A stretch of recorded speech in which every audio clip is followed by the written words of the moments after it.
The Galactic Web, Book 3 of the Evaran Chronicles II, written by Adair Hart, narrated by Michael Wolfe.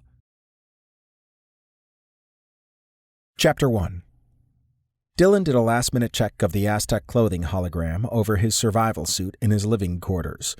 Evaran and Em, the cosmic time travelers who had saved him, Isaac Barrett, and Dr. Kate Minter, had taken all of them to Tenochtitlan, the capital city of the Aztec Empire, which was located on Lake Texcoco in central Mexico.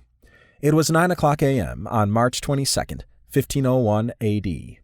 Their holoshells made them look like commoners. Evaran would use his own personal hologram, and Em had his robotic body to do his display. Everyone was to assemble on the ramp of the Toravada, Evaran's ship, in 5 minutes.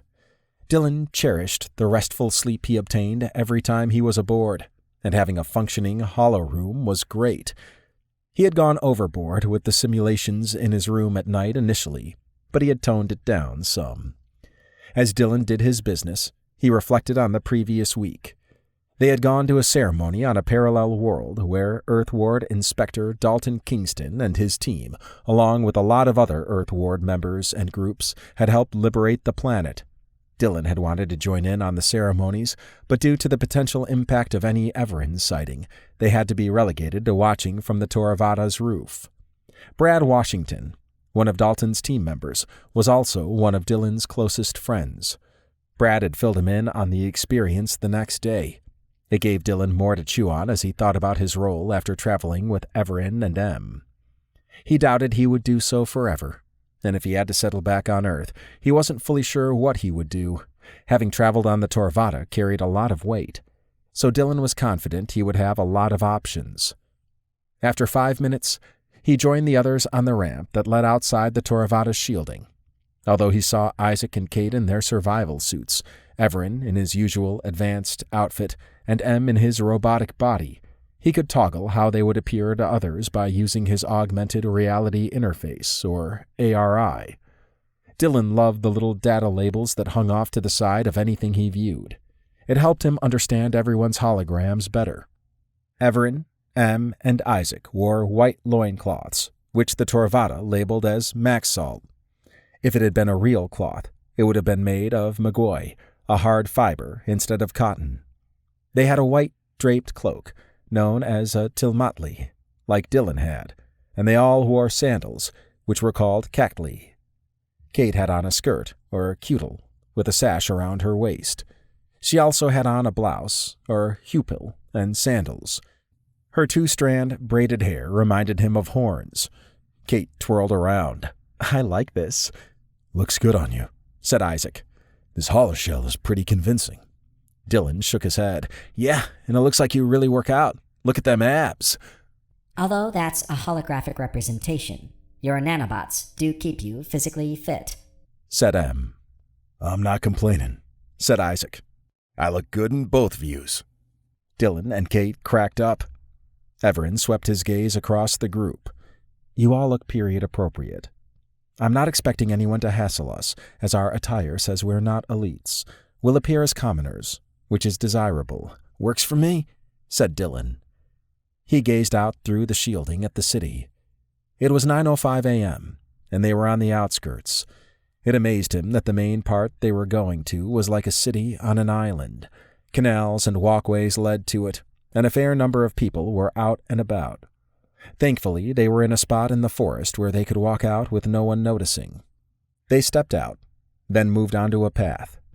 Dylan relaxed as the sun bathed them, and the smell of dirt and flowers permeated the air.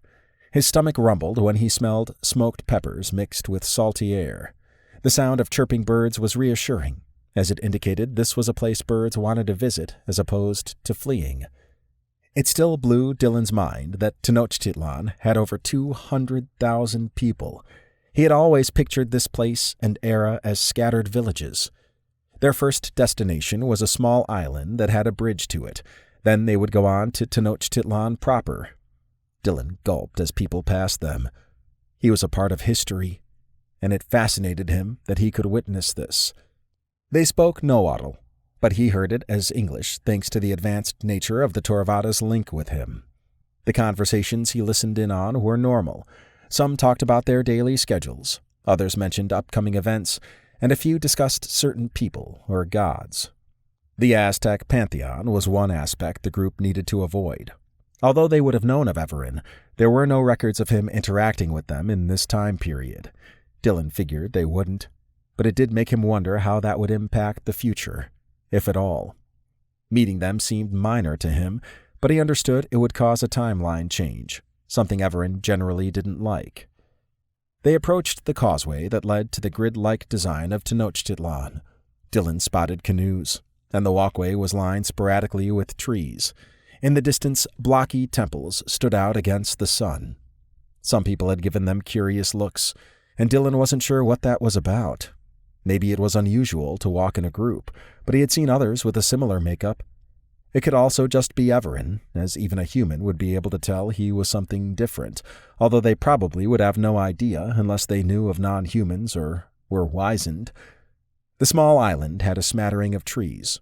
There were no structures present, although some people rested on the shore. Dylan and the others were traveling north to the city, and the east side of the lake had a strong, salty smell. "Where do they get their drinking water from?" said Dylan, wrinkling his nose. Evaran pointed at a structure in the distance. "They use aqueducts from the Chapultepec Hill to get drinking water." "Ah!" Kate scrunched her face. "This is a well-designed city, and we haven't even reached the main part yet." "Someone's excited," said Isaac. She swatted his arm. "Aren't you?" He beamed. "Oh yeah, definitely." Dylan treasured being with the gang and exploring places like this. There was so much to learn, and new experiences were addictive. The traffic increased when they approached the main part of the city. The smells from before were replaced by stronger ones that reminded him of bacon mixed with apples. The environment had also gotten louder, and barking dogs caught him by surprise. Although he knew dogs had been around man for a long time, he never recalled seeing them in Aztec civilization images. Then again, he hadn't seen many to begin with. The group passed into the first part of the city grid. They filed into a 2-column formation, with M at the end by himself. Dylan cringed at the hustle and bustle of the street they were on. Although the formation helped, it was clear how easy it would be to get swept away. Although he didn't have claustrophobia, he could see where that might bother someone here. Getting boxed in with a never-ending swarm of people would be scary. Their destination was the marketplace, and it didn't take long for them to arrive. Dylan was blown away by the sheer size of it. It was like a city unto itself. "And we've arrived," said Evaran. Isaac ran a hand over his mouth. "This place is huge. And loud." M chimed in. Historical reports suggest upward of 60,000 came here. "So many," said Kate. "Must be a lot of animals here because I smell them." "They have various lanes dedicated to animal groups," said Evaran. He raised a finger. "You may see various small dogs in cages. They were generally castrated and used for food. Although you may want to free them, we need to avoid interfering as much as possible." Kate frowned. "Poor dogs." "We can start with the herb street," said Evaran. He waved forward. "Let's go." Dylan's pulse quickened as they entered the marketplace. There were aisles lined with stalls everywhere. One row had all sorts of birds, from pigeons to hawks. There was another part of the street farther away that sold bird heads, claws, and beaks. He figured they were used in rituals or were worn like jewelry. The cacophony of birds was almost overwhelming, but thankfully Isaac squeezed Dylan's arm, which made him focus on where they were going. Due to the various canopies, there was a lot of shade, but there were areas where the sunlight shone through. The herb street was as advertised. Bags with mountains of herbs and spices presented a colorful scene. Dylan could smell cinnamon, but there were a lot of other odors he couldn't identify. As they walked down the street, he listened in on several conversations. He had thought there would be a lot of talk about cooking, but the majority dealt with medicinal topics. One discussion almost made him laugh out loud. A middle-aged man was being convinced that a salve would regrow his hair. No time period was safe from tricksters. He bumped into Kate. "What's going on?" she asked, glancing at Evaran. He gazed into the distance. "Yakatacutli approaches. We need to leave this area." "Who's that?" asked Isaac. Evaran nodded. An Aztec god usually associated with commerce. His presence here would not be unusual. Dylan followed the group to another street. Evaran paused halfway down it, then pivoted to stare at a vendor. Dylan widened his eyes. It was Lord Vigon, a powerful ancient vampire lord. Despite his lack of black light armor, he was identifiable even in a loincloth, a draped cape, and sandals. Dylan had come to know him fairly well, but he never mentioned this meeting in the past. Dylan wondered if they had broken a time travel rule, or if maybe Lord Vigon had. Or it could be a part of history, but not one Lord Vigon told anyone about. He was good with secrets. "There you all are," said Lord Vigon. He stared hard at Dylan, Kate, and Isaac, as if trying to figure something out. "This is early in your time streams. Nonetheless, come. Quickly. There is a safe space for us to talk." Isaac was not sure what was going on, but encountering Lord Vigon was unexpected. Evaran's slight tilt of his head indicated he was probably thinking that too.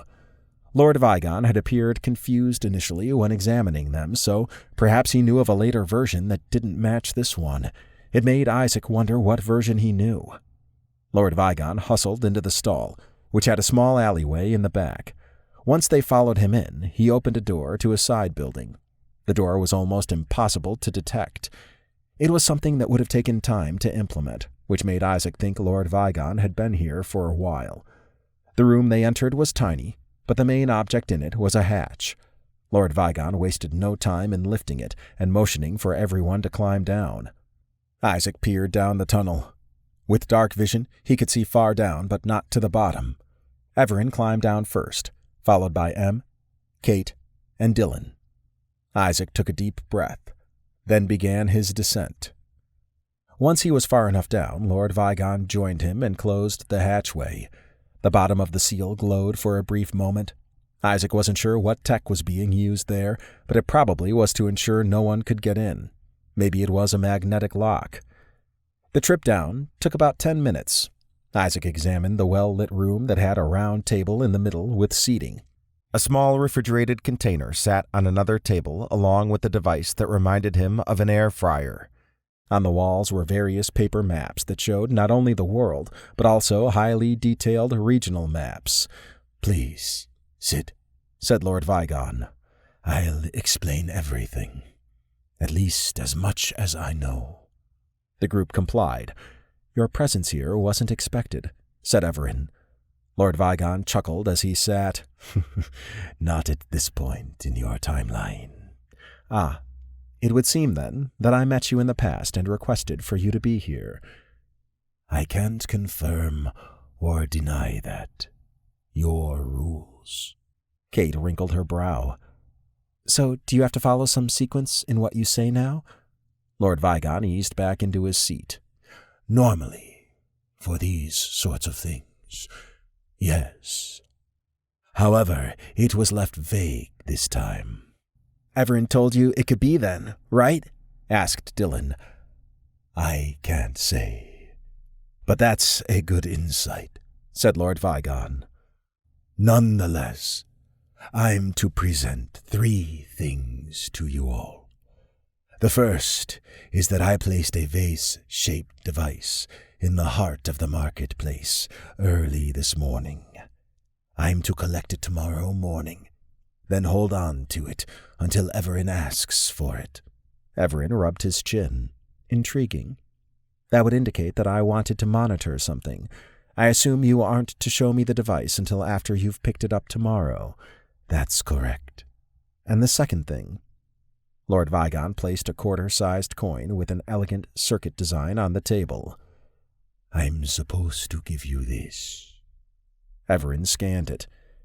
Data labels, screens, and streaming data materialized in the air. The map of the marketplace was easy to recognize, but there was a clock that could move forward and backward, and various colored dots moved around on the map. Isaac recognized Yekatachutli as one of the named dots. "It's tracking the Aztec Pantheon's movements throughout the day in the marketplace," said Isaac, Yes, said Evaran. This information would allow us to visit the marketplace without interruption. Dylan wagged a finger. So let me get this straight. Lord Vigon places a device this morning that will track the Aztec Pantheon's movements today. He then gives it to Evaran at some point in the future, and the data is transferred to that coin thing. Evaran passes the device and coin to Lord Vigon sometime in the past, and Lord Vigon gives the coin to us now, which allows us to visit the marketplace without worry. Jeez. Evaran studied him. Yes, that's an accurate analysis. Kate's eyes narrowed. Wait a minute. That's a bootstrap paradox. When was this monitoring device created? It seems like it just changed hands. The Torvada can sustain the paradox, said M. Dylan puffed his cheeks, then used his hands to mimic his head exploding. Isaac knew he would run into paradoxes, but this one interested him. The device had never been created in this loop, but it existed. It had to exist for this moment. This mixed in with Lord Vigon's seeming somewhat surprised at the group's appearance, suggested that the version he met in the past was very different, at least for Dylan, Isaac, and Kate. Isaac had a burning desire to know the differences, but figured Lord Vigon wouldn't say anything, lest he alter the gang's future. I assume you didn't know of the device's nature until now, said Evaran, glancing at Lord Vigon. You're right. I didn't. Okay. What is the third thing you were to present? Asked Evaran. Lord Vigon pulled out a small cube, then set it before Evaran. This. I'm not sure what it is. Evaran scanned it. It's time-locked. I guess. And it was given to me with only one instruction. Isaac needs to carry it for your next summons. But before doing so, Kate, Dylan, and Isaac each need to hold it. Isaac jerked his head back. I do? And what does time-locked mean? A time lock occurs when an object isn't accessible until a specific point in time, said Evaran. Only the Torvada can create a time lock, so I suspect it has its reasons. I'm unclear on why Isaac needs to carry it, but it must be for a specific purpose. We have a mystery on our hands, and we're not even in a summons, said Kate. Lord Vigon eyed her. Yet. Oh, sounds like there's more. I can't say, said Lord Vigon, giving the device to Isaac. You can hand it to Dylan and Kate next. Isaac held the strange object. It glowed briefly, almost making him drop it, but there had been no heat or pricking of his skin. He offered it to Dylan. Dylan used the device as it glowed, then gave it to Kate. After the same thing happened, she returned it to Isaac. Not sure what that's all about, said Isaac. He faced Evaran. I guess we'll find out when the time comes. Indeed, said Evaran. Any more surprises? Asked Kate. No, said Lord Vigon. However, there's one last thing. And that is? Lord Vigon bared his fangs. Enjoying the day with you in the marketplace. I'll be your tour guide. Kate clapped. That's great. Lord Vigon's eyes darted between Kate and Isaac. Very interesting. Isaac furrowed his brow. I get the feeling the version of us you met is very different from what's here now. You could say that. But as you know, I can't say anything. Doesn't mean I can't make observations. We'd be glad to use your tour guide services, said Evaran. M high-fived Lord Vigon, making everyone laugh. Isaac had an uneasy feeling, despite the light-hearted mood. Something felt off about the situation, but he understood abiding by Evaran's rules, regardless of which version it was or at what point in his personal time stream it was. The way Lord Vigon had sized him and Kate up indicated they were definitely different in a future meeting. It was something that would eat at Isaac, but he knew Lord Vigon wouldn't say anything. Perhaps something might slip, but he doubted it. At least for now, they could explore the marketplace without worry. Chapter 2. Sandas eased into his seat as he monitored a wall of screens. He was a Rogarian, a squirrel-like species, and he was the last of his kind. He didn't let that stop him from being the top information broker in the Kregan Star Empire. His base on the ice world of Intara 3 in the Grydak system was remote and had a hostile environment. Nothing a subterranean base couldn't handle. The information streaming across his wall was tidbits of data he could use. He had installed booths throughout the Kregan Star Empire to allow people to buy or sell information. Thankfully, only a handful knew what he did.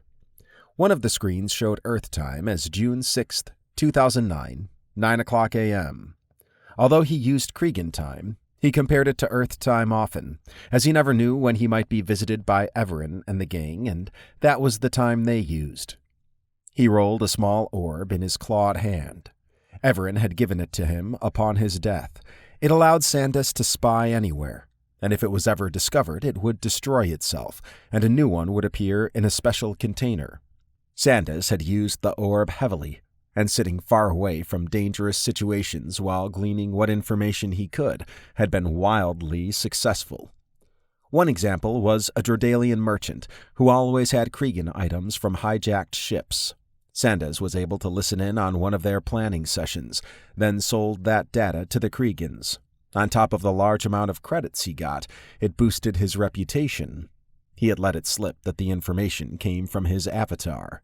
However, he did have standards. If there was information that would hurt someone who didn't deserve it, he wouldn't give up anything. He had heard some criticism that he played favorites, and that was true. It might not make him richer than he already was, and he was okay with that. Traveling with Evaran and the gang instilled in him a strong desire to do good, and he was in the perfect position for that. He would sometimes ask himself what Evaran would do before any big decision. Of course, he matched it with the reality of any situation, as he was sure Evaran would never approve of some of the more violent options. Sandas also liked having multiple merc companies at his beck and call. There were no contracts, and in exchange for their services, he paid them with information and credits. The mercs did the brutal work he didn't want to. In one situation, a space station that trafficked aliens had been a target. Not only did the station get shut down, but Sandas had the merc company capture everyone there for delivery to the Kregans. The merc company got their reward, and some of the members had bought access to a series of transactions on a hunch that showed their leader was siphoning funds. The rest of the mercs took care of business with that information. More importantly, it established a stronger bond with Sandas, and also quietly enforced a standard of not treating your fellow mercs like that. He frowned as he flipped the orb around his fingers. As powerful as it was, he hated that it was given to him due to Evaran's and the gang's deaths. They had left the plane, a concept he still struggled to fully understand, and they existed in what was known as the cosmic medium, the void between planes. He missed Dr. Albert Snowden, Emily, and V. They had saved his life, and he would see them again, but at an earlier point in their personal timeline. When he had traveled with Evaran and the gang, he had been caught up in a time eddy that sent him 8,000 years into the future and far away. Thankfully, they had found him on a ship that was on the brink of destruction. It had blown up after he had boarded the Torvata. While he might ascribe that to luck, he suspected the Torvata knew to send Evaran and the gang there. Their deaths still pained Sandas, and he wished he could have helped. However, they had fought a corrupt version of Evaran, and the gang's deaths had been particularly vile. Sandas wasn't sure what he could have done, but if he had died, he might be with them in the cosmic medium. His ears drooped as he pulled up an image of the gang from their final visit. He understood how rare it was to even know them, much less travel with them. Fortunately, he was an anchor for Evaran. This meant that every version of Evaran and the gang would visit him at some point. Future versions of Evaran would be less rigid, since the future meeting with the Evaran he knew was in 3 years, and Sandas had said during the encounter that he had forgotten how stiff the first version was. It made him wonder what the second form would be like. He slipped his hand into his pocket and rolled around a marble with a hole in it. It would glow in the presence of Evaran and served as an authentication tool. Sandas carried it everywhere with him since he had no idea when or where Evaran and the gang would appear. He suspected that any anchor of Evaran would have this, so he understood how valuable something like it was. He slipped off his comfortable chair and went to his small kitchen. There was a lot to do for the day, and much of it involved processing some new information from the Fredorian Rim worlds. That was always a lucrative place to get data from, and he knew all the players there. He needed to see what could be sold, traded, or bought, and who could be the possible beneficiaries of that. It would also be a good time to check in with his informants in that area. He made a bowl of cheese and various nuts along with some fruit. The matter replicator had a lot of patterns from Earth, and he relished the variety of food they had. Every pattern had been screened, so he didn't need to worry about allergies. He preferred pure water, so he got a big container of it. Eating Earth foods also made him feel closer to Evaran and the gang. He almost jumped out of his chair when the communication device on his chest beeped at him. No one should be trying to communicate with him directly, and he only wore the chest device to communicate to others, not the other way around. Only a few knew his communication ID and how to reach him, so this was most unusual. He hesitated before tapping it. Sandas, this is Evaran. Are you available for a visit? Sandas gulped as his mind raced. The voice sounded different, and if this was the second form, then that wouldn't be unusual. Then again, this could be a trap designed to let someone nefarious in. How do I know this is you? He asked. I can send you a small video clip to verify. Sandas wiggled his nose. Okay. Send it through. The video was uploaded, and he made sure there wasn't anything unusual about it. It was in a secure space, so if the video was a virus, it would have nowhere to go. The contents showed Sandas teasing Draxus, someone who had traveled with Evaran before. The view was on the front deck of the Torvada. There was no way anyone other than Evaran would have that video. Sandas grinned when Draxus said he thought Sandas was a pet of some type. This was definitely Evaran. Come on down, said Sandas. I guess this is your second form? Or another? Second. It's been 6 months since I visited you with Dr. Snowden, Emily, and V. Sandas swished his lips around. So you have a new gang, yes? A human one, I take it? I do, said Evaran.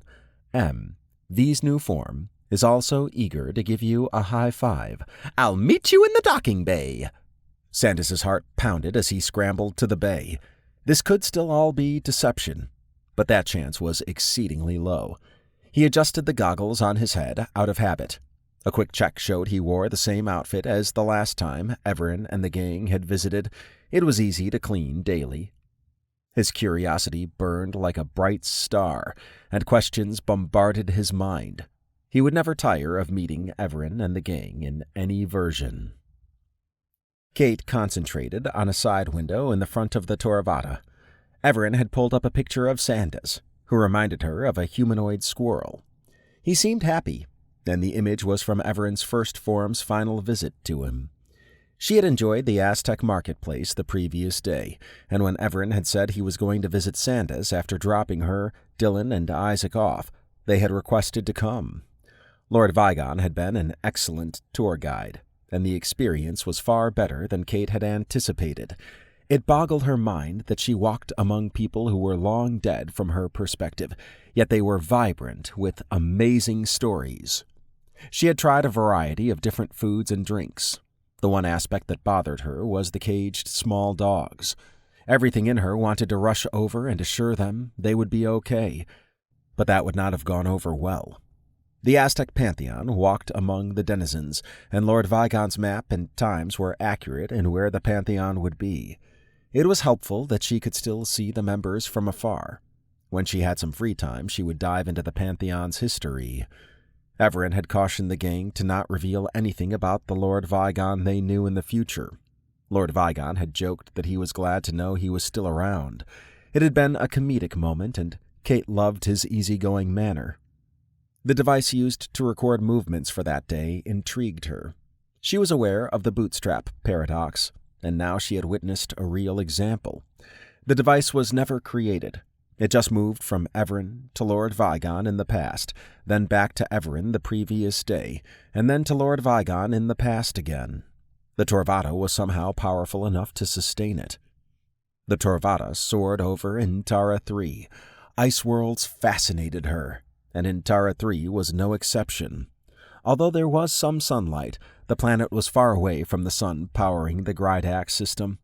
It was an inhospitable place, and it didn't surprise her that there were only a handful of signs of civilization, which were all research outposts. The presence of water was due to the subterranean geological movements, and it divided up the massive icy land masses. She shivered when they hit the water and dove. The temperature and increasing pressure would kill a human fast. She understood why someone of Sandas's profession kept bases in such rough places. All it would take was one good hit to doom a ship to a watery grave. After 20 minutes, a docking entrance came into view. It had dim lighting around the edges and stood in stark contrast to the deep, dark water. It reminded her of a lid on a cup.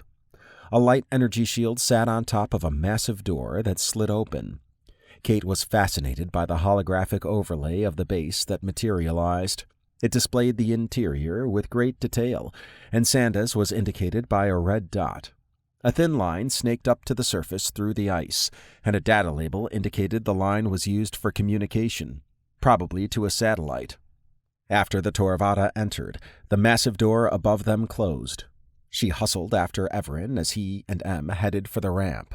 Sandas had known the first gang well, and she had read some of the files on his adventures with them. She wasn't sure how he'd react to her, Dylan and Isaac, or to Evaran and Em. When she got to the ramp, she surveyed the spacious interior.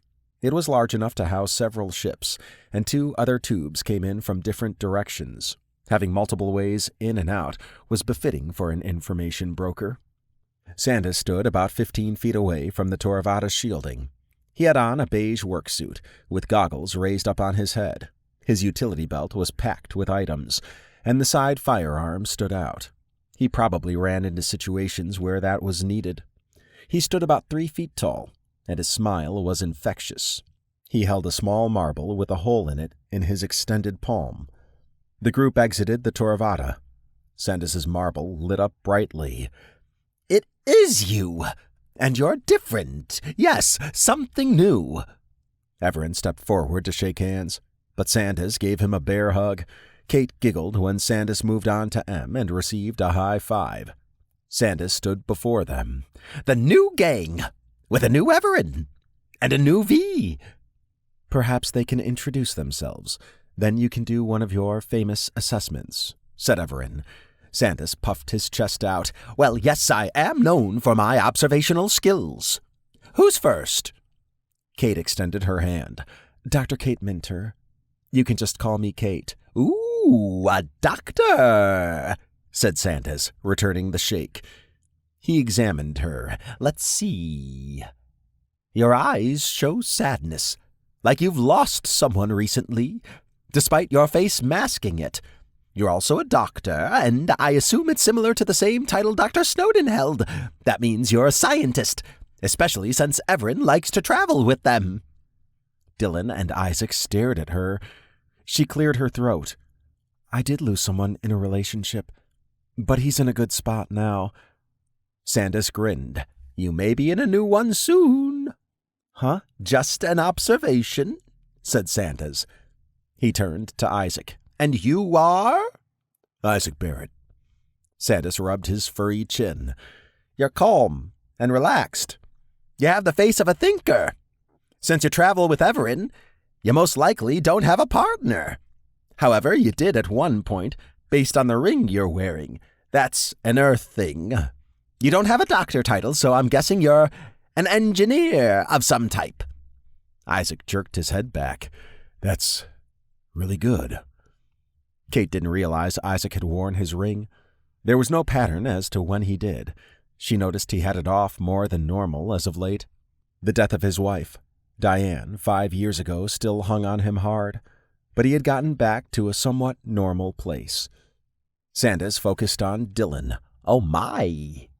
You have a fire about you, but like Kate, there's a slight indication you've been through something rough recently. Your posture, though, makes me think you're a fighter.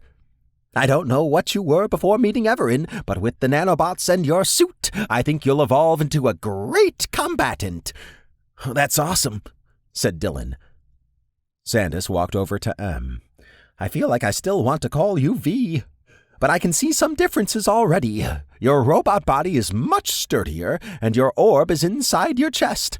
V would probably be in orb mode with a holographic shell, but not you. I think you prefer looking robotic. An excellent analysis, said M. Sandas clapped. And you didn't start off by saying analysis. He stood before Evaran. Well, you certainly look different, yes, quite so. I can't gauge cosmic energy, so I don't know if you have more or less. However, your face seems more expressive. I suspect you're more open to showing emotions in general. This will be interesting. As always, you're quite observant, said Evaran. Sandas's eyes widened. Ho-ho! You used a contraction! Your new form is different. I use contractions now, too, said M. They're much easier to use. And you too! Sandas high-fived M again. And I love doing those now.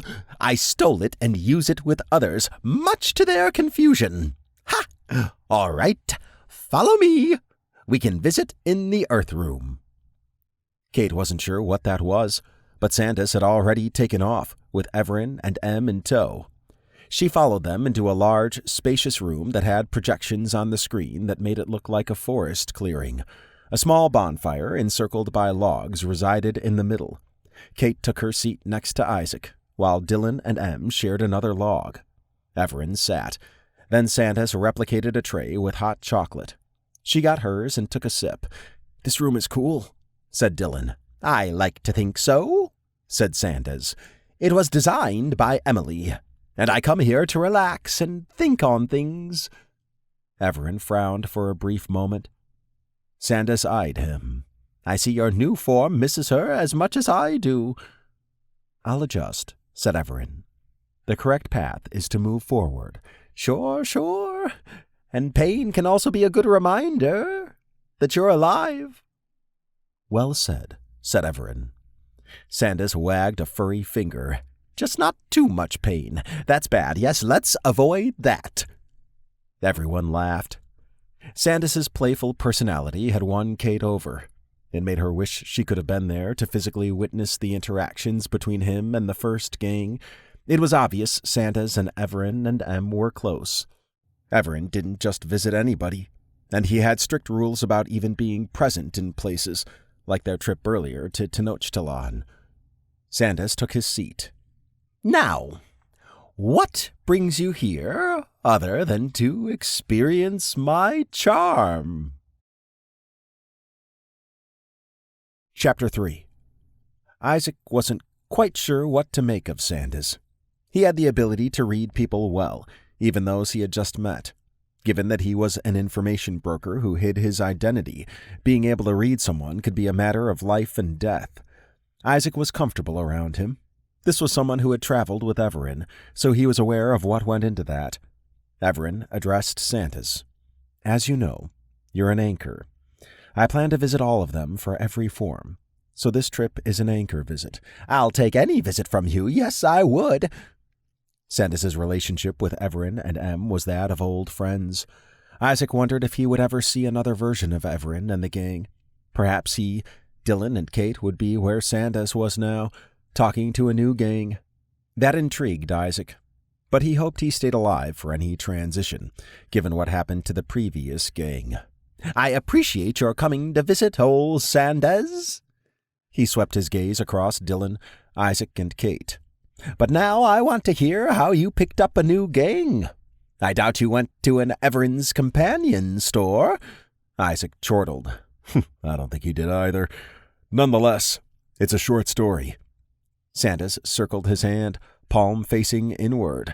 Do tell. All right. Isaac licked his lips.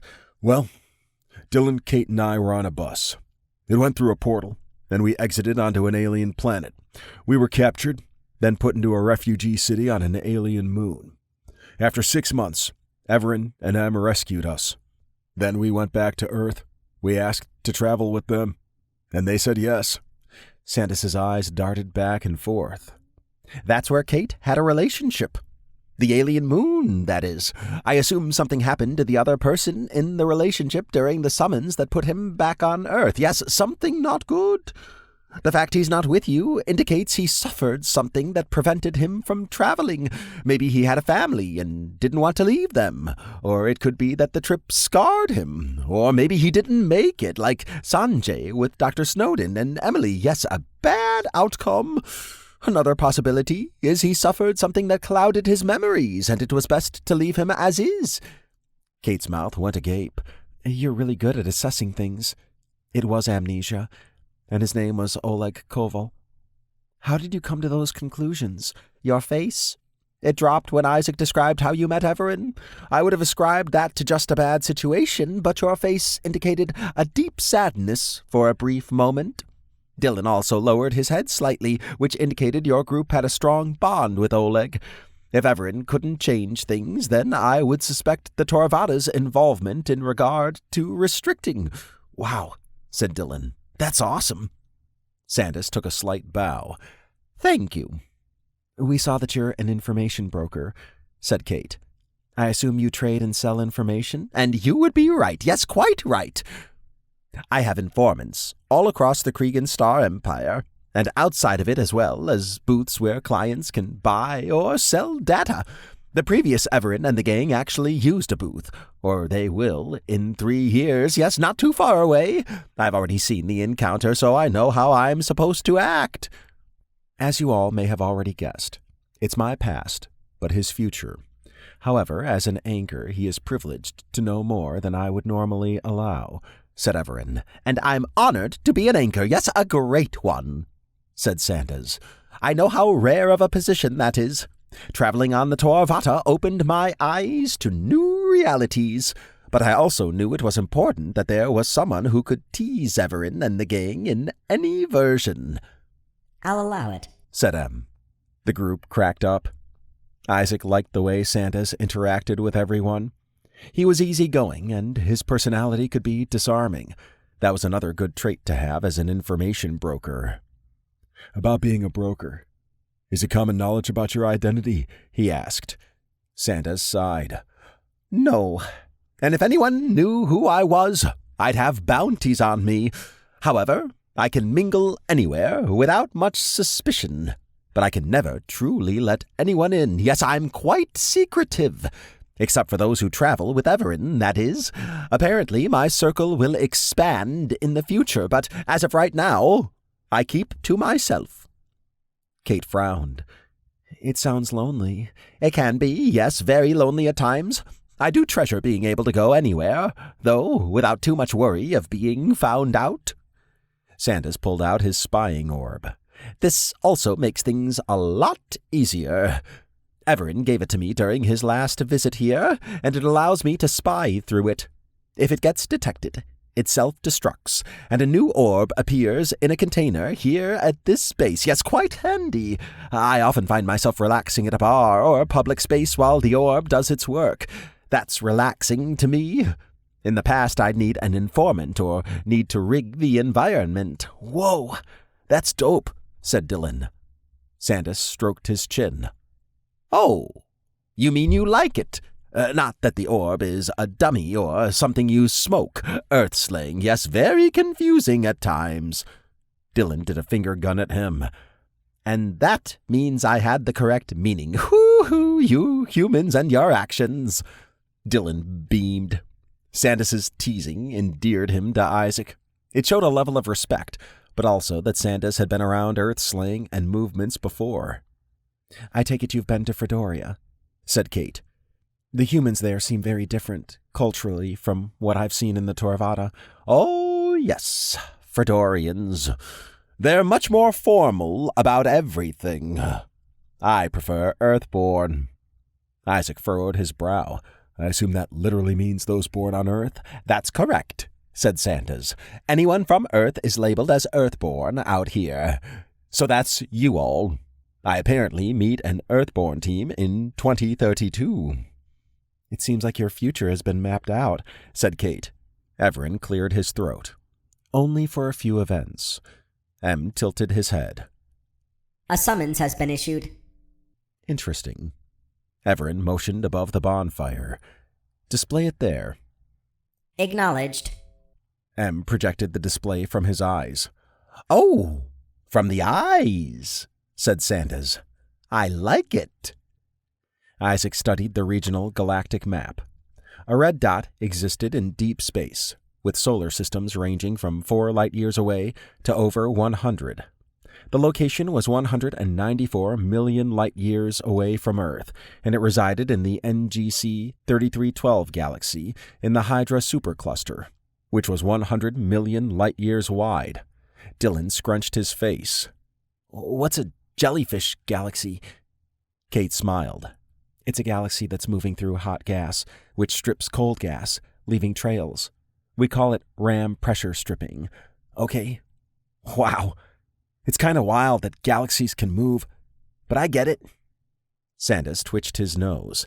"And it's in deep space. Yes, very deep." Dylan whistled. "Look at that date. 1,544,322 AD. That's way in the future. And with that distance, I wouldn't expect humans in any form to be out there," said Kate. "All unknowns," said Evaran. "I can drop you 3 off before heading out there." Isaac shook his head. "No way. This looks interesting. I'd like to check it out." Evaran winked at Sandas. "Humans are always curious." "They are," said Sandas. "But so are Rogorians. I'd like to go too." "I don't think it's coincidental that the summons was issued while we're here. It could have come at any point before or after this trip." "See? Even the Torvata can't resist me." Everyone chuckled. "It's possible the Torvata does desire you, but I think it's more likely that it wants you to join the summons," said Evaran. "Welcome aboard." Sandas jumped up, clapped, spun around, then pointed at Evaran. "An adventure! Yes, an adventure! I assume my room is the same from my last trip?" It is, said M. The Torvata does have a new layout, though. "Even better." Sandas flashed a toothy smile. "So, when do we go?" "We can go after this," said Evaran. Sandas pursed his lips. "I won't die during this since the future events occur." "While that would seem to be the case, your future version could be a clone of you." Sandas jerked his head back. "Or not," said Evaran. "You tease old Sandas a lot more. I like it." Isaac hadn't considered the possibility of Sandas dying and being replaced. He could even be a robot version in the future. Isaac didn't know how cloning worked, but the fact Evaran mentioned it must mean it was a possibility. Isaac immediately thought of Diane, his dead wife. If she were cloned, it wouldn't really be her, but maybe it would be hard to distinguish. A lump formed in his throat. Evaran had probably already thought of this and hadn't mentioned it. It still felt like the Torvata did not want to bring Diane back for some reason. It was a bitter pill to swallow, but he clung to the notion that the Torvata had a good reason, or so he hoped. He took a deep breath. It was time to check out the summons. Sandas could not believe he had another opportunity to travel with Evaran and the gang. This new version was comfortable to him. Evaran seemed much less uptight, but Sandas had no doubt this Evaran was probably as effective as his first form. M was also smoother in his communications, and Sandas was eager to comb the depths of how big of a transformation M had undergone from V. Kate was bright, and her curiosity had been on display. Sandas figured she would become a good friend. Isaac was quieter, but he had been calm throughout the visit. His reserved nature was an act of control that hid some type of pain. Dylan was a ball of energy, which Sandas fed on. Although he tried not to compare Dylan to Emily, the similarities were striking. Sandas had told everyone he needed to get a few things. He grabbed an advanced backpack that could hold quite a bit, but also had magnetic aspects. Several items were added to his belt. Most were one-use items, like his utility grenades, which debuffed things. Others were multi-use, such as his sonic ball, which could emit a cacophony of sounds to surprise others. He swapped out his regular goggles for an enhanced version. This allowed dark vision, as well as telescopic features. It also had different views, including infrared. He ran a finger across his modified SP-8.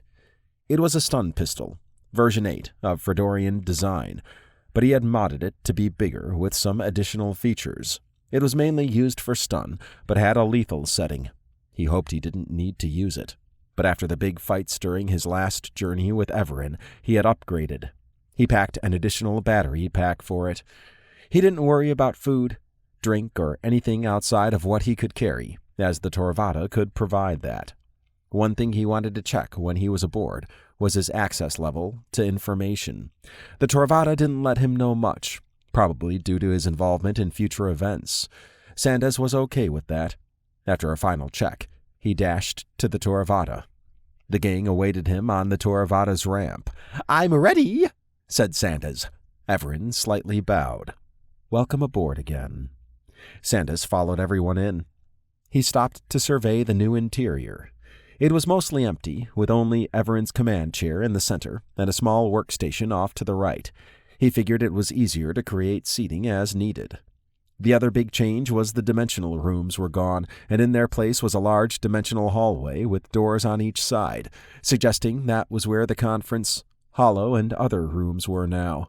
"I guess it looks different from how you remember," said Dylan. "A new look. Efficient. The last one had doors on the side, but this time you put them into a side hallway. I guess you could fit more people in here now. Yes, much more." The dimensional rooms have also been upgraded, said M. The research lab is but one of many in a hallway of them. The same goes for the hollow rooms. Sandas cocked his head. "Interesting. You're using instancing. You must be adjusting to having lots of people aboard." "An astute observation," said Evaran. "Let's go to your room." Sandas was not sure why the interior had been changed, but perhaps one of the previous gang's trips had informed this design. Being able to have everything accessible from a main hallway was a good way to offload traffic. He recalled sometimes coming out of the conference room and running into others since all the doors were in the back half of the ship. The living quarters area was the last door on the left, and it was just as he remembered. A wave of nostalgia washed over him for a brief moment. He half expected Dr. Snowden and Emily to come out and greet him. He flinched when M laid a hand on his shoulder. "Is everything okay?" asked M. Of course. I was just remembering my last time here," said Sandas. The group paused before the fourth doorway on the right. "Your room is the same as it was on your last visit," said Evaran. "Go ahead and get settled. When you're ready, come to the command center. Then we can check out this summons. Also, your translation nanobots are in a syringe by your bed." "Got it," said Sandas. He checked out his room as the others went to the command center. The interior was just like he recalled. It was as if he had never left. He would need to keep his emotions in check because the realization that the old gang was gone pervaded his thoughts. The new gang was eager, and he was excited to learn more about them. The forest environment soothed him, and a platform on one of the lower branches had a foam mattress with blankets. Nearby tree stumps provided seating, and a twilight glow washed over the room. He inhaled the smell of vegetation as he set his backpack down by the platform. He never tired of how powerful the Torvada was. With that in mind, he injected the translation nanobots. Being able to understand almost everything was something he wished he could use outside of his trips on the Torvada. He went to the command center after investigating the rest of his living quarters and ensuring everything was the same as before. Evaran was in his command chair, and M was at the workstation to the right. M already had a digital connection to the Torvada, or at least V did. Sandas assumed that would be still the same. The workstation was most likely meant for others to show him doing something. On each side was a row of comfortable seats arrayed in 45-degree angles away from them. Dylan and Isaac sat one side, with Kate on the other. Sandas took the seat next to Kate. "Now that we're all here, we can go to the summons," said Evaran, gesturing at M. "Acknowledged." After the ship flew to orbit, an energetic wave swept through Sandas as the Torvada emitted the familiar gold beam from the front and formed a portal with a silver border and a rippling blue interior. That meant they were going somewhere inside the same timeline. The others took it in stride, so they must have traveled enough to consider it routine. It made him wonder how many adventures this gang had already gone on. It had been during the previous gang's 7th adventure when Sandas had met them for the first time, although he had also encountered them later in his time stream on their 2nd adventure. He widened his eyes as they flew through the portal. Another portal, the size of a moon, dominated the view. In front of it was a T-shaped station, and data labels depicted the sheer number of communications it sent and received. However, the huge number of ships flying in and out of the portal was impressive. A side window showed it to be February 13th, 1,544,322 AD. It didn't surprise him that the time was 10:55 a.m. Earth time, which had been kept similar to before they had flown through. The massive portal had solid structures on the edges that reminded him of a mishmash of crystals. There were some structures tagged on the edges. Outside of the station and traffic, there was a small contingent of ships that hovered a bit away. They were probably security of some sort. "Whoa," said Dylan, standing. "That thing's huge." Evaran scrutinized everything. Indeed, it is. That space station appears to be some type of controller, and it has docking bays and ports. Judging by the ships coming and going, I believe it functions as a welcome center. See if that's the case. Acknowledged. Kate glanced at Sandas. "Have you seen anything like this before?" "Oh, no," he said. "This is a first, yes, quite new. I'm curious to learn more." "I would be surprised if you weren't," said Evaran with a grin. "You know me too well." The former Evaran would have at most given a half smile, but more than likely had no facial expression at all. It was subtle, but the grin screamed at how different this version was. Sandas wondered what else was different with this version. He was ecstatic that he'd have an opportunity to find out more. Informed the group, I've been in contact with their traffic control agency. As we're an unknown species to them, they have requested we submit to a scan upon arrival, and they've given us specific coordinates. They were astonished that I could communicate with them. I don't know if that will alter how they greet us. "Very well. Proceed. Unless Isaac has concerns," said Evaran. Isaac drew his head back. "What?" Sandas burst out laughing. He had seen that move played out on Dr. Snowden often. Isaac smirked. "You know me. Always stopping the Torvata from going anywhere." "Indeed," said Evaran. Sandas appreciated that Evaran still had the ability to lighten moments. It wasn't a universal trait for humans, but he had seen it used often and wondered if it had rubbed off on this new Evaran. Had reacted by his lights glowing brighter and cracking a big smile. This duo was definitely more expressive. As they approached the specified docking coordinates, Sandas analyzed the various data labels that sprouted off a variety of objects. Cargo and transport ships were easy to identify, but his eye caught the small horde of automated drones. They were large and covered with weapons.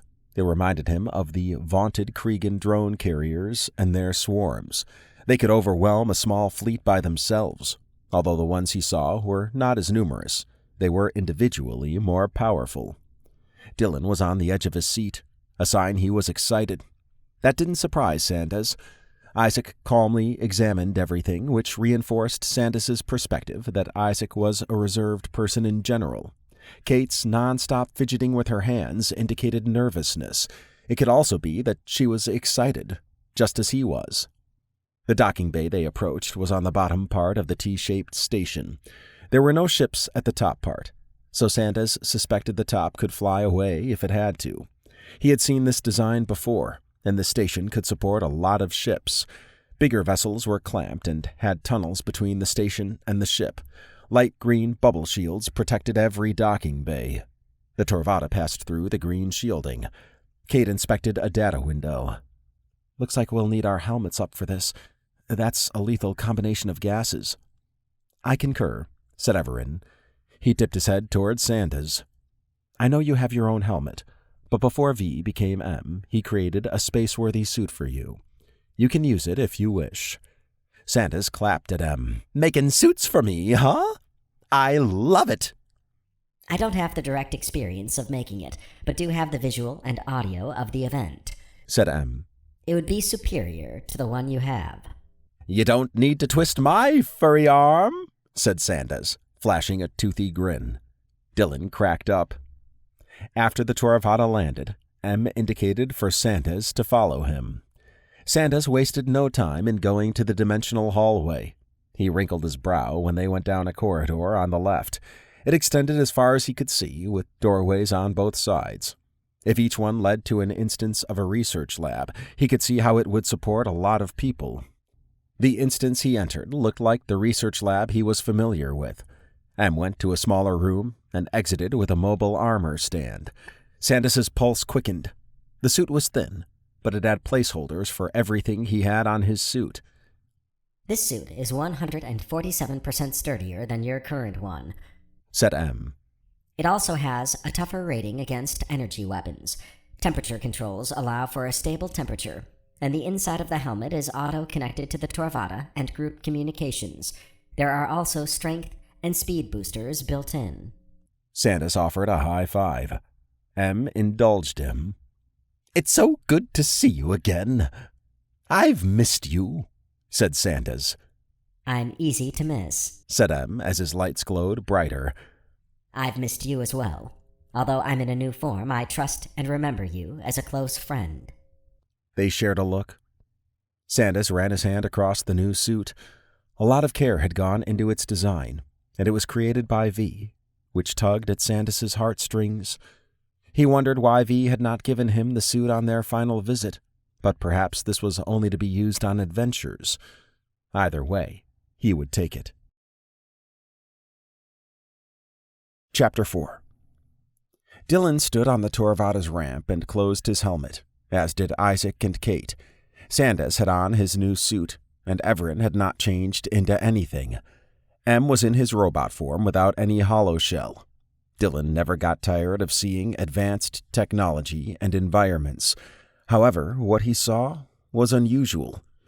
Other ships had landed, and their crews talked to robots. The strange thing was there were no humanoids. The robots talking to the crews had a large wheel under a small platform that supported a cylindrical post. 3 sets of arms were on the posts, and at each corner of the platform were small, multi-jointed arms that reached the ground and ended in smaller wheels. It was obvious they could go fast and turn on a dime. There were larger robots that reminded him of gorillas walking on all fours, except they had a large wheel under their stomach. Their large front legs ended in wheels, as did their smaller legs in the back. Multiple sets of powerful, segmented arms were on the back. Other robots seemed more specialized. One resembled a pallet loader with a rectangular body instead of a handle.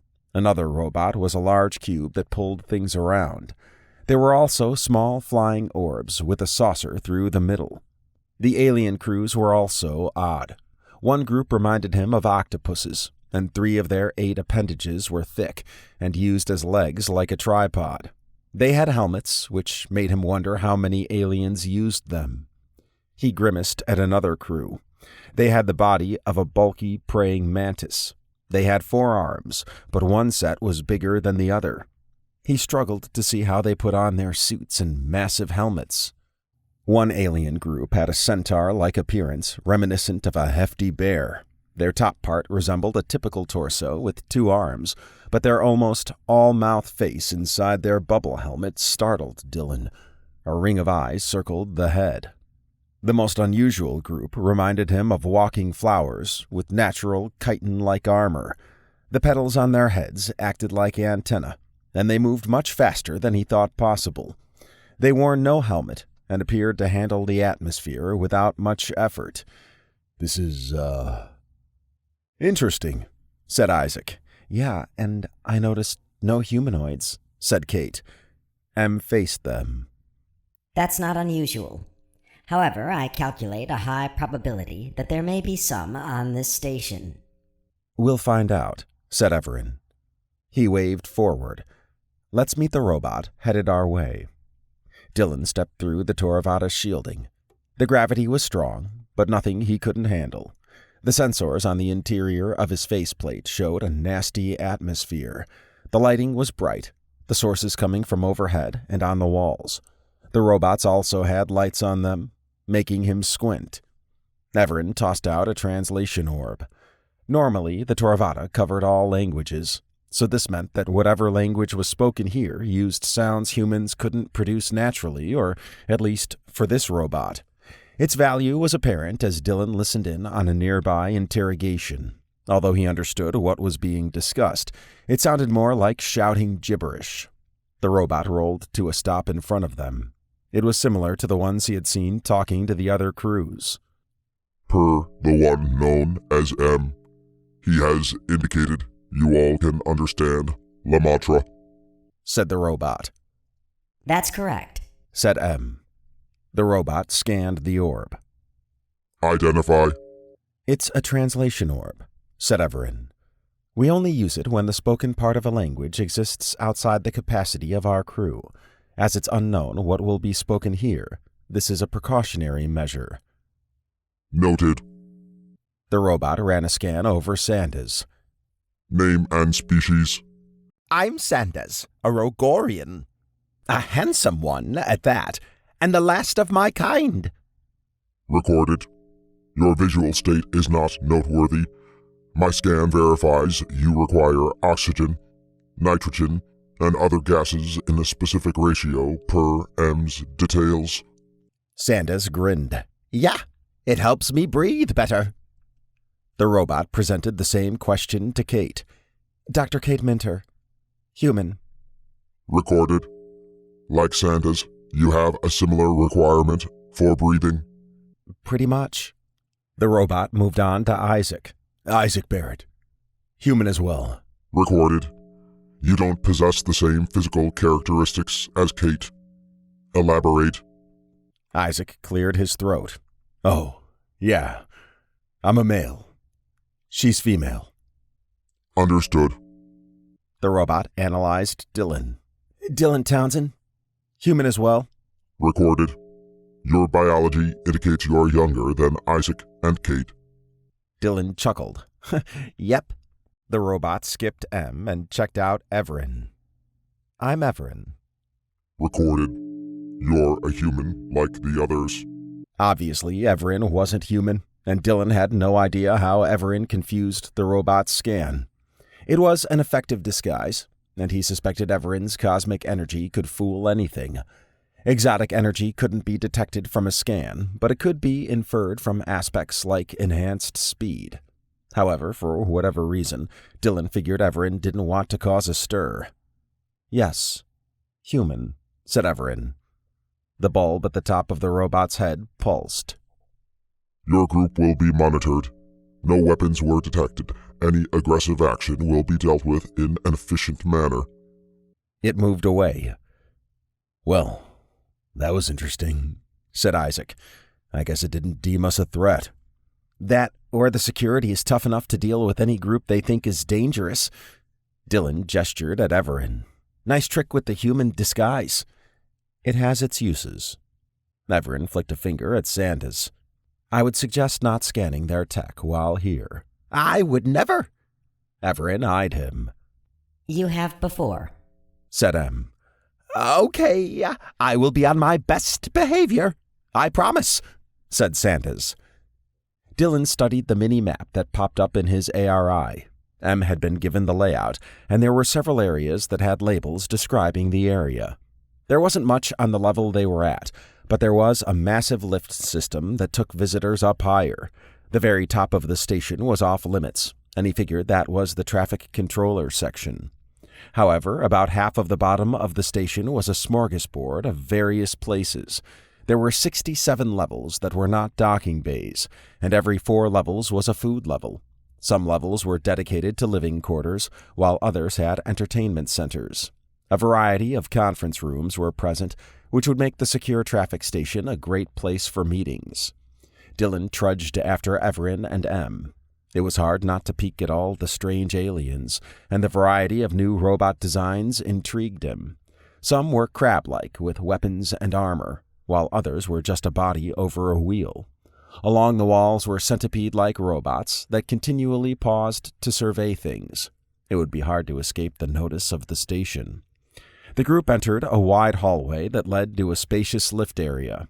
There were 24 units available, and their entrances were at the end of segments that reached back to the wall, creating an L shape. The ARI showed that once a unit was boarded, it would be pulled back into the wall, then would go up, down, or sideways as needed. Every floor had a similar design, and Dylan could see how this would make travel effortless. 3 units on the farthest end on each side were much larger than the others, and only robots used those. The large cargo being loaded and unloaded indicated their purpose. The next 4 on each side were smaller, but they took on larger groups. The 2 after that were even smaller and handled groups of 5 or 6. The remaining 10 units were made for a single person. Kate pointed at an open unit that handled up to 6 people. I guess we're taking one of those. I concur, said Evaran. Where to first? Asked Dylan. M tilted his head. There's a welcome center that gives the history of the area, the factions involved, and their culture. I think that would give us a much better idea of this station and the rift we saw. Sounds good to me, said Isaac. More information sounds great, said Sandas. Very well, said Evaran. Let's go. Dylan stepped into the lift. He had thought there might be a queue, but everything moved with precision. Even the cargo transport units loaded as soon as something was unloaded.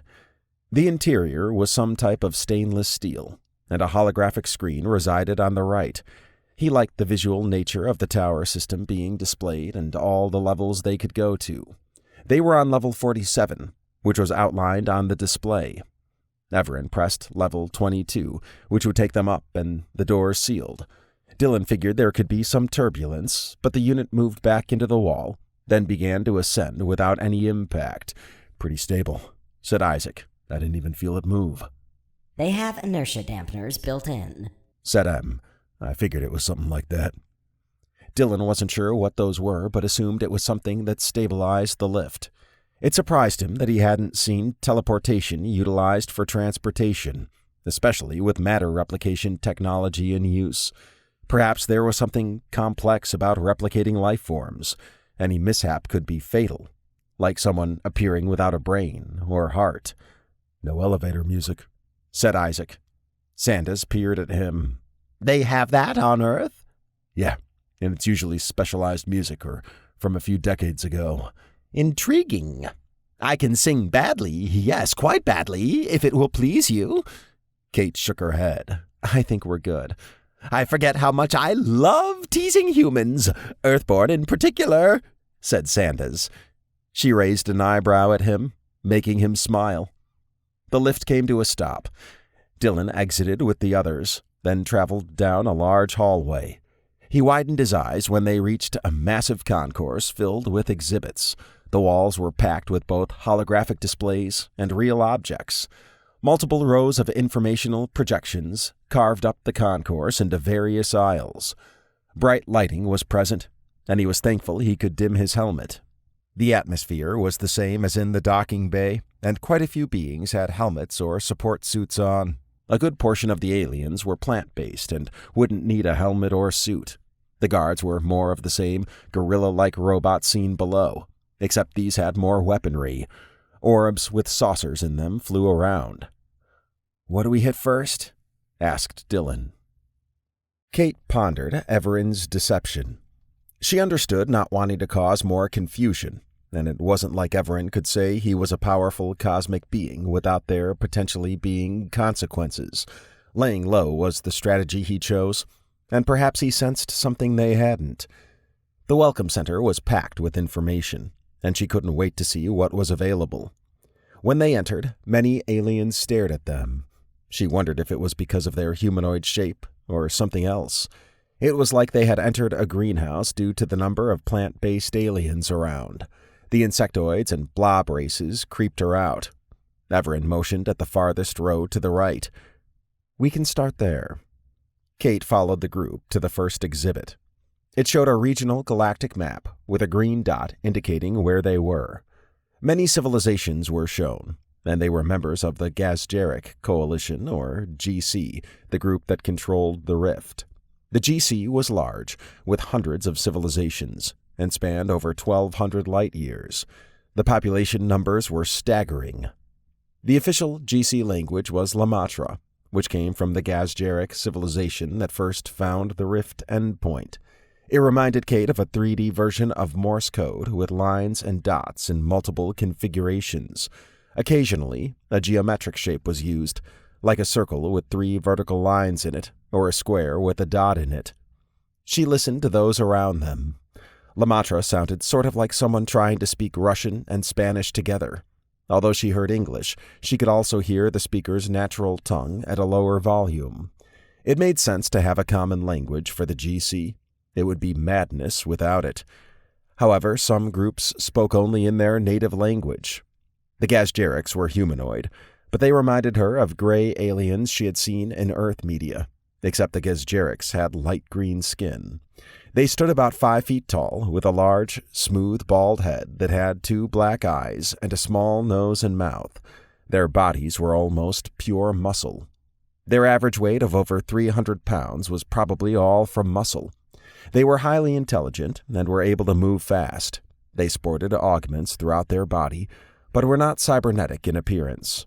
Another interesting aspect was they had a male and a female form. That was one thing that was lacking in the other aliens Kate had seen so far. Although the Gazjerics were humanoid, their females had no breasts and were the same size as the males.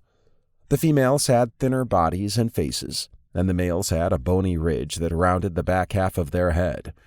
Kate was eager to talk with a Gazjeric. The next exhibit intrigued her. It showed the rift they were near and the network it belonged to. The network had tens of thousands of different endpoints. It was like a spider web over the galaxy. The color coding indicated other rift endpoints the GC had some agreement with, but a vast majority had no presence or relationship. "Wow, a rift network," said Dylan. He glanced at Sandas. "You seen anything like this?" "No, but this is impressive, yes, quite so." Evaran smiled. "I've seen these before, but from afar. I'm curious to know more." Sandas clapped. "Ha! This excites you. I guess anything new would at your age." "Indeed so," said Evaran. Kate didn't know Evaran's true age, other than he was ancient. Sandas had made a good point that once you'd lived for a long time, new experiences would be something exciting. She wondered if she would get to that point, but she always loved learning something new. Isaac furrowed his brow. "So it looks like the Rift Network is acting like a trade network. Lot of endpoints, though, that look like there is no relationship. Yet they had to know it was there if it's showing up here." Perhaps those were only charted via probes, said M. "Makes sense. If the GC didn't have the resources to expand and they have everything they need, it might not be a priority." "That's one possibility," said Evaran. "Another is there are forces out there that have prevented encroachment, but not enough to stop a scouting drone from detecting the endpoint." Isaac ran a hand over his mouth. "Given the size and strength of the GC, that would have to be some really tough forces." "They may be in a form that's difficult to fight." Good point." Kate wondered what Evaran could be referring to. Perhaps there were hostile Rift natives or creatures that discovered portals and lived in them. Another thought was that maybe there were more powerful coalitions out there, such as a machine-based one. The Rift network being displayed might not even be fully mapped yet. The next few displays were dedicated to various member civilizations. A standalone post with a screen allowed her to interact with the exhibit. The sort functionality, with all its filters, was a nice touch, but it made her wonder why this wasn't transmitted to those who wanted to see it. Taking a trip to see a hologram presentation seemed unusual to her, unless it was a social event. Even then, it could be done in a closed room with advanced technology like what was being shown here. Although she always welcomed a trip, she figured other races could have a different view. She cycled through a few civilizations. It stuck out to her that most aliens didn't have a humanoid form. She had thought it was an aberration of what she had seen before, but it extended out from what she was seeing. When she applied a filter per Dylan's request, it showed only 28 races with a humanoid form. Insectoid and plant-based forms were the most common. followed by reptilian ones. The other body shapes that stuck out were the dinosaur and avian ones. The machine option caught her eye, so she selected that. Only 2 races were listed, which shocked her.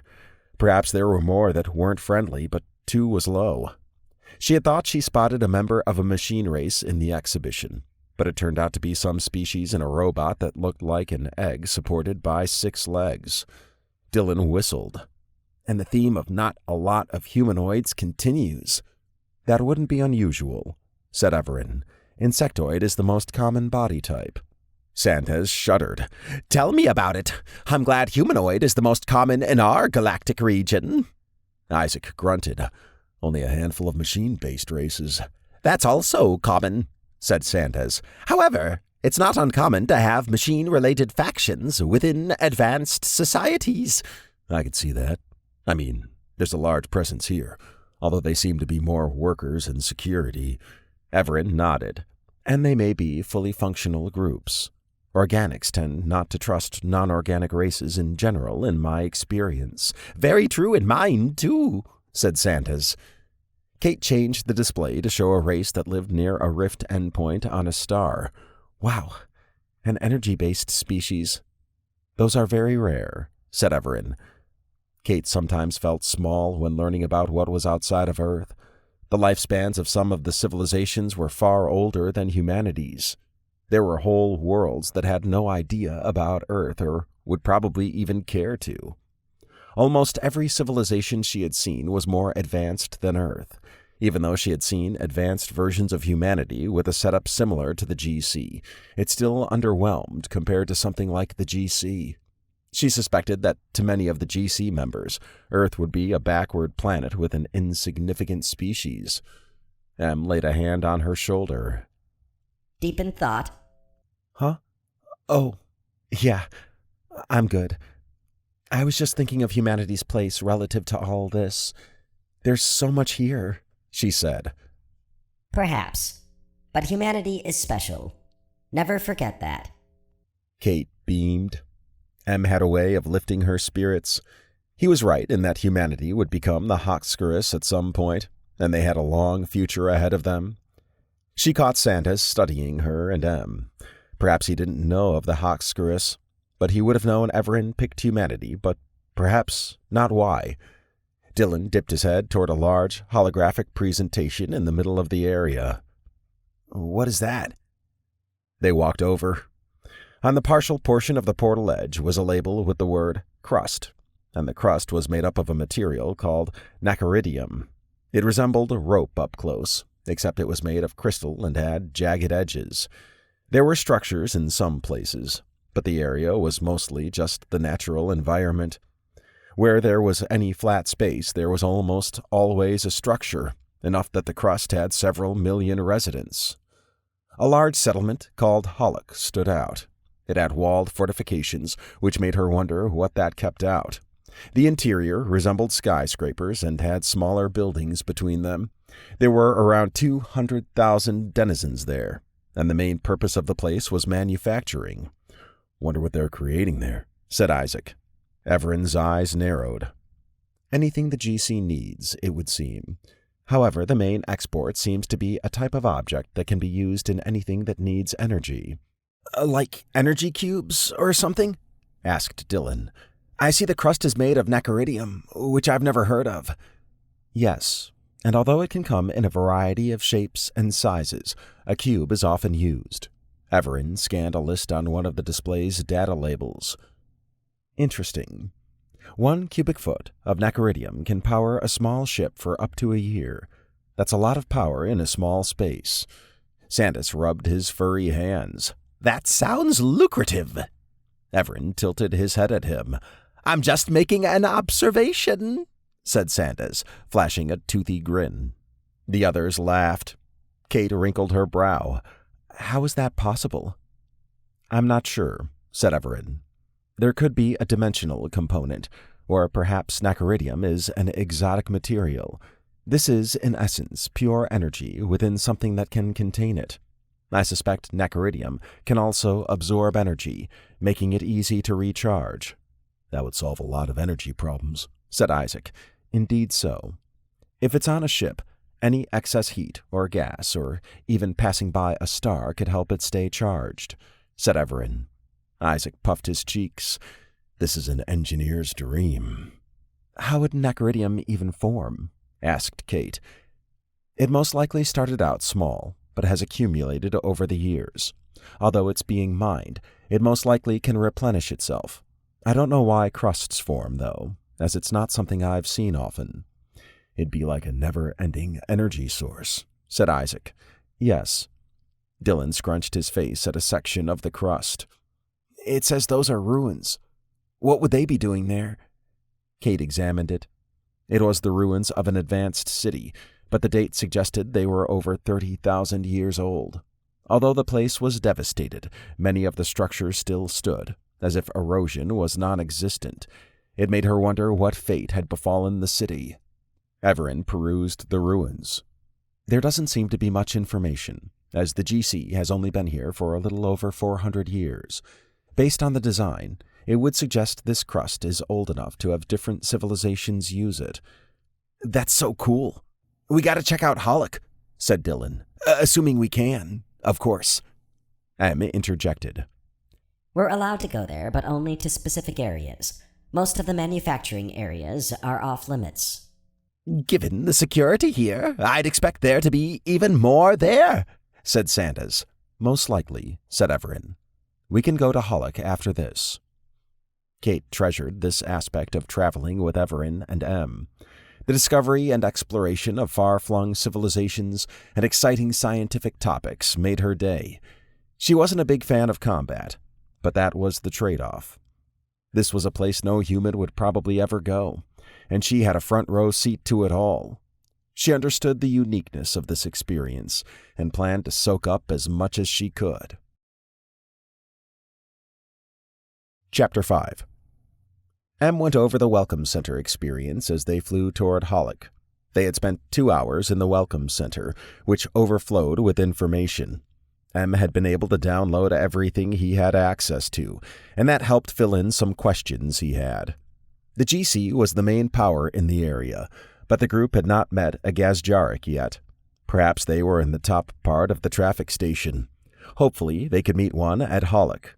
Kate had been impressed with everything she had seen, and Em calculated that she enjoyed those aspects the most out of any summons. Isaac didn't say much, but he took everything in and had pertinent questions. Dylan bounced around and fired off one question after another, and he played off Sandas's observations. Sandas acted like he had when he traveled with the first version of Evaran and the gang. He was happy, curious, and had many one-liners. He and Dylan had already bonded, and Em calculated they would become good friends. Sandas had that effect, and he would probably come to know Isaac and Kate as well. Evaran had interjected when appropriate, but he spent most of his time assessing the interaction between Sandas and Dylan, Isaac, and Kate. Sandas was a good benchmark to use since he knew both gangs. Evaran had teased him as if the switch between versions had never existed. Em liked that Sandas had come along, as it provided Evaran and Em with a familiar face from before. The traffic station was essentially a massive guard post. Em had soft-connected to some of the robots, but many were virtual intelligences. A few had AIs, but they acted as managers for the most part. They were part of an AI network that spanned the regional galactic region, which allowed for highly efficient processes. Although they were advanced, they were still limited to their role and physical forms. The station, and places like Hollock, had hard brakes to prevent any AI from going rogue and taking over. While the AIs could use various bodies, they were limited in what they could do. A part of their core programming that could not be altered was an unwavering loyalty to the Gazjariks. That probably helped them manage their coalition. Em analyzed some odd features of the crust that Evaran had noticed. The ruins indicated that, like Hollock, they were part of some advanced civilization. Their demise was unknown, and Em knew it bothered Evaran since there didn't seem to be much information on it, but there was on everything else. It was an anomaly, something they would probably travel back in time at some point to investigate if needed.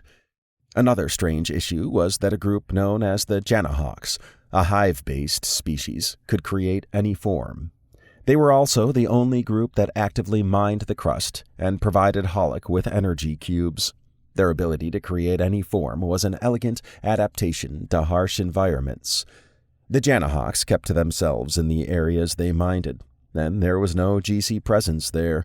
One thing that stood out was the massive sand piles littered throughout their mining area. The sand must have been shipped in. It was no surprise that Evaran had zoomed in displays in his ARI, which he discussed with M. The gang didn't need to know about Evaran's concerns just yet, but he suspected there was something wrong with the relationship between the GC and the Janahawks. At the very least, there should have been some form of GC presence in mined areas. Their only interaction was when mined resources were dropped off to be processed. The other problem was the Janahawks had parts of the crust in them, as if they were a native species of it, but the GC Welcome Center data suggested they were just another coalition member. The Janahawks' denizens would have a distinct advantage, which Evaran wanted to explore. He had marked it as a goal for M to be on the lookout for. The Janahawks' mining areas had strange forms bustling around. One common theme was the slimy glue-like substance on their skin. One humongous form walked on 4 legs and pulled massive hover slabs of material. The slabs were loaded by the most common form, which had large front legs and digitigrade smaller legs supporting a powerful, sloping body. 2 enormous arms hung from the sides, while multiple tendrils sprouted all over their body and at various endings. Their short, snout-like face had a mouth with razor-sharp teeth, and their yellow eyes stood out on their mostly brown bodies that had glowing parts of the crust in them. Some carried an object that shot powerful lasers into the crust, breaking it up. Others scooped it onto the hover slabs. Their tendrils also had metallic endings, which helped the forms be multi-purpose. There were some variations, such as one that had a bulbous head compared to the others, but the body type was the same. They stood around while their tendrils moved in different directions. Another version had a much tougher face with a longer snout. They also had heavily armored plates. M suspected they were security, and their build was meant for speed and power. There was no evident reason for so much armored security. Although there wasn't much technology, there were vehicles that scooped up mined material. They were driven by worm-like beings with multiple arms. The process was efficient, and M wondered why the Janahawks didn't use robots. It could be a control thing. Gaseous beings with long, hanging tendrils floated above the work on the crust. M suspected they helped give a good overview of what was going on. There was another area where the crust pieces were fed into a machine that produced various shapes, mostly cubes.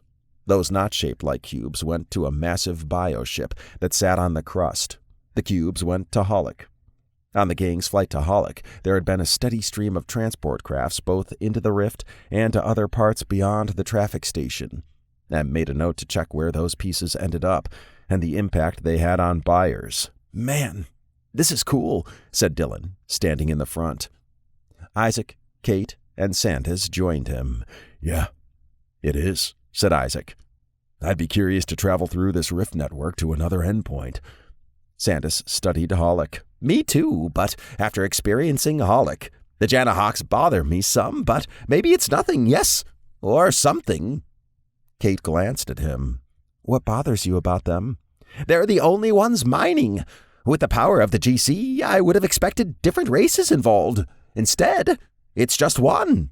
It could be an agreement, but there's so much crust available, it doesn't make sense. There's something else going on." Sandas shook his hands in front of him.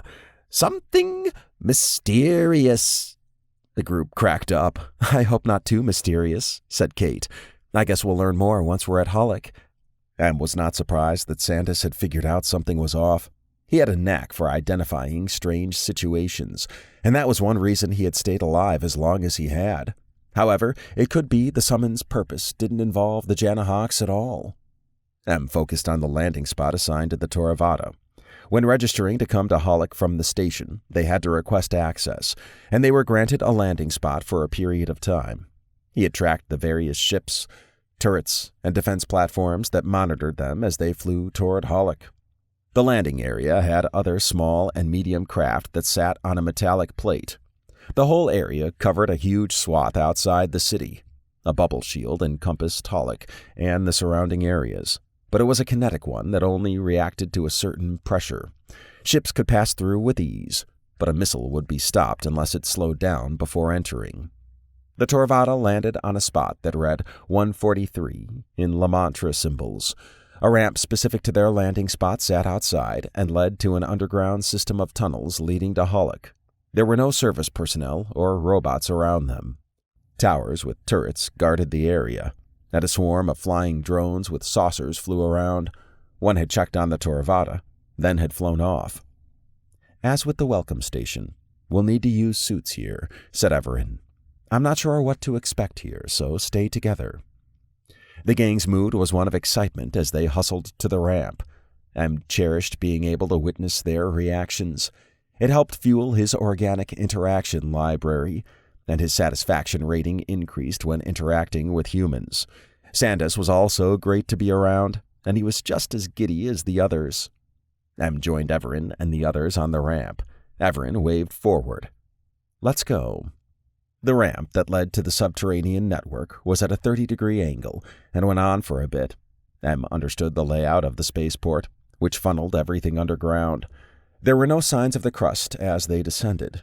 Instead, it was all metal, and various ceiling panels lit up as they advanced. Em detected surveillance devices, and he was sure Evaran had as well. When they reached the bottom, they stepped into a small, featureless room that had a sliding door at the end and a green button on the side.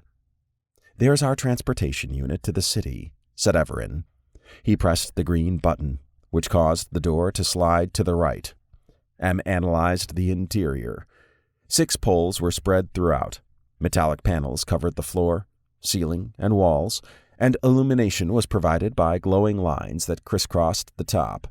He followed the others in, and the doors closed. He sensed everyone's anxious mood as they grabbed the poles, and he suspected they were expecting seating of some type. He looked at Kate, who wrapped her arm around his. It made his inner orb pulse calmly to know she had selected him for comfort. Sandas silently observed the interaction, and Isaac and Dylan were all smiles. If anyone else wishes to hold on to me, please do, said Em. Sandas hopped over to Em's other side. Don't need to tell me twice. The group laughed as they continued on. Isaac hadn't realized Kate was nervous, but things were moving fast. Perhaps she remembered the last adventure where they had been separated and then attacked. He hoped nothing like that occurred here, but this was a new place with a much wider diversity of beings. They also probably had a lot of goals that might not align with the group's. There were no windows or anything to look out, but the ride was smooth. A holographic screen covered the front wall and showed their route. They would arrive at a large area along with other units, and from there they could go up a ramp to enter the city. Not all units went to the same location, as the map also showed several cargo areas for larger units. That was probably why bigger ships were sent to specific landing pads. After 10 minutes, the unit stopped, and the gang exited. Isaac surveyed the busy open area. Thick pillars provided support and had rings at various heights that provided illumination. Aliens moved to and fro, while security robots wheeled around. The lack of humanoids bothered him more than he expected. It was probably due to the prevalence of insectoid races, which he never wanted to meet in a dark alley. The plant-based species intrigued him. Busy place, said Dylan. Kate grimaced at a cockroach-like race in the distance. Isaac shuddered as they moved around. They made his skin crawl and reminded him of the one that almost killed Oleg. Another species next to them had vines swarming around in a blob, yet they were able to move with ease and interact with things. We don't have to talk to them, said Evaran, placing a hand on Isaac's arm.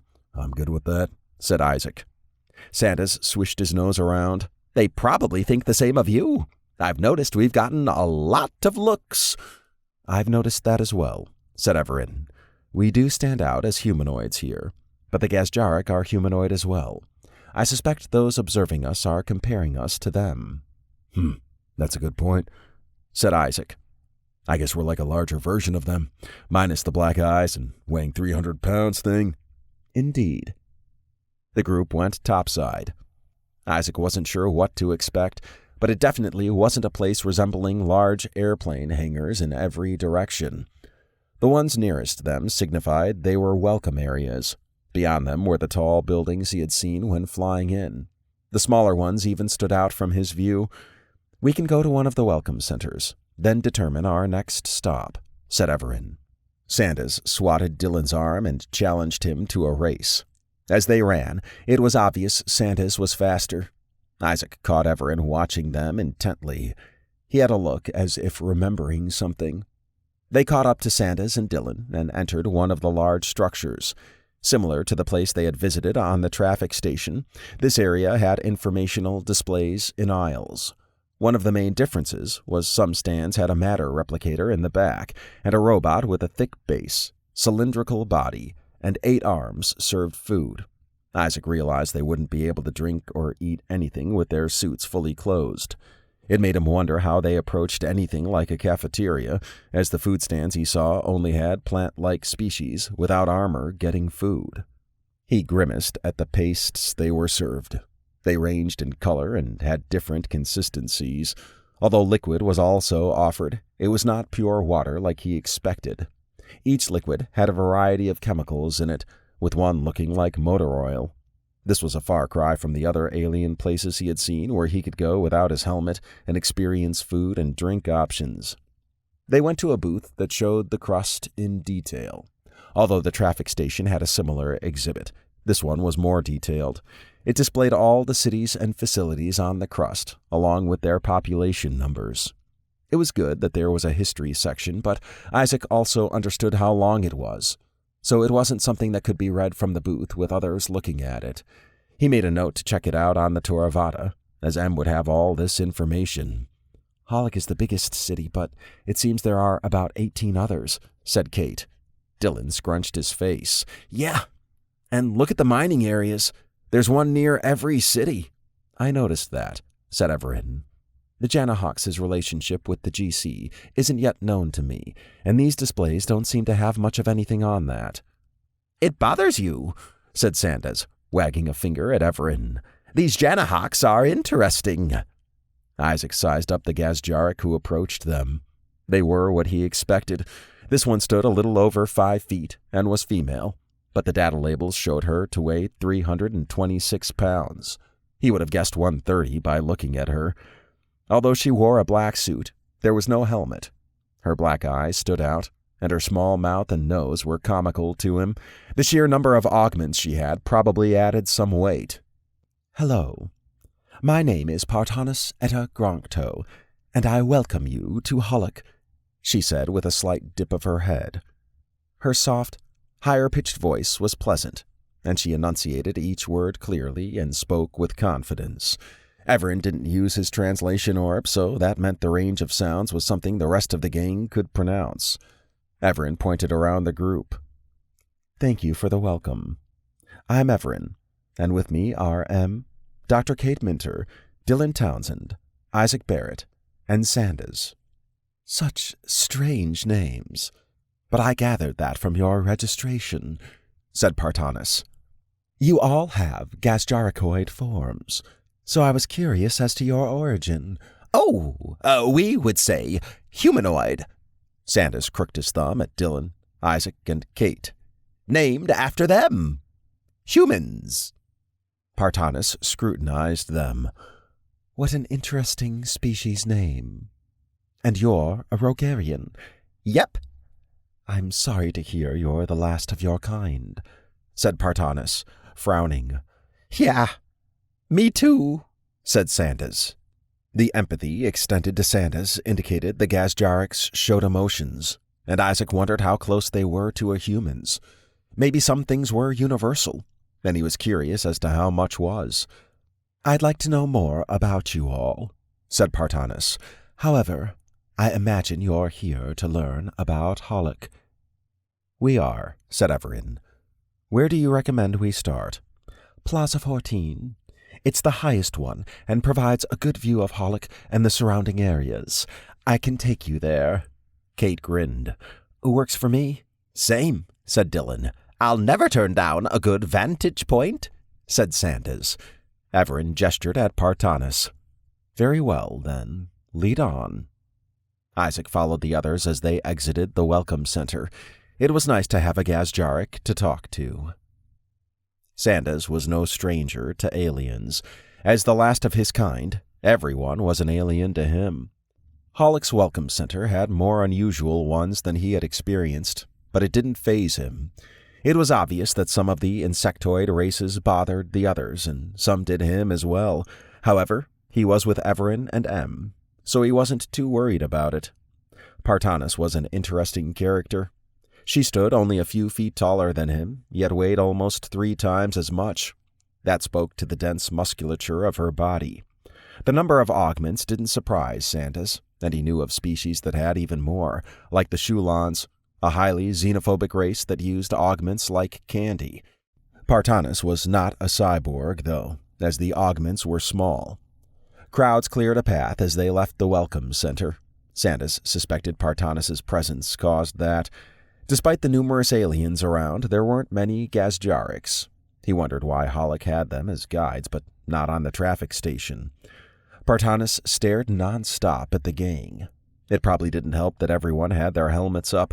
Their faces could still be seen, but it was behind the transparent front plates. Sandas singled out one augment at the bottom of Partanis's neck that controlled breathing. It could handle a wide variety of environments.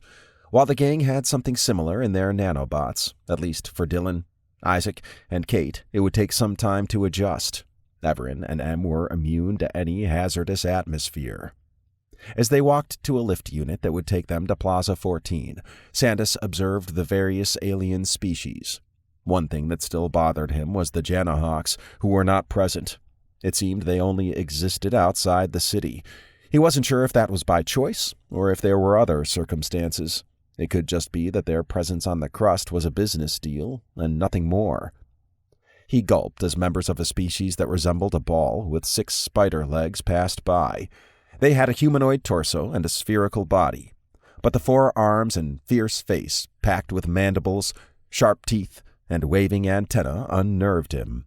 They reminded him of a larger version of a predator from his world, but he had not been uplifted at the time. He shuddered as his body remembered. The robots were busy as they rolled around everywhere. He wondered why they didn't use a hover component. It was a trend he noticed in that, as advanced as everything was, those facets were not everywhere. The robots had some crude systems, but perhaps that was all that was needed. It could even be by design.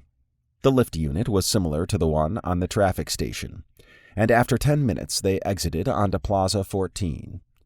Sandas loved the huge bubble shield that encompassed the platform. The area was open, with places for sitting, although the types of seating were odd to him. It had to support multiple species, so the ability for the seating to transform to whatever was needed was a nice touch. Looking out, he could see the traffic station and the ships flying in and out of the portal.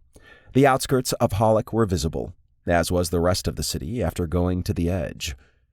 "This is amazing," said Kate. "Sure is," said Isaac. "You can see everything from up here." Dylan gripped the guardrail. "Look, you can even see the Janahawks mining area from here." "I'm glad this pleases you," said Partanis. "That's the usual reaction when visitors come here." Sandas examined the area where the Janahawks worked. They were efficient in their operations, and a steady flow of crust parts was moved to a refining center that had a stream of hover slabs to Hollick and back. "Why do the Janahawks have so many security forms?" he asked. "To protect their mining area," said Partanis. Sandas wiggled his nose. "From what? There's enough firepower around the portal to demolish the area if the GC wanted to. Hollick could be a potential threat, but it has a strong security force as well. No, these big security forms are meant for something else. It's a mystery, yes, a very strange one." "We don't have any say in what forms they produce. They supply crust parts to us, and we leave them be to govern their own area," said Partanis. "Sandas has a point," said Evaran. "Their security doesn't line up with what they're doing. I suspect it's meant to protect them from something else we haven't seen, or even the GC hasn't seen. How old are the Janahawks?" "They were here when we arrived long ago. We don't know their full history or true age as a civilization, said Partanis. I see. Sandas gazed past the mining area. So how fast does the crust rebuild Nacaridium? Partanis faced him. Our observation is it takes a long while. However, the Janahawks will mine to a certain depth, then move operations. Efficient! Yes, very efficient! Is there a reason the Janahawks don't go deeper? We don't know. They provide us with all we need for our own use and trade. Sandas figured there was a concern about going too deep, but it apparently was not something that bothered Hollick or even the GC. They were content to let the Janahawks do what they wanted. Kate glanced at Partanis. On another note, how did your coalition come about? I know the exhibits had some information, but I haven't seen it fully yet. A good question, said Partanis. We evolved in the nearest system.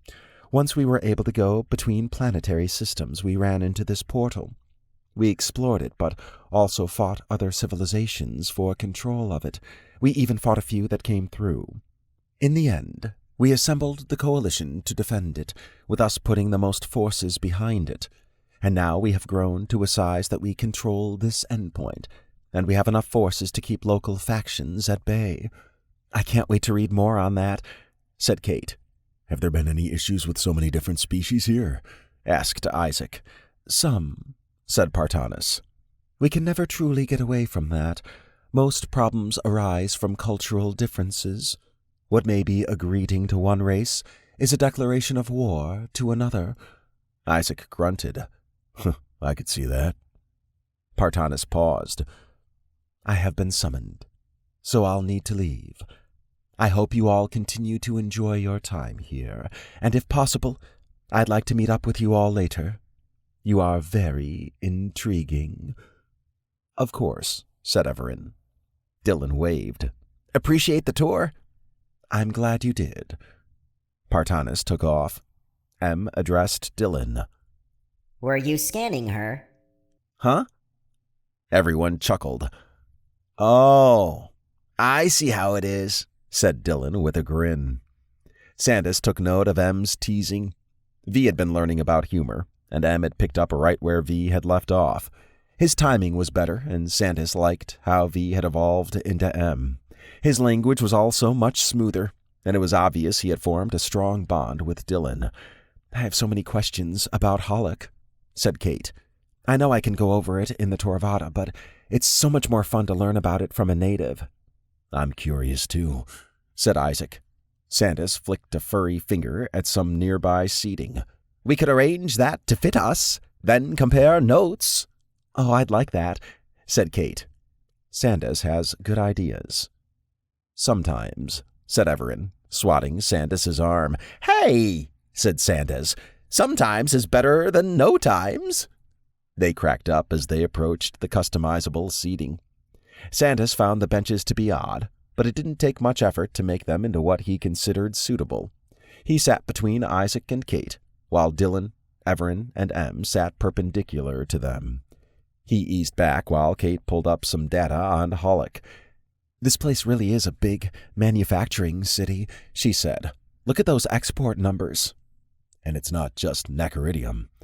They also export a large variety of food and drink, said Isaac. Dylan narrowed his eyes.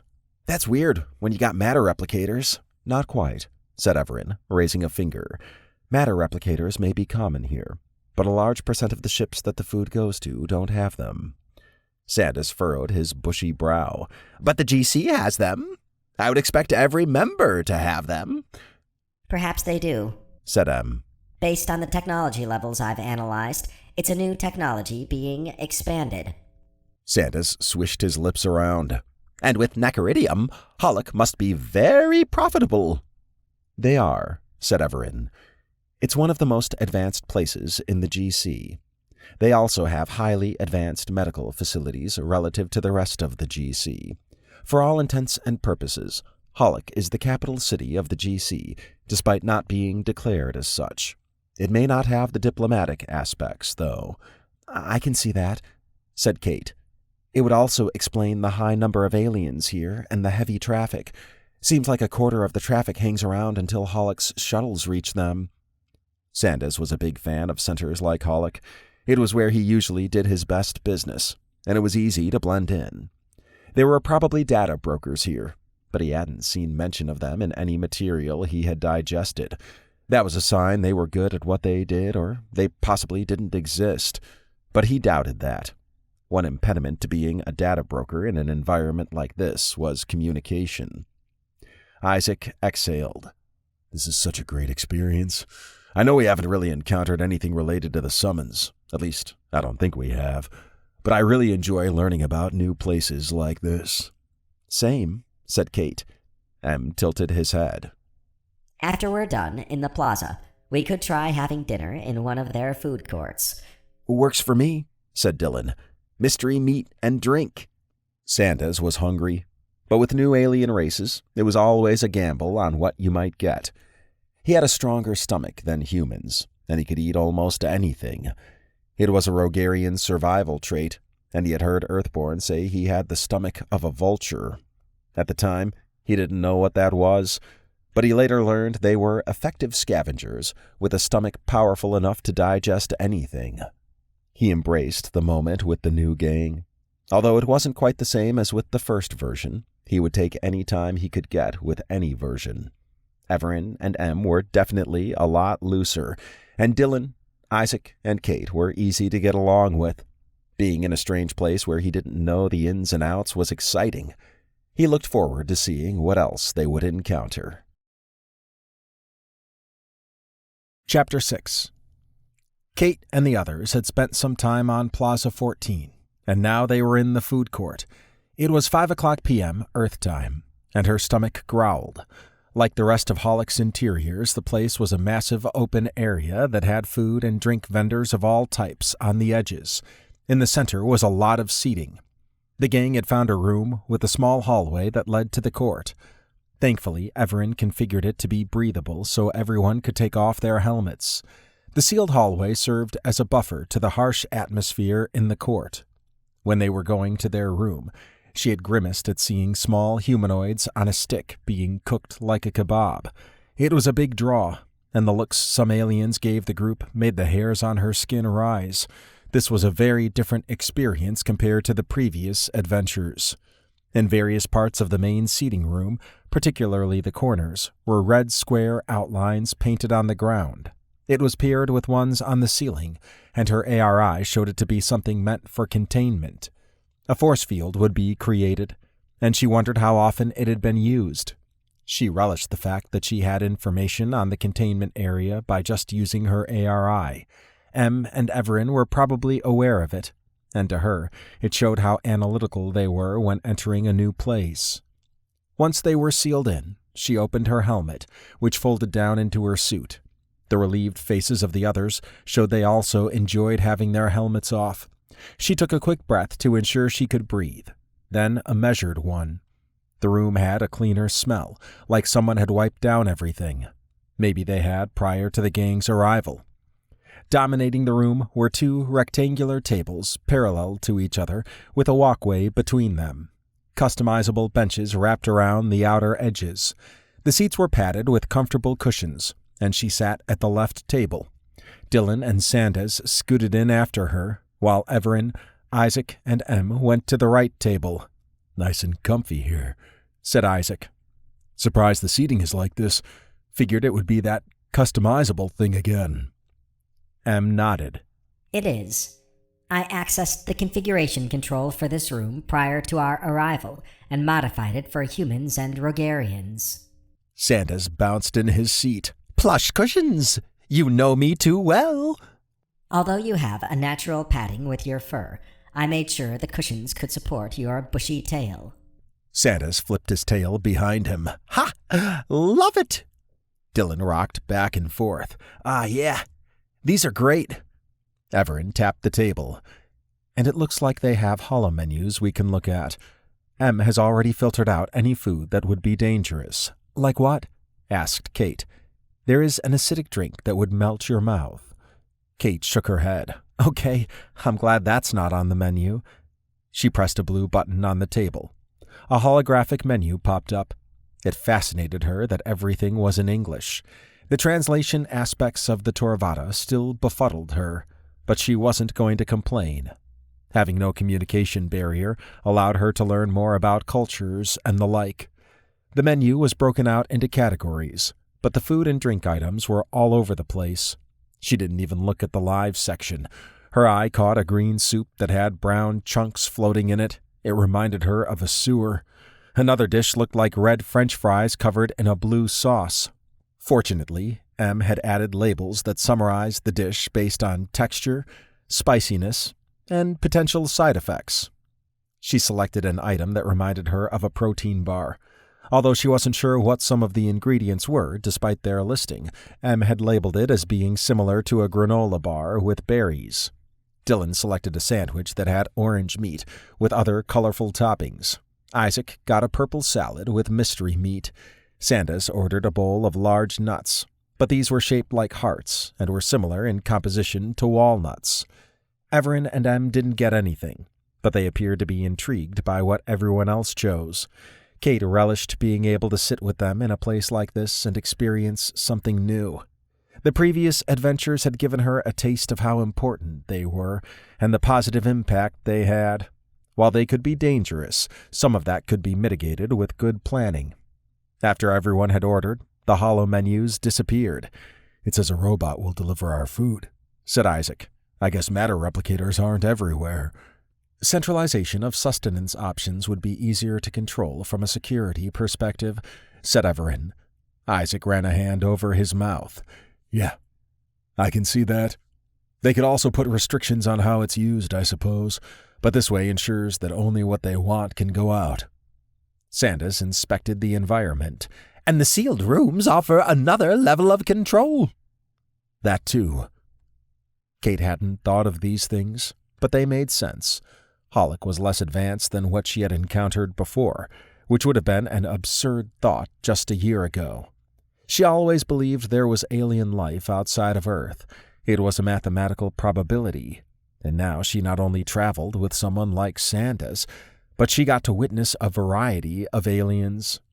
Dylan tapped the table. "I like the little timer thing they've got going on here. Says my meal will be served in about 2 minutes. "Yeah, that is cool," said Isaac. "Looks like we all have varying times. I wonder why Sandas's says 5 minutes or so." "They want to drive me nuts while delivering them," said Sandas. The group laughed. Things were easy with Sandas. It didn't surprise her that he had a strong bond with the previous version of the gang. He always had a big smile and was kind, but she also knew he had to be ruthless to do what he did. He was probably lonely due to being unable to expose himself and having to be on the lookout at all times, but he could be himself around the gang.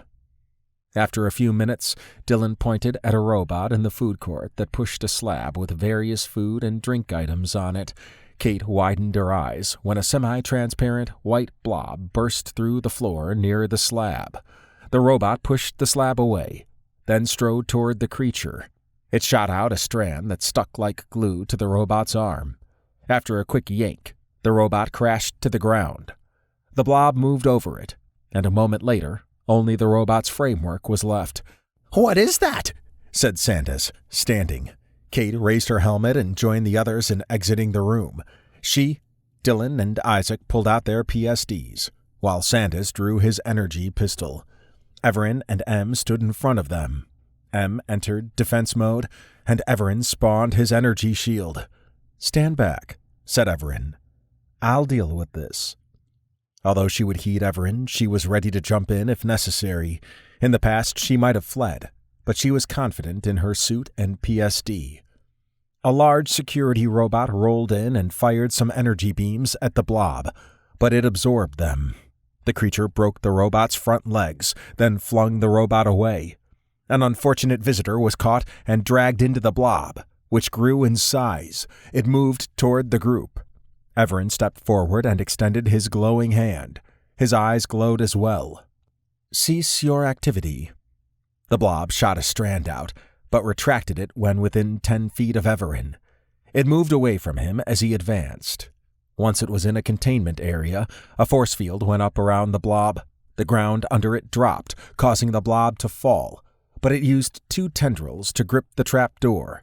They vibrated, and the blob disappeared as the doors closed. The force field lowered.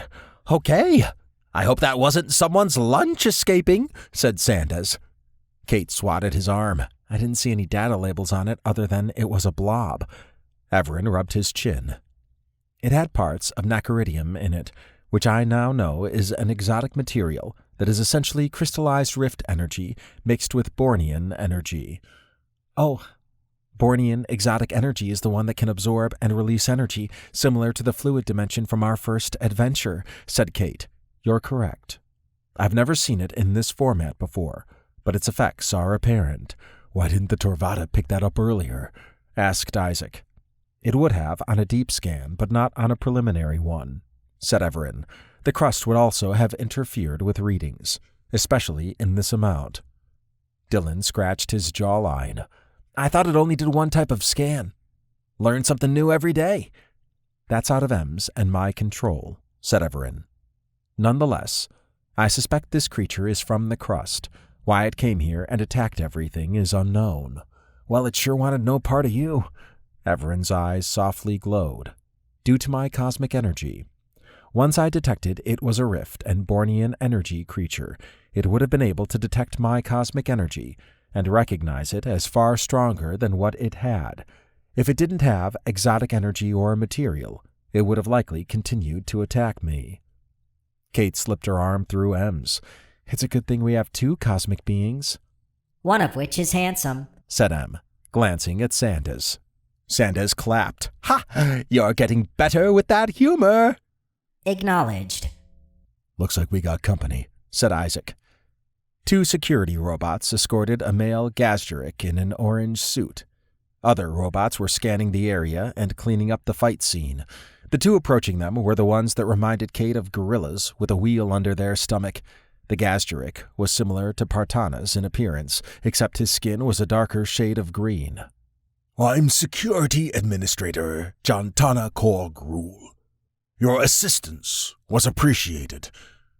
We were happy to help, and I'm sorry we weren't able to rescue the person who was attacked, said Evaran. I'm not familiar with the creature. Has this occurred before? It has, sadly. We're not sure where it comes from, but the only countermeasure we know that works is to contain it, then release it back onto the crust. It doesn't try to come back. No, said Jantana. They seem to want to be released back onto the crust. Then it was transported in somehow, said Evaran. Jantana studied him. That's our thought, too. You were able to corral it with just your hand. Our city council would like to talk to you. Normally, we'd ask you to come to our station and answer some questions, but you've done something no one's seen before. The city council is curious about that, and doesn't want any delay. Of course, said Evaran. Excellent. Please, follow me. It was apparent the security team had never seen someone stand up to the blobs before and lived to tell the tale. Kate wondered if the city council was more afraid of having someone in the city the blobs feared, or if they wanted more information on the fight. With all the surveillance, she suspected it was the former. She glanced back at their room. What she had thought would be a fun dining experience had turned into a situation. She could eat later on the Torvada. That was just life when traveling with Evaran and M. M did a continuous scan of the environment as the gang followed Jantana to the city council chambers. The fight with the blob had been unexpected, but he had registered the same facts as Evaran. Everything indicated that it came from the crust, yet none had been detected earlier. That could be due to the Torvada just doing a high-level preliminary scan and not a deep one. A deep scan took longer, and it might not have been received well if the Torvada flew around areas it wasn't designated to be in, unless it went in stealthed. M had not assigned a high probability that the blob could dismantle robots. The creature did not distinguish organic from inorganic when attacking. The assaulted robot's framework showed the blob had digested metal with ease. The consumed visitor had also been dissolved fast. They were both victims of an energy conversion, which seemed how the blob fed, since it grew in size after each meal. M had calculated that Evaran would have been able to move the blob back. If it could detect exotic energy, it would have known that Evaran was far beyond anything it had encountered before. M had heard that standing next to Evaran was like being by a sun, although he understood that the reference was not physical, as that would melt most beings. Dylan, Isaac, and Kate were on alert as they traversed one hallway after another. Their elevated heartbeats were easy to detect, and even the usually calm Sandas was peaking everywhere. The fight had been sudden, and the moment had changed quickly from peace and laughter to violence. That was not uncommon, and the gang had reacted as they should have. It showed they had adapted to traveling on the Toravada. Evaran walked with his hands behind his back. M knew the others would take confidence in his fearlessness. Anyone monitoring his fight with the blob would have noticed that as well. M detected the containment areas during their walk, which suggested this might be more common than was understood. The fact that security could only contain the creature meant they didn't understand how to fight it effectively outside of catch and release. How they lured it to a containment area was another mystery. After 20 minutes that included a lift ride down 13 levels, they arrived at a rectangular shielded door, which whooshed open. Security was much heavier than above, and there were more containment areas. The room they entered had a long, semicircle table that filled half of the room. The other half had customizable seating and a small area to stand in. A podium resided about 10 feet away from the bench in the back. Behind the table were 7 Gazjeriks, 3 male and 4 female. It was apparent the Gazjeriks ran Holic, despite their not being as visible among the populace. They all wore a similar outfit to Partanis, except theirs were blue with silver segments. M calculated that the suit color helped affirm rank. The room went silent as the doors closed. The male Gazjerik in the middle spoke. "Welcome. I'm Hurata Gerlotta, Prime Administrator of Holic. With me are the other administrators, and we make up the City Council." "It's good to meet you," said Evaran, bowing slightly with his left arm across his stomach. "We know who you are from your registrations, and we wanted to talk about the incident you were involved in." "Of course. Please proceed." "You were able to contain the creature using only your glowing hand. Is that a feature of humanity?" asked Hurata. "Only for those like me," said Evaran. M figured he continued his deception due to the GC not being advanced enough. It was not uncommon for Evaran to withhold information, and it was apparent he didn't quite trust the Council yet. M accessed a situation where they had opened up to a worm-like civilization before, and they had tried to capture the Toravada. Knowledge could be a weapon, and Evaran kept his sheathed for the moment. "I see," said Hurata. "We understand your visitors, and are of 2 races we've never heard of before. Does the one named Sandas have this ability?" "One can dream," said Sandas. "I can run fast, though." Hurata and the others chuckled. M found it reassuring that they understood humor. It was another point in their commonality with humans. Although he didn't know much about the Gazjeriks, their facial expressions and reactions were human-like. "We have to ask, why are you here?"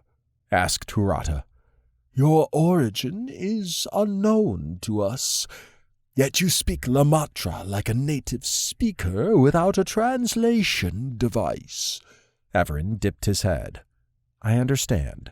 We're travelers, and we help where we're needed. That brought us here, and it looks like we may have the reason for it." "And what decides where you go?"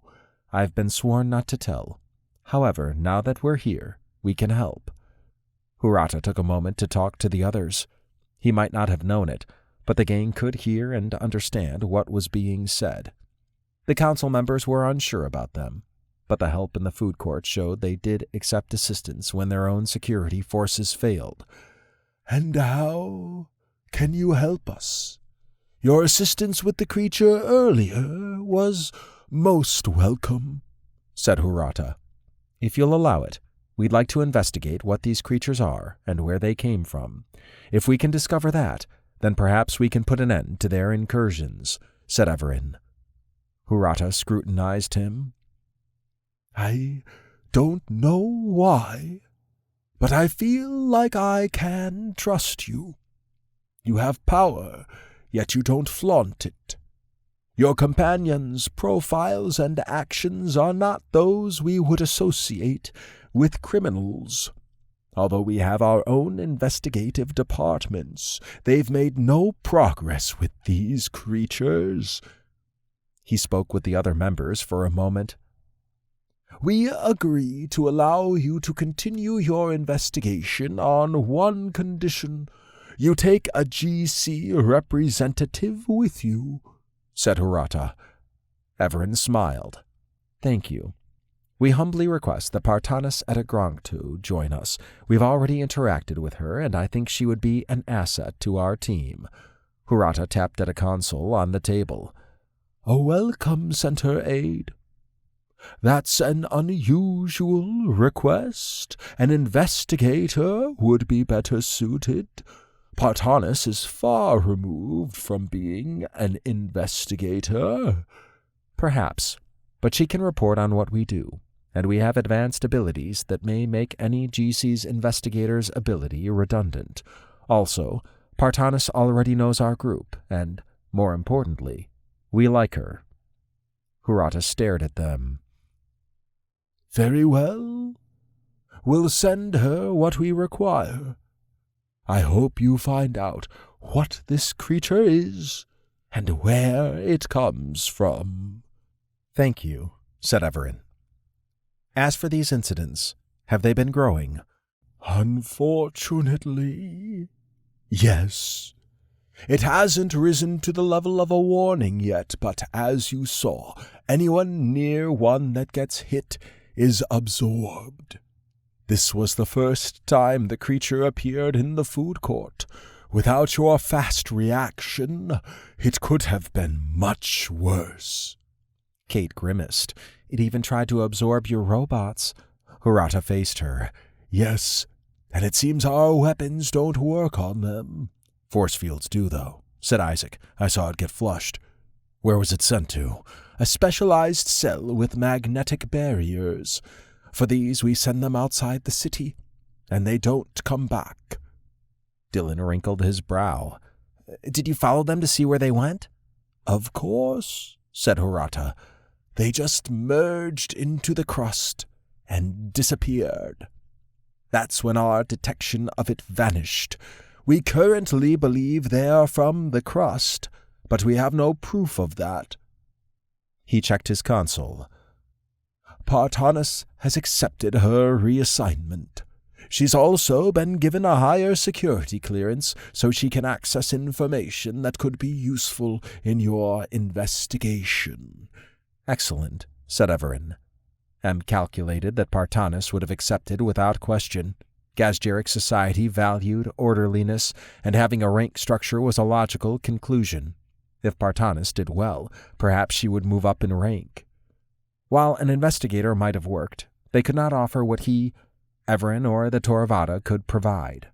M liked Partanis, and he was confident the rest of the gang did as well. They now had a potential reason for the summons. Chapter 7.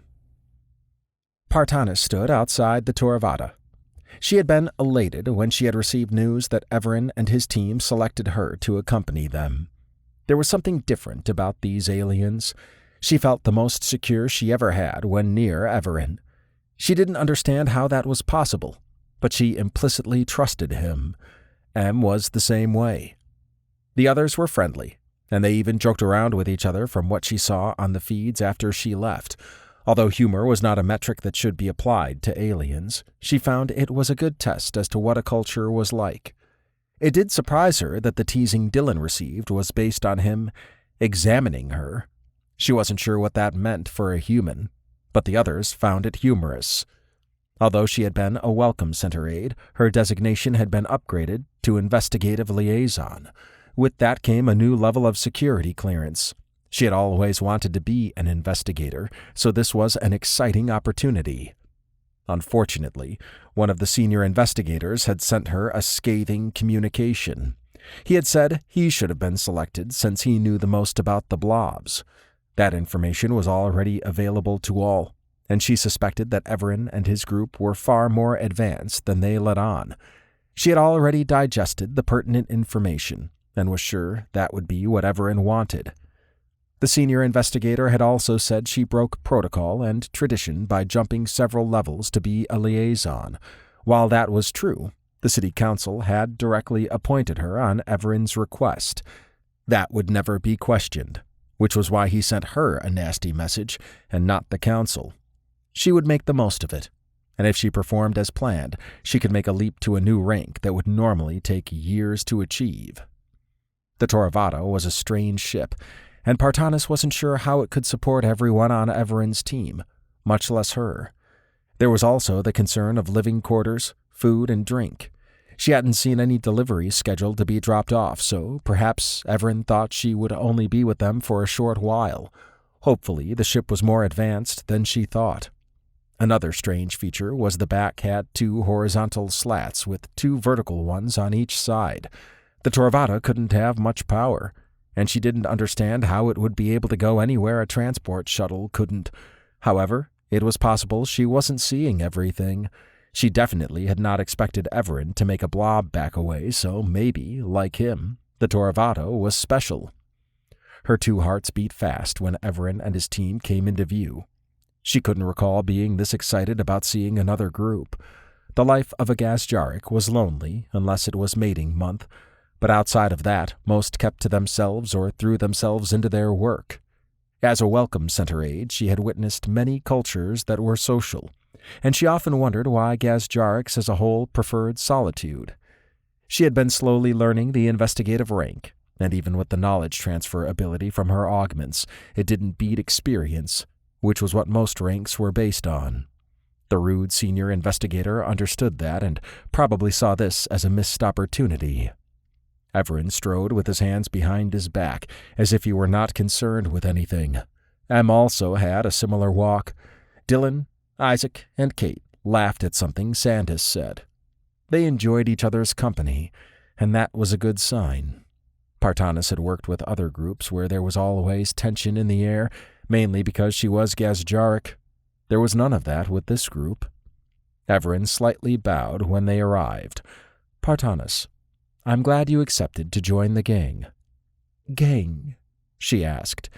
It's what we call ourselves, said Isaac. Evaran and the gang. Then I'm a gang member. Dylan chortled.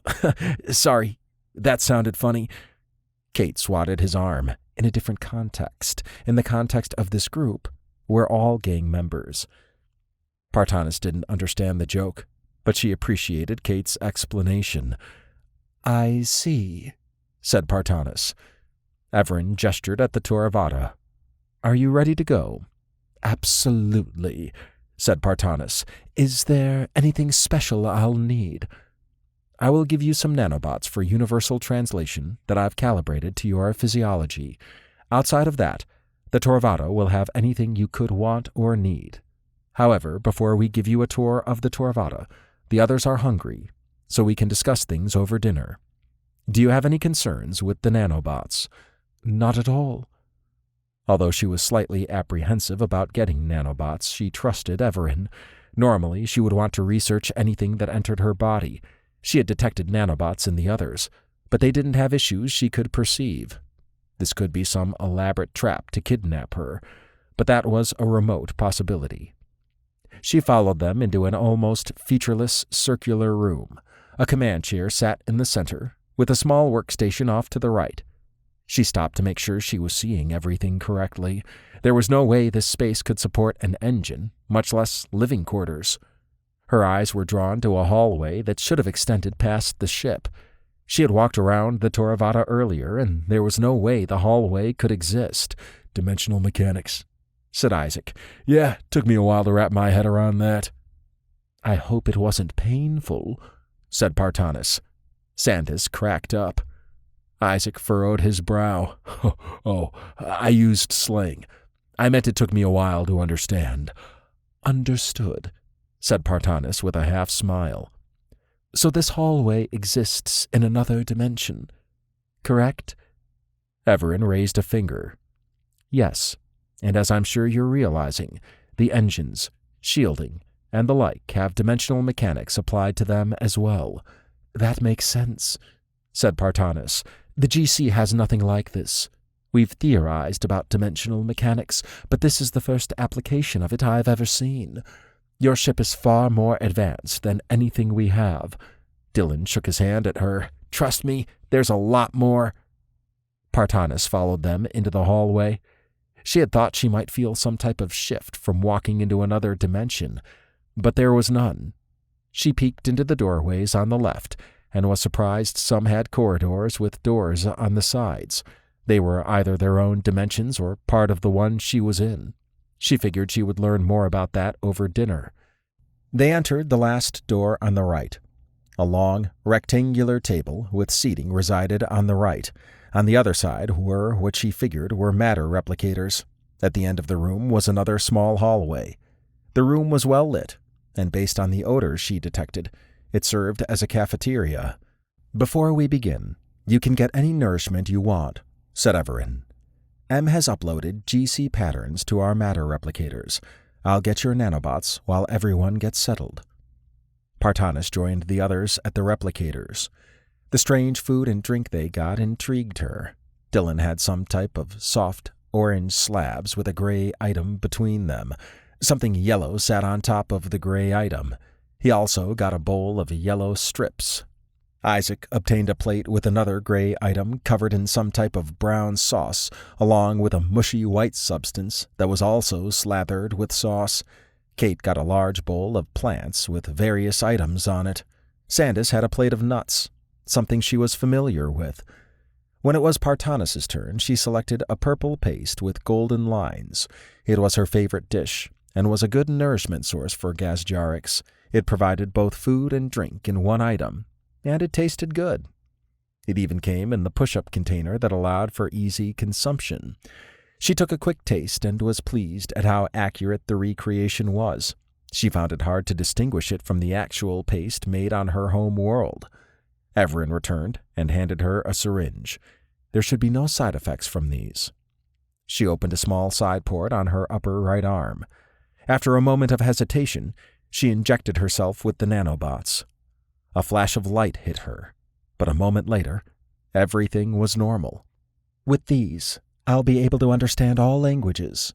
Are there any limitations? She asked. Only for languages you can't vocalize, said Evaran. In those cases, I use a translation orb to handle that. Partanis examined her hands. Understood. Evaran sat at the head of the table, with Kate, Isaac, and Dylan on the side closest to the wall. She took a seat next to Evaran on the other side, and to her left were Sandas and M. The seating was comfortable, as was the informal nature of the meeting. Looks like a push-up pop, said Dylan, pointing at her paste. It's sharwara, a popular Gazjarik dish, said Partanis. Sandas wiggled his nose. It actually smells good. It has crushed nuts in it. Yes, it does. Your food items intrigue me. Oh, I got a cheeseburger and fries, said Dylan. Isaac motioned at his plate.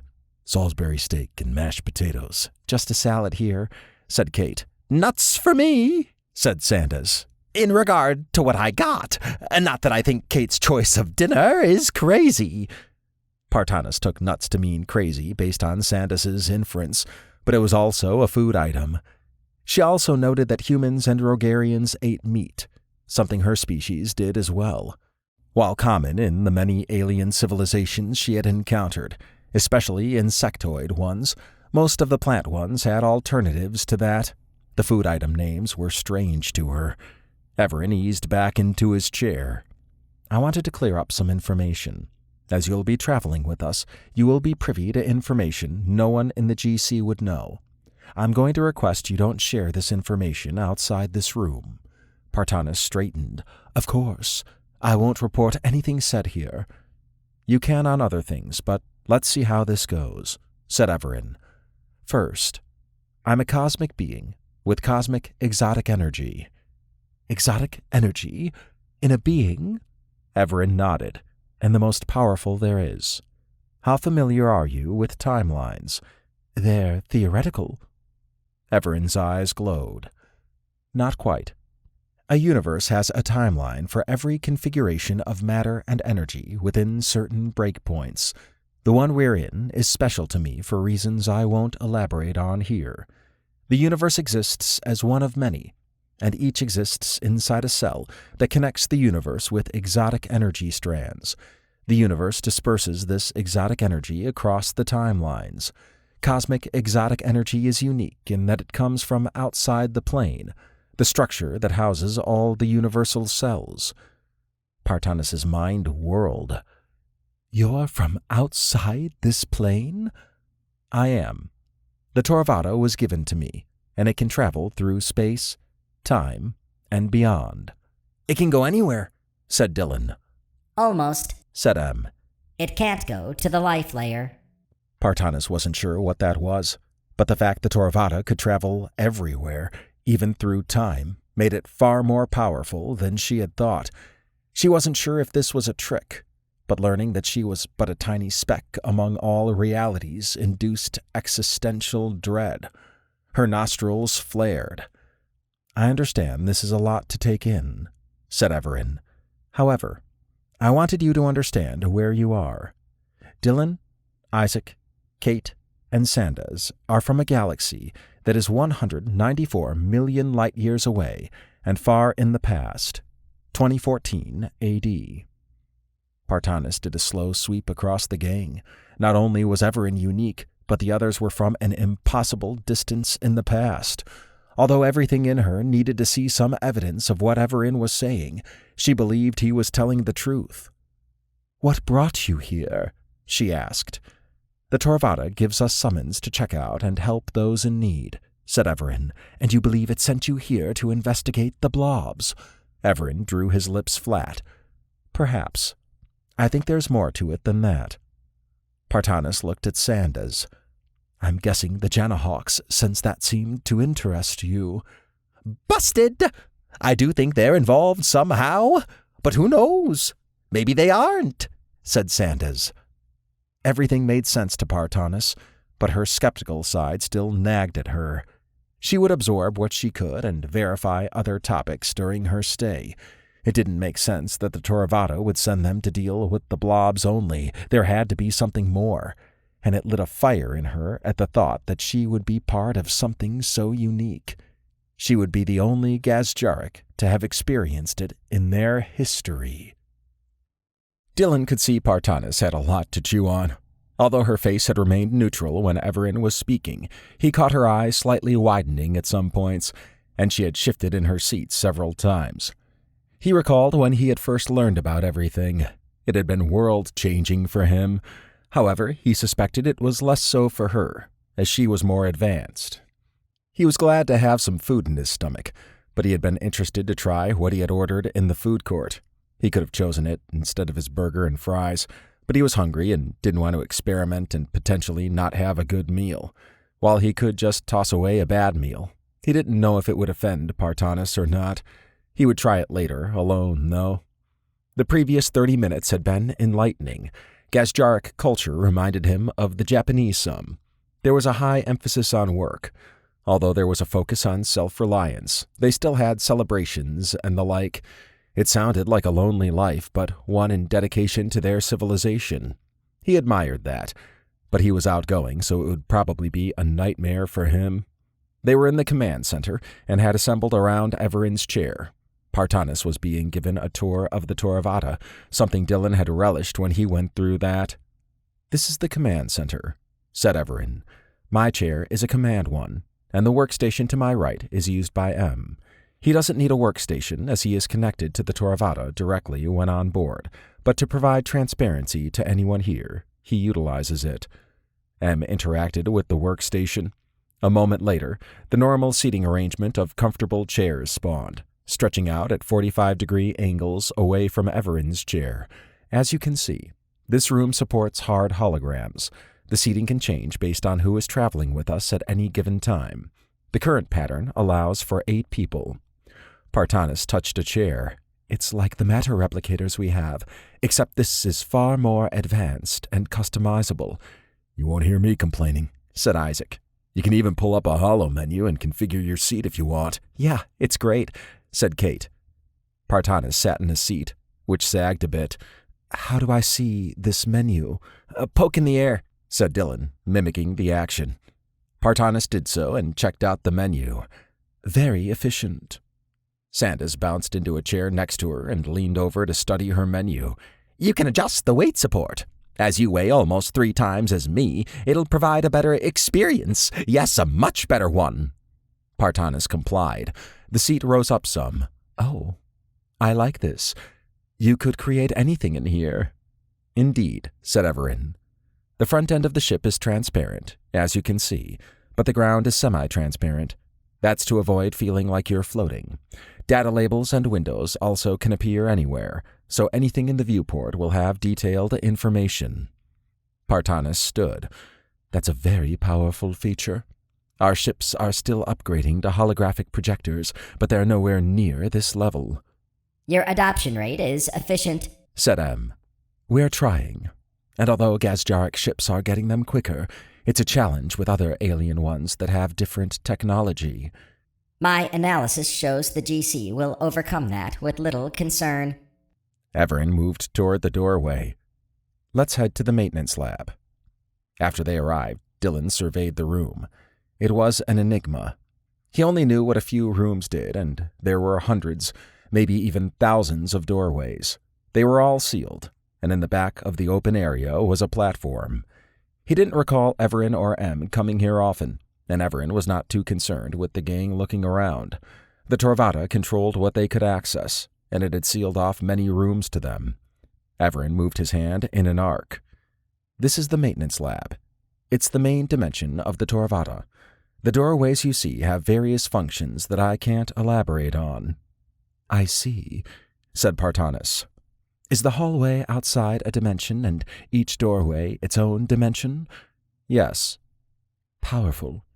But it seems not much to see here, then. Indeed.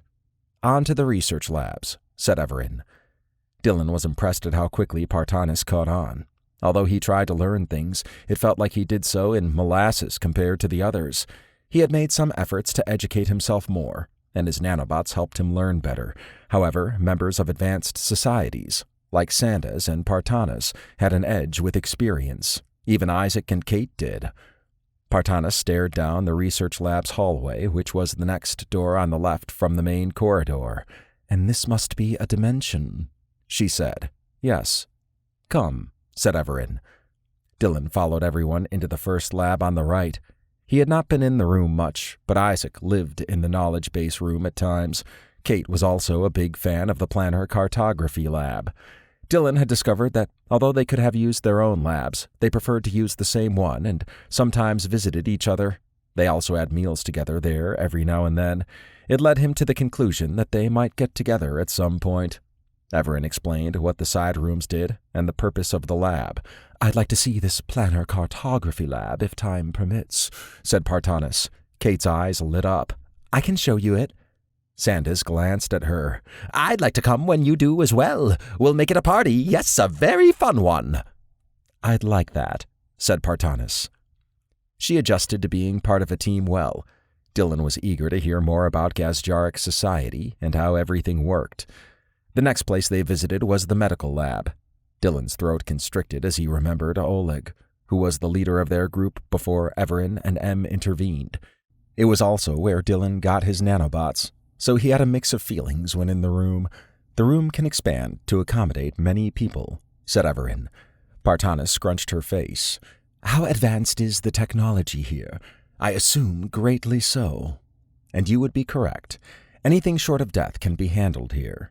There are limits, of course, but it can serve as a functioning hospital if needed. The nanobots you took earlier came from here. So powerful. said Partanis. "I hope we don't need to use this lab during this investigation." "I concur. On to the hollow rooms." Dylan enjoyed Partanis's reactions. It gave him a glimpse into what Evaran and Em must have seen when he, Isaac, and Kate had first learned about everything. Dylan never got tired of seeing it from the other side. They stepped inside the next doorway off the main hallway. This is similar to the research labs, except these have hollow rooms instead of research labs. They support hard holograms, so anything can be created in here, said Evaran. Everyone followed him into the first hollow room on the right. The traffic station welcome center materialized all around them. Partanis touched a pillar. "It's so real." "Yeah, and a great place to train," said Dylan, boxing in the air. "Is violence a natural part of your culture?"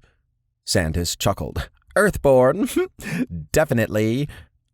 "I'm not familiar with these Earthborn. Did you mean human?" asked Partanis. "Earthborn are humans who were abducted from Earth, then freed," said Sandas. "Oh, Earth is the human homeworld. There's another human world called Fredoria, and regardless of where humans came from, violence is a part of their identity. Yes, they can be quite violent." Partanis eyed the gang. "You don't seem like that." "Don't get between Dylan and a burger, and you'll be okay," said Em. Everyone focused on him. "I'll observe that," said Partanis. Dylan burst out laughing. "He's playing around." "Oh." Dylan wondered what she really thought of the casual humor being tossed about. It was natural with this group, and he wanted to hear some Gazjaric jokes at some point. As pointed out, Em was teasing Dylan, said Evaran. "Nonetheless, you can come here to run any simulation you want. Holic, as far as we've seen, can be reconstructed here. I assume as more information is obtained, it can be used here," said Partanis. Isaac wagged a finger at her. "You got it. It's great for replaying situations where you want to try different things." Partanis scrutinized him. "An efficient way to train." "Yep." They moved to the main hallway.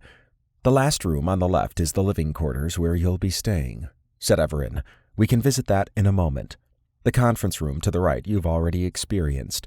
The other door on the right goes to the roof, but we don't need to go there while docked." Partanis's gaze darted around. "All this in such a small space in the reality I know. You could live here forever." "That's correct." Dylan would live a long time thanks to the nanobots, and he savored still being young with centuries to experience yet. He saw on the Gazjaric display from earlier that they were also long-lived, and that was an advanced civilization trait. It made sense, as they would have the tech to handle diseases and even regeneration. The average Gazjaric lived to be about 400 years old. He wondered what their most common cause of death was. "On to your room," said Evaran. After entering the living quarters area and showing Partanis how to use the side console, they arrived inside her room. It was bare, had stainless steel-like walls, and had only the basics: a bed, a cabinet, and a doorway to the bathroom. The minimalist aesthetic was what Dylan expected. If Gazjarics were always working, they wouldn't spend too much time at home. "This is acceptable," said Partanis. She poked the air.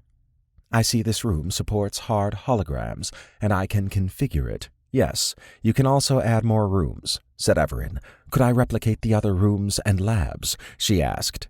"Yes, but the same access restrictions would apply in regard to usage." Dylan recalled the Olympic-size pool he had a room for. He hadn't considered replicating the other rooms on the Toravata, but it made sense that they could. He could add a medical lab, but it would seem redundant with one already available. Even then, he wouldn't know how to use some of the more advanced options. At least now he had confirmation it was possible. Isaac scanned the room. "Is this a normal living space for a Gazjaric?" "It is," said Partanis. She walked over to a matter replicator embedded in the left wall. "However, it isn't as configurable, and these replicators are far more technical." "You can do a lot with them for sure," said Dylan with a grin. He hoped no one found out about the holoisms he had created to play around with. Em knew and had been supportive. Dylan was sure Evaran knew too. Thankfully, it was never mentioned. He appreciated their discretion, and he heeded Em's warning about becoming addicted to it. It was hard not to enjoy fun times, and he tried to avoid using known profiles. He was okay with using the created ones that were generated. In the back of his mind, he knew they weren't real. But the Torvada could create lifelike holoisms that were hard to distinguish from real people. He was curious to see how Partanis filled out her room, if she did at all. Isaac wanted to learn more about Gazjaric culture. Partanis's room had a depressing feel to it. It wasn't like his room was that much better, but he had a lot of personal touches to it, from pictures to posters on the wall. He even had a personal knowledge base room, although he used the main one mostly since it gave him a chance to hang out with Kate. He waved his hand around. "I'd be curious to see this place after you put your touch on it." "Of course." Partanis inspected him. "I find it interesting that you all have similar facial expressions and body cues as Gazjarics, almost as if they're universal." Evaran's eyes glowed, causing Partanis to step back. "That may not be as unusual as you think. I believe everyone here, except for M, Sandas, and me, may have a common path in their respective evolutionary stages. Sandas was uplifted prior to his planet being destroyed." Uplifted? An intervention of a species' evolution, in particular their intelligence. "Oh, did you uplift Sandas?" Sandas flashed a toothy grin. "No, he didn't, but it was someone powerful, a close friend. I'm thankful to be here, yes, very thankful." Partanis paused. "It would seem that powerful beings are the norm around this group." "It depends on the situation," said Evaran. "But yes, we tend to encounter them, for better or worse." He motioned at the bed. "One thing to note is that although Gazjarics have a polyphasic sleep cycle, the Torvada has a neural effect that will allow for a monophasic sleep." "How can it do that?" asked Partanis. "It's the Torvada." "Poly what now?" asked Dylan. Em addressed him. Polyphasic means you sleep in multiple periods in a 24-hour cycle. Monophasic means you sleep in one period. "Oh, yeah," said Dylan. "I never tire of getting solid sleep and not needing to nap." "To that end, you can sleep whenever," said Evaran. "I'd actually like to check out the planar cartography lab before resting," said Partanis. Evaran stood by the door. "Then we can do that." Isaac followed everyone to the lab Kate used often. He wondered what Partanis wanted to see, and he loved being able to see people's reactions from coming on board for the first time. He remembered his first tour vividly and would never take for granted what the Torvada could do. Kate had a configuration already set up for the room. A long couch resided along the left wall, and between each cushion was a small stand that could be lowered to hold food or drinks. The rest of the room was bare, but once everyone was seated, it filled up with a projection of the region of space that Hollick was in. It was like they were floating in space. Kate and Partanis went to the center of the room. "I like this," said Partanis. "I assume you can move around and zoom in and out?" Kate interacted with a menu. "Yep, and in some cases, through time as well." "I assume the Torvada would have had to have gone there first." "Yep. What do you want to see?" Partanis pulled up a menu, then zoomed out the display to show several planetary systems. "This looks current. It has Jarok, my home world. Has the Torvada been to these systems?" she asked. "It hasn't," said Evaran. "The Torvada can pulse 10 light-years away to get current information that's more detailed. The Torvada does have a less detailed, higher-level map of the universe as well." "I see." Partanis zoomed out to the galactic level. "And this is our spiral galaxy." Kate used her finger to move in a circle. "Yeah, it's the farthest one out that we can detect from Earth. We call your galaxy NGC 3312, and as you can see, it's 150,000 light-years wide and about 194 million light-years away from Earth." Partanis wrinkled her short brow. "I see you've labeled it as a jellyfish galaxy. What is that?" "Oh, that just means your galaxy is moving through hot gas, which is stripping cold gas from it. It leaves behind trails that resemble a creature on our planet called a jellyfish. Intriguing." "May I see your galaxy?" "Of course," said Kate. Isaac embraced listening to discussions like this. Although he was no astronomer, he did read articles for the layperson in regard to astronomy. Kate's mastery of her field always impressed him. Seeing her surrounded by deep space and talking about spiral galaxies was a natural fit for her. Sandas shifted in his seat. Isaac got the sense that Sandas had been studying him. Perhaps Isaac had lingered longer than usual when looking at Kate. He narrowed his eyes, causing Sandas to direct his gaze at Kate and Partanas. The room's display zoomed out, then in on the Milky Way galaxy. "Yours is a spiral galaxy, too," said Partanas. "Sure is. We call it the Milky Way galaxy," said Kate. She zoomed in on the galactic region where Earth was. "We're from this area." "An odd name for a galaxy." Partanas pressed on the Earth label. After Earth was brought into focus, windows with videos played, and some windows had streaming or static data. "This is impressive," she said. "I can view your history and culture with ease." Her eyes were glued to one window. "What are those?" Dylan chortled. "Pets. Well, dogs in that case." "They look like vicious predators." "They did evolve from wolves, which are tough predators," said Kate. "Dogs also evolved alongside humans, and we've been together for a long time."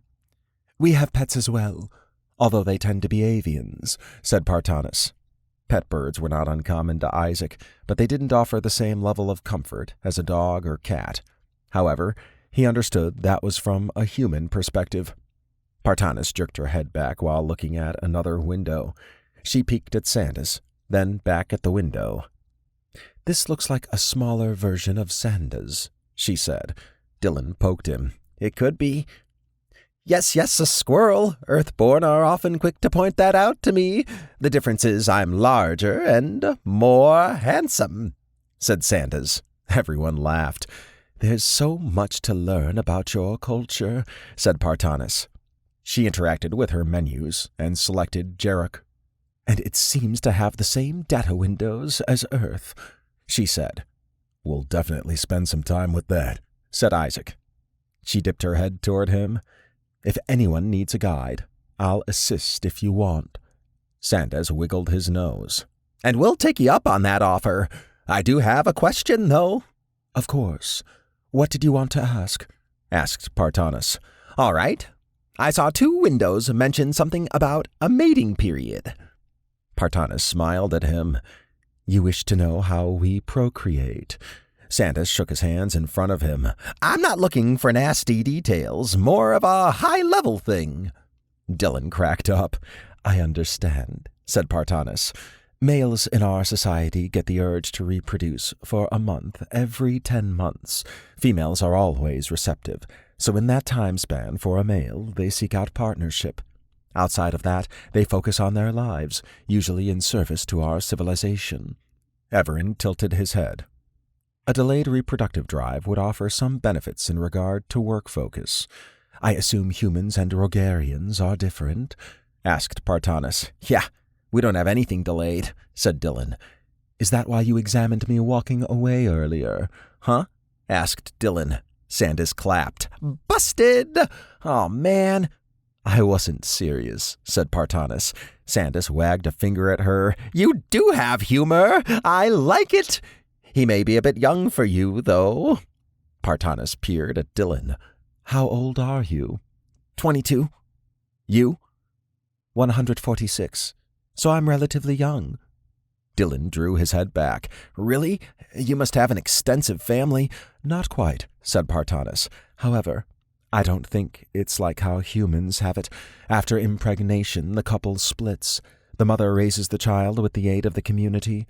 The father is only involved in the early years for support and defense, although the defense aspect is much less now than it was in the past." "Oh, wow," said Kate. Dylan raised a hand. "Wait a minute.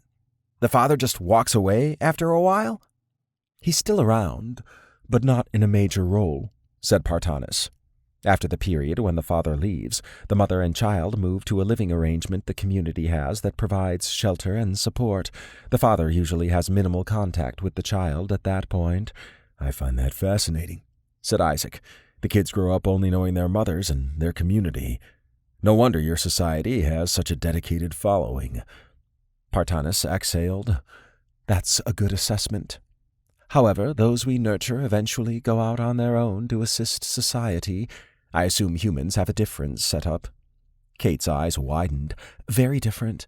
In our culture, the mother and father stay together after birth, and the kid remains with the family for a long time. Not always, said Dylan. Isaac ached a bit when Dylan frowned. He had a rough upbringing in regard to his parents, in particular his father.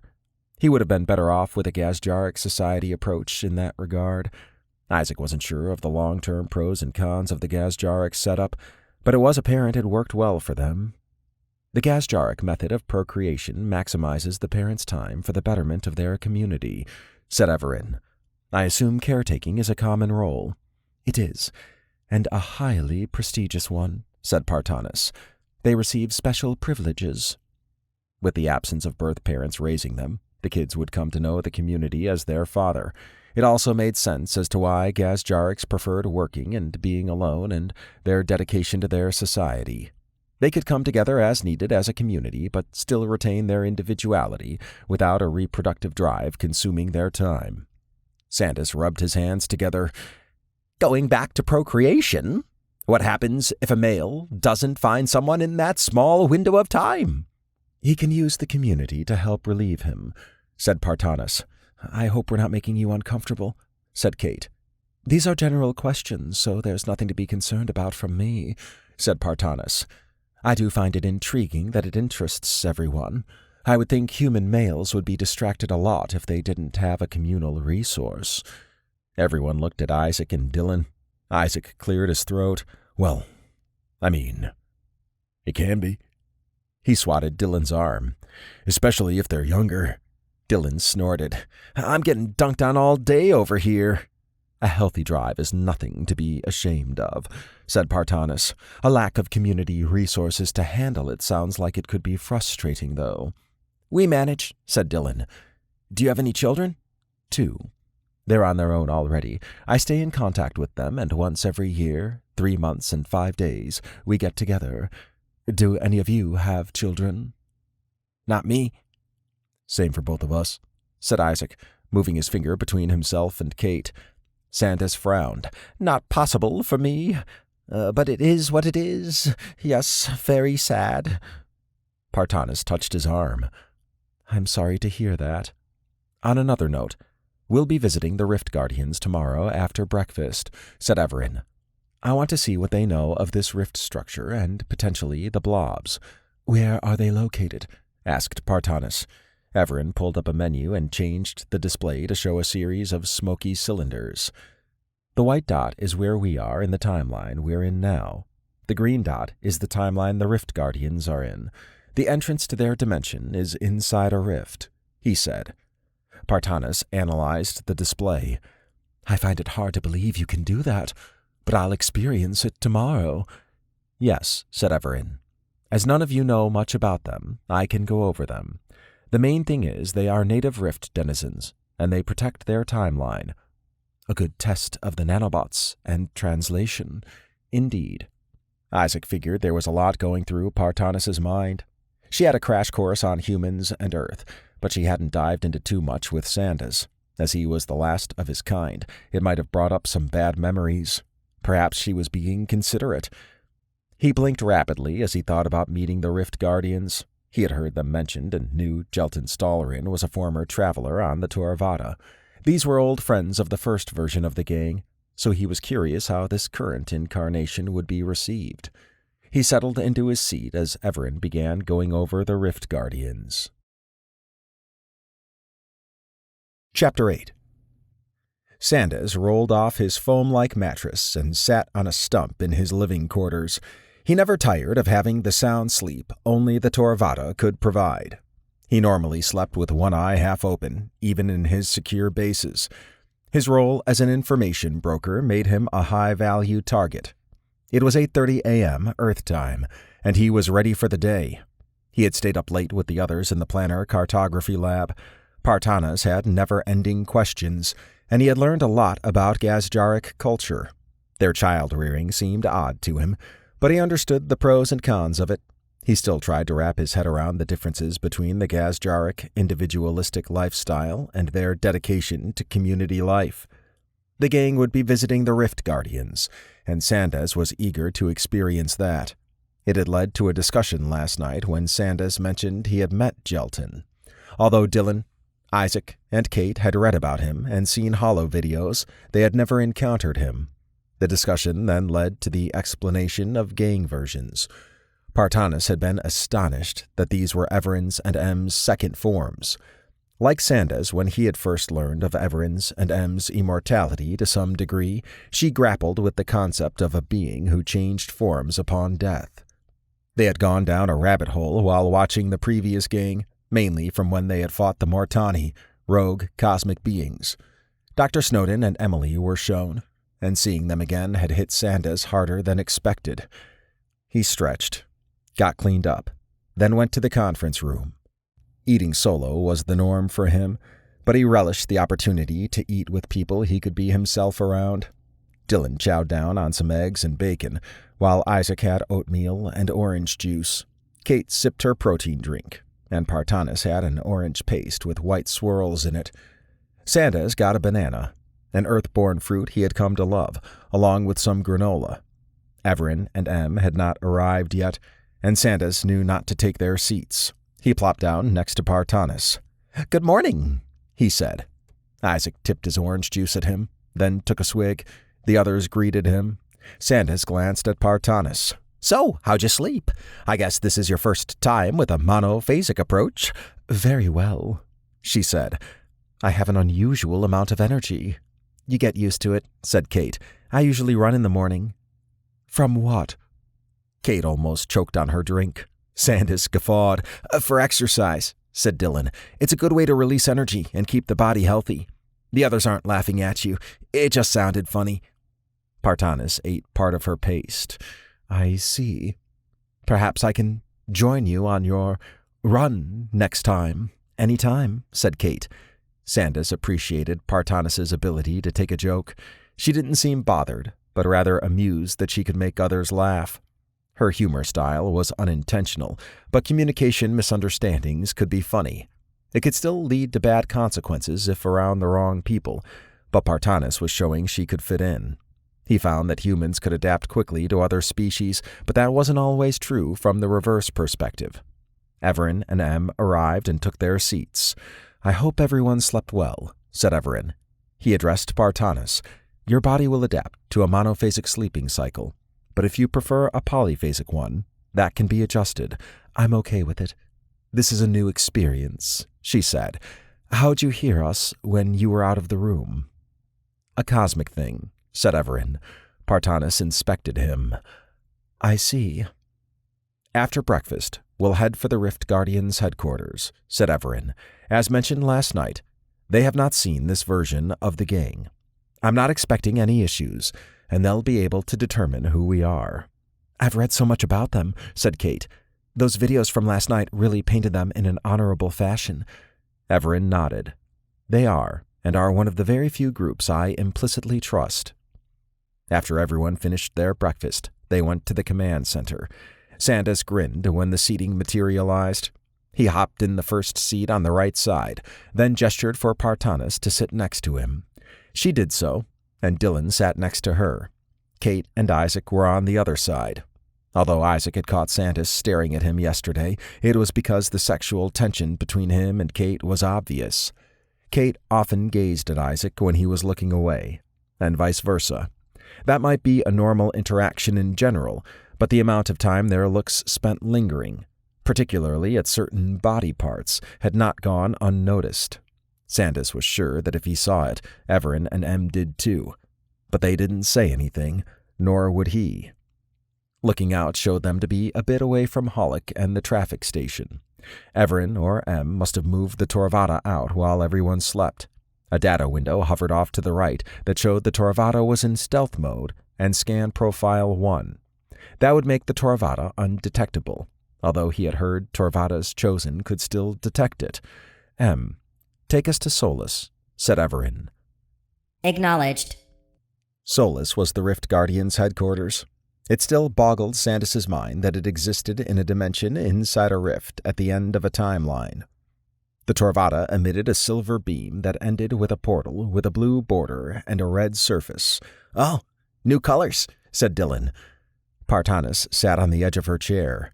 "Is that a dimensional portal?" "It is," said Em. "Do the colors have importance?" Isaac motioned at it. "Yeah, they do. This one means we're going to another timeline. If it was inside, it would be a gold beam with a silver border and a blue surface." Evaran dipped his head toward him, very observant. The Torvata flew through. Sandas surveyed the massive landmass that floated in space. The lack of stars unnerved him, but this was a dimension outside of normal space. A flattened green crystal hung over the land, and he thought there would be green light, but it appeared like regular sunlight casting down. Sleek, advanced buildings comprised the headquarters, but outside of that were other structures. Small rift crystals floated around. "Some of those buildings look like ancient Greek ones," said Kate. "Yeah, the whole pillar thing on the front of some buildings," said Isaac. "That's not uncommon," said Evaran. "Send credentials for a docking pass, and let Galden know we're coming." "Acknowledged."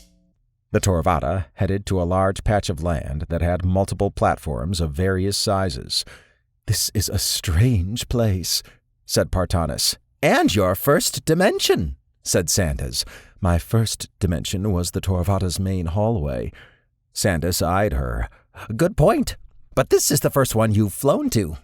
"Also a good point," she said. "Docking coordinates received," said Em. The Torvata outlined one of the landing platforms. Sandas scrutinized the two men on a small shuttle riding out to the platform. Data labels indicated it was Galden Cull and Brayak Cutherstone. It showed how important Evaran was, for when he came, the Rift Guardian leaders rushed out to meet him. It was comical how everyone jumped out of the way as their shuttle rushed out. One thing that stood out was the lack of robots. Maybe they were present and Sandas didn't see them. Perhaps that was a Rift Guardian thing. But they also had advanced technology, which showed they could have robots if they wished. Evaran stood as the Torvata landed. "You can keep your helmets lowered here. Partanis, I don't think you'll have any issue breathing here either. Let's go." Sandas followed everyone to the ramp. He was eager to meet the Rift Guardians, and the others acted like they were too. Traveling with Evaran was always exciting, and times like this made Sandas appreciate it all the more. Kate checked her suit after reaching the ramp. She wanted to make sure she was presentable for meeting old friends of Evaran. The Rift Guardians were a powerful civilization made up of multiple races. However, the gray-skinned Riven made up the majority of the populace. Jelton, Galden, and Brayak were all Riven. She had spent many nights studying all the various groups Evaran had interacted with. The Rift Guardians stood out due to Emily Snowden being in a relationship with Jelton, a deathless Rift Blade in the Rift Guardians. They had also helped Evaran with military might, something he usually tried to avoid if possible. They could have been helpful in the previous adventure, but she suspected there was an unwritten rule to avoid calling on others unless absolutely necessary. It still amazed her that she could even contemplate topics like this. Dylan shifted around, while Isaac stood calm. Kate admired how Isaac handled new situations. He was a pro at it and adapted quickly. Sandas was fixated on Galden and Brayak's approach. She wondered what he was thinking. Partanis stared forward with intent. Kate had enjoyed her interactions with the gang so far, and Kate still had a million questions for her. Evaran stood with his hands behind his back, and his stoic pose made her feel comfortable. Em was in his robot body, and his lights got brighter as Galden and Brayak's shuttle came closer. Kate was interested in seeing their reaction to the new gang. She didn't think it would be anything negative, but this would be a new experience for them. She stepped through the shielding and tested breathing. Thankfully, it was fine, as Evaran had predicted. She figured it had to be since she had seen images of Dr. Snowden and Emily breathing here without issue. Galden and Brayak arrived and disembarked. Both had gray skin and rectangular green strips on their head. The PSD label showed they had rift energy in them. Light green circuitry lines ran around the edges of their faces. They had a metallic headband that merged with metallic plates on the sides of the head that had a cutout for their ears. Galden was burly, while Brayak was thinner. Their silver eyes stood out, as did their elaborate armor with rift crystals in it. Galden walked with confidence, and it was easy to see why he was a base commander. Brayak was younger, but the scars on his face and hands indicated he had seen battle more often than not. Galden pulled out a marble with a hole in it, then held it out in front of him. The marble glowed brightly. "It is you," said Galden, forearm shaking with Evaran. "Every time you come here, you always surprise me. Now, is this your second, third, or later form?" Evaran smiled. "Second." Brayak drew his head back. "And you express emotions better." Galden raised his hand toward M. M high-fived him, then Brayak. "Good to see some things are the same," said Galden. "It's good to see you again, V." I'm M now. "Oh? Then if we have time, I'd like to hear about your V to M experience." M's lights glowed brighter. Acknowledged. "Now, who else do I have the pleasure of meeting? I assume this is the new gang." Kate extended a hand. "Dr. Kate Minter. I've learned so much about your group." Galden returned the shake. "Ah, another doctor. Evaran seems to like those." "Perhaps I do," said Evaran. "Not a bad thing." Brayak followed after Galden in each interaction. Dylan stepped forward. "Dylan Townsend. I guess if you're comparing, I'm about the same age as Emily." "I can see similarities already," said Galden. "Isaac Barrett," he said, forearm shaking with Galden. "You have a strength about you," said Galden. "You all do." Brayak chuckled. "He means he thinks you all must have great potential to travel with Evaran." Sandas flashed a toothy grin. "I'm Sandas, and no, I'm not a giant squirrel." "I suppose not," said Galden. "I've heard your name before. The infamous data broker." "I see my reputation precedes me," said Sandas. "I did meet Jelton on his final visit to this plane." Galden frowned as his eyes softened. Kate figured the loss of Jelton was still fresh in his mind. From what she understood, Jelton was like a son to him. Brayak had looked up to Jelton as a role model. Although he had ascended to a quasi-cosmic being, his impact was easily seen. "I hope to see him again someday," said Galden. Evaran's eyes glowed. "And you will. I plan to take this version of the gang to meet the first one at my main form at some point. When I do, I'll pick you both up." Brayak beamed. "We'd love that." M tilted his head. I have added you two to the list. "Excellent," said Galden. He singled out Partanis. "You must be the companion picked up on the current summons." "I am, and you're very observant," she said. "I'm a Gazjeric, and the liaison between my people and Evaran's group. Sorry, gang. I'm a gang member now." Galden belly laughed. "So you are. Any friend of Evaran's is a friend of mine. The fact he allowed you to travel with him is a great honor, even if it may not seem like it at the time." "I agree." Partanis studied him. "You have rift crystals on your armor." Brayak peered down, then back up. "We do. As Riven, we're born from the rift." "Intriguing," she said. "We have a rift portal we maintain, and I'm curious to hear your thoughts on it." Galden faced Evaran. "I assume that's why you're here, although I'm good with a social visit as well." "It is. I'm not well versed in how their portal works, so I wanted to go over our current situation and see if either of you have any insight. You're rift experts, and this is a rift." Of course. Come, the shuttle can fit us all. We can go somewhere relaxing and discuss things." Kate found it fascinating how Galden and Brayak treated Evaran and Em as if they were the previous versions. Galden was likable and Brayak acted friendly, but she also understood they were ruthless killers on the battlefield. Perhaps that was where their confidence came from. The transport shuttle reminded her of a slab with 4 wheels. 5 rows of seats covered most of it, with doors to each row and a solid body outside of that. There was no roof, and the front had 2 seats where Galden and Evaran sat. She jumped into the second row with Em, Brayak, and Partanis, while Isaac, Dylan, and Sandas took the first. As they moved away, she pulled out her PSD and used its scan mode to check out the environment. They were headed to an arched entrance, but there were no walls on the sides. When they got closer, she saw there was some scanning tech on it. Perhaps the security was so efficient that any attempt to go around it would be met with swift justice. She examined several Rift Guardians going about their business. Although most were ribbon, there were a few who were not. Some Guardians wore robes, but most had on a similar outfit to Galden and Brayak that wasn't as decorated with rift crystals. She wondered if that was a sign of rank. What surprised her was the rift energy that came off them like smoke.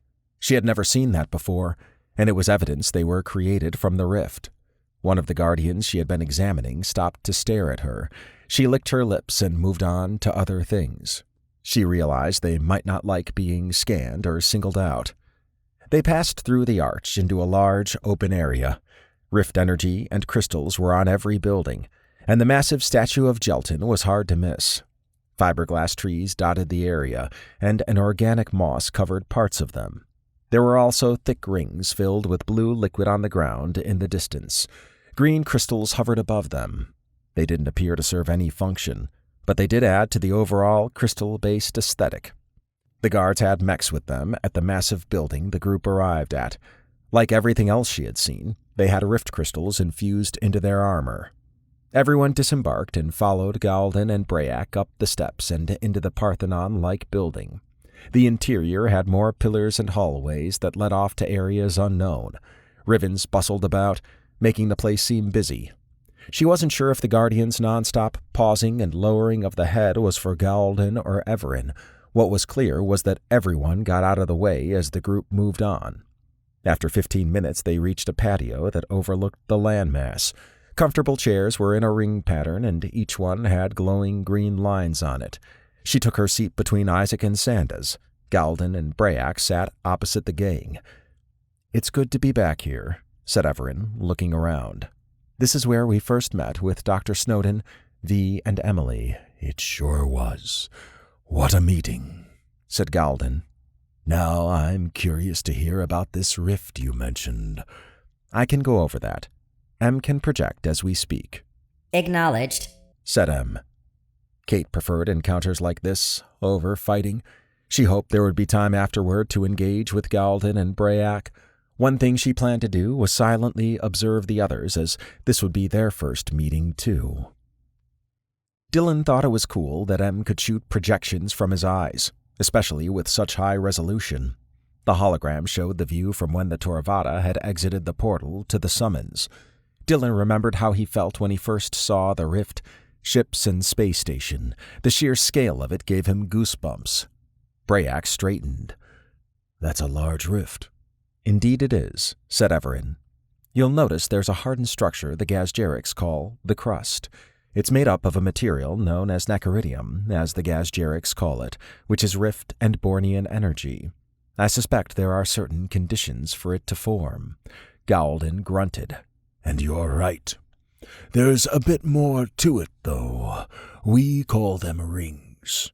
They're made up of rift energy, and whatever is flushed out of the rift. Bornean energy, in your case. Most rifts don't have rings, as rift energy flows back inside. If a ring is present, then something is slowing down that process." Partanis shifted in her seat. "What do you think could be slowing down our rift's processes? We seem to be one of the few endpoints that have a ring." "Multiple endpoints?" asked Brayak. "Oh, ours is one of many in the galactic network." "A stable galactic rift network." Galden narrowed his eyes.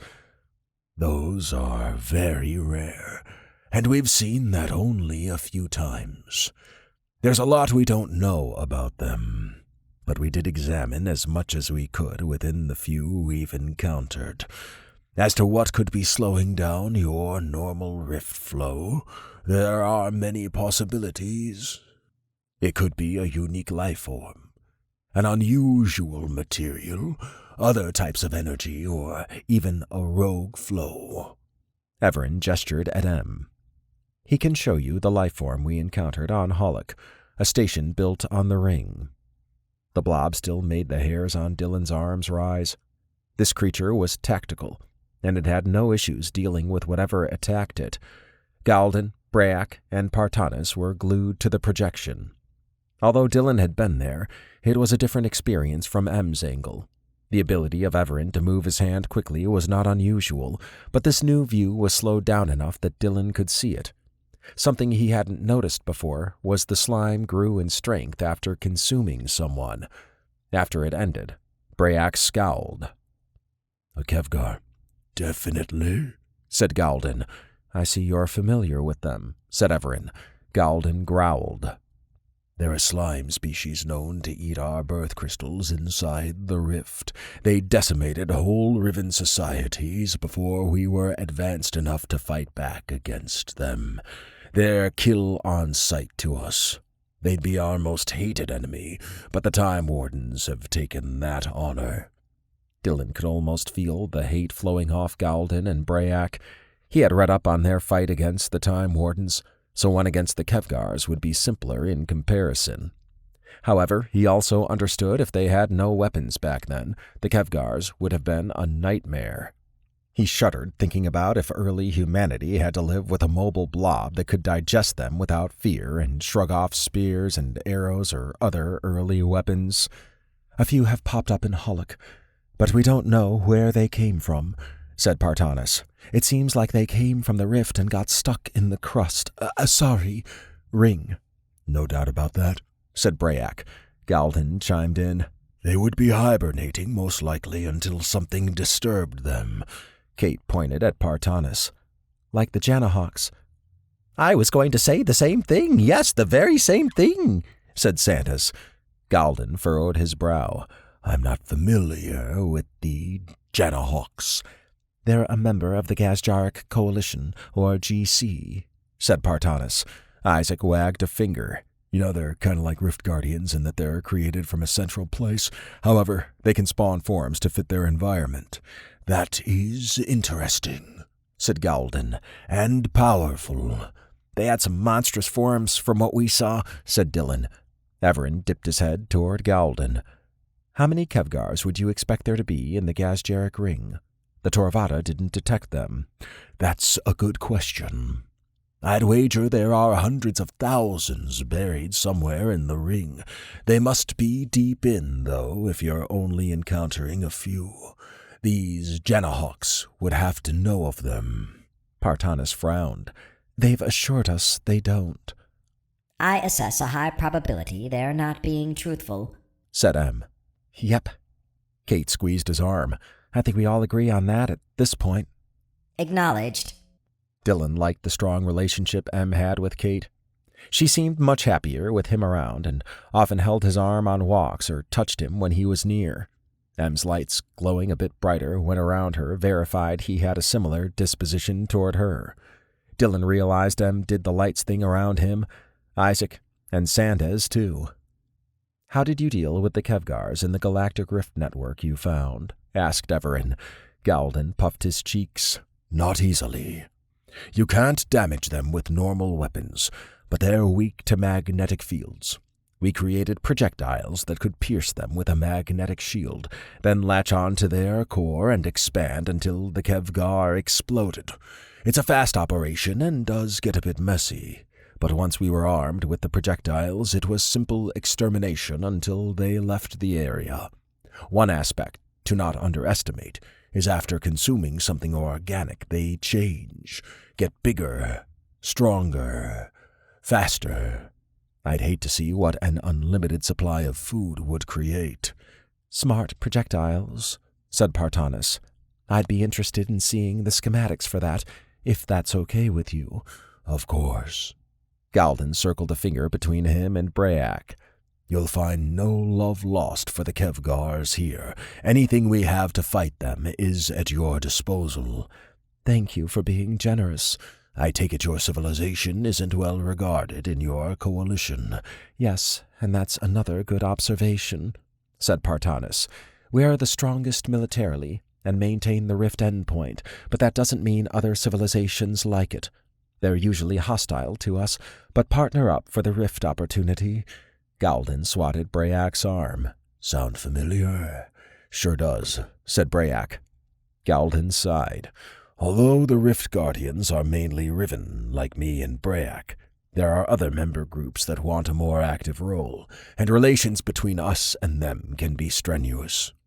However, with Jelton ascending, and a majority of Rift Guardians believing Evaran is a god, things have been fairly quiet on the relations front. I'm not a god, as you well know, said Evaran. Galden leaned in. Close enough. And they firmly believe Jelton is a demigod. They watched him be resurrected, then become a pure energy being. It's hard to shake what they saw with their own eyes. You're revered here, especially in the Reval, and that extends to other member groups in the Rift Guardians. Dylan remembered reading up on the Reval. They were an elite unit that Jelton led. Brayak was now their commander, and they were fierce fighters. He wondered if he would have a chance to meet with them, or at least get some time in with Brayak. Nonetheless, we can give you all the information we have on our encounter with Galactic Rift Networks, Rings, and the Kevgars, said Galden. He motioned at Partanis. I'd be interested in learning more about your rift and network. Of course, she said. While you're here, I would ask that you stay for a feast in your honor. We accept, said Evaran.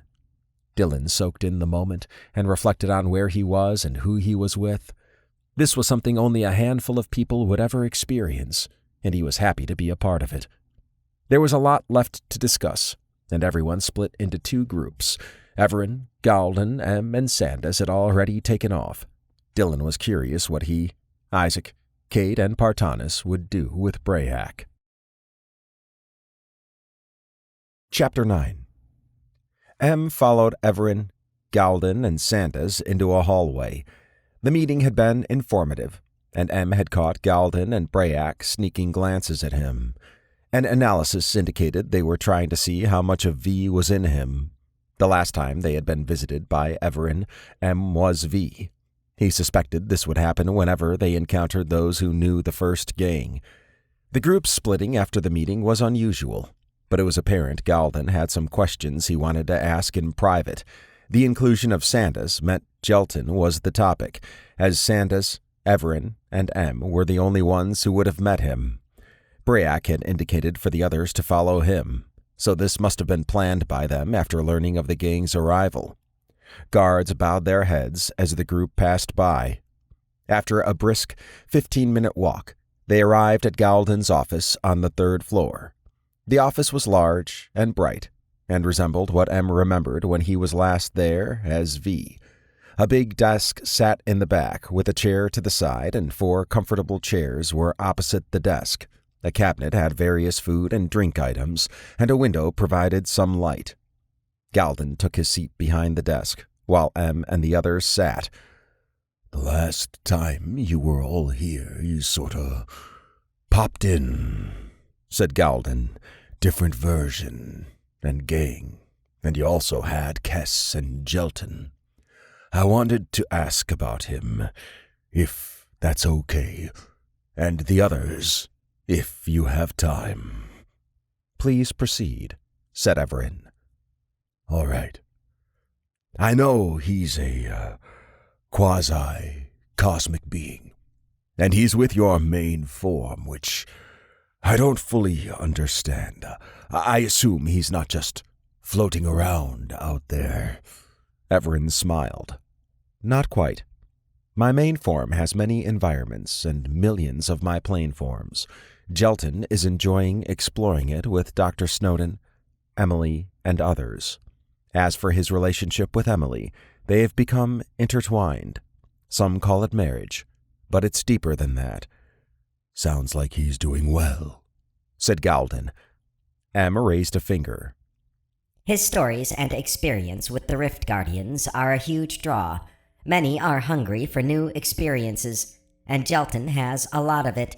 You and Brayak were mentioned many times.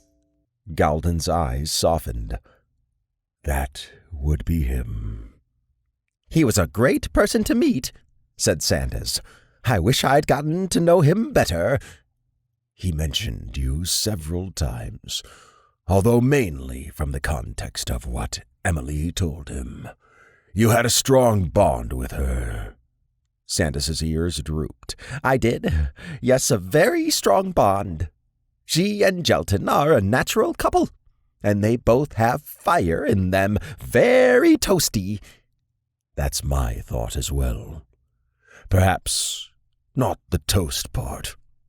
Em assessed Galden's facial and body cues. Although he appeared happy Jelton was doing okay, he was still sad and deeply affected.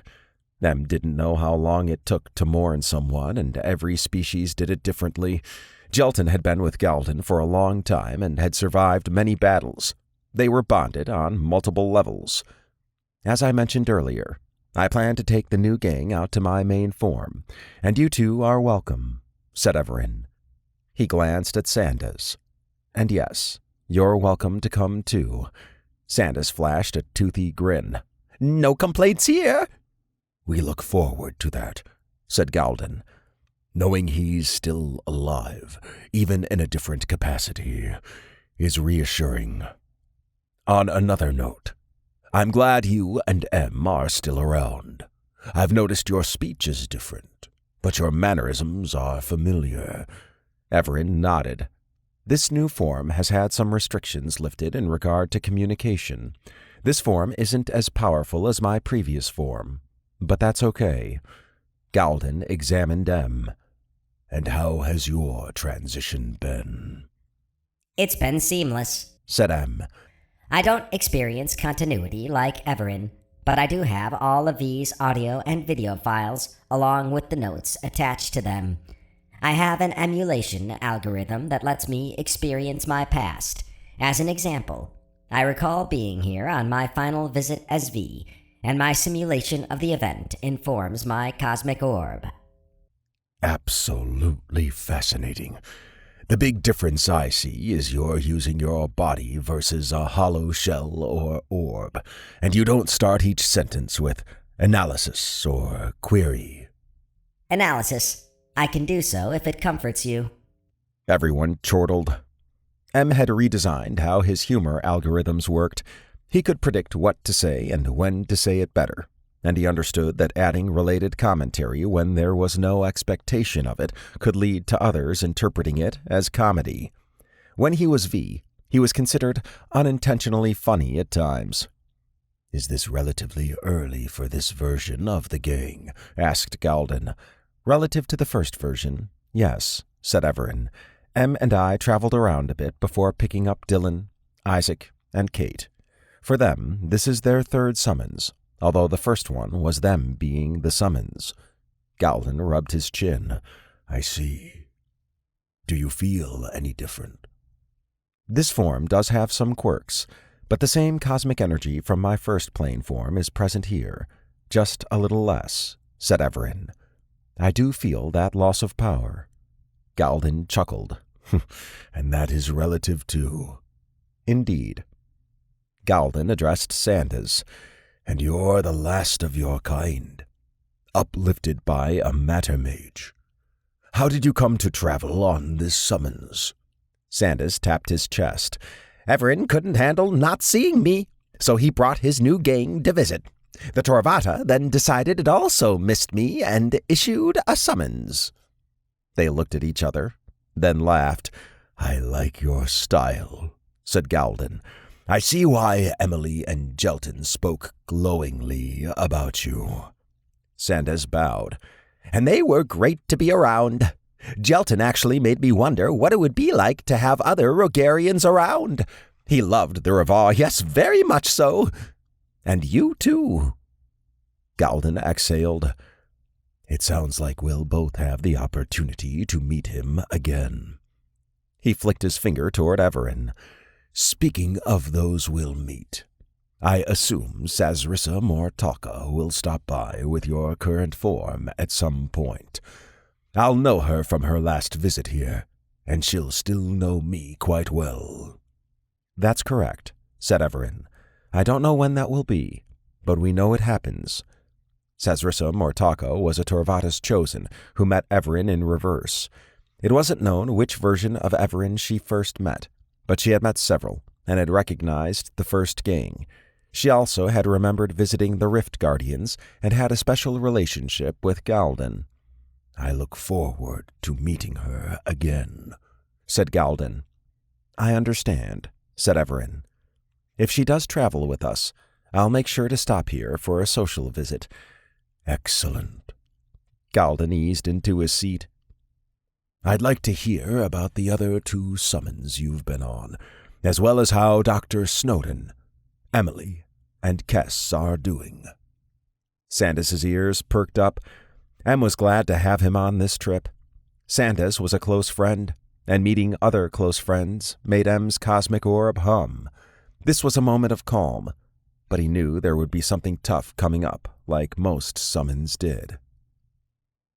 Isaac wondered why Evaran, Galden, Em, and Sandas had split off, but he suspected there were some topics to be discussed that were not meant for general consumption. The only thing they had in common was they had all met Jelton. Brayak led Dylan, Isaac, Kate, and Partanis outside the building they were in. Isaac read the plaque on the large statue of Jelton as they passed by. It mentioned how he viewed everyone as friends and to continue the fight as Rift Guardians. The section on Evaran and the relationship between Jelton and Emily also stood out. Isaac wondered if Jelton or Emily knew about that.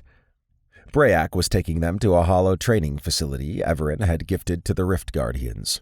Isaac figured it was like the hollow room on the Toravata, but this one would be much larger.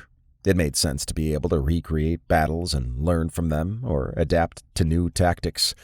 Dylan had been animated when learning of where they were going. He probably had a future in the Earth Ward Rangers, and anything related to combat or training sucked him in.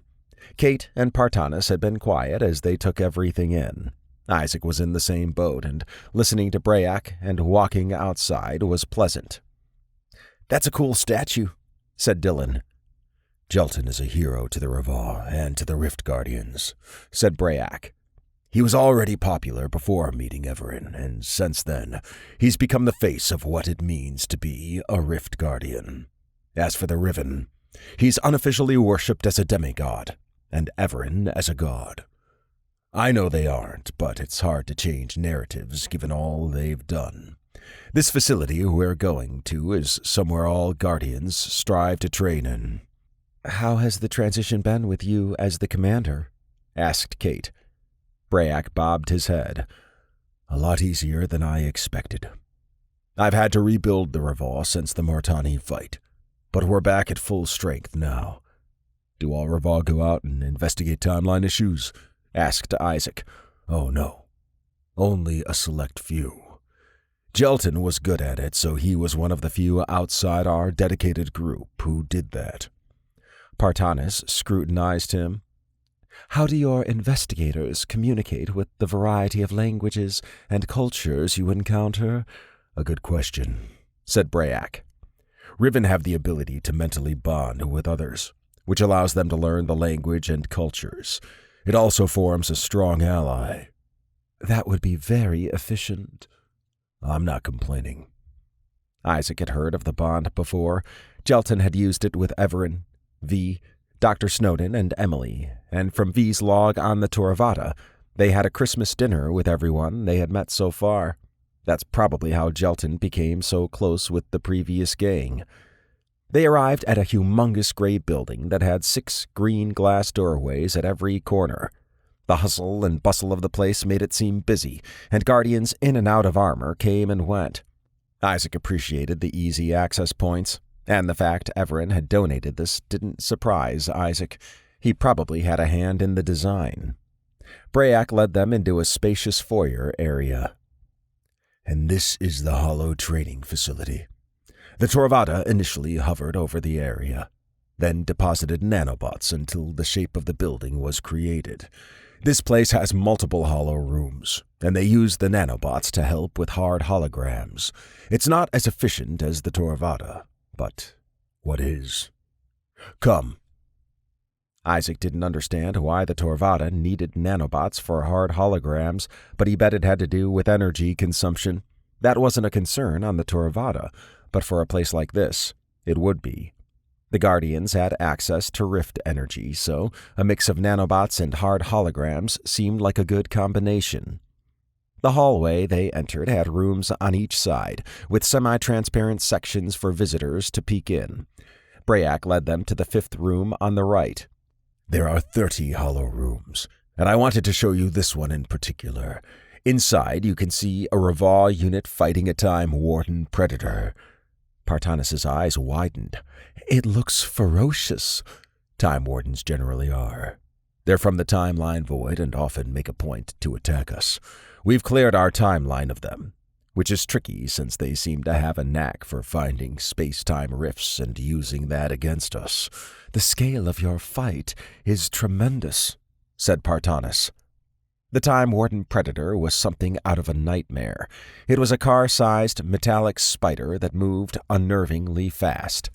The data labels indicated it had a paralyzing ability, and it had enough bulk to crush a human with ease. And this was just one.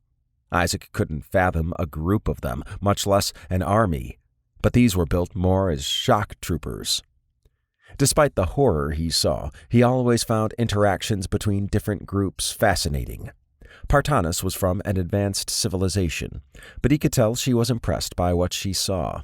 He had not seen the GC military might outside of security, but they focused more on space armadas than ground forces. He was sure the GC had elite units, but they were probably not on the same level as the Raval. The Time Warden Predator had stung one of the Guardians, making them fall to the ground.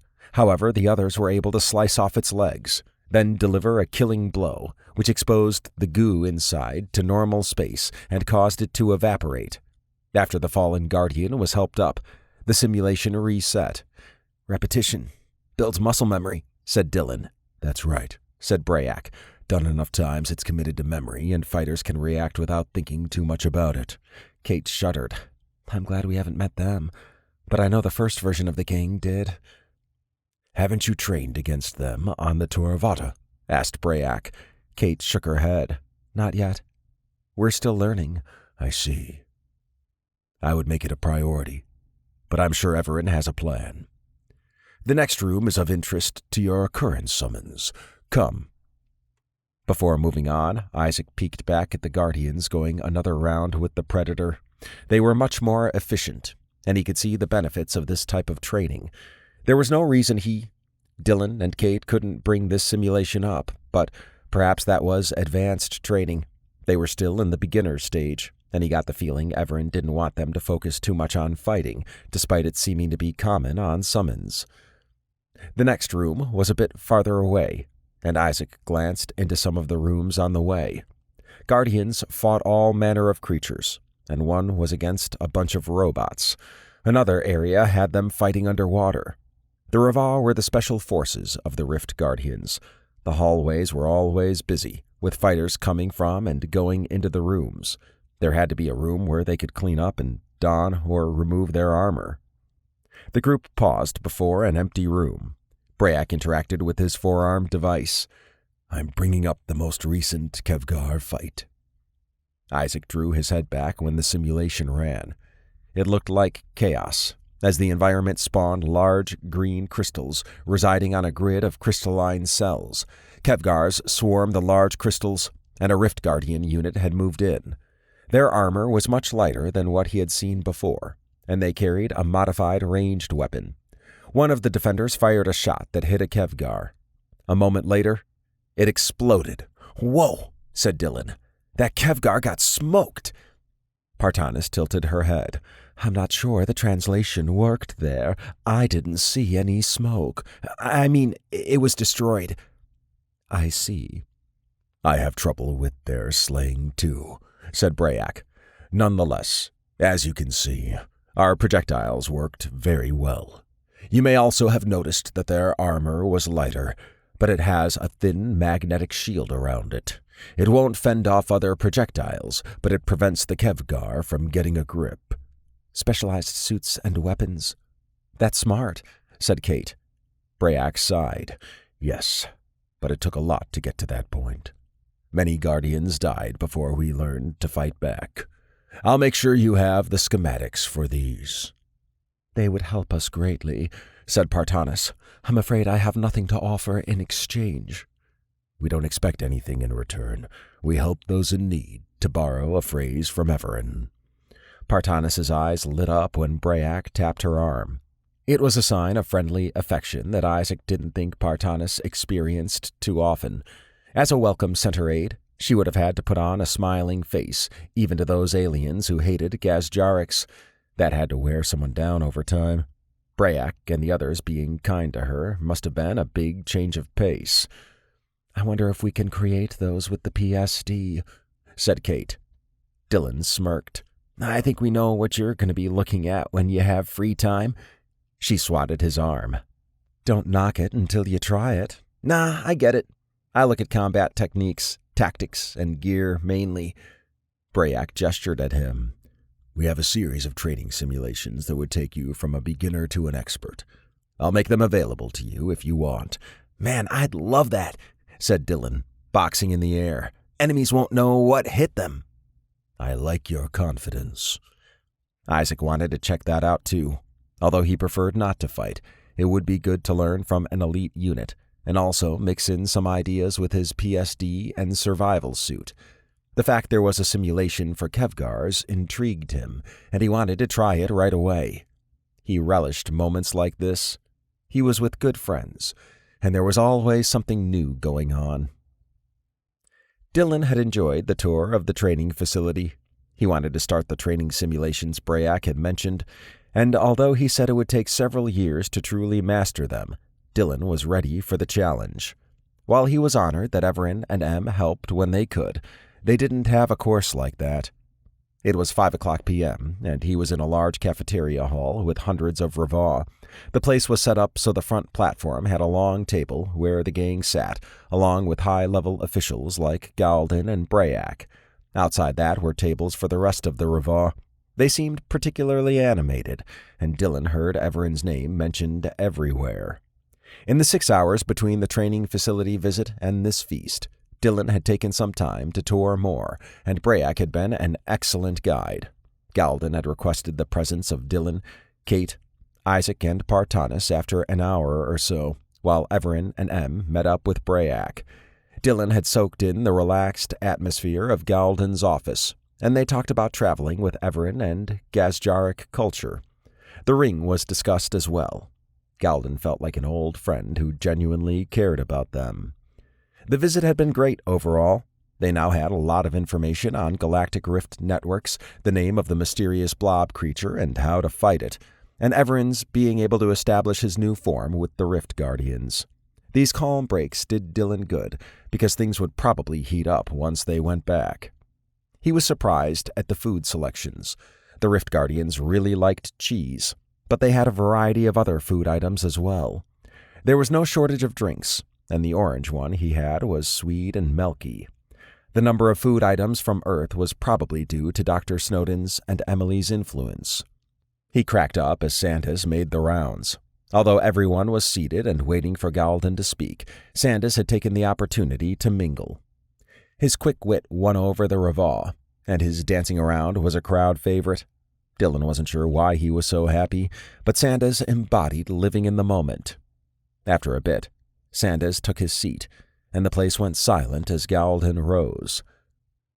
My fellow Guardians, we feast tonight to honor a visit from Evaran and the gang.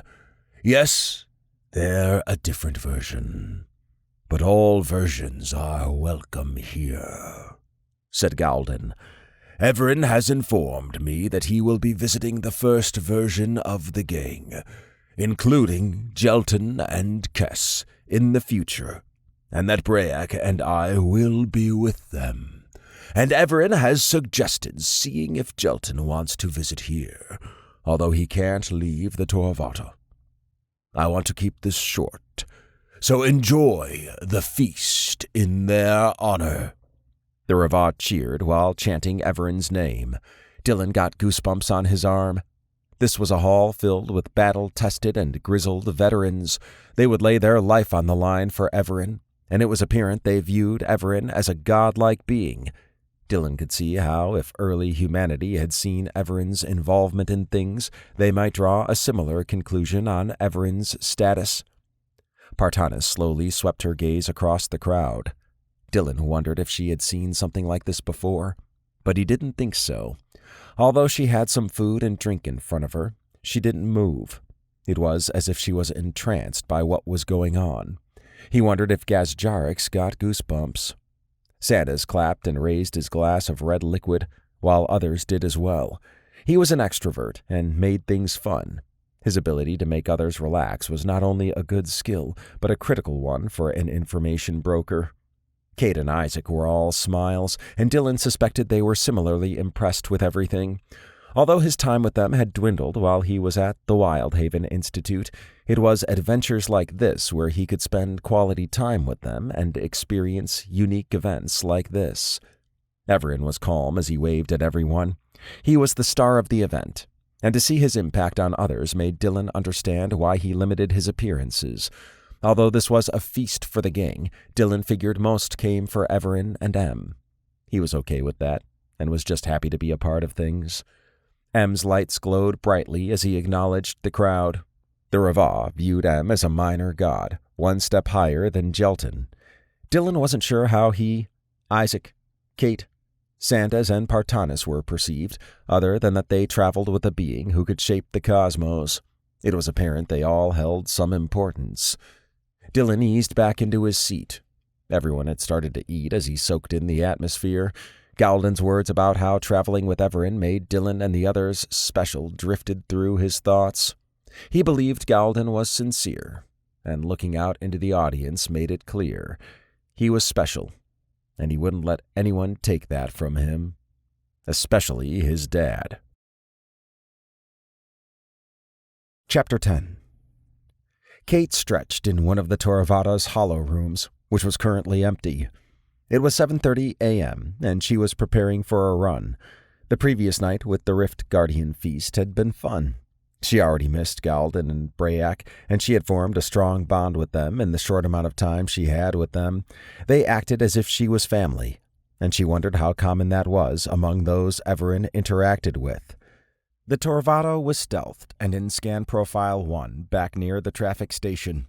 The next step was to visit the ancient ruins in the past, to see what was known of the Kevgars and how they were dealt with, if at all. She suspected it was also to see if the Janahawks were there. The researcher in her loved how they could investigate things across time. Kate wrinkled her brow when Partanis entered the hollow room. "Hey," said Kate. "Hello. I see you're preparing to run." Kate grinned. "Yep, great way to wake up and get the blood flowing. What are you up to?" Partanis stood next to her. "I'd like to join you, if that's okay." "Of course, although I'd recommend you change into something more comfortable." Partanis interacted with a device on her suit that caused it to fall off, revealing a form-fitting one underneath that resembled gray spandex. Kate read the data labels popping out from the suit. It had great cooling mechanisms and could expand as needed. Partanis also had very little body fat and was in great shape. Her work boots had been replaced with a part of the suit that covered her feet and had a rubber-like sole. "I'm ready," said Partanis. "Where are we running?" "I think you'll like this," said Kate. She interacted with the hollow menu and pulled up one of the mountain environments she often ran. It had a modified path, something she had tweaked to make running a bit easier. "Oh, I like this," said Partanis. "Is this from Earth?" "Yep, Appalachian Mountains. Well, a part of it." Partanis looked around. "This is very peaceful. Definitely a place to gather your thoughts," said Kate. She touched Partanis's arm. "You ready? Lead on." They took off. Kate wasn't sure if Gazjarix did things like this often. but Partanis ran with ease. Her breathing was normal despite the fast pace. After 30 minutes, they reached a cliff overlooking a lake. Kate took a moment to catch her breath. "You're in great shape," said Kate. "You must work out a lot at the traffic station." Partanis tapped her chest. "Augments help keep me fit. Unfortunately, we don't have places to run there. There are some exercise places, but they're limited." "I would never believe you're over 300 pounds," said Kate. "You look like you're barely 130.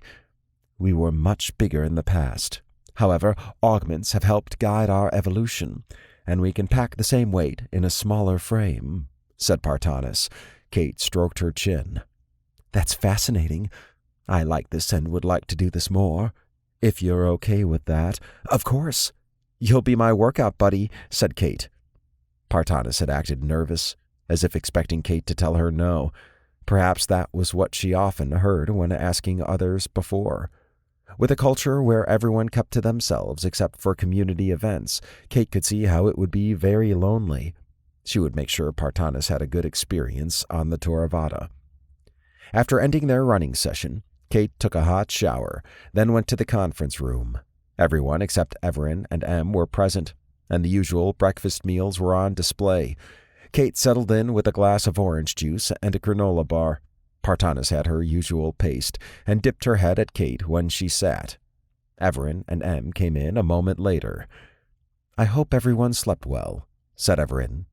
He glanced at Partanis. "Have you stuck with the monophasic sleep?" Partanis beamed. "I have, and I went running with Kate this morning." Sandas chuckled. "That's way too much excitement in the morning. Yes, too much." "You're welcome to join us," said Kate. "I'll trust that you both enjoy it," said Sandas, flashing a toothy grin. Isaac dipped his head toward him. "Yeah, I think I'm with you on that." "Could be fun," said Dylan. "Maybe I'll join sometime, if that's cool." "Everyone's welcome," said Kate. Even me? Asked Em. Kate squeezed his arm. "Of course." Em's lights glowed brighter. She had been running for a while now, but no one had shown any real interest up to this point. Perhaps it was the novelty of Partanis joining up that caught their attention. Evaran moved his hand in an arc. "Let's go over what we're doing today." "Have at it," said Isaac, sipping his protein shake. "Very well. As we know, there were some ancient ruins on the crust. The GC has dated it to 31,744 years ago. I want to investigate the city back then and see what they knew of the Kevgars. The fact there was a crust back then means that whatever process has been slowing the rift was present. I wish to learn more." Sandas's eyes narrowed. "You think we'll see the Janahawks?" "I do, actually," said Evaran. "However, I don't know in what capacity. If we can visit the city, perhaps we can find someone with knowledge." "Couldn't we just connect to their knowledge-based systems and find out?" asked Isaac. "We could," said Evaran. "Sometimes it's better to hear it from someone with specialized information. They can offer insight that may not be in the knowledge base. Also, I suspect you and the others will want to visit the city." Dylan snickered. "Don't need to twist my arm." Partanis stared at him. "He means he's ready to go without any incentive," said Sandas. "I see," she said. "Perhaps I can still twist his arm." Dylan eyed her. Partanis smiled. Kate noted she was getting used to teasing others and taking it. She had acclimated well, and although she was somewhat formal in her responses, she would have had no idea how to interact with humans before this. Evaran crooked his thumb at the door. "Okay. Let's go unless there's anything else anyone wishes to discuss." "I think we're good," said Isaac. "Very well." Kate cherished the open discussions they had. Her voice was not only heard, but she could ask anything, and most of the time she learned something. Some had teased her when she was younger that she was a career student. It was something she wore as a badge of honor. Once everyone assembled in the command center, Evaran motioned at Em. "Take us back 31,744 years." Acknowledged. Everything outside went black, then eased back in. Partanis straightened. "We just time-traveled. I guess we did with the Rift Guardians, but that was another timeline. How does that work?" Evaran circled a finger out, then back in. We exited the timeline, then entered at a new set of coordinates, one of which is time. Very interesting. Partanis examined the crust. No traffic station, but the ruins are now a city. And look, said Sandas, the Janahawks have been identified. Partanis walked over to the zoomed-in windows. So they have. They've been around for a long while, then. They didn't mention that? Asked Dylan. No. They don't volunteer answers or like to be questioned. M interacted with his workstation. I have secured credentials for us to land. Their security system is primitive, and they have minimal AIs present. The city is called Jakor, and the main race is known as the Lokari. Kate studied the projection of one. It reminded her of were-otters in their hybrid form. She couldn't help but think they were adorable, but she also knew they could be vicious, at least on Earth. Sandas shook his head. I know. They kinda look like me. Yes, very similar. Look like otter humanoids to me, said Isaac. Kate flicked a finger at him. I was thinking the same. What's an otter? Asked Partanis. M displayed a data window with one. Oh, I can see that. These are larger, though. Yeah, and I doubt they have similar characteristics, said Isaac. To be fair, some otters can be big, too. One thing to note is the Lokari are advanced enough to put a city on the crust, but they don't have technology like matter replicators, said Evaran. The environment is similar to Hollock, so helmets will need to be closed, except for Partanis, M, and me. Partanis wrinkled her brow. Where did the Lokari come from? There's no record of this civilization outside the crust. If they're used to this environment, they had to come from a world like ours. Perhaps from another endpoint, said M. Partanis scrutinized him. That's a good possibility. Then let's find out more, said Evaran. Kate's pulse quickened as the Toravada approached Jakor. She didn't know how the city would react to them, but there were many alien species listed on one of the data windows. Some were human-like, but with different skin colors and facial features. It didn't escape her that there weren't many plant or avian species listed, not like what Hollock had. She was ready to explore yet another alien city. Sandas relished being able to be with the gang regardless of the version. The trip to meet the Rift Guardians had been excellent, and it represented what traveling with Evaran was like. Even the summons companions, like Partanis and Draxus from before, had been fun to interact with. Sandas understood how unique this experience was and took full advantage of it when he could. The Lokari did look like otters from Earth, but he doubted they would act anything like them. He had made a point to study Earth's animals, especially since he was called a large squirrel often. There were other races listed on Jakar that lined up with some Earth species. Thankfully, there were none that resembled predators from his world. The lower technology threshold was apparent as the Toravada went to land. The landing area was outside of the city, and unlike Hollock, transportation into the city was along main pathways from the landing area. There were no automated shuttles, and aliens walked to and from Jakor. Of particular interest was the weaponry some aliens carried. Sandas was always alert about what he would be facing, and some of the weapons were lethal.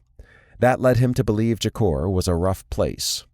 Security was everywhere, and they didn't have any robots with them, although some small drones flew around. 4-man patrols walked the areas between ships, and their weapons were projectile-based instead of energy. You're quiet, said Kate, glancing at him. Sandas wiggled his nose. We're walking into a tough city. I've seen these before. We'll need to be careful. To that end, I've identified someone we can talk to, said Evaran. Show them, M. Acknowledged. Timula Franco was a Lokarian with white whiskers. He had graying hair on his furry brown body, and his white robe had a blue belt. He was older compared to the other Lokari Sandas had seen so far.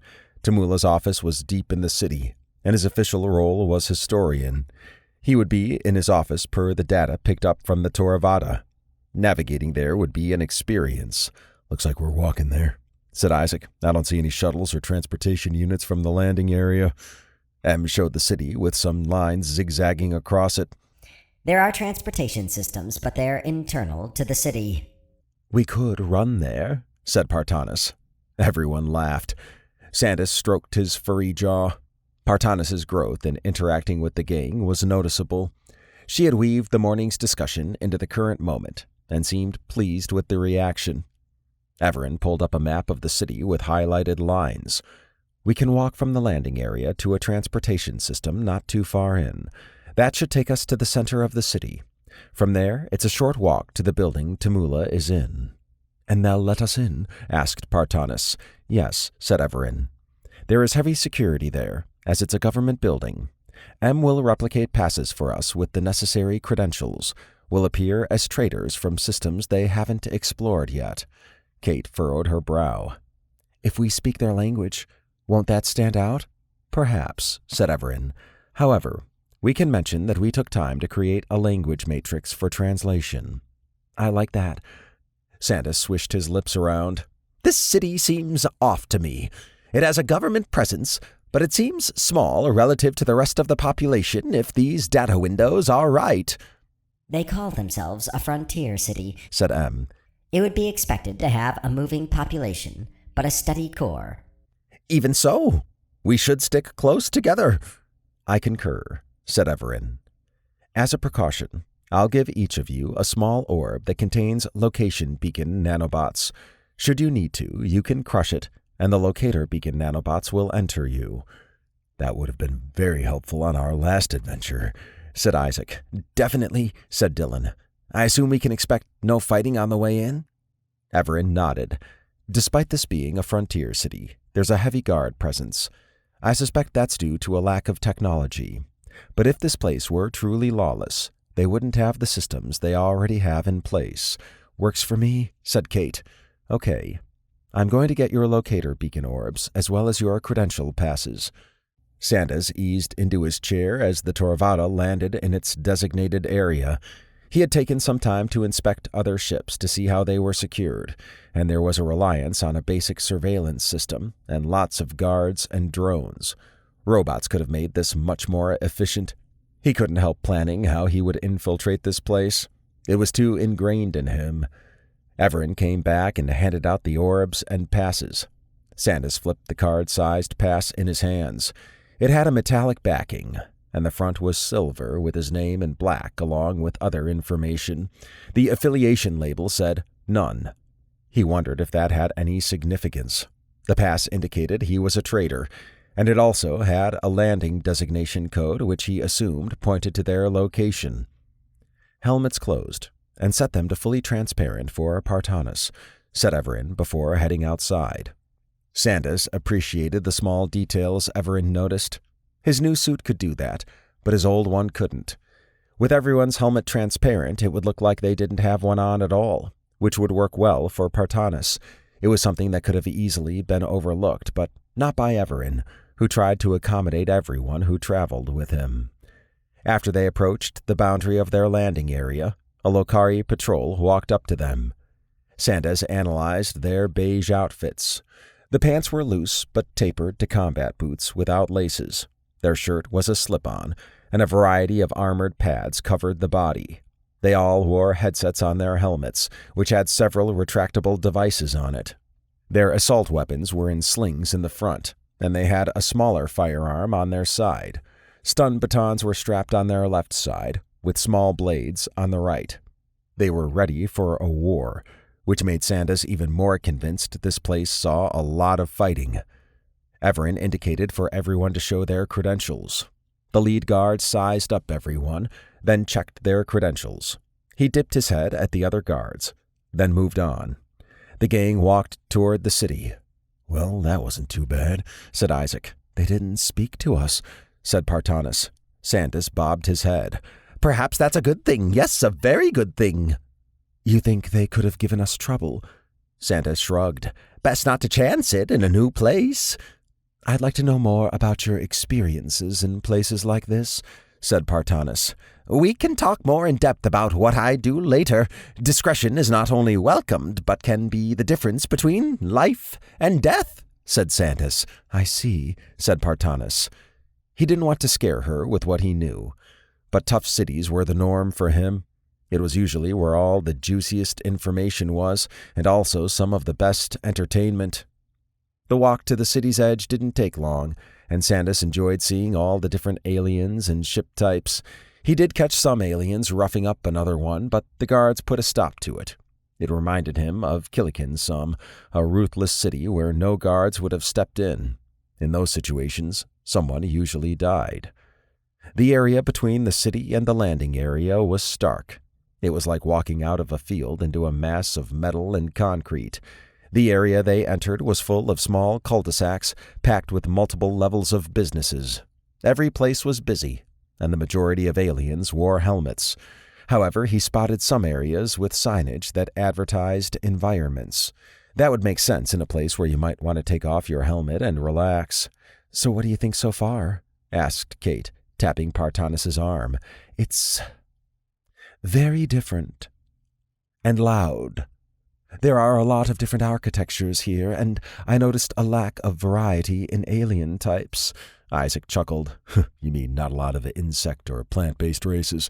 I noticed that too. A lot more humanoids here. Makes you wonder which Rift endpoint they came from," said Dylan. "Hopefully, Temula can answer those questions," said Evaran. Sandas was on high alert, despite knowing he was with a powerful group. Even if Dylan, Isaac, Kate, and Partanis weren't expert combatants, they had the skills and tools to make a difference. He had figured they would get more looks as they continued on, but only a few aliens had shown any interest. Those who had sized up the group reminded him of mercs, based on their gear. A few lone ones resembled bounty hunters. They could also be justice hunters, but he wouldn't know unless he spoke with them, and that was not on the agenda for this trip. One alien that was similar to a walking tree gyrated suggestively. He wasn't sure if he wanted any of that organic wood goodness. Dylan's wide eyes suggested he didn't either. The environment changed into larger buildings, but the ground floor of each had businesses of all types. The lack of matter replicators stood out in the types of goods that were present. Another aspect that was hard to ignore was that most of the outside merchants didn't have helmets. Like before, almost every building had signs advertising environments. Those who required helmets would need to be a special type to live in a place like this. After another 20 minutes, they reached the transportation unit that would take them to the center of the city. The system used magnetic rails, and the lack of individual units meant they would board one of the longer ones that were chained together. Sandas instinctively reached for his sidearm as they moved through a crowd of people to board. Although he didn't expect anyone would try anything, he was always prepared. It did help that M had a formidable presence. The lack of androids was surprising, and the only robots he saw were cleaning ones that were essentially boxes with wheels and multiple arms, but there were no humanoid ones. Fortunately, Evaran was able to find a spot in the back of one of the units where they could wait. With him and M in front, it allowed Sandas and the others to use the back row of seats. Calling them seats was generous, since they were little more than a slab jutting out. With so many alien types, perhaps that was the compromise. He relaxed as the transportation units began to move. Evaran updated everyone that it should be about a 15-minute trip. Sandas was eager to get somewhere where he could let his guard down some. However, in a city like this, maybe not. Chapter 11. Partanis had never been to a place like Jakor. Although she often felt alone, it hit her hard when first entering the city. There were no Gazjariks here, or even other aliens she recognized other than the Janahawks. While she was used to meeting new races often, that was in the safety and confines of Hollick. She did feel safe with Evaran and the gang. They would look out for and care for her, and she liked being in their company. Their humor took some getting used to, but she had a handle on it and had even tried some things that had been received well. Her integration into the group had gone well so far.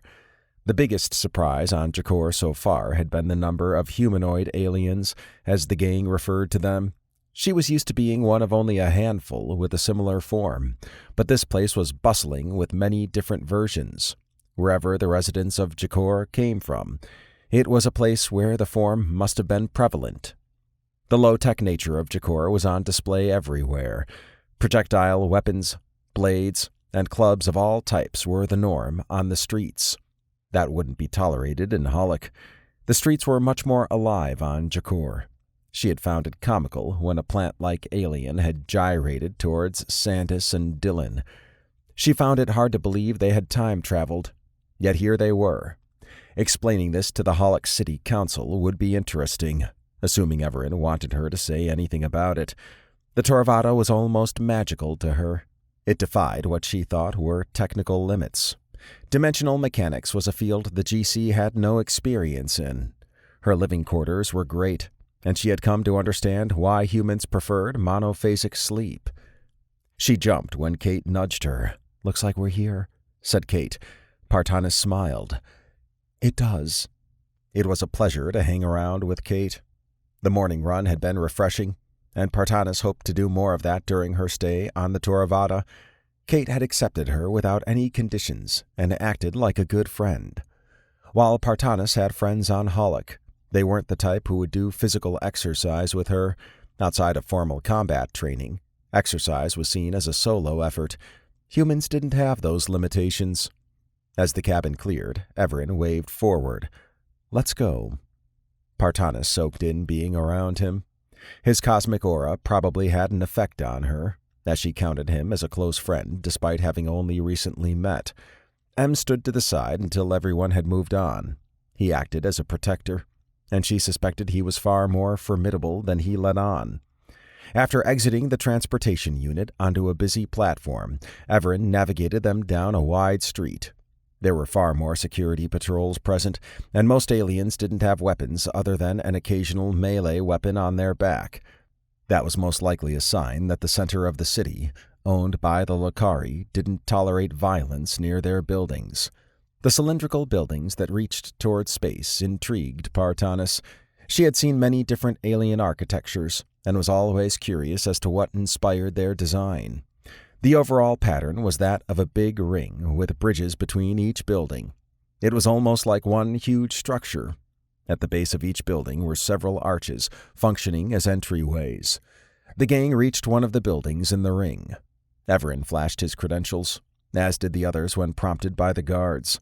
After a moment, they were let through. Partanis worried that someone might see through their fake credentials, but she trusted that M had created ones that wouldn't be discovered. The interior of the building was spacious, and she found the stairways to various heights an interesting concept. There was a lift system in the back, but the wide stairways with ramps were more widely used. The Torvada's translation nanobots did their job well. She could pick out discussions in the distance, and it amazed her that she could converse with essentially any alien. How the nanobots could do that was a mystery to her, but she wouldn't complain. There were also some tactical uses of it in regard to people not thinking they could be understood, especially around aliens they had never seen before. After ascending 2 levels, they went down a large hallway, then took a left. They continued on until they reached Tamula's office. A steel door served as the entry point, and Partanis had a decent outlined view of the interior structure thanks to M's scan. Evaran pressed the buzzer on the right side. A moment later, the door slid open, revealing Tamula. "Great. Wonder what this is about," he said. "We wanted to see if you had some time to discuss things," said Evaran. "Did we come at a bad time?" Tamula stared at him. You understood that?"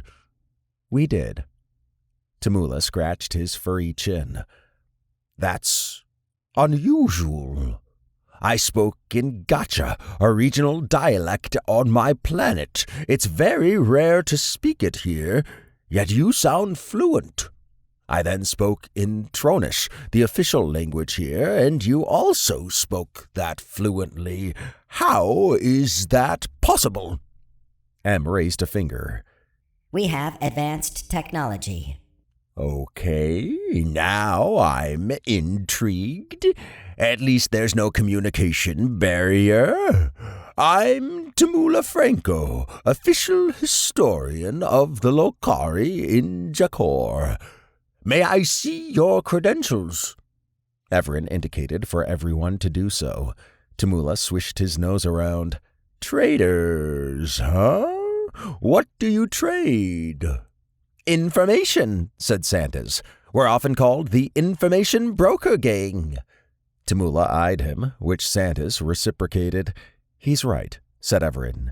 We have unique access to information that's hard to find. I see. And such unusual names.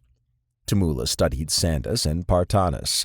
Different alien races, too. What brings you here? I assume if you trade in information, you're not looking for that? Actually, we are. We wanted to discuss some things in regard to historical events here, if possible, said Evaran. Tamula stepped to the side. Please, come in. I'll help you with what I can, and I'm interested in hearing more about who you are and what type of information you trade in. A fair deal. Everyone entered. Partanas was surprised Evaran used deception. He seemed like the last person who would do that, but she also understood that explaining who he was and what he did might cause issues. Although she had learned a lot by merely being on the Toravada, she wondered how much more she didn't know about the gang. The cozy layout before her was pleasurable. The area was spherical, with openings to other rooms. The central room they entered had a main workstation and screens lined up on the walls between openings. The area was well lit, and an aroma that reminded her of a sweet flower saturated the air. One of the side rooms was a storage area with books, binders, scrolls, and the like. Another one had shelves with containers. There was also an equipment room with various types of suits. There was a place to eat and a small living quarters as well. Tamula caught her inspecting everything. Like what you see? I do, actually. You have everything you need here, said Partanas. Exactly. I can go on expeditions, but I always come back to the comforts here. It's definitely cool, said Dylan. Tamula examined him. Oh, I can adjust the temperature. You never know what a species requires. It's okay. I meant I like it. Oh. Partanas had thought Dylan meant he was cold, but realized this must be Earth slang again. Tamula would have no frame of reference, so his response was expected. She realized they didn't have a cover story outside of being information traders. Hopefully the conversation wouldn't go too deep. Tamula motioned for everyone to follow him into a spacious room with a large, round table. The circular, semi-transparent plate embedded in the ceiling matched the tables, and she determined it was a projection system. It was definitely less advanced than what she knew. The seating resembled a post with a cushion and sidearms and a wide back. After everyone took their seats, Tamula swept his gaze over them. So what did you want to know? Evaran interacted with his ARI, causing the table to display a Kevgar. Have you seen this creature before? Tamula's eyes widened. How did you get that to display? I connected to your projection system, said M. Now Evaran can interface with it. I've never seen an android like you before. I'm not an android. I'm a variable utility artificial intelligence who can control various forms, such as this robot body. I would be very interested in learning more about you, said Tamula. M glanced at Evaran. If there's time. Tamula scrutinized the rest of the group. Are any others here robotic? Nope, Rogarian here, said Sandas. Partanas laid a hand on her chest. Gasgeric. Isaac pointed at himself, then Cade and Dylan. Human. Tamula focused on Evaran. I'm something different, he said. Tamula stroked his whiskers. Fascinating. And you all converse like you've been Lokari since birth. I'm glad you find us interesting, said Evaran. Oh, As to why you're here, yes, I've seen the Minitu before." Partanis straightened. "We know them as Kevgars. Did you have to fight them?" Tamula's ears wiggled. "Yes, nasty creatures, and they don't go away easily. There's one thing they don't like, though. Glue and sand. It jams them up, and once they're in that state, we can hold them in fields or containers. Then we move them to the compactors, and they're gone." Partanis recalled that the Janahawk's forms had a glue-like substance on their skin, and there were large sand piles all throughout their work area. This meant the Janahawks knew how to handle Kevgars, yet they had not shared that information with anyone. She would ask Evaran about it later. "An interesting tactic. How often do you encounter them?" she asked. "More than I'd like," said Tamula. "I'd say 1 every 13 cycles." Partanis understood the time component, and a data label showed that to be a bit over 4 months in Earth time. Kate looked around. "Sounds like you need specialized equipment to deal with them." "Ha! You would think so," said Tamula, raising a finger. "However, I have a pistol that can fire pellets with that combination. As for capturing them, I leave that to the guards." Partanis could see the Kevgars had been around for a while, and if the Janahawks were also around, then that confirmed there was a connection.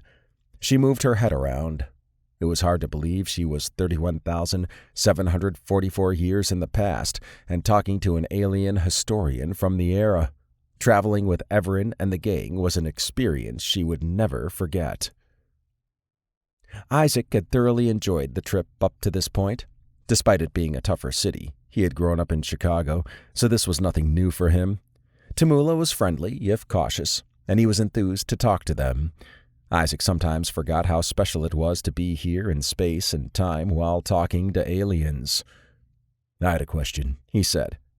"We saw the Janahawks have a relationship with Jakor. Well, I assume they're referred to as the Janahawks here." Tamula grimaced. "Yes, they are. The Janahawks. I don't like them. They may give us energy cubes, but outside of the business aspect, they don't mingle with us. They keep to themselves, and their ability to create forms as needed is creepy." "Their communicators are also strange," said Partanis. "You've met them before?" asked Tamula. "Well, I guess you have if you're asking about them." "Oh, I haven't met with them before," said Partanis, eyes wide. Isaac saw that Partanis was trying to avoid letting more information slip than necessary. However, he didn't think it would matter to Tamula if she had met the Janahawks before. Isaac cleared his throat. "We've seen them elsewhere." Tamula slightly tilted his head. "Which makes me think you're from another rift endpoint.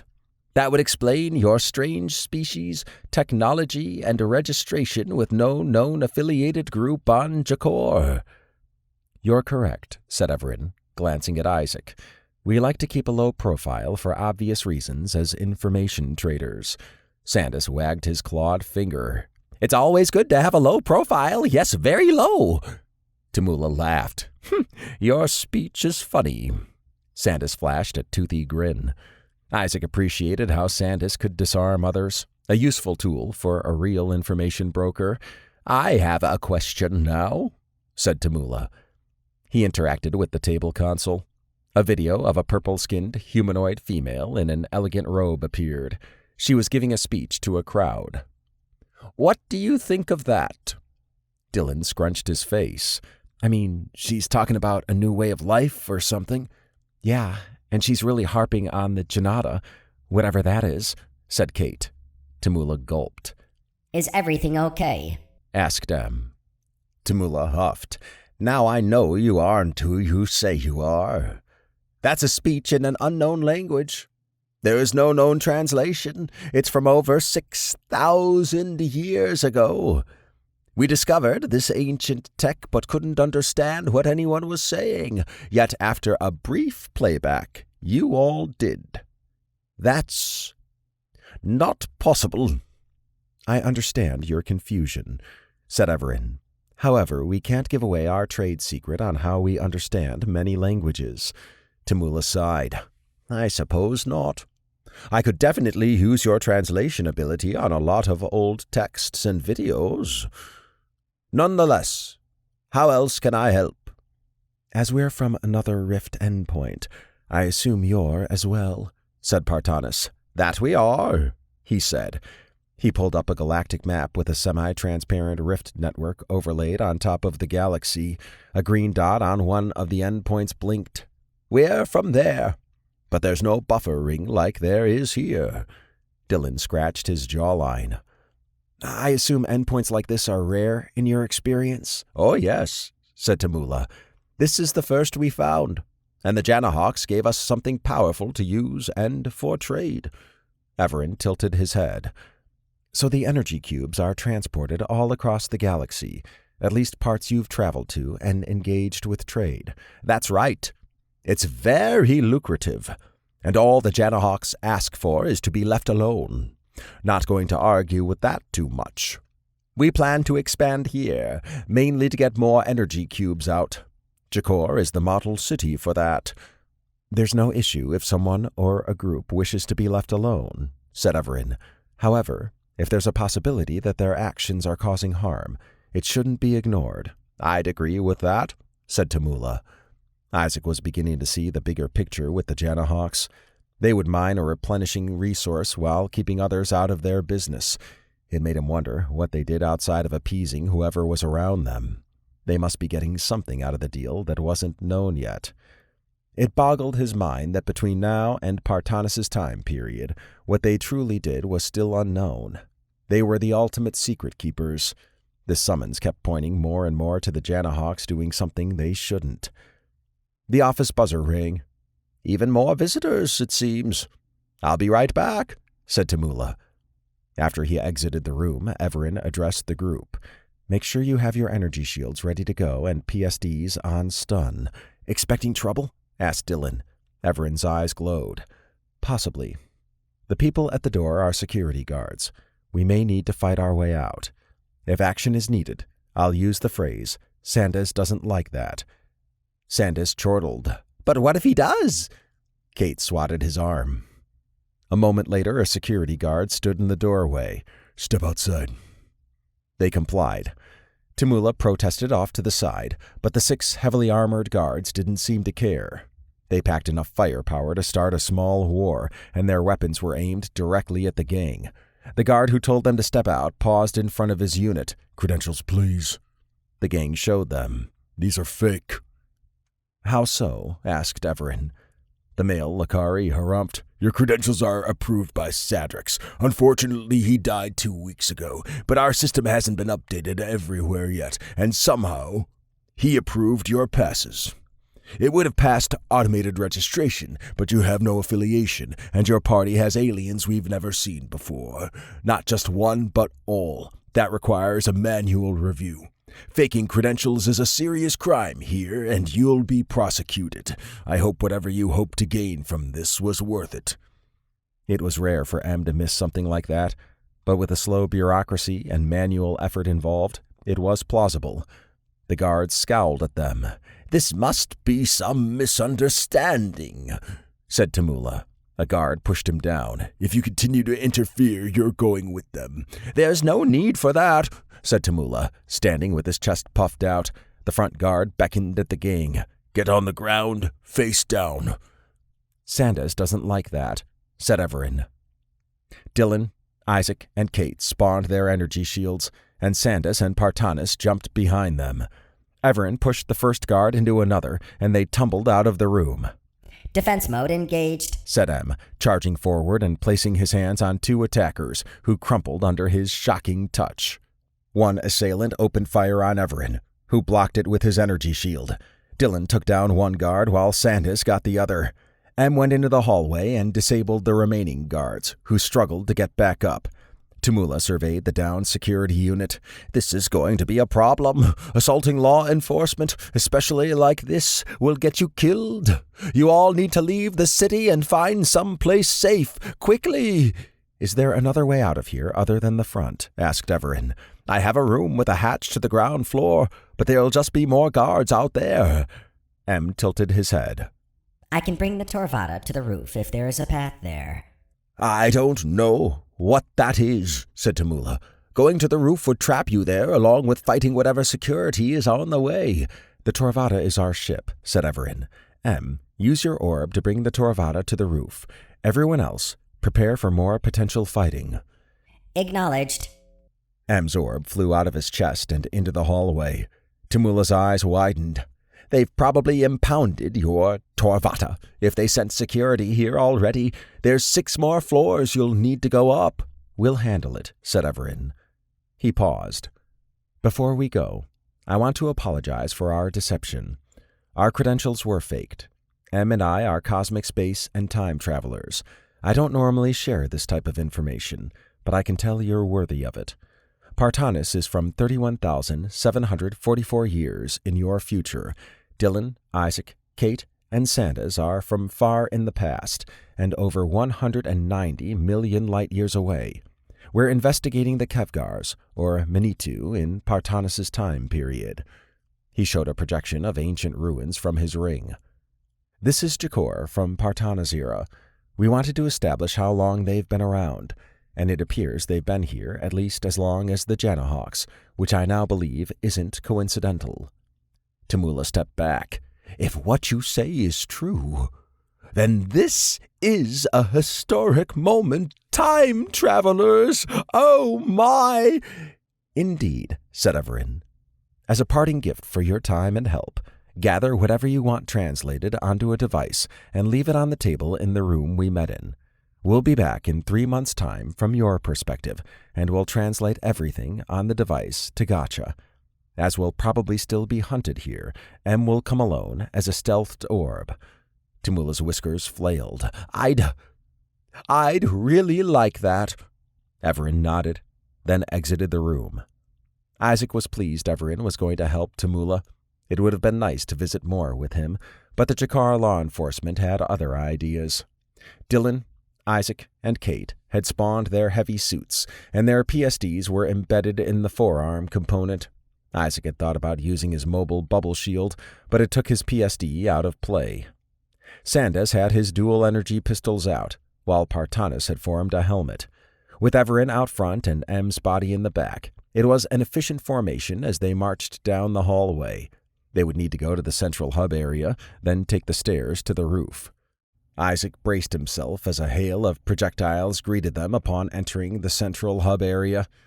Using lethal force seemed aggressive, but it was apparent they knew the security unit that had been sent was down. He decided to switch to his mobile bubble shield as they still had 6 floors to go.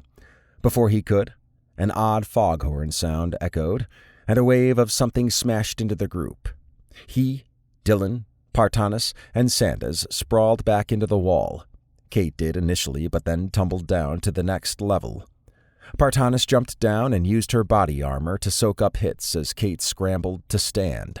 Isaac and Dylan provided shield coverage, while Kate and Partanis passed by them. Isaac created his bubble shield, then tapped Dylan's arm to indicate to continue moving. The mass of security guards on the ground and rushing up the stairs caught Isaac by surprise. He wasn't sure why they were so hopped up about fake credentials. The first 2 floors were the roughest to go up, but the mobile bubble shield helped a lot against projectiles. He licked his lips when attackers came from the roof down into the building. It meant there could potentially be even more fighting once they reached the roof. Evaran was amazing as always. In one continuous motion, he bull-rushed 4 guards, swept their legs, and stunned them with his baton. It was like watching poetry in action. M stormed toward assailants as projectiles bounced off him. Isaac was glad to have them handling the front.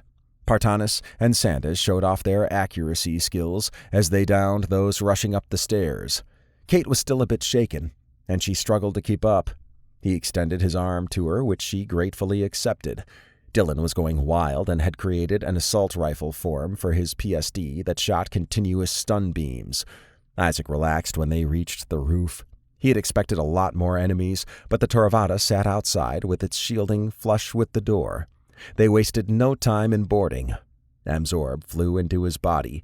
Then he helped Kate to the medical lab. Isaac frowned. As much as he liked experiencing Jakor, it was evident they would be hunted if they ever returned. Thankfully, they didn't need to. but he wished they could get Tamula aboard so they could talk in peace. "Take the rest of the day off," said Evaran. "We'll reconvene tomorrow morning." A break sounded great. Isaac was still amped up, but he would check on Kate in a bit. Lunch was in the back of his mind as it was 11 o'clock a.m. A solid nap would be good after that. He also wanted to go through the Jakor data that M pulled. There was never a dull moment while traveling with Evaran and M. Chapter 12. Kate winced as she stared at the ceiling. The slab in the medical lab was comfortable enough, but the bruising she had received from tumbling earlier let her know it was still there. Everyone had stopped in before going about the rest of their day. Per Evaran, she would be fully healed in about an hour, and he had brought her a protein shake for lunch. She had not thought she had been hurt at the time, but her survival suit had stepped up. It had saved her from having a broken neck, but her right shoulder and side were bruised.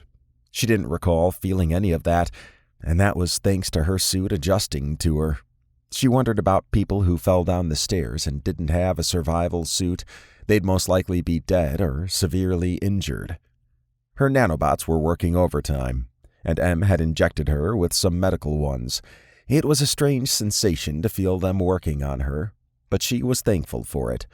It puzzled her as to how she was the only one to be sent flying. Perhaps it was a weight thing, or maybe it was the angle of the shot and where she was at the time. Isaac's bubble shield had been a good idea and probably should have been up before entering the main hub area. Perhaps Evaran thought they could get to the roof fast enough that they wouldn't need it. He had apologized for her getting hurt, but it wasn't his fault. The bigger question was why the Lakari law enforcement had been so aggressive. They shot to kill, not capture. It seemed unnecessary, but perhaps they only saw an unknown group that had taken down the security unit sent to apprehend them. It could have been a fear response. Whatever the reason, she hoped Tamula wouldn't get in trouble. Partanis stood in the doorway. "Hello." Kate smiled. "Hey, what's going on?" "I wanted to see if you'd like some company." "Yeah, of course." "Pull up a seat." Partanis complied. "I see you're healing well." "Just an hour to go," said Kate. "The survival suits are tough." "I agree. Without it, you would have taken much more damage." "I'm impressed by your suit." Kate grinned. "And you moved like lightning. Before I even knew what was going on, you were there to help me." "Of course. I wouldn't let down a member of the information broker gang." Kate laughed, then winced. Partanis touched her arm. "Oh, I'm sorry. It's okay. Humor is a form of medicine, too." "I never considered that." Kate smirked. "Well, not literally, but it does help calm people down." She couldn't help but feel that Gazjaric society didn't place much emphasis on entertainment outside of community events. It could also be that maybe Partanis was different. She had adapted to humor well in a deadpan sort of way. It played well off someone like Sandas, who wore humor on his sleeve. "Have you had to visit a friend who was hurt before?" asked Kate. Partanis bobbed her head. "In our culture, the healing journey is a solo one outside of the initial visit. After that, the expectation is to stay away." "I think it would help them heal better to see familiar faces," said Kate. "I agree," said Partanis. "However, that's our culture. But I don't think everyone agrees on not stopping in more like me." "Well, I'm glad you did. It's good to have a friend here, even for an hour." Partanis straightened. "Yes. We're friends. I like that." Although she claimed she had friends, Kate wondered if they were more like acquaintances. "Humans seem to value family." "Do you have a big one?" asked Partanis. Kate exhaled. "Big enough.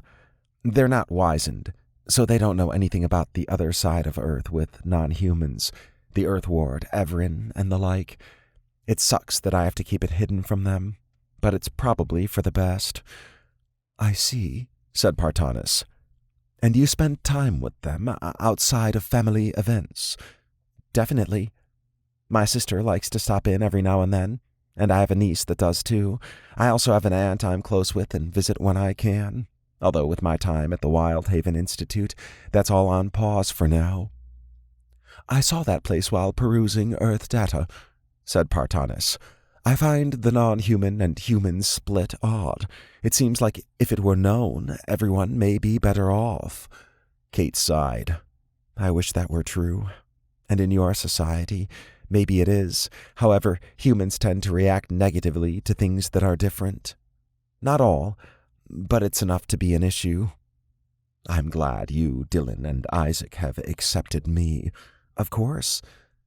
Kate understood that Partanis was trying hard to make sure she was a part of the gang.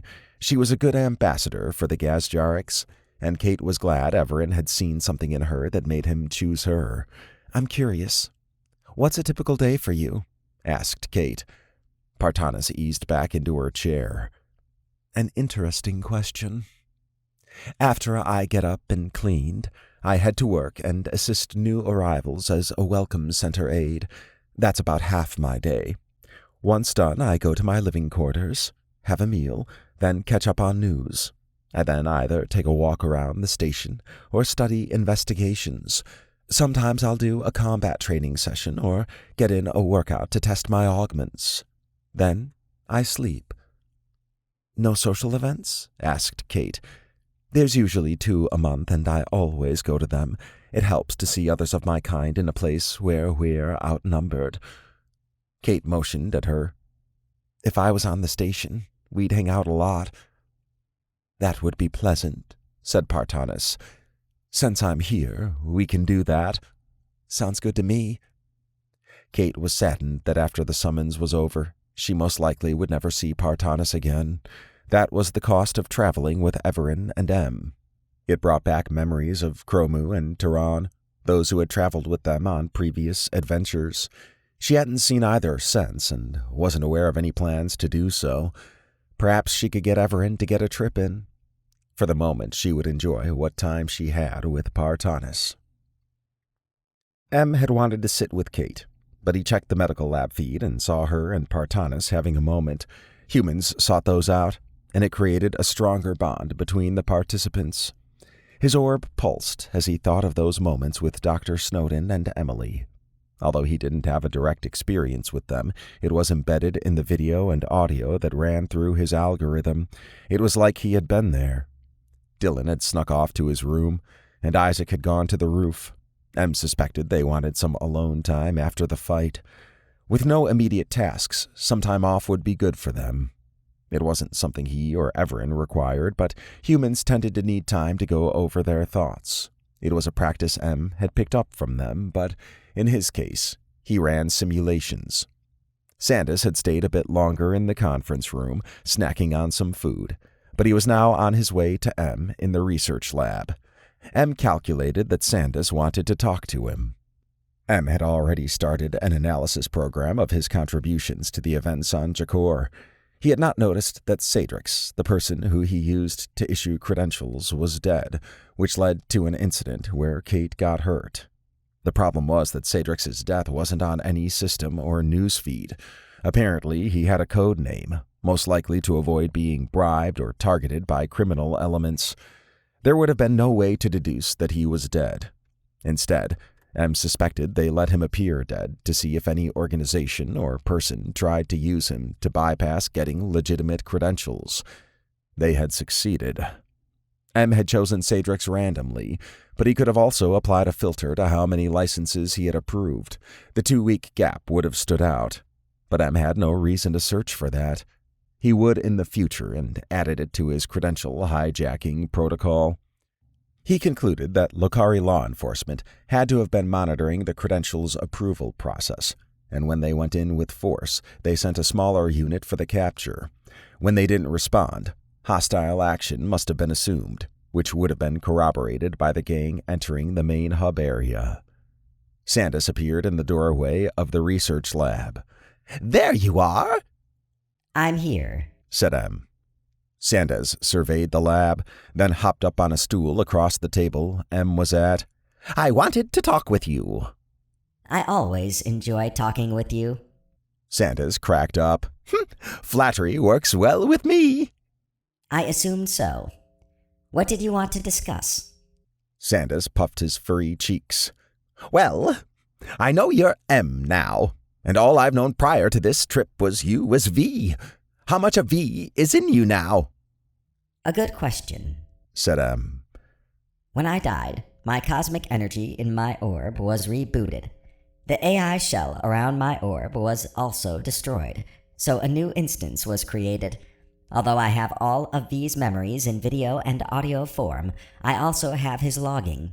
As such, I can recreate any situation he was in via an algorithm, and my cosmic orb reacts accordingly. Sandas eased back.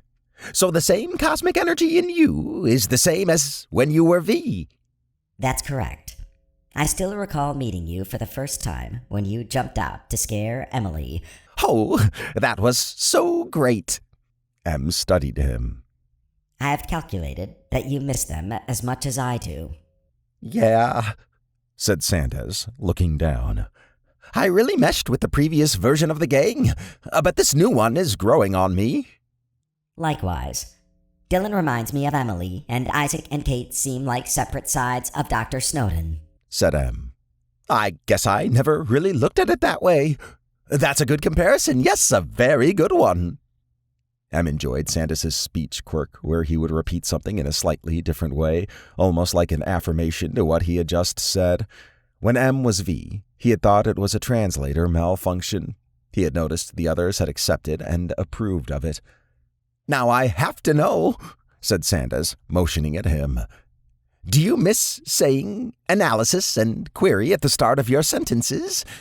I don't, but I understand it had a calming effect on others. The Torvada had restricted my speech, but it hasn't this time. I'm glad it didn't. Sandas flashed a toothy grin. You do still say acknowledged and offer high fives. Acknowledged, said M, raising his hand. Sandas chortled as he slapped M's hand. Once again, I love that.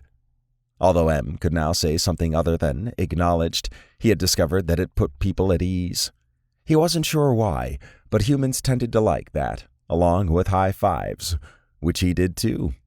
He could be more neutral, as there were many alien species that might not understand or care, but he had a strong disposition to pleasing humans. Sandas leaned on the table. So are there any differences in your perspective now versus when you were V? M paused. Yes. I prefer my robot body over my orb. So not going the trying to be human part with the hollow shell. That's accurate. I do enjoy being around humans and Rogarians, but I also enjoy having my own persona. I get that, said Sandas. I'm comfortable in my skin, yes, my very furry skin, when I'm here. Outside of that, I have to play a part. M nodded. And you still have to meet the previous gang in 2012. And I can't wait to see them. It's a shame I can't say anything outside of what's already been said in that encounter. I do get a big hug from Emily, though. She was nice to hug. Sandas eyed him. Oh, really? You know, I don't recall your having someone intimate as V. There was one you may remember, the android Solia, who you thought might have been similar to a Generation 1 android from Fredoria. Sandus's gaze darted around for a moment. Oh, yeah, I remember her. She would have been great with you. She really helped you grow. M's cosmic orb pulsed slowly. Solia had shown him a different side of being an AI and helped him experience emotions he had thought were not possible.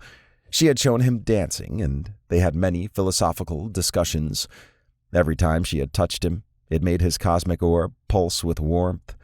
She had been intimate with him, a block of memory he would never deallocate. She had almost died to Salazar, a rogue AI, and M recalled the overpowering sensations he got from that. Yes, I would have preferred she join us on the Torvada. However, as you recall, that was an alternate timeline. Oh, don't I know it, said Sandas. If you all hadn't come along, I would have died out there." "I'm glad you didn't," said Em. The encounter with the alternate timeline had been an interesting adventure. Sandas had joined them, as had Draxus, a Draven praetor. As usual with many summons, there were also others who joined the trip. Although Sandas had not intended it, Em had rekindled a desire to set new goals to see if there was someone like Solia out there. Isaac relaxed on the roof. He had a comfortable recliner, and the view of the massive rift endpoint hanging in space with ships flying in and out mesmerized him. He took a sip of his ice-cold water and examined the traffic station, which bustled with activity. He picked out one transport ship as it went to dock. The crew would probably see this as a routine maneuver.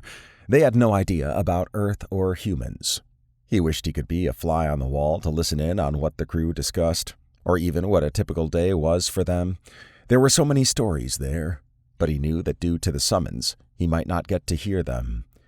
He had wanted to spend some time with Kate, but she and Partanis were having a discussion. They probably didn't need a third wheel. He recalled his panic when she went tumbling. Thanks to her suit and Partanis, it wasn't as bad as it could have been. His bubble shield did work against whatever they had fired, but not before he had gotten it up. He cursed himself for not raising it earlier. Sandas's accuracy had been impressive. He downed guard after guard with ease. Dylan did too, and it could have been much worse if they were bad shots. The guard's response was overkill, but he wasn't a Lucari law enforcement guru by any means. Isaac clasped his hands over his stomach as he eased back. Traveling with Evaran and Em was always full of surprises. Although he wished there was less combat overall, he understood that the types of summons they did almost guaranteed it. This one had been muted somewhat, but he figured there would be some big surprise awaiting them. That had been the norm so far. Footsteps echoed behind him. "Mind if I join you?" asked Evaran. Isaac gestured at a spot next to him. "Create a seat and relax." Evaran complied. "This is a nice view." "Yeah, it's relaxing.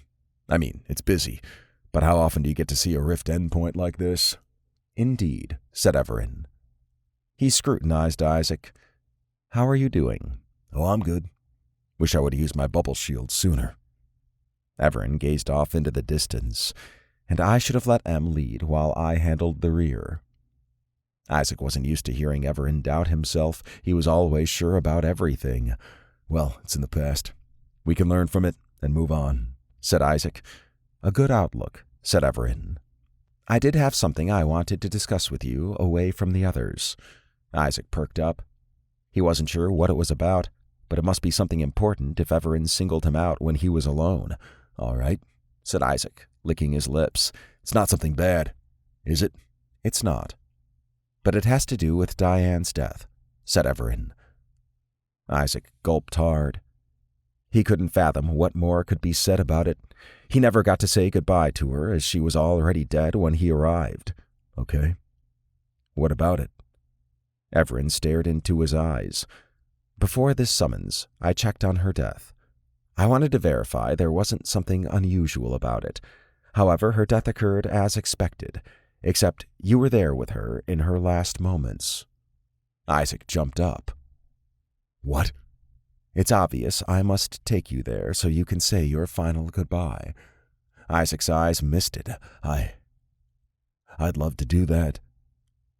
Is there no way we can save her? I mean, "I know there are rules, and I must adhere to them," said Evaran. "The Toravata has a plan for you, and I don't know what it is, but Diane's death is a part of that." "Well, at least I get to say goodbye." "Yes. Very few have that opportunity. I get that." A wave of emotions swept over Isaac. This was not something he had expected to hear, but seeing Diane one last time and letting her know how much he loved her was more than he could ever ask for. He wished she could be saved, but that was not part of the stable timeline. He had no idea what the Toravata had in store for him. "We don't need to tell the others if you prefer," said Evaran. Isaac shook his hand in front of him. "I don't mind if they know. However, I know I'll be a wreck when I do say goodbye." Evaran stood and laid a hand on his shoulder. Know that Em and I will always be here for you should you need us." Isaac hadn't planned on doing a one-arm hug with Evaran, but it felt natural.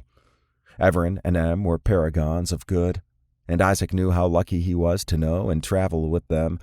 Isaac stepped back. "I'm so glad I'm here." "As am I." They laughed. Isaac liked cutting loose with Evaran. Summons could be chaotic, and sometimes it was hard to get any alone time with him or Em. "There was something odd, though," said Evaran, raising a finger. "The Toravata wouldn't scan you." Isaac drew his head back. "What does that mean?" Evaran narrowed his eyes. "The Toravata didn't want me to know what state you were in." "That's unusual. So, it just refused to scan me?" "Yes. I suspect it has its reasons, but I don't know why." It always surprised Isaac when even Evaran was puzzled by the Toravata's actions. It was like a silent member of the gang. He didn't like that the Toravata prevented Evaran from checking on him. Although it was probably nothing nefarious, it did mean that perhaps something was different about Isaac that Evaran wasn't meant to know at that point. "I guess we'll find out when we go," said Isaac. "You think it has to do with that time-locked cube?" "Perhaps. I still don't know the purpose of it, but I assume we'll find out on this summons," said Evaran. "So strange to have all these mysteries while dealing with the summons." Evaran smiled. "Yes, it's unusual. However, I trust the Toravata." "Yeah, I do too," said Isaac. He was glad the Toravata had issued a summons to rescue him, Dylan and Kate, from alien quarantine. He recalled how depressed he got when he figured he was going to die there. If the Toravata didn't have plans for him, he would still be there. He much preferred his current state, and now he had something to look forward to at the end of the summons. Chapter 13. Dylan relaxed in his seat in the command center. It was 10 o'clock a.m., and he had a good breakfast with everyone. The previous day had been relaxing, and he had even taken a nap, not something he often did.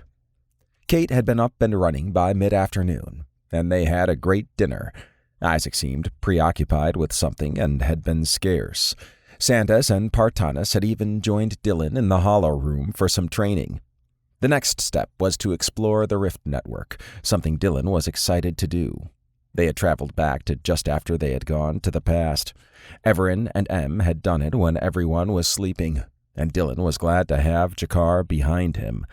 While they had good information on the Rift endpoint the GC controlled, the Rift Network was huge, with many unexplored endpoints. Evaran motioned at Partanas. "The endpoints we'll be looking at are ones the GC consider unexplored." She grimaced. "Some of those had reconnaissance, but the ships never came back. We'll be in scan profile 1 and stealth mode, so we won't be detected," said Evaran. "If the endpoint has a hostile environment, we can leave." Dylan could see Partanas was nervous. They were going to places considered off-limits. That was one of the advantages of having a ship like the Toravata. "Before we go, I had an observation," said Partanas. "Proceed," said Evaran, motioning at her. "Okay," said Partanas. "Timula mentioned they handled the Kevgars with sand and glue. The Janahawks had a glue-like substance on their skin, and they have large sand piles everywhere. I think the Janahawks know how to handle Kevgars." "Yes, that was my conclusion as well. However, we don't yet know their full relationship. We will in time, though. Nonetheless, a good observation." Partanas beamed. Dylan appreciated that Evaran was kind to her. Although that should be a given, Dylan didn't know anyone outside of Evaran who had a lot of power and was kind.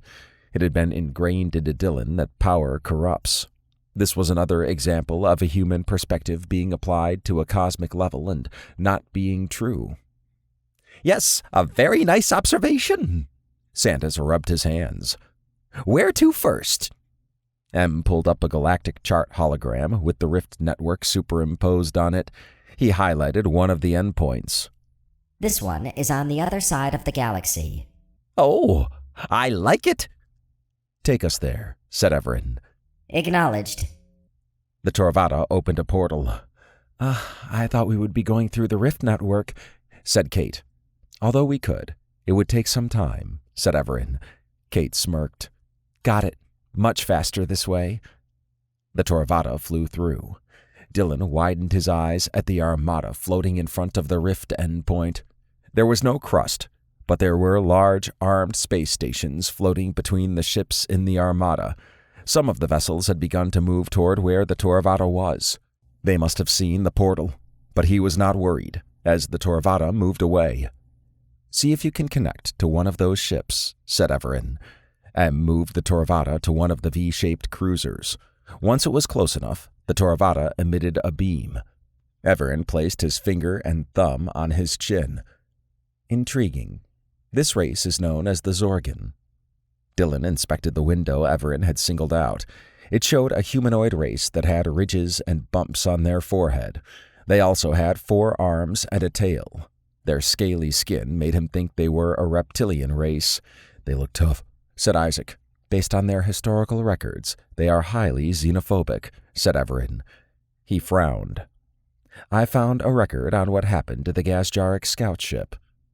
A data window showed the event where the Gasjaric ship flew through, then was annihilated by overwhelming firepower. Partanis straightened. Our ship stood no chance. That may not be uncommon, said Evaran. It's apparent the Zorgans see the rift endpoint as a threat. Isaac whistled. Glad they weren't out exploring it then.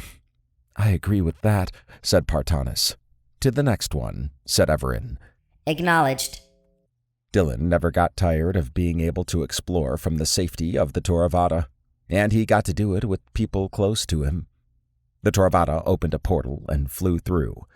Dylan squinted as the Torvata dimmed the front. They were right outside a star. The temperature readings indicated any other ship coming through here would be disintegrated unless they had really advanced shielding. Kate grimaced. Yeah, this would be one nasty surprise to run into. It would explain why our scout ship never came back, said Partanis. It seems the rift endpoints are not as stable as I thought. I concur, said Evaran. There's not much to see here, so we can go to the next one. The next rift endpoint had a crust, and a civilization known as the Recon had many structures. They also had a moon-sized station floating in front and an armada of ships. The Recons reminded Dylan of snakes with 4 arms. They stood about 3 feet tall and were very advanced. Kate pointed at a zoomed-in window. The Janahawks are there? It would seem so, said Evaran. Based on the connection paths we're seeing, they seem to supply the cities on the crust. Do the Janahawks have their own endpoint that they came from? Asked Kate. Partanis frowned. We don't know, but they must have come from somewhere. They never told us of their origin. Sandas wiggled his nose. Very secretive, which is not a crime, unless they're allowing Kevgars into cities. That'd be a problem, yes, very much so. An interesting pattern, said Evaran. The Recons, despite their appearance, are a peaceful race. Could have fooled me, said Isaac, pointing at the armada. I suspect they've had bad encounters with whatever came through their rift endpoint, and they've responded in kind. They don't explore the rift and seem to be content with the crust being mined by the Janahawks. Isaac scratched his jawline. I guess that makes sense. Be peaceful, but carry a big armada. Sandas clapped. Ha! I like that! There's one more I want to check out, said Evaran. Dylan wasn't sure what he was seeing at the next endpoint. There was no crust, but something was around the rift opening that made it seem blurry. What's going on here? Asked Kate. There's a dimension covering the endpoint, said Evaran. Dylan scrunched his face. So anything flying out would go into this dimension? Yes, and we don't know what's in there, said Evaran. Apparently not something our scout ship could come back from, said Partanis. Are we going to check out the dimension? Asked Kate. Evaran pulled up the galactic map with the rift network. We can, but we'll need to enter from a nearby endpoint, then fly to it. Afterward, maybe we can visit an endpoint the GC has relations with, said Partanis. A good idea. M. Take us to the dimension. The Torvata portaled to another endpoint that had no signs of civilization, then entered. Dylan surveyed the shifting green walls. There was a light mist, but the Torvada had no problems with navigation. After 20 minutes, they reached an intersection and took a left. He shuddered when they approached the dimension covering the endpoint. There was no sign of space on the other side. It was just a black wall of nothingness. Evaran indicated for M to slow the Torvada down as it approached the dimension. When they reached the barrier, they came to a crawl. "Expecting something bad?" asked Isaac. "Not so much bad as solid," said Evaran. He glanced at M. "Take us in." Acknowledged. The Torvada breached the dimensional barrier. The environment was a maze of cylindrical tubes that bent everywhere. Each tube also had environments on them. Brightly lit spheres were connected by equally bright connectors, yet they kept distance from the tubes. It startled Dylan that the Torvada's pulse of 10 light-years showed this structure to expand out at least that far. "What is all this?" asked Dylan. Everyone looked at Evaran. "This is not uncommon," he said. "In some places, the tubes you're seeing are plant life or other material. In this case, the tubes appear to be made of stone and are encasing some type of power beam, with a dirt layer on top of that." "Those bright lights aren't stars, I assume," said Kate. "They're not. Their energy storage appears to be something unique to the physics of this dimension. They provide heat and energy to the tube structures." Sandas singled out a data window. "And there's life on the tubes. However, they look like insects, yes, very voracious ones at that." Partanis grimaced. "Although there is life here, it doesn't seem conducive to those who would build a civilization." "Perhaps," said Evaran. "I'm sure if we explored enough, we might find one. But that's for another day." Dylan put his hands in front of him. "Works for me. This place is crazy." "Indeed. We can now go to the endpoint Partanis mentioned." Evaran pulled up the galactic map. "Partanis, go ahead and pick it out." She stepped up and took a moment to find what she was looking for, then tapped it. The map disappeared. "Coordinates received," said M. Partanis sat as the Torvada opened a portal. Dylan's mind was still on the dimension they had seen. He had now seen 2 wild dimensions, the first being a fluidic one, and he was sure he had only glimpsed a tiny fraction of what was out there. Evaran sat calmly in his command chair, with M at his side, and this was nothing new to them. Looking at the others showed they were still unsure of what they had just seen. Partanis in particular was unsettled. This was probably the first time she had encountered a dimension that would have been very alien to her. At least they were going to a normal endpoint now. Partanis had a difficult time getting the dimension out of her mind. She had so many questions about it that would probably never be answered. Perhaps she could investigate it in the knowledge base room. That would be something she would check out later. A place with different physics had been theorized, and she got to see it firsthand. Probably the only gas Jarek to have done so, which made her unique. She wondered if the city council would pick up on that. She would need some time to put together her report, but thanks to the Torvada, that shouldn't be an issue. Her heart warmed as the rift endpoint she had selected came into view. "So who are we meeting?" asked Sandas. Partanis nodded. "These are Tobagrians. They're like the GC in that they are the controlling force here, but militarily, they're much more powerful. They envision themselves as protectors, so they aren't warlike unless you act so toward them. They control hundreds of systems around the Rift endpoint, with quite a few refugee worlds. Those who are fleeing for whatever reason know to come here." An image of a Tobagrian displayed. "They sort of look like weirdogs," said Kate. Another picture of one came up. Isaac grunted. "That one looks like a golden retriever, except it has longer legs and stands upright. And wow, powerful arms." "They're quite friendly," said Partanis. "I guess they do look like the dogs you showed me when I first came aboard. However, they would have no reference to Earth's dogs. Or squirrels." Sandas winked at her. "I see what you're implying." She grinned at him, which made him laugh. This experience on the Torvada had allowed her to experience humor much more frequently. To be teased was a sign of a strong bond. although she suspected that was a human thing. It impacted Rogarians, too. Evaran highlighted the massive station hovering outside the Rift endpoint. I assume we can use your credentials here. We can, said Partanis. She pulled up a holo menu, then interacted with it. I've sent my credentials to them, along with a note that I'm here as an investigative liaison. The city on the crust we're going to is known as Montreux. M tilted his head. You've learned to navigate the holo menu communication system. I have, but it helps that it's contextual. I selected communication, and it had options for location, then department, said Partanis. An adaptive menu, said Isaac. I've used that before, but never saw that configuration. It's very intuitive.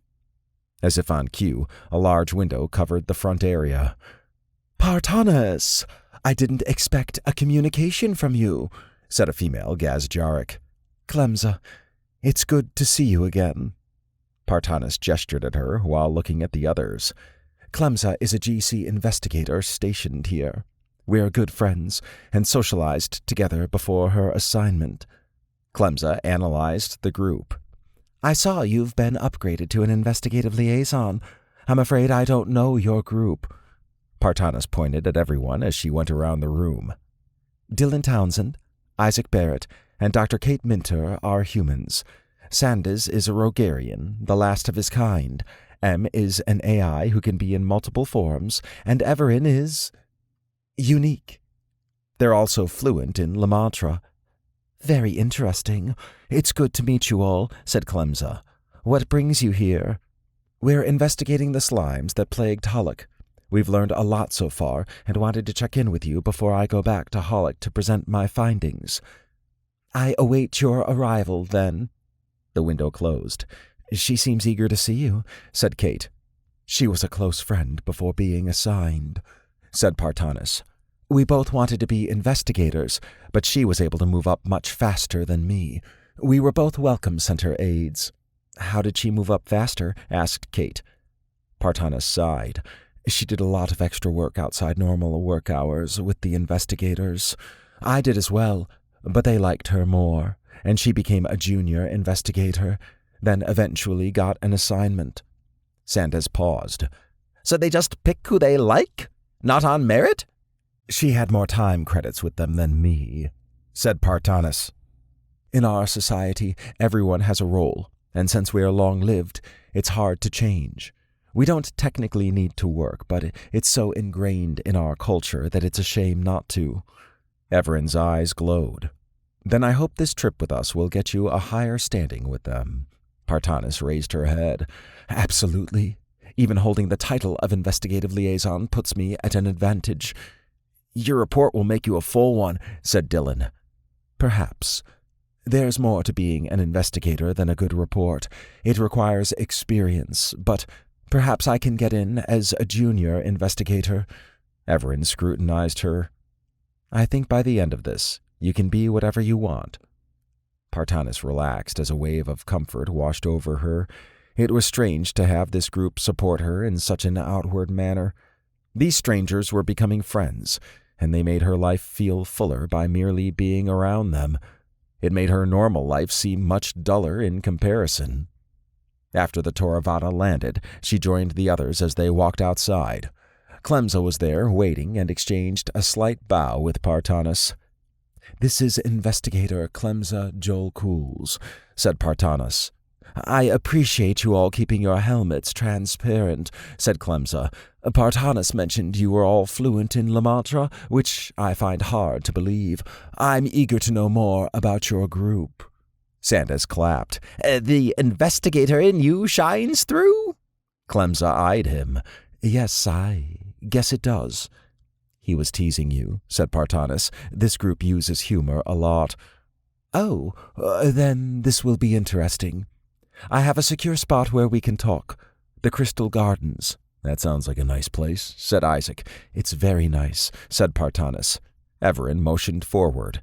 Please, lead on. As they took off, Partanis felt alive. This was what being part of an investigative team was like, and she loved every minute of it. Although this was a highly unusual case, she had already learned a lot. and now she was with Clemza again. Although their more than friendly previous encounters might surprise the others, it didn't have any bearing on what they were there for. For the moment, it was all business. Kate enjoyed walking through Montreux on the way to the Crystal Gardens. The Tobogrians came in a variety of shapes and sizes, and their fur had many different patterns and colors. Several caught her staring at them, but she considered herself safe with them.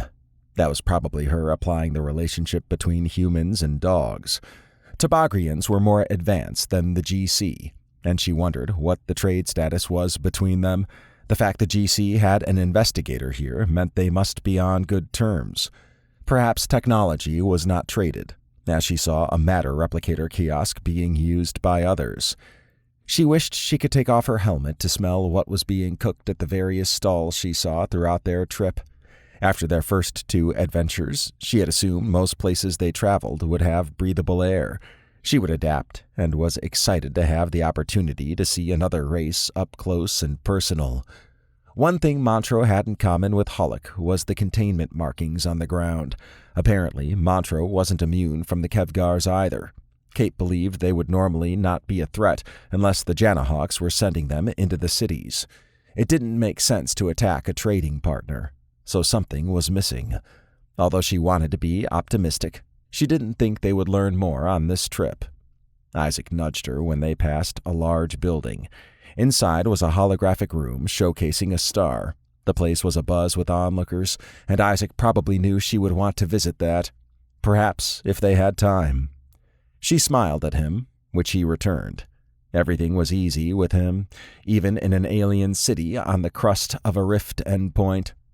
Dylan and Sandas played a game where they picked a Tobogrian, then tried to guess the closest Earth species. Em was the unintended referee. The casual nature of it all made everything seem okay.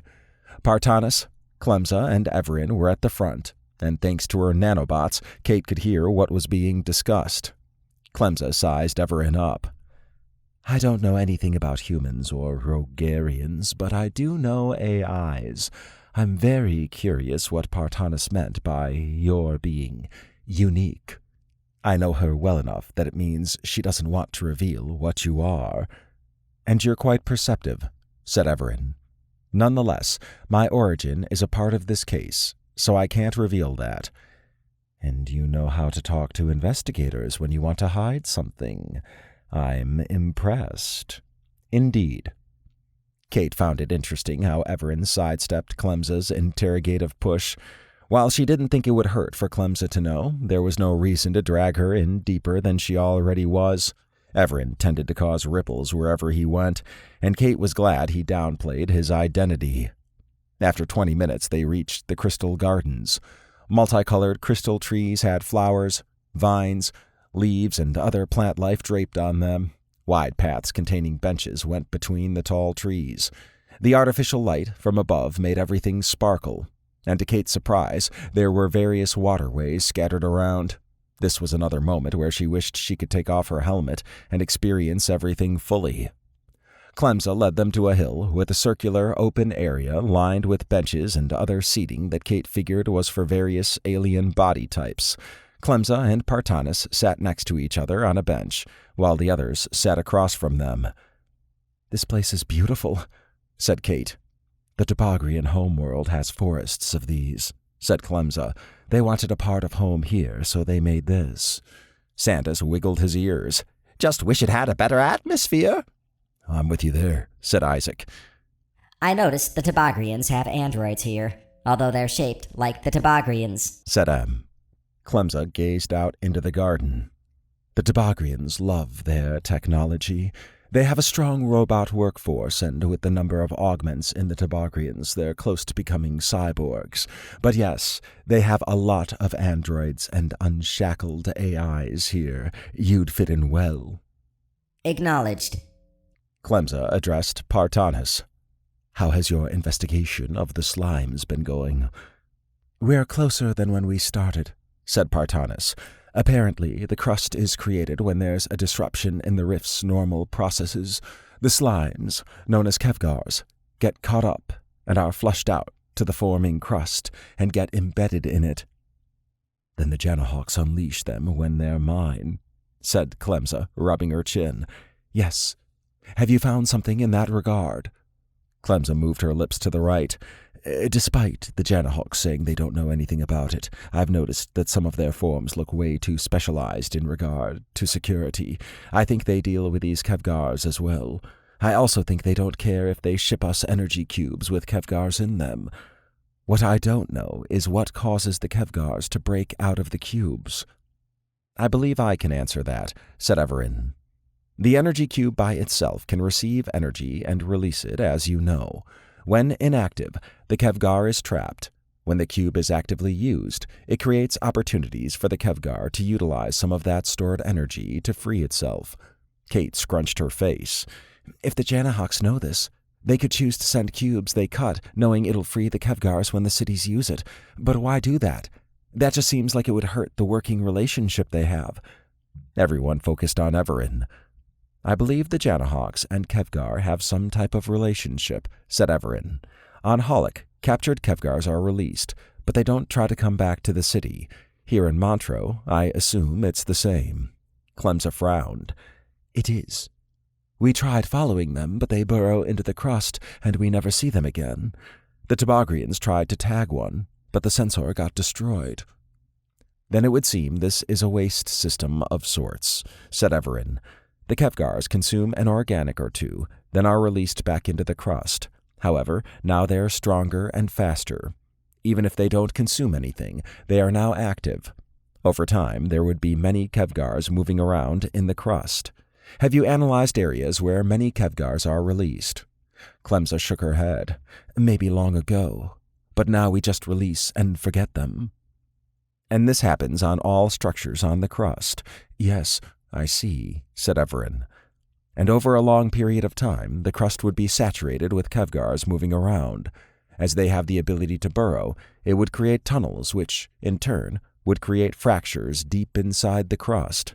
That'd make it unstable after a while. Isaac's eyes widened. What happens if the crust fractures? I don't know, but I suspect the Janahawks do, said Evaran. You're thinking it's a long play? Asked Dylan. Evaran eased back. Perhaps. It could be something else, but we know the Kevgars have been active on Holic for a long time. It would be easy for them to detect a Kevgar, then ship it off, keeping what they use for themselves Kevgar-free. How do you know they've been active for a long time? Asked Clemsa. I can't say, but I suspect if the crust breaks, it'll be a bad situation. Clemsa straightened. For everyone. I guess there would be quakes, which could annihilate anything on the surface. That's my conclusion as well, said Evaran. Clemsa touched Partanis's arm. I think you're traveling with a very good investigator group. I've learned a lot, said Partanis. We can stay here for a bit if Evaran is okay with that. I need to assemble my report for the Holic City Council. You can stay with me, said Clemsa. Of course, said Partanis. I'm okay with that, said Evaran. I believe Isaac said he wished to visit the Janahawks, so we can do that. Clemsa looked at Isaac. You're a brave person. The gang chuckled. He's joking around. But I will use the time to explore Montreux, said Isaac. Oh, if I can help in that regard, let me know. We may take you up on that. Clemsa and Partanis sat closer than Kate had expected. They also shared some light touches, and Clemsa's reaction when Evaran had teased Isaac was to lightly squeeze Partanis's thigh. Kate smiled. Their relationship was probably much deeper than she knew. She was excited to spend a few days on Montreux. There was much to explore, and she felt safer here than in Holic. They had the Toravada to stay in, so it wasn't like they needed to find living accommodations. They also had made a lot of progress on understanding the Janahawks and the Kevgars. Uneasiness spread through her. If the Toravada sent them to this specific time, perhaps the crust was about to break. She had no idea what that would entail, but Evaran had painted a bad picture. Although she tried not to think on it too hard, it seemed like they were sent here to prevent the crust from breaking, or to help after it did. She hoped it was the former. Chapter 14. Dylan treasured his stay at Montreux. The gang had stayed for 3 days, and Clemza had been a great tour guide. It was now 10 o'clock a.m., and everyone was back at Hollick. Partanis had left to give her report to the city council, which she had presented to the gang. Dylan thought it was well put together, and it stated that the Kevgars came from the energy cubes sent by the Janahawks. The other parts, in regard to rift flows and what the Kevgars truly were, would probably open some eyes. She had also explained the issue of the crust fractures. What the council would do was unknown, but they had a mess on their hands to deal with. Dylan and the others were deep in the city, exploring the small entertainment area. He liked how Montreux had a bigger mix of entertainment and work. The Tobogrians were a generally happy race, and many went out of their way to make the gang feel welcome. Clemza had taken them to several good spots to sit, eat, and watch live entertainment. Partanis and Clemza were apparently much closer than he thought, and Partanis had been happier than he had ever seen her. Clemza had helped her a lot with the presentation. Sandas had been his usual jovial self, and it cracked Dylan up when Tobogrians gave Sandas a once-over. Apparently, a squirrel-like creature was a prey animal on their home world, and Sandas resembled a much bigger version of that. Isaac and Kate had a good time, and he even pulled her out to dance at one of the places they visited. Although he included them as well, it was obvious he wanted to dance with Kate. Evaran had just observed everything most of the time. That was just who he was. Dylan wished they could have stayed a few more days on Montreux, and Clemza definitely argued they should. She got along well with the gang, and her frown as they boarded the Toravata showed she genuinely was going to miss everyone. Perhaps after the summons they could visit her again. They entered a building and went to the 6th floor. There was a cultural store that Kate wanted to check out that had a wide variety of alien objects. Dylan was glad they had a lift system and that the store had a whole floor. Exiting the elevator put them right in the middle of the place. Stalls, stands, and embedded shops filled the area. Metallic and concrete pillars were scattered around, and illumination was provided by rectangular strips on the ceiling. "This place is bigger than I thought it would be," said Kate. "I never checked what hours these places have," said Isaac. They're open all the time, said Em. most likely due to the different alien sleep cycles. Having robots would help. Sandas moved his finger in an arc. "That would be more efficient, yes, very much so." Evaran's eyes glowed brightly. "Em, go to the Toravata. Everyone, we need to leave now." Acknowledged. Em took off. "What's going on?" asked Dylan. Evaran's eyes narrowed. "I'm not sure yet. I sense a large dimensional wave going through the crust." "You think it's breaking up?" asked Isaac. "Possibly. If so, we shouldn't be on it. Nonetheless, we should also warn everyone on the crust somehow, but I don't know if there is enough time." "Definitely," said Isaac, following the others to the lift. Dylan closed his eyes and convulsed as a wave passed through him. When he opened his eyes, Evaran was gone, and the power was out. Emergency lights had kicked on a moment later, and a red pulse flashed across the room. "What the hell was that?" asked Isaac. Kate shuddered. "I don't know, but where did Evaran go? He's grayed out in my ARI, and he's not responding. Neither is Em. Actually, Partanis isn't either. This isn't looking good," said Sandas. "We need to get back to the Toravata. I assume Partanis will try to do the same." "I guess we're taking the ramp then," said Isaac. Dylan's stomach churned as they moved through the panicked crowd. Their destination was a side ramp that zigzagged the height of the building. He was worried about Evaran and Em. There shouldn't be anything that could transport them, yet they were gone. Partanis was here, but unreachable. He hoped she was safe. The ramp clogged as citizens rushed down it at breakneck speed. Some of the emergency lights began to flicker. "Damn, how are we breaking through that?" asked Dylan. He froze when he heard the sounds of a battle outside. They joined an anxious group who looked out a side window. On the street below were shadowy creatures, right out of a nightmare. They attacked anything that moved. He glanced up. There shouldn't be a star there. It should have been deep space. I don't think we're in the same spot as before," said Dylan, pointing up and out. "Definitely not," said Kate. "And look, what are those flying creatures?" Dylan gulped at the mosquito-like abominations the size of an eagle. There were larger creatures flying around as well. One had a long beak on a dog body. Another resembled a flying crab. Everything dive-bombed, and sometimes a civilian was pulled up and torn to pieces. "We're not in normal space anymore," said Sandas. Everyone stared at him. "Evaran and M can't be transported due to being cosmic energy beings. We're not that. But as to where we are, I don't know. Maybe a dimension. What I do know is that this place has some bad creatures, yes, very dangerous. I don't think we should go outside. Instead, let's find a place to hole up in until Evaran and M come, because you know they will." Dylan pursed his lips. "What about Partanis? She's out there in all this mess." Sandas raised a clawed finger. "She might actually be safe in the council chambers. It probably has more security than other places." "Good point. But what about these other people? Can we help them?" asked Kate. Sandas frowned. "I don't know what we could do. Hollock would have better security than what we have." "Okay, then let's hole up," said Kate.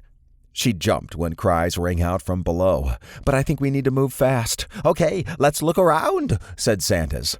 Dylan appreciated his taking charge. Leadership decisions came easily for him, and he had an unshakable aura of confidence around him, similar to Evaran.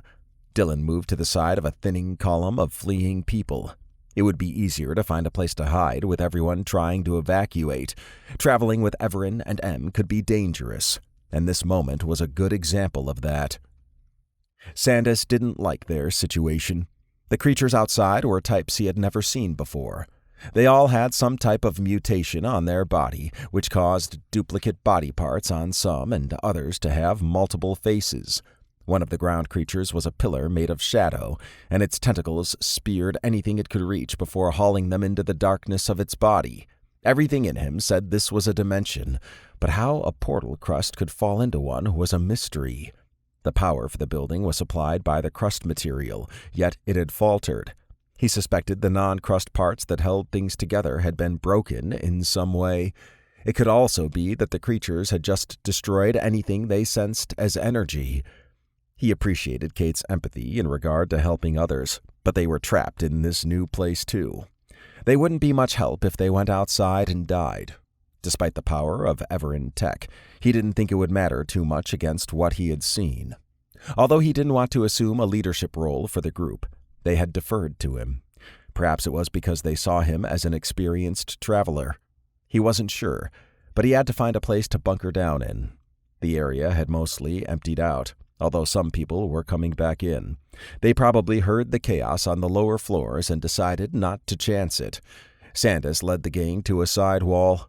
"We can start here. I think our best option is to find one of these embedded stores and a secured entrance. Yes, very secure." "Good idea," said Isaac. "There's quite a few of them to choose from, assuming the owners didn't lock them up." The first store they came across had a sealed door. Sandas saw a console he thought he could override, but he wasn't knowledgeable about the alien technology. He motioned for the others to go to the next store. It had an open door that wouldn't budge. While the inside room was decently sized with some hallways, an open door was asking for trouble. Sandas's pulse quickened when an alien cried out near the entrance. A creature with 4 powerful legs, a shield-shaped armor plate on its forehead, and deadly mandibles had just cut someone in half. Behind it were more of the same monster, but in different sizes and shades of black. They were hunting for food, and there was plenty to go around.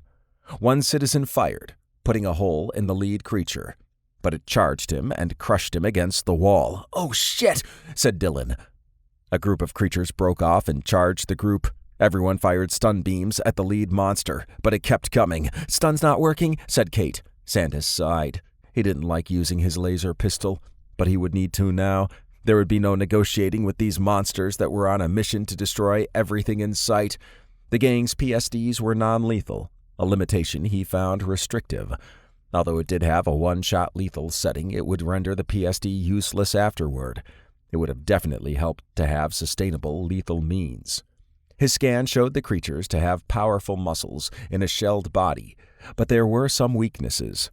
Their joint legs were powerful, but not against a laser pistol. He swept his beam at the legs of the approaching beast, which crashed to the ground. He widened his eyes when 2 other creatures attacked the downed one. They apparently didn't care what they ate. The fourth one raced toward the gang. Sandas went to fire again, but he had to move. Dylan, Isaac, and Kate had formed stronger armor and had their shields expanded. It was like slow motion as the beast slammed into Isaac's shield and pinned him to the wall. Isaac crumpled. "No," said Kate. She charged the monster, which head-butted her back. Dylan formed a blade, then cut its leg off. Sandas took off 2 more legs. The attacker fell. He ducked when Kate went flying into Dylan. Another creature had struck from the side. This was not looking good. Isaac's vital signs were dropping fast, and Kate was now unconscious. Dylan struggled to get up, but another monster approached him. Sandas's blood boiled as he took the legs off the one that had hit Kate.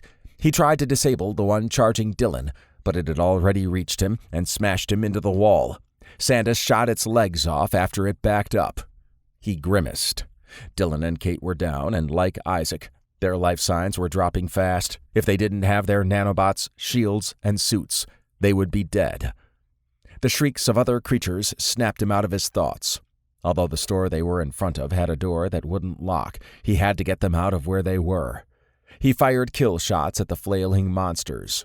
They could serve as a buffet for the other beasts. With some effort, he was able to pull the others into the room and lay them next to each other. Then he closed the door and held it. The disabled monsters outside were being devoured, based on the sounds of bones snapping and creatures shrieking. Sandas hoped none tried to come into the room he was in. He had already performed a deeper medical scan on Dylan, Isaac, and Kate, and unless Evaran or Em showed up, they were going to die. A lump formed in his throat. The door crashed open.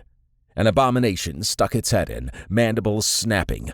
Something yanked it back out, and the door slammed behind it. Screeches and yelps filled the air. Sandas gulped, unsure of what to do. He could try to get help, but he doubted he would get far, and even if he found people who could assist, they would probably be too busy trying to survive, and then there was carrying them.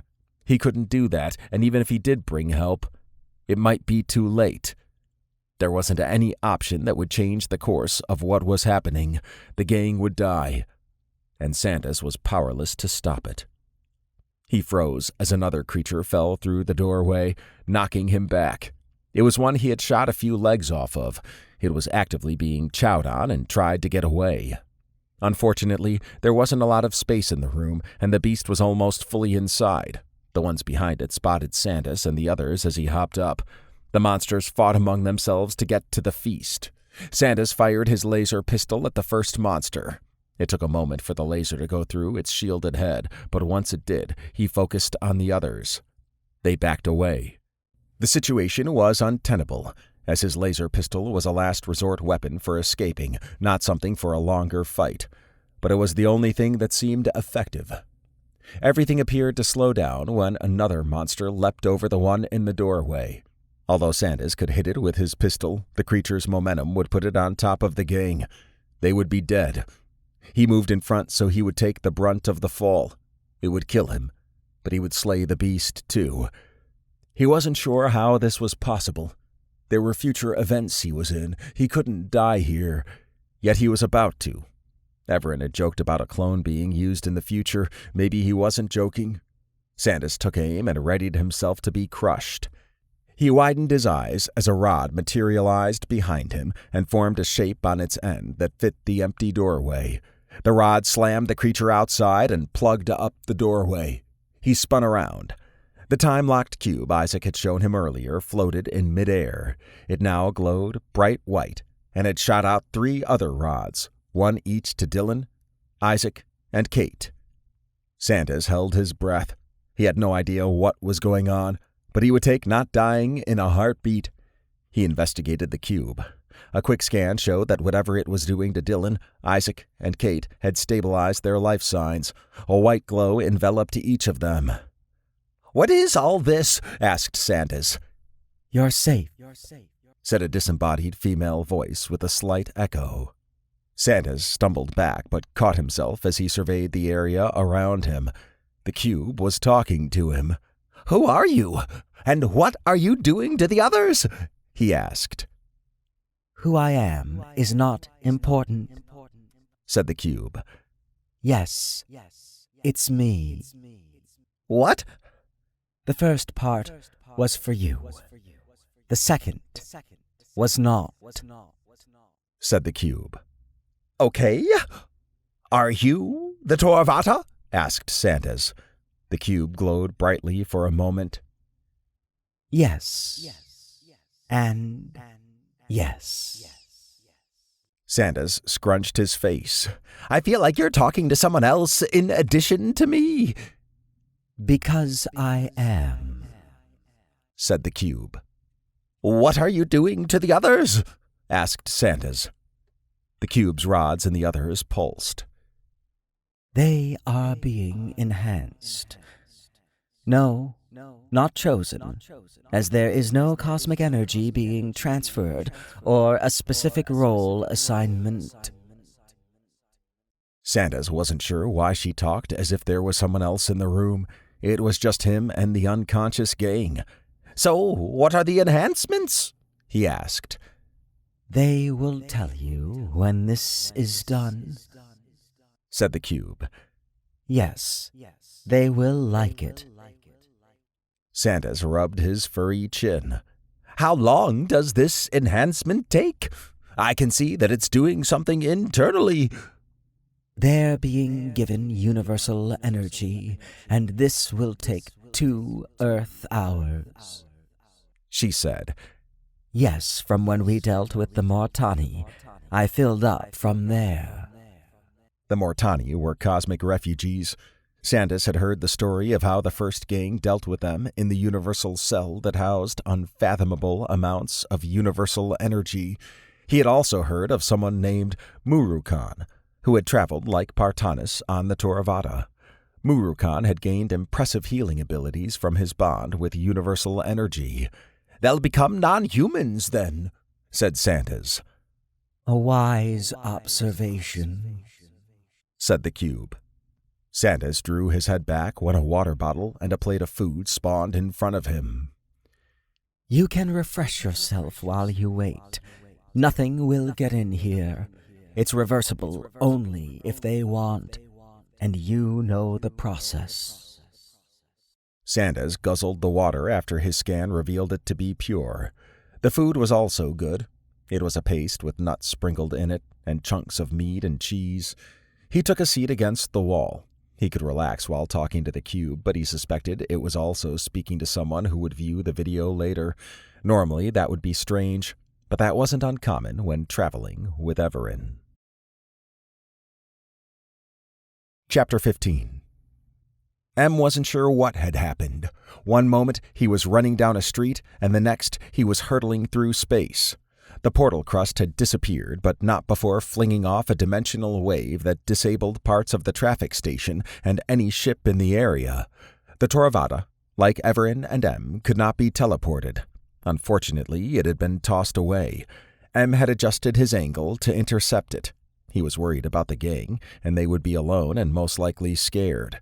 If he could fly faster, he would, but it was a waiting game until he caught up.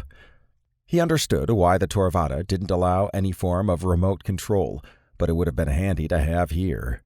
It was too big of a security risk, though. Evaran and M didn't have a unique communication channel with the Toravata like they had with each other. It must have been confusing to others that something that should be trivial wasn't possible. Even if he left his robot body on board, the Toravata simply wouldn't allow any form of control originating from outside. How long until you reach the Toravata? Asked Evaran, his head avatar appearing over their unique connection. 2 hours and 41 minutes, said M. Evaran half smiled. I'll just hang around then. You made a joke. I like it. I'm glad you did. Evaran frowned. I'm worried about the others as well, but we can't do anything yet. Have you come to any conclusions? Asked M. I have, actually. The portal crust fell into a dimension, but I don't know which one. Once we get back to the Toravata, we can travel back in time and place a quantum beacon.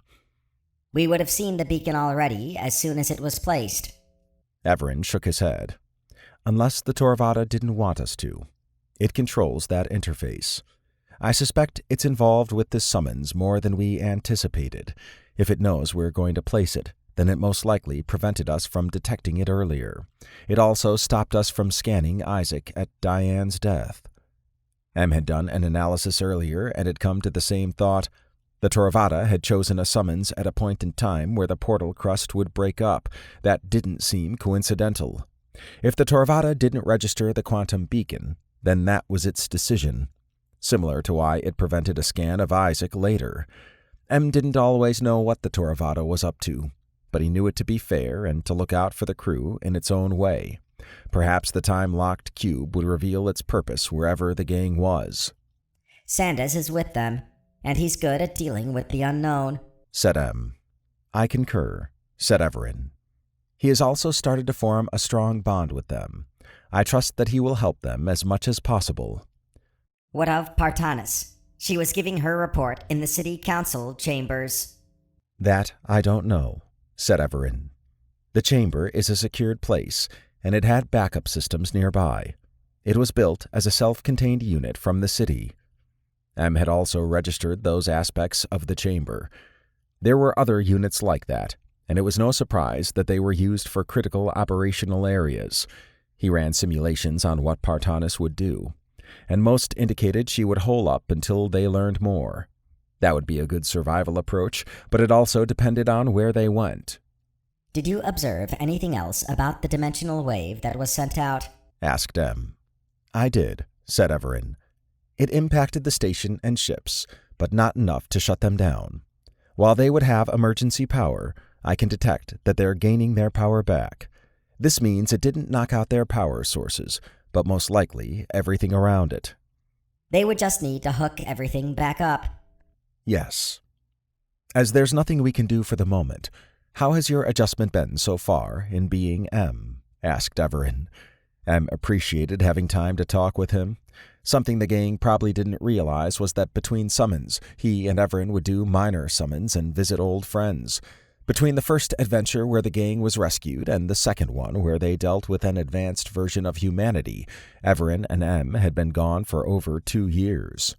Having the Toravada meant they could pop back just a second after they had left, so the gang would never know. Evaran wanted to keep those trips quiet, probably so as to not worry the gang that they were missing out on something. However, the majority of the trips done in that time period ranged from observing a sentient magnetar to meeting with powerful godlike beings on lush jungle worlds. They also visited others who had previously traveled on the Toravada, like Andia Kiggs and Rakar Ho Jador. After reaching the Toravada, M boarded and went to the command center. Evaran was aboard 10 minutes later. He headed to the back and grabbed a quantum beacon, then went to the ramp. M understood what was next and took the Toravada back to just before the portal crust disappeared. He also moved the ship to the other side of the crust. Although they shouldn't be able to be detected, it was a cautionary move.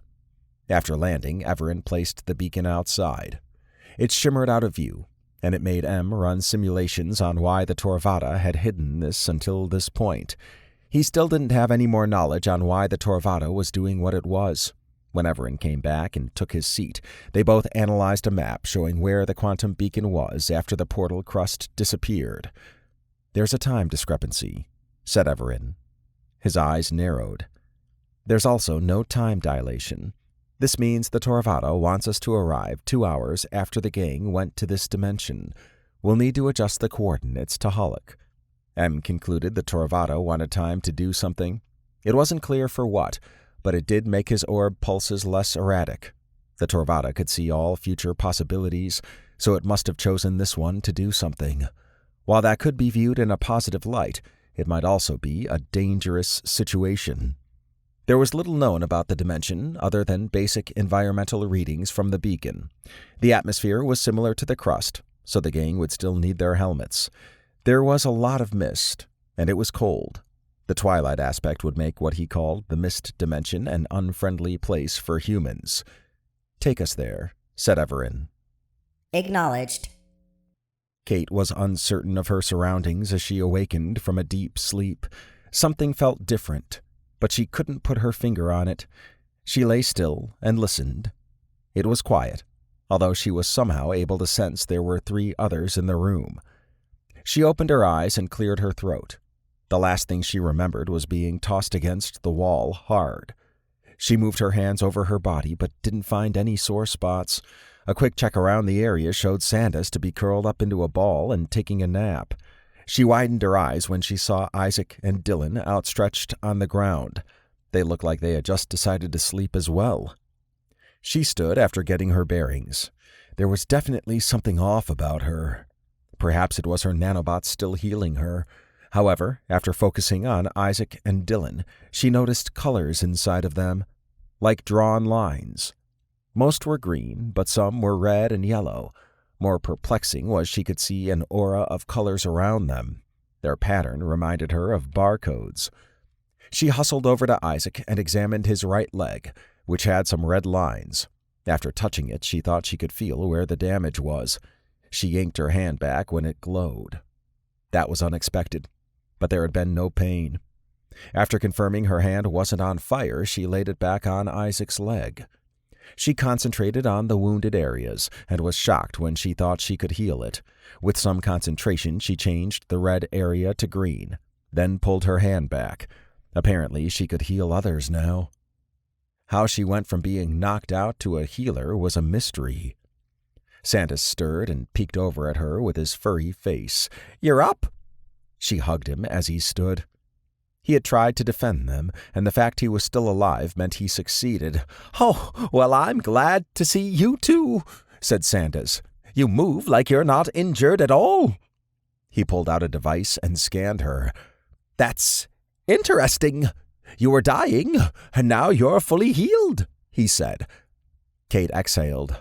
"Yeah, and apparently I can heal others now." "You can?" asked Sandas. "It must have been the cube." "The one Lord Vigon gave us." "Yep, it hovered, shoved out the creatures, then jabbed rods into all three of you. Yes, quite forcibly. It's obvious now that the universal energy it gave you allows you to heal." He surveyed the room. "Speaking of which, the rods are gone. The cube is nowhere to be seen." The cube had been time-locked until this moment. The Torvada must have known this would occur and had given them the cube to save them. It must have also given the cube later to Evaran so he could give it to Lord Vigon. She hadn't expected to gain healing abilities, and if she had received something, it probably meant Isaac and Dylan had as well. Having universal energy in her was something she was unsure about. Sandas scanned them. "Your new ability was a surprise, and Dylan and Isaac look to be almost fully healed. Isaac, though, is physically different. Yes, very much so. If my scans are right, he has augments of some type in him. Stronger muscle density, some type of carbon nanotube skeleton enhancement, more nanobots in his eyes, and, most surprising, his right forearm is over half augment. He's a cyborg! Machine man! You seem normal like before, but Dylan also has increased muscle." Kate knelt beside Isaac. She had sensed something odd about him, and it now was apparent why. He had undergone the heaviest physical change of the group. Dylan had gained more muscle, but she wasn't sure what that meant. Sandas laid a hand on her shoulder. "Perhaps a test, then. Can you fully heal them?" "I did Isaac's leg earlier, but I can try to do his full body," said Kate. "But first, you have some damage that could be healed. You lost a tooth and have some bruising." Sandas flashed a toothy grin. "I won't say no to that. No, definitely not. And it's impressive you know that without a scan. At least a device-based one." Kate went over to him and focused on the red areas she saw. She cupped her hand on Sandas's furry right cheek, which made him close his eyes. A moment later, the area was green to her. He only had a few other injuries, and she quickly addressed them.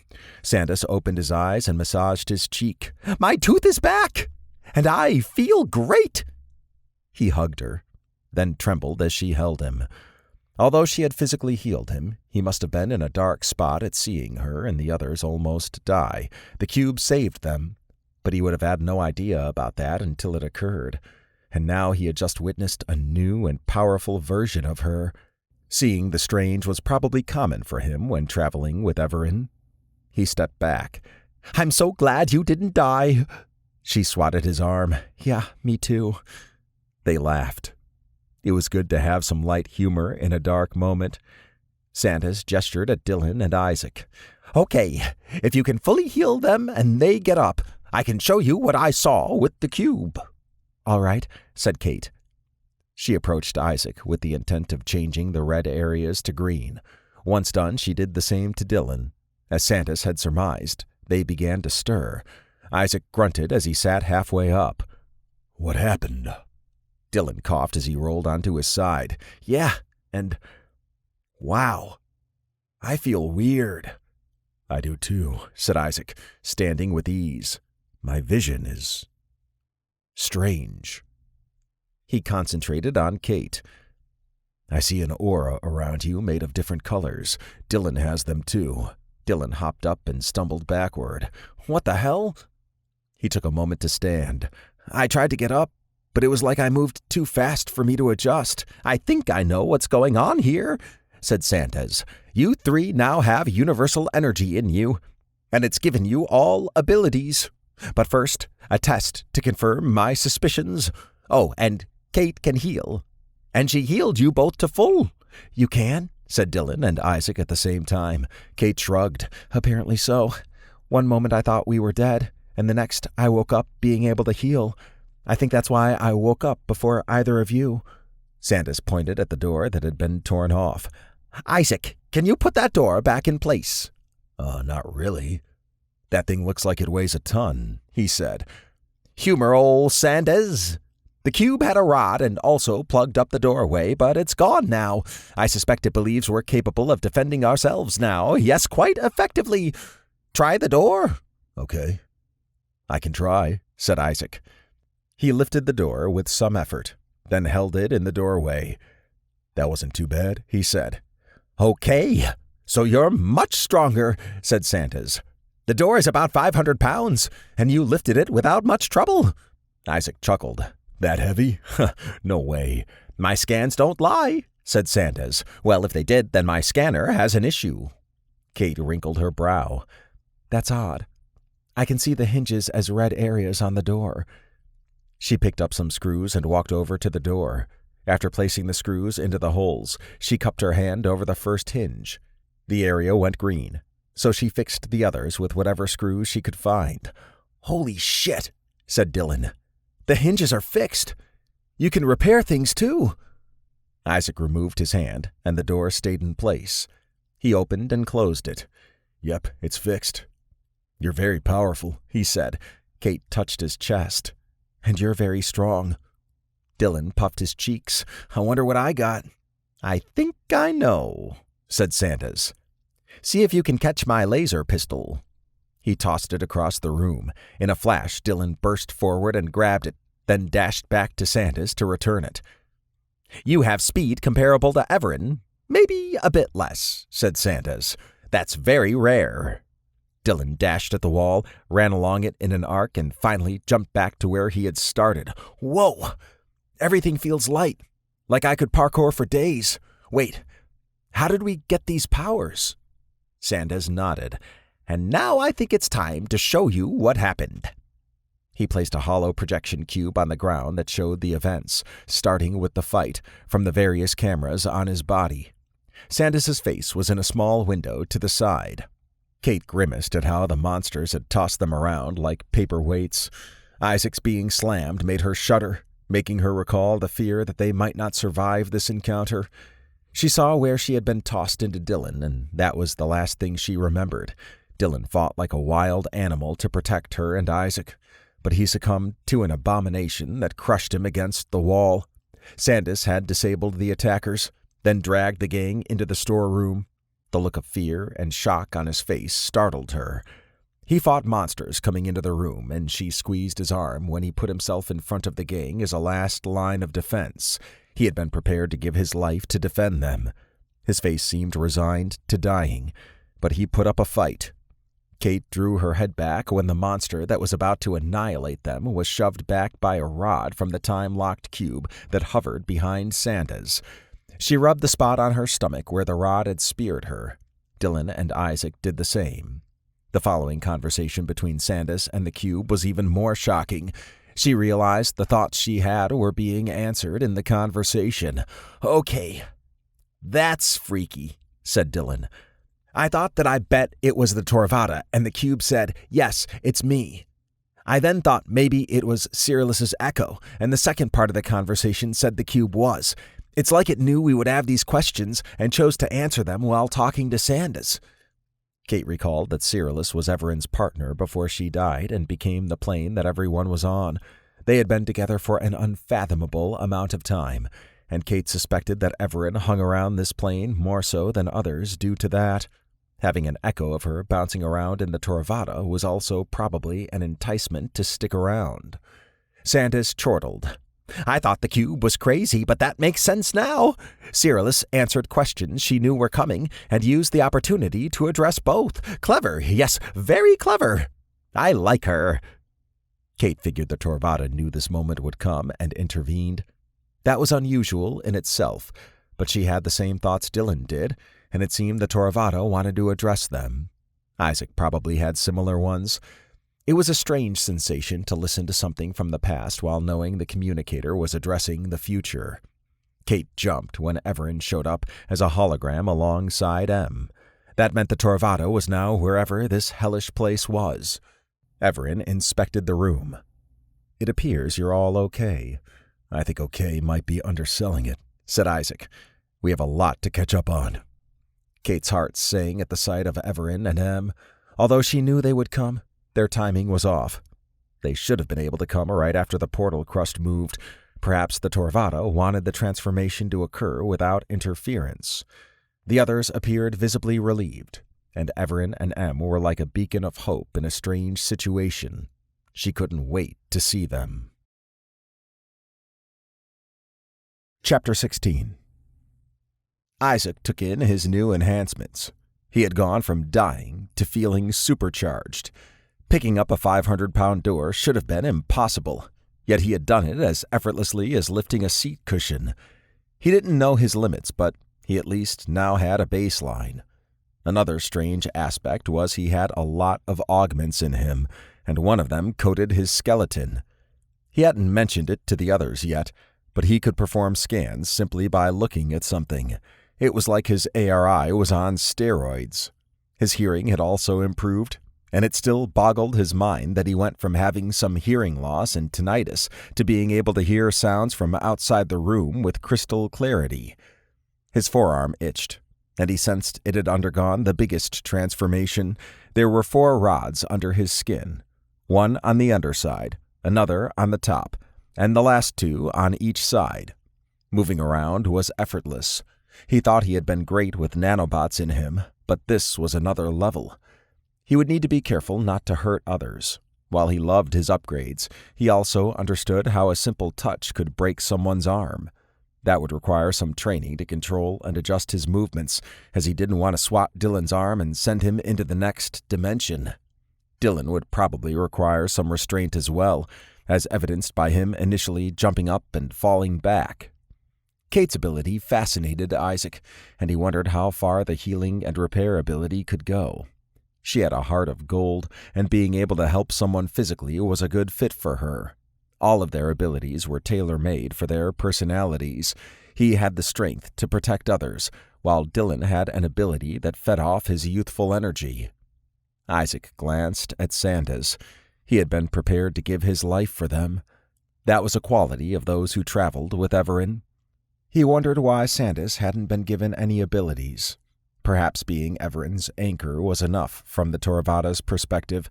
Sandas had a unique view on reality that only a few would have. Dylan tapped Isaac's arm. You there? Isaac ran a hand down his neck. Yeah. Sorry, I was just adjusting to things. Evaran scrutinized him. I'm curious as to the events that occurred with you all. I can send you the video, said Sandas. In short, the gang was dying after a fight with these nightmarish creatures. The time-locked cube became active, speared the gang, gave them universal energy, talked to me in a weird way, and they woke up with new abilities. He tapped at his forearm device. Video sent along with my scan analysis. Yes, a very thorough one. I see, said Evaran. He paused. Intriguing. This explains why the Torvada only let us come now as opposed to when you first arrived here. Are we Wildborns now, or something else? Asked Kate. Em chimed in. Wildborns have wild energy, but yours is universal. You should be able to see non-humans and dimensional auras now. Dylan squinted. Yeah, that's going to take some getting used to. It looks like Rainbow Central around Isaac and Kate. We can help you adjust, said Evaran. Were you able to contact Partanis? Asked Kate. Evaran shook his head. Not yet, but her location indicates she's alive and safe with the Council. The chamber therein was built to withstand a variety of situations, including hostile environments. We'll go get her, and I'll contact her after this conversation. Isaac cleared his throat. What about all the other people out there? It's chaos and death everywhere. I understand, said Evaran. However, we should first get together. Then we can assess the situation fully. All right. So what's the plan then? Asked Isaac. He studied the map projected before Evaran. It had their current location and aligned to where Partanis and the Council were. Evaran had put a dot where he and Em would breach the city, head to Partanis' location, and then reach the gang. Dylan furrowed his brow. Why don't we meet with you at Partanis' location? The trip would be dangerous for you all, especially if you already almost died, said Evaran. That was before. We're something much different now, said Dylan. I suppose you are. It doesn't help that there's a large wave of monsters headed your way. The path to Partanis' location looks to be mostly clear, but there are still creatures out there. There's a nearby ramp the Torvada can use to pick you up. Isaac raised his head. Time is short, and I think we can handle ourselves now. Not something I would have thought just 2 hours ago. This would also be a good test of our abilities. Very well, said Evaran. Em and I are close to the breaching point. It's a place that won't expose the building more to the outside than it already is. It should take us about an hour to reach the chambers. We got this, said Kate. Sandas gulped. They're far more confident than me, but I have my laser pistol. What's left of it, at least. Evaran swept his gaze across the group.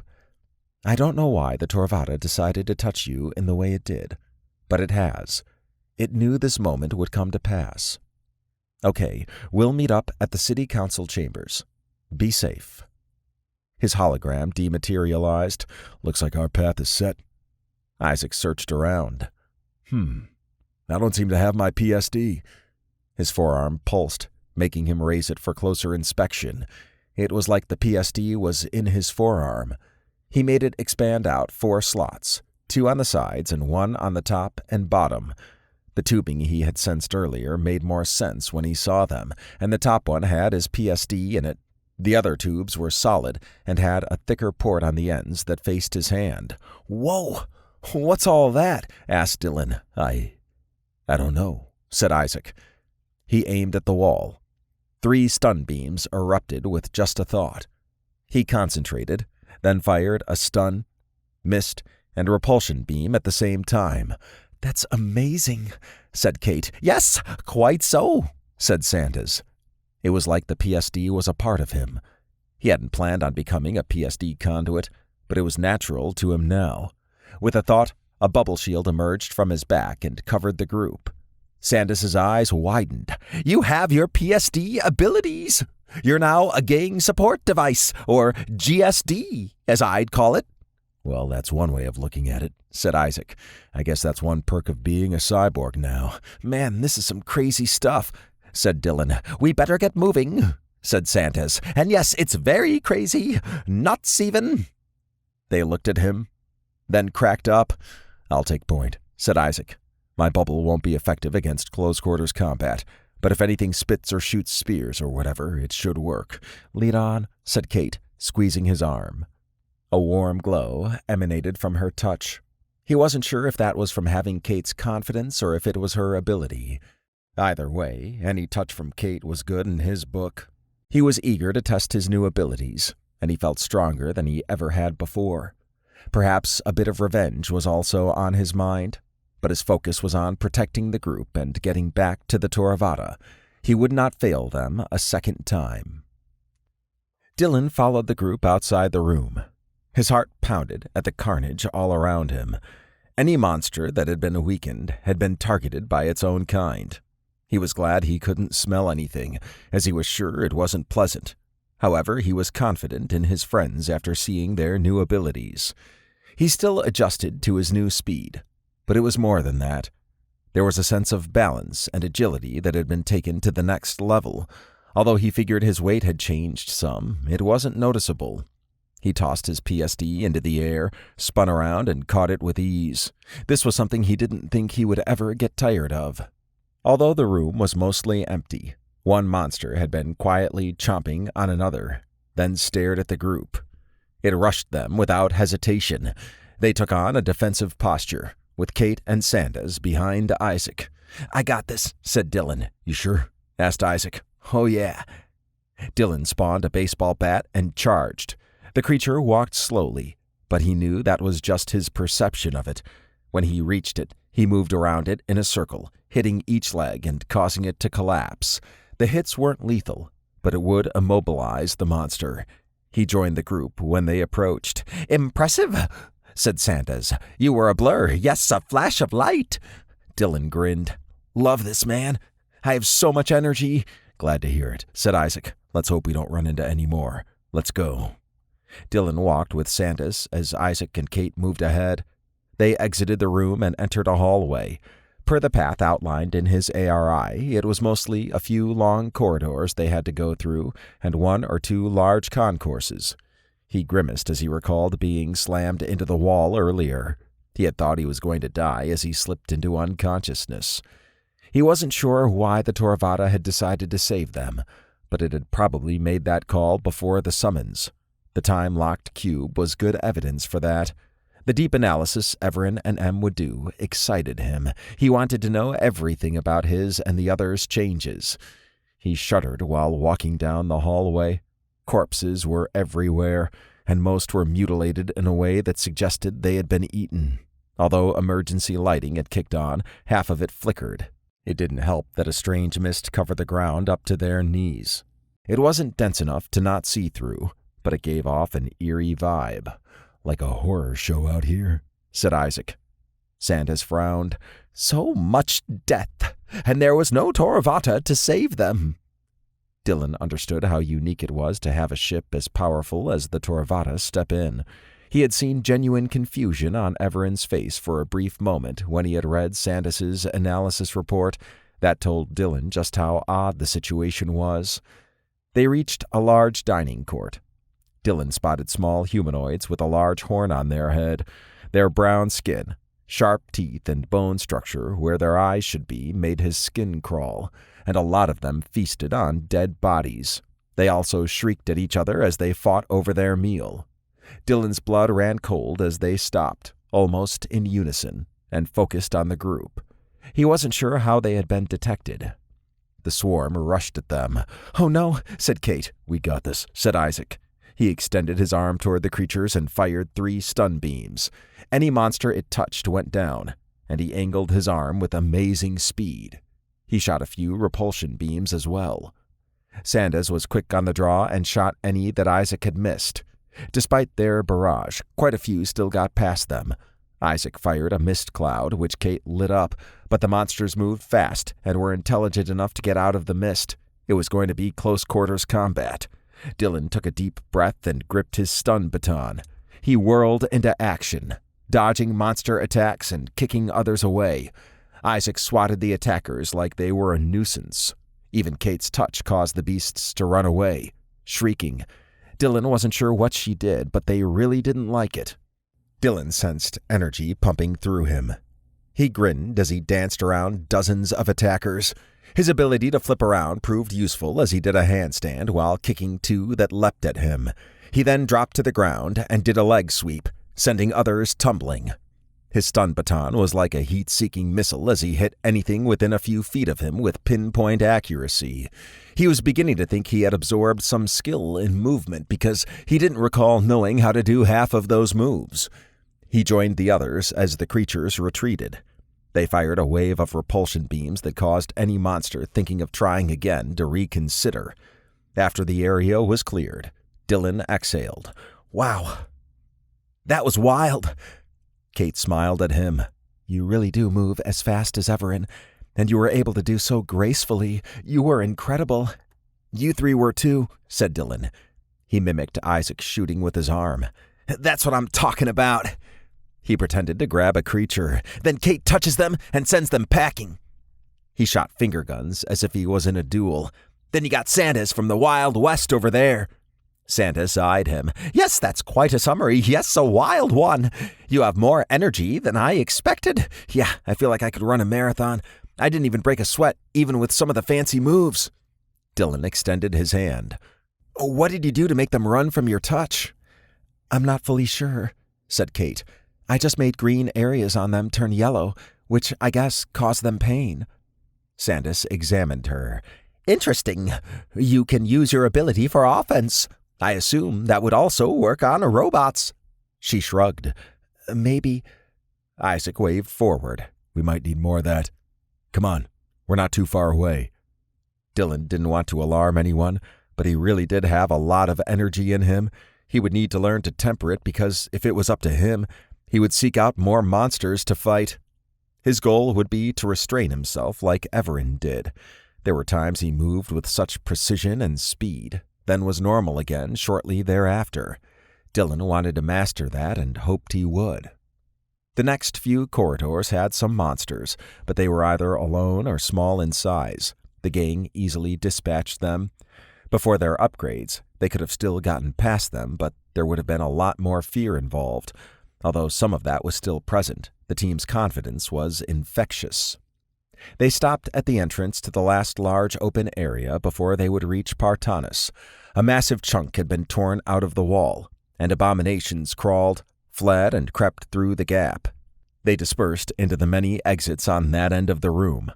However, it was the large, crab-like monstrosity that had stepped in that caught the gang's attention, especially since it moved toward them at an unsettlingly fast pace despite its weight. It had a thick armor piece that covered the front, and it was shaped like a rectangular wall with tiny, embedded crystals. Behind it were powerful legs and large pincers that reached past its front armor. Isaac fired a burst of stun beams, which hit the creature's front without impact. A volley of repulsion beams caused it to stop for a moment, but it continued on. A mist beam that was lit up by Dylan also had little effect. Sandas fired his laser pistol, but it reflected off the crystals. "Nothing seems to be working," said Dylan. "Yeah, it has reflective front armor," said Sandas. "I have a plan," said Isaac. "I'm going to crack that front armor, then kick the creature away. We can then use a mist to light it up. The cracks should allow the mist in." Kate grimaced. "You'll need to get close. Those pincers are huge." "I know, but I got this." Dylan suspected Isaac was as sure of his skills as he was. He trusted Isaac knew his limits to some degree, despite their just getting their abilities. Dylan moved to the right and readied himself. Sandas went to the left, while Kate stood behind Isaac. When the creature was almost on them, Isaac rushed out, dodged a strike, and punched the center of the beast's front armor. Crack! The monster slid back and rattled its armor as if confused. Isaac stepped back, then moved forward and delivered a kick that sent the attacker flying across the room. Dylan knew that was his cue. He and Kate fired a mist beam, and then he, Sandas, and Kate all fired a stun beam. This time, the arcs entered the fractures caused by Isaac's punch. The monster shrieked and hurried out the gap. "It worked," said Dylan, pumping his fist in the air. Isaac exhaled. "I'm glad it did. Seems the other creatures are hesitant to come in now." "I know I would be," said Sandas. "They just saw a powerful member of their own fleeing." Kate chuckled. "No one wants a piece of Isaac." "I can feel the love," said Isaac. They laughed. It was odd to have a light-hearted moment right after fighting a nightmare, but Dylan suspected everyone was high on their new abilities. He tried not to make conclusions in regard to Isaac and Kate, but they interacted like a couple sometimes. He wouldn't be surprised if they ended up together. They were a natural fit, but Isaac still mourned Diane, and Kate still missed Oleg. Perhaps the cure for both was a relationship, but Dylan was no expert on that. They moved on toward where Evaran, Em, and Partanis were. Evaran had contacted them, and they would arrive earlier than the rest of the gang. Dylan couldn't wait to talk with them, but more importantly, he wanted to get to the Torvada. Perhaps it had more in store for him, Isaac, and Kate.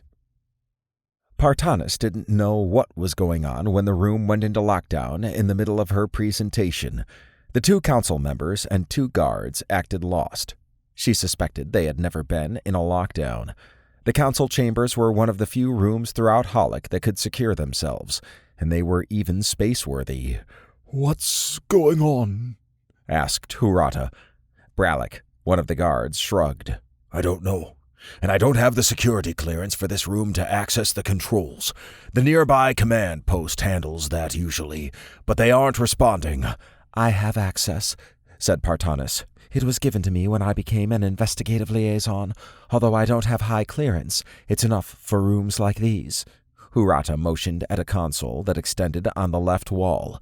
"If you can find anything, that would be helpful." Partanis studied the screen. She pulled it out and used the jointed arm to turn it so she could see it and the open area before the console's semicircle table. She interacted with the console. A projection shot down from the ceiling, showing the area outside the chambers. Although the chambers had backup power, the emergency power generators that kept the rest of the city going were having issues.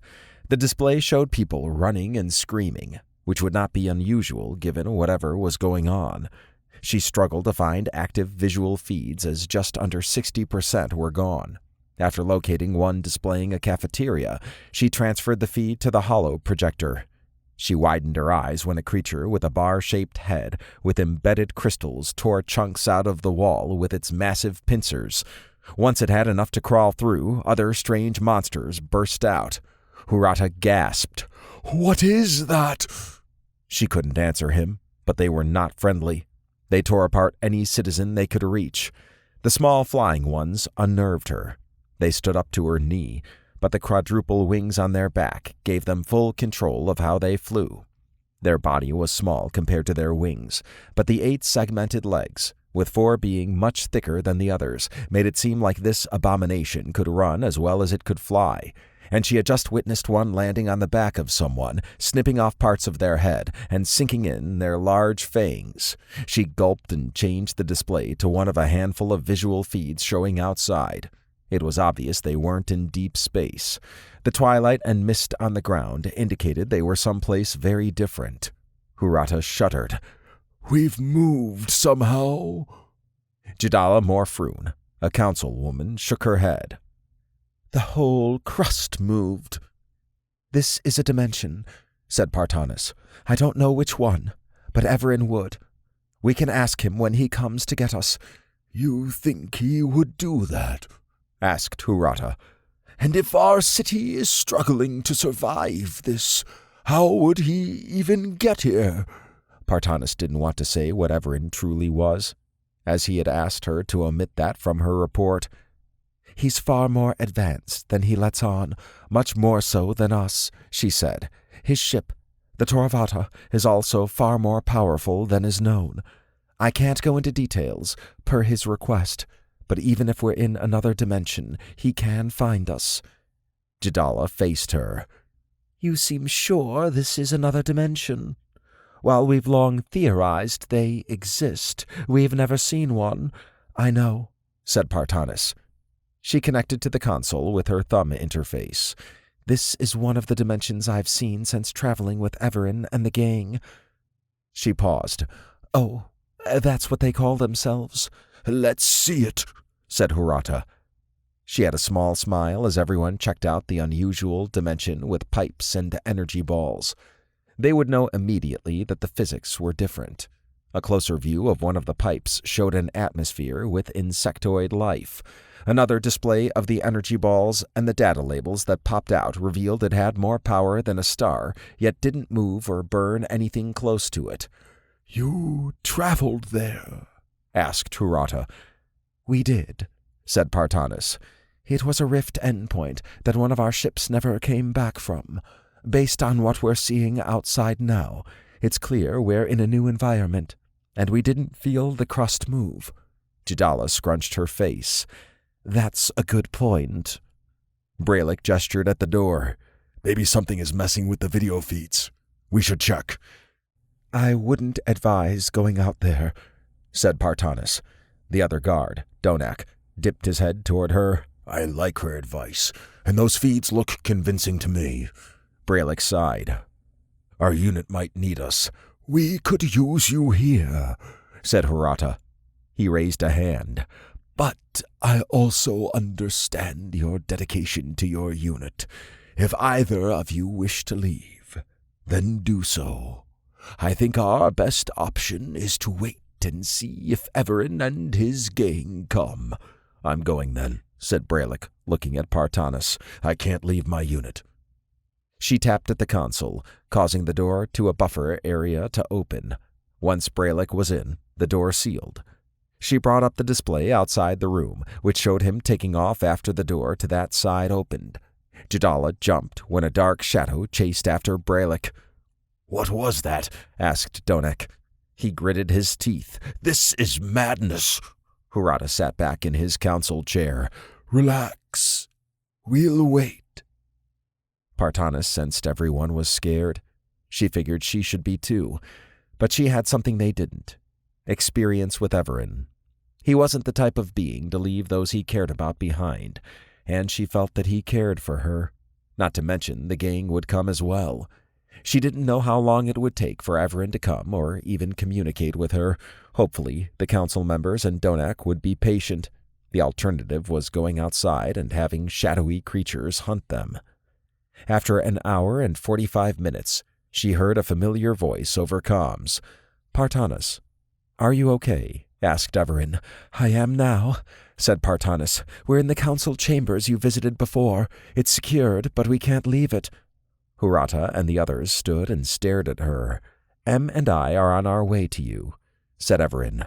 We're coming from the east. Dylan, Isaac, Kate, and Sandas are coming from the west. We should be there within 60 to 90 minutes. Partanis relaxed. Okay. How are the others? They're more than okay now. Although you could contact them now, they're traveling through a dangerous environment at the moment. I'll talk to them when they arrive then. All right. I'll contact you again when we're close. Until then, said Evaran. Partanis addressed the others. That was Evaran. He and Em are coming from a different direction than the rest of the gang, but they'll be here within 90 minutes. Jadala's eyes narrowed. And they're going to come through what's out there? They must be unusually powerful to do that. Donak lowered his head. If Braylick had just waited. He might still be alive. We don't know, said Partanis. Donak frowned. I don't think so. Not with what we've seen. Those monsters are relentless, and they have numbers. And something went after him as soon as he exited the area the visual feed covered. Partanis agreed with his assessment. However, she also understood Braylick's sense of duty. He wasn't going to leave his unit alone, even at the cost of abandoning his post. That was a point she was sure the council members had taken note of, but Hirata was always the diplomat and handled it well. After an hour, the entrance door opened. A wave of relief swept over Partanis when she saw Evaran, Em, and the gang. They must have reached the spot at the same time. Something seemed different about the gang, although Sandas appeared the same. Isaac and Dylan moved faster, and Kate acted like she was in good spirits despite all the death she must have seen. Partanis would ask about that when the council members and Donak were not around. Partanis, it's good to see you, said Evaran. The council members observed the situation as the gang hugged her and Em high-fived her. Partanis was sure they were confused by the interactions. I'm glad you're all safe, said Partanis. I think we are ready to go. Oh, you've met Hirata, but with us are councilwoman Jadala Morfroon and Donak, chamber security guard. Evaran nodded at them. I wish we could have met under better circumstances. Hirata and the others assembled around Partanis. I agree, and we appreciate your efforts to come get us. Of course. Evaran turned and waved forward. Let's go. While Evaran and Em led the way, Dylan, Isaac, Kate, and Sandas took up the rear. It was a protective formation, and the council members and Donak clearly had no problems with that. It might not be obvious to the gang, but Gazjarix had subtle facial cues that indicated their state, in particular the muscles around their black eyes. Partanis grimaced as they passed corpses of citizens. Some had been mauled to death, while others were poked full of holes, as if something stuck a large needle in to feast. Body parts were strewn about. These were not quite deaths. Jadala grunted. "You all right?" asked Isaac. M spun his head 180 degrees. That is equivalent to dry heaving for humans. "Ah, got it." Partanis had been caught off guard by the head spinning, but M was correct. She understood being able to rotate his head allowed him to continue forward while addressing the others. She suspected if it had just been the gang, he would have communicated via everyone's ARI. She also realized she had never seen a human dry heaving. "Sorry," said Jadala. "There's so much violent death here." "And that raises a question," said Donak. "Where are the creatures?" Evaran stopped by a clump of dark fur on the ground. They didn't want to stay in this area after meeting M and me. Partanis inspected the small creature. It had fangs, fur, and 8 legs, and its death was due to impact. That meant Evaran and M had tossed it away.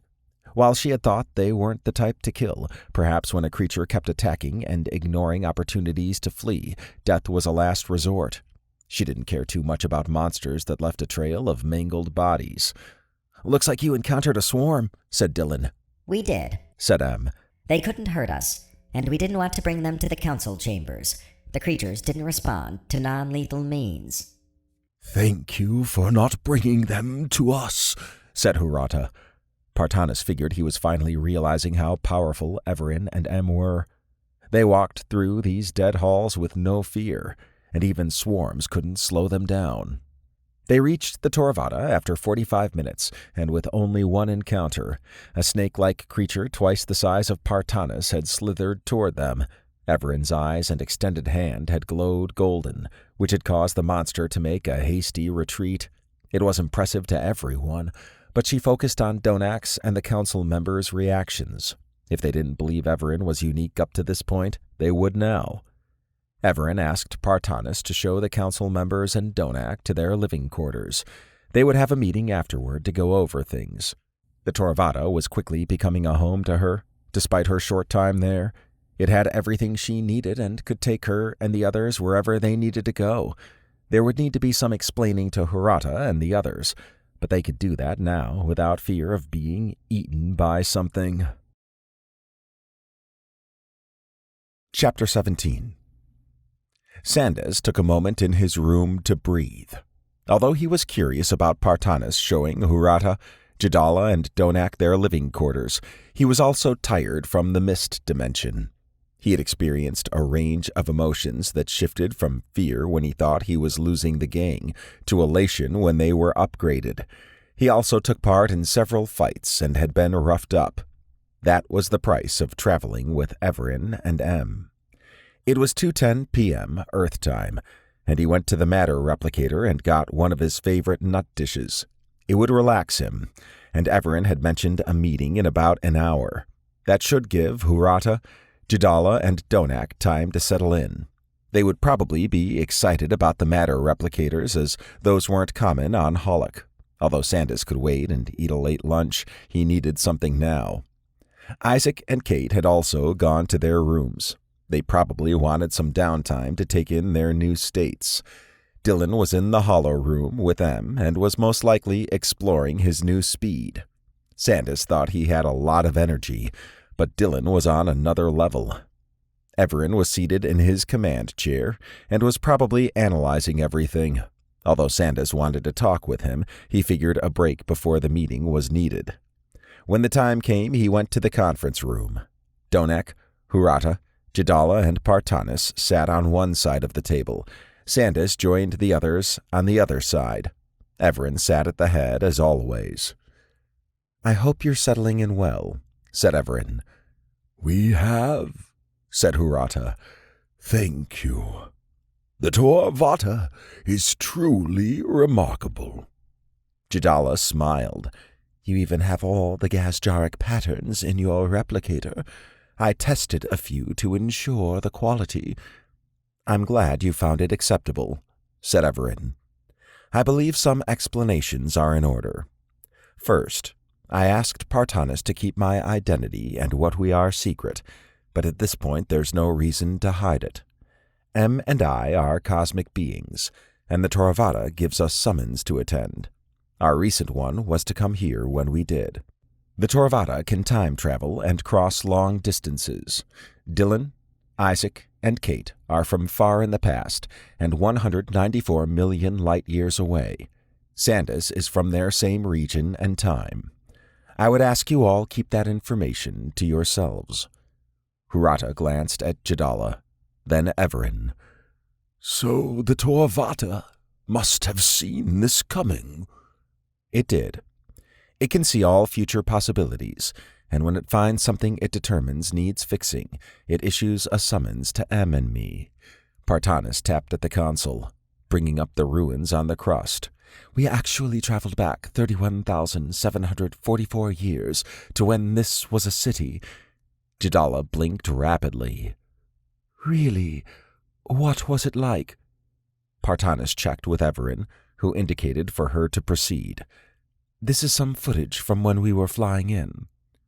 Hurata, Jadala, and Donak were glued to the display. The Toravata must trust you to allow you to have access to data like that, said Donak. It trusts Partanis, said Evaran. Donak exhaled. I don't suppose we could travel back and save Bralic. I'm not aware of who Bralic is. Partanis chimed in. He was the other security guard. He went off to join his unit. Evaran frowned. I didn't sense myself or any others when we came, meaning we didn't rescue him. I figured, said Donak with a sigh. He went out alone into all that chaos, and after he left the security camera's view, something chased after him. I fear the worst. I'm sorry. It's okay. He made his decision. Sandas could see Bralic meant something to Donak. If Bralic had waited, then perhaps Evaran would have decided to help his unit. However, Bralic's decision removed that option. Otherwise, the other Evaran or M would have been sensed by the current duo. Do you know what happened to Hulk? Asked Hurata. I do, said Evaran. The Kevgars, or the Slimes as you call it, are natives of the Rift.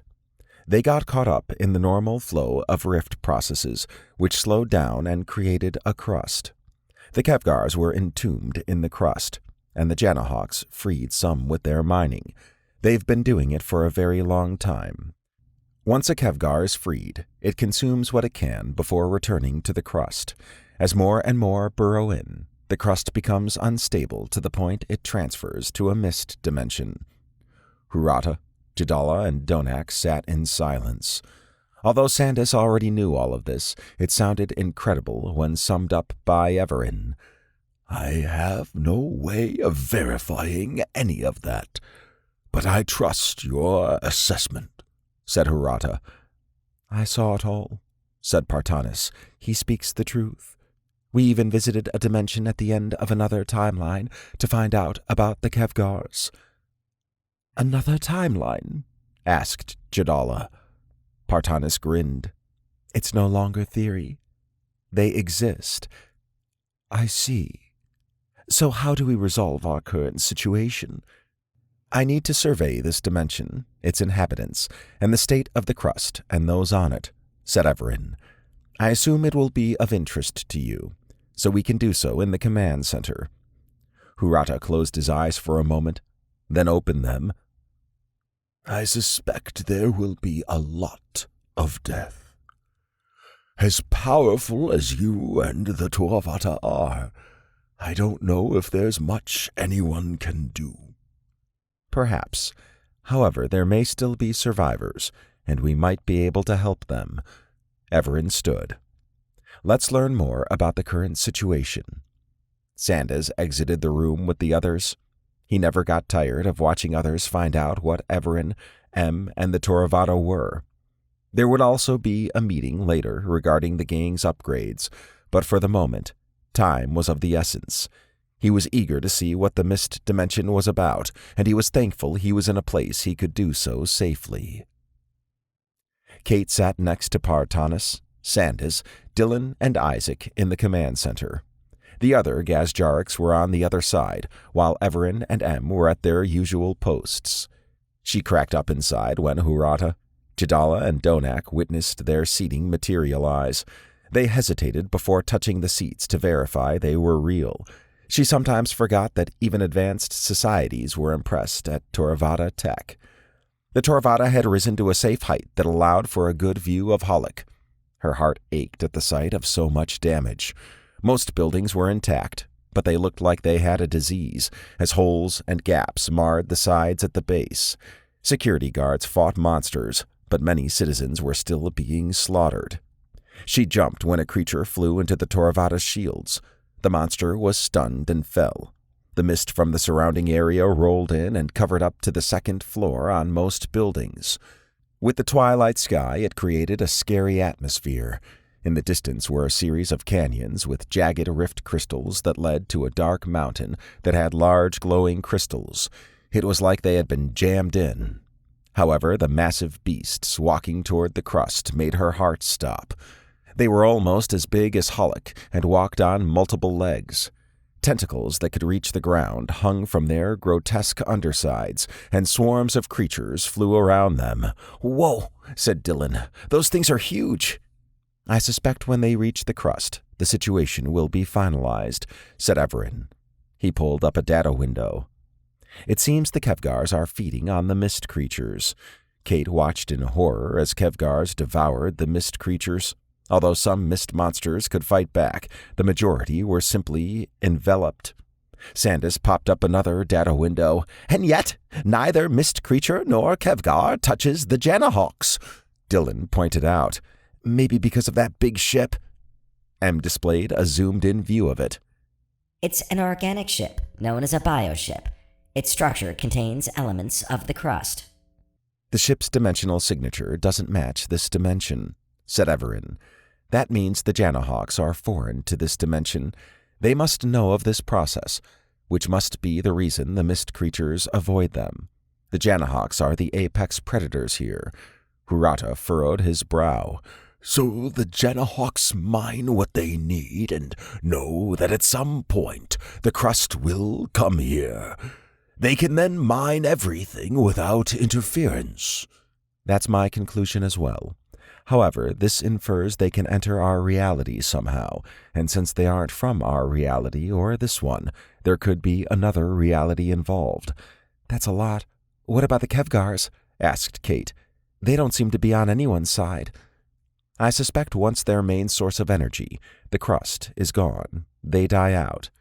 Notice how they're only fighting on the crust surface and not moving into the surrounding environment."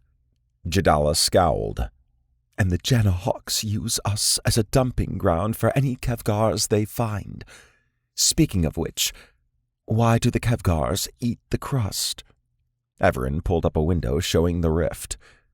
"They're the rift's immune system. The crust is an indication that the rift endpoint is damaged. The Kevgars aim to break up the crust to return the rift processes back to normal. Although they get entombed, it only takes a few to break out the others." Dylan whistled. "I bet the first crust to come here amazed the Janahawks. They'd have enough energy to build anything, and apparently they could handle the Kevgars." "Yes," said Evaran. "They've incorporated crust material due to the way they reproduce. As they can create forms as needed, it would be easy to infuse their new creations. That would explain the glue-like substance on their skin. It deters the Kevgars." "And the sand, too," said Partanis. "Yes, your observation from earlier was correct." Hurata, Jadala, and Donak stared at Partanis. Kate suspected they had a new appreciation for Partanis's investigative skills. To also work with someone like Evaran and to be treated as a peer probably raised her profile with the council members and Donak. Sandas wagged a finger. "And that's what their specialized security forms are for, to deal with mist creatures and Kevgars. Their skin would make the Kevgars flee, and if needed, the security forms could grab sand and fling it with ease, I'm sure. Yes, very powerful sand throwers." Kate chuckled at Sandas's word choice. She realized they now had the master picture on what was going on. The Janahawks were utilizing a natural process, but speeding it up. The end goal was to get a crust here so they could use it. Their plan was sinister in that they didn't care about others on the crust dying. Isaac scrunched his face. If the Janahawks can handle the Kevgars, couldn't they just create food for the Kevgars? There would be no need to send them into cities. They could just free them and let them do what they do. A valid point, said Evaran. However, I suspect the Janahawks don't want the Kevgars to associate them with food or a source of assistance. The Janahawks can still mine what they need and, after a long while, reap the crust falling here. Isaac scowled. The Janahawks are evil. Can we check out their mining site? We can, said Evaran. Is there any way we can help the citizens out there? Asked Hurata. Although we could help some, there's simply too many. We should focus on seeing if we can reverse this situation somehow. I understand. Evaran gestured at Em. Take us to the Janahawks' mining site. Kate already had a bad feeling about the Janahawks, and it had been verified. They could have warned everyone on the crust, yet they didn't. They were content to mine and let time do its thing as more and more Kevgars were released. It was an insidious plan, and it would have been hard to connect the Kevgars to the Janahawks. She didn't like that they weren't trying to save everyone in the city, but fighting street battles in all the cities would be an impossible task. She surveyed the mining area and bioship that had landed. The mining area had already begun to expand, and more worker forms had been unloaded from the bioship. Security forms were on the perimeter, and they had already dealt with some mist monsters. The Kevgars stayed away from the area. One building grew at a rapid pace. Bones, muscles, and gas bulbs were spread throughout its architecture, and it made Kate think it was just another form. Other buildings were being grown. She gagged at the sight of one that was essentially a large pit with a horde of snake-like bodies swaying inside it. Their massive heads with sharp fangs suggested nothing was walking by without the pit noticing. That must be for defense. Another structure was a large plant stalk with small tentacles at the top. Its use was evident as it spit some type of green goo at the flying mist creatures. It was anti-air defense. The Janahawks had also introduced new forms. They resembled walking dump trucks, and they unloaded sand from the bioship. The Janahawks were setting up a big base. The Janahawks aren't wasting any time on getting things going, said Dylan. Hurata narrowed his eyes. They've done this many times before. That level of efficiency is one born of experience. I concur, said Evaran. This also explains their reliance on organic technology. The mist in this dimension has a slight effect on electricity, not too noticeable in smaller forms, but definitely in larger ones. While they could work around it, it seems they are more comfortable with non-organic technology in general. The dimensional wave that hit the traffic station and ships disrupted the electrical systems there for a moment.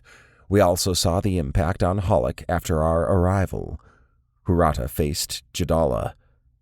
That would explain why they were uncomfortable in our cities. One of the reasons, said Jadala. I feel like they believe themselves to be superior to us, like we are temporary nuisances to be dealt with. I could see that, said Kate. It's apparent they don't care about anyone but themselves. That might not work if they were in one reality, but they got this one, and it seems they're the masters here. So what do we do, then? Asked Hurata. Evaran stood. I need to think on this some. In the meantime, I need to meet with Dylan, Isaac, Kate, Sandas, and Partanas in the Hollow Room. Okay, said Hurata.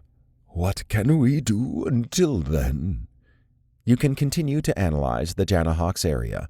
Partanas showed you how to operate the Hollow menus, and if you have any questions, simply verbalize it, and I'll answer.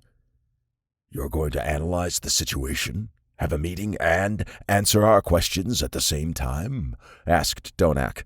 Yes, said Evaran. Kate was not surprised at their shocked faces, but it was true. Evaran thought at a much faster rate than her. On a previous adventure, a robotic race had to slow down to speak to the gang. and she realized Evaran and Em must do the same. She figured they were going to meet to go over the gang's upgrades, and she was curious what the full extent of her ability was. Isaac gazed around the empty hollow room. He had instinctively lined up with the others, while Evaran and Em stood before them. This was probably about the gang's new upgrades. It had been hard not to discuss it until now, but other issues took priority, and it was apparent Evaran didn't want to broadcast anything about the upgrades to Hurata, Jadala, and Donak. It bothered him that mass death was occurring while they were in a meeting. However, he understood that their time was better spent trying to figure out what was going on and finding a solution. A part of him wanted to go help the citizens, but with millions to help, that seemed almost impossible. His heart went out to them. Evaran addressed the group. "I've analyzed your new upgrades. Although the Torvada chose you, you aren't a Torvada's chosen. That requires a transfer of cosmic energy and a role to fulfill as the cube mentioned. Instead, you're Torvada touched. You all have universal energy in you, which makes you non-humans. However, you are conduits, a rare class of non-humans that have more than 50% of their exotic energy in them." Dylan smirked. "We're still human?" "Not anymore," said Evaran. "You may have been born human, may look like one, and can even fool scanners that can't detect exotic energy. Isaac could be an exception to a medical scan at a hospital, as his physical changes are noticeable. However, if you were to be scanned by the Torvada, you would register as a non-human." Isaac gulped. "Is that going to be a problem?" "Not here it won't be. However, if you settle on Earth, you'll need to stick to Earth ward jobs. As for interacting with other aliens, you can tell them you're human, as they most likely won't know what a human with exotic energy is." Kate shrugged. "I can live with that. But what does more than half mean? Really, how is it stored in us?" "A good question," said Evaran. "It's infused into every part of your body, and then you have a small reservoir of it. That reservoir is what puts you into conduit territory. You'll be more powerful at what you can do compared to your Earth counterparts. Okay, let's test your abilities. Kate, please move to the designated circle." Isaac examined the blue circle that had materialized on the ground 20 feet away. The thought of being a conduit for anything was wild to him, but there was no denying what he was now. He trusted Evaran's assessment and wondered what his future would look like now with his new abilities. Kate got into position. "Your healing ability was displayed when you healed Sandas, Isaac, and Dylan," said Evaran. "You also repaired some door hinges, which I suspect is the conduit aspect of your ability. A metallic wall with a basketball-sized hole in the center spawned. Try to repair that," said Evaran. "Okay," said Kate. She walked over and placed both hands over the hole. After a moment, she pulled her hands away. The hole had disappeared. Evaran rubbed his chin. "Intriguing. Your universal energy acted like nanobots in repair mode. Did the hole show as red to you?" "Yeah, it did," she said. "I guess if the hole was bigger, I'd have to move my hands around." An excellent suggestion for the next step. The hole returned, but was twice as large. Kate moved her hands in a circle, closing sections of the hole. Once done, she stepped back. "As I expected," said Evaran. "Your repair ability makes you more powerful than a normal healer. You have a Matter Mage's level of healing." "I'll take it," she said, grinning. "Let's see if it can be used offensively," said Evaran. He spawned a stick-figure humanoid robot. "See if you can disable it." Kate touched both of the robot's legs. The robot tried to walk, but fell down. Isaac was impressed at how powerful her abilities were. She could disable or even kill if needed, although he suspected she would do everything possible not to. "You'll need to be careful with your ability," said Evaran. "You could do more than what you showed. Another aspect to be watched is when you use your ability. Lightmires are highly sought after on Earth, and while you would be registered as a healer, the repair aspect makes you unique, and thus a higher target." Kate frowned. "I get it. I'll need to keep this quiet on Earth." "Yes. Imagine if your sister had stage 4 cancer with 3 months to live. If you cured her, it could be seen as a miracle by some, but others might figure it out. A better option would be for you to target the cancer so it goes into remission. That makes sense. Wait, will my sister get cancer? No, I was using it as an example, said Evaran. Kate exhaled. Okay, just checking. Partanas smiled at her. If she does, you have the ability to save her. Yep, and I'm good with that. Evaran motioned at Isaac. We can test you next. Isaac wasn't sure what his test would be, but Kate's had been informative. Hopefully his would be too. Per Evaran's instructions, he picked up a metallic board that had 2 grip handles on the underside, then lifted it above his head. I'll place 500 pounds on the board, said Evaran. Given that you picked up a door of similar weight, this will be a good baseline. Although a scan would show you being crushed by that much weight, your conduit status should be able to handle that with ease. Bring it on, said Isaac. Sandas clapped. Love that attitude! Isaac flexed when the weight was added to the board. It wasn't too heavy, and it was like holding a small weight over him. A blue font outlined in black displayed in front of him, showing everyone the current weight. He could handle more. I'm adding another 100 pounds, said Evaran. Isaac held it with ease. Keep it coming. The weight counter went to 700, then 8. He strained some, but it was still doable. However, when it went to 900, he had to focus to keep from falling. What impressed him more than his new strength was the stamina. The weight was heavy, but his body adjusted to it fast. 1,000 pounds was where he almost tipped over. It took everything in him to keep his form stable. The weight and board vanished. It seems 1,000 pounds is a soft ceiling for you, said Evaran.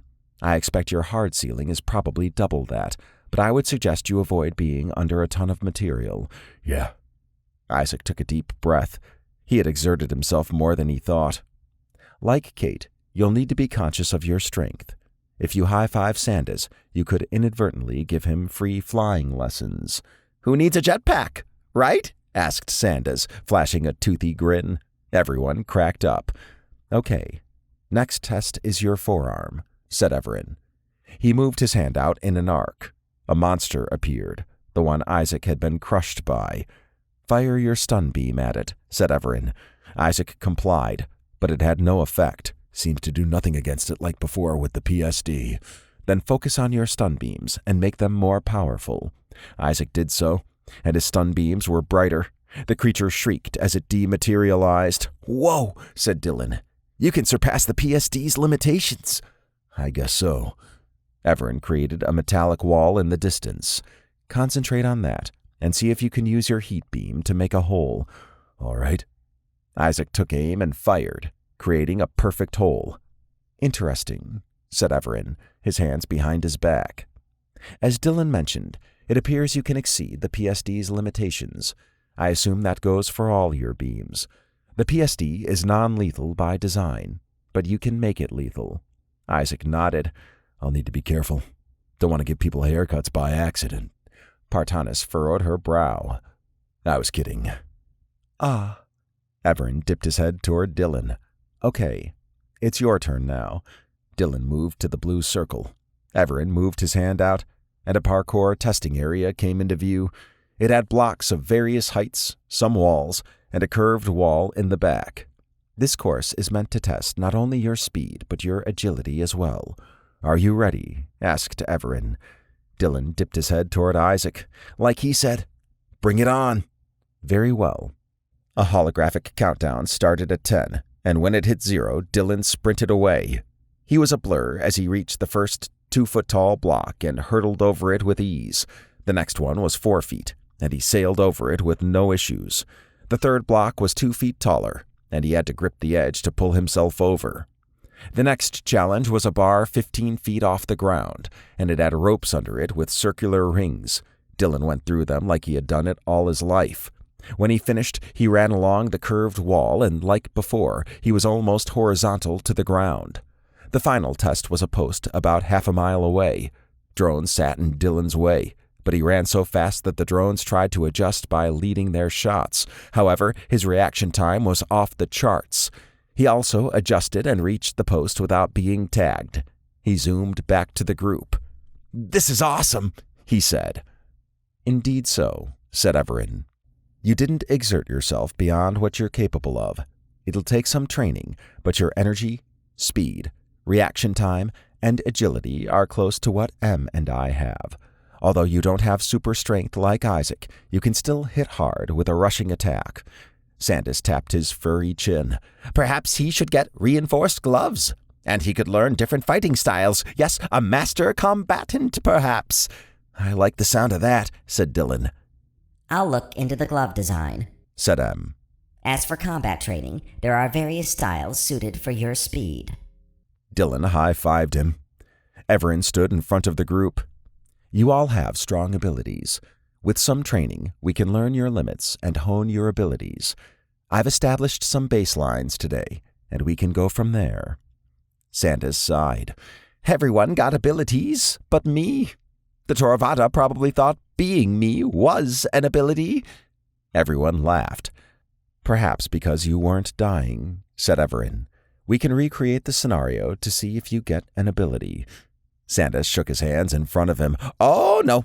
That's okay. Yes, quite okay."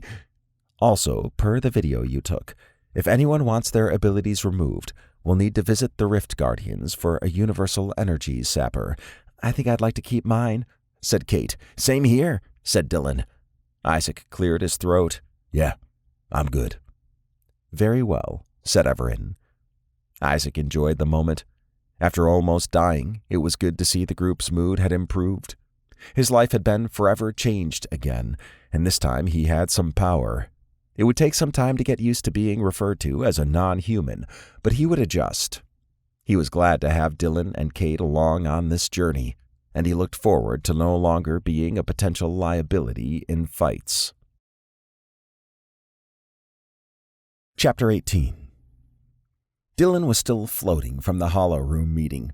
It was 6:00 p.m., and he had already scarfed down his dinner. Hurata, Jadala, and Donak had adjusted to being on the Toravada, and Dylan took his time chatting with them over dinner as they went over things they had noticed about the Janahawks mining area. The Janahawks had a specific order they used to expand their base. Sand piles and security forms were moved out first. Then workers would spread the sand in a line as part of the perimeter. Once that was done, the new area was saturated with mining equipment and workers. Perhaps the most surprising aspect was that another bioship had arrived. Hurata and the others weren't sure where it had come from. Evaran wanted to know more about it, but said it wasn't important for the moment. It could have to do with the rift crystal canyons, mountains, and forests in the distance. If the Janahawks could freely move between this dimension and the reality he came from, that would give them a major advantage. The city was still under siege by all manner of creatures. Dylan wished there was something they could do, but he also understood that even saving a handful would not be as helpful as stopping whatever was happening. He wasn't even sure if that was possible. Everyone assembled in the command center. "Perform a deep scan on the new bioship," said Evaran. Acknowledged. The Toravada circled the bioship that had not landed. Dylan examined all the data windows and labels that popped up. The new craft was larger than the previous one. The heavier armor, larger gas-like sacks, and even color range differentiated the new bioship. The tendrils that emulated hair follicles were everywhere, and they could shoot a stream of acid. Mist monsters went in the opposite direction of the ship. They wanted no part of what it had to offer. It also intrigued him when the ship shot a glue-like beam at any Kevgars that got too close to the perimeter and at those that escaped the crust within the confines of the mining area. He spotted a new unique form. It had a giant crust crystal in the shape of a diamond that had a circular, fleshy base with 8 spider-like legs. It was far larger than the other forms, and everything cleared a path for it.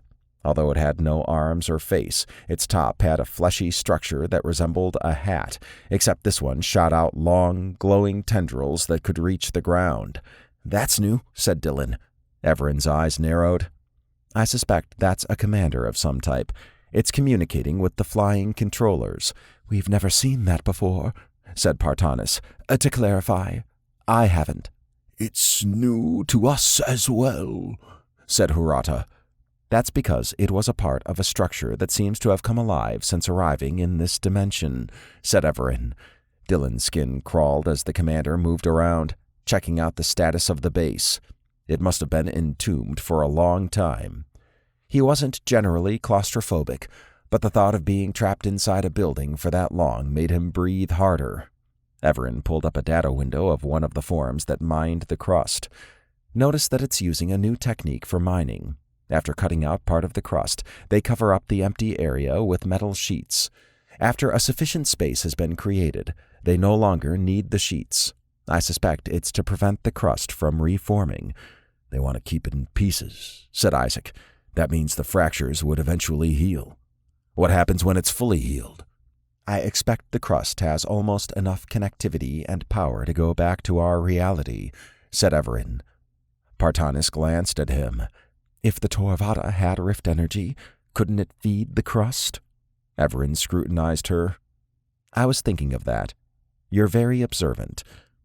Hurata, Jadala, and Donak concentrated on her.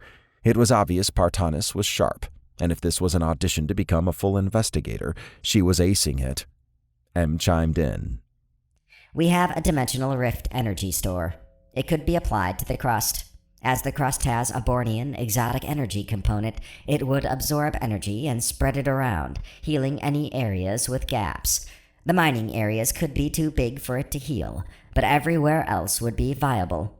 The goal would be to get the crust absorption percent, or CAP, to 100% from its current state. Sounds like we got a plan, said Dylan. Kate frowned. Yeah, but that won't undo the deaths.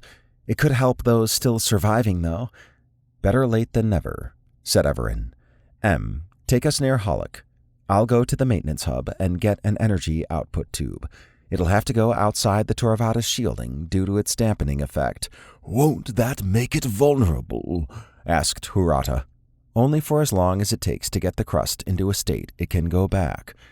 The crust is huge, said Jadala. Even with the Toravata supplying it with rift energy, it could take a long time. Evaran moved his hand in an arc. I wouldn't underestimate the Toravata and how much rift energy it can pump out. Your ship continues to amaze. However, can't you just stop the dampening effect? We can't adjust that, said Evaran. Like not allowing any form of remote control, there are some things the Toravata doesn't allow to be configured. Jadala paused. It sounds like it's sentient. Something like that. Jadala had struck on something Dylan always found puzzling. The Toravata acted on its own at times, and it controlled how it was used. For the most part, Evaran and everyone else who traveled on it did so at the Toravata's discretion. It had a special bond with Evaran and M, but even that wasn't enough to override certain things. He realized that he too now had a special bond with the Toravata.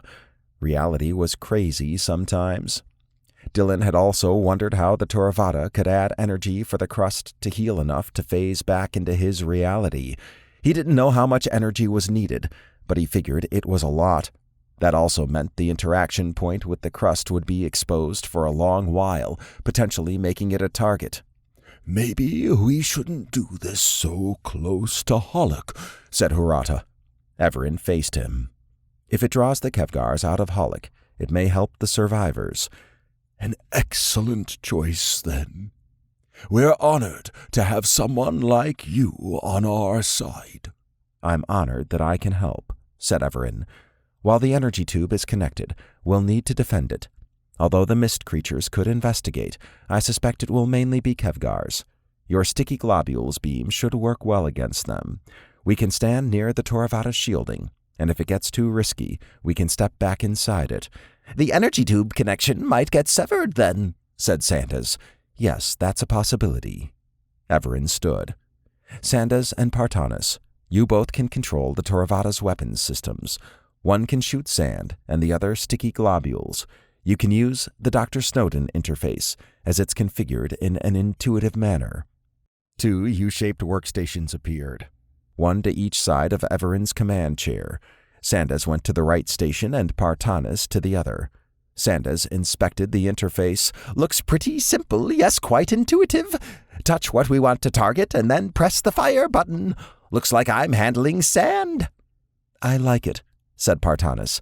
Dr. Snowden was a logical person. I have the sticky globules, then. Evaran slightly frowned for a brief moment, and M's lights dimmed a bit before going back to normal.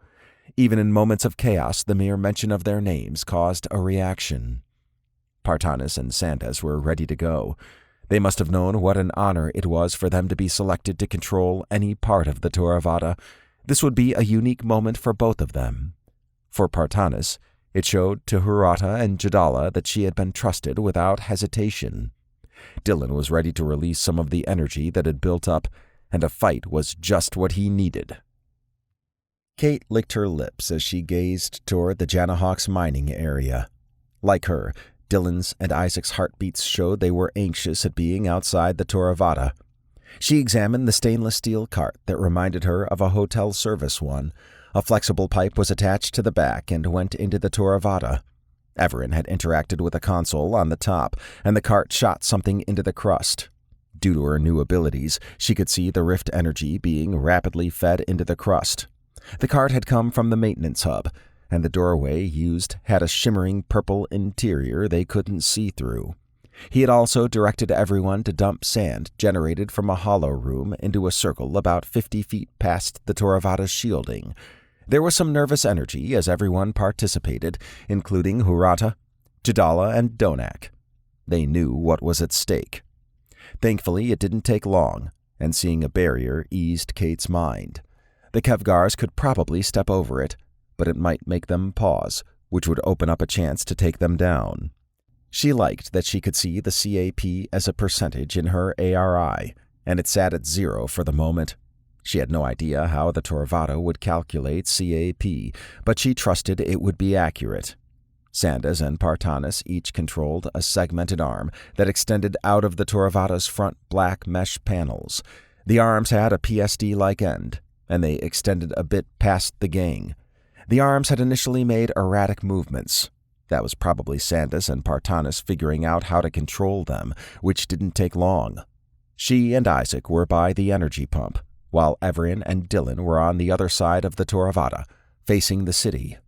Thankfully, the Theravada's segmented arms could fire in any direction, and with them up top in orb mode providing a top-down view, he could as well. They had full coverage, and if adjustments were needed, Sandas, Partanis, and M could do so. Her ARI showed everyone as avatars on the bottom of her interior faceplate. She checked out the command center. Hurata and Jadala stood behind Partanis, and Donak was with Sandas. This situation must have seemed crazy to the Gazjariks, and it was to her too. Although she had already traveled a lot on the Theravada, this was all new to her. She was glad for the overhead view, and she understood why M wasn't out with his robot body. His orb could shoot 4 beams and had much more agility. The top-down view also gave everyone good tactical information. She jumped when Isaac swatted her arm. "You there?" he asked. She spotted the first Kevgars on the fringe of M's view. "Oh, yeah. Sorry, I was just thinking about how we got here." "It's been a wild ride. And it's about to get wilder." Kate focused on where he was looking. The first Kevgar to appear was hit by M, and it came to an abrupt halt when the sticky globules covered it.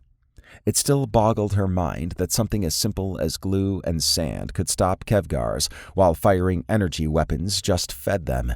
It must have taken some time to figure that out. The first wave of Kevgars came from Hollick. She appreciated that Evaran was doing this operation close to Hollick to draw some heat off the survivors, which worked. Evaran and Dylan were exact with their aim and hit the wave without much trouble. A few Kevgars approached Kate and Isaac, but they were ready. Isaac's forearm tubes spewed globules all over the Kevgars, and Kate hit 2 that had escaped the initial volley. After 15 minutes, the CAP was at 1. She calculated that at 4% an hour, it would take 25 hours to reach full absorption. She hadn't realized it would take that long and doubted anyone would be able to stay awake for it all outside of Evaran and M. As if on cue, Evaran spoke over comms. I realize this will take some time. Once we've done what we can for the day, Em and I will continue while everyone rests." Kate relaxed. That sounded a lot more manageable. If the current rate of Kevgar stayed as it was, this would be much easier. In the back of her mind, though, she expected there would be a horde of them.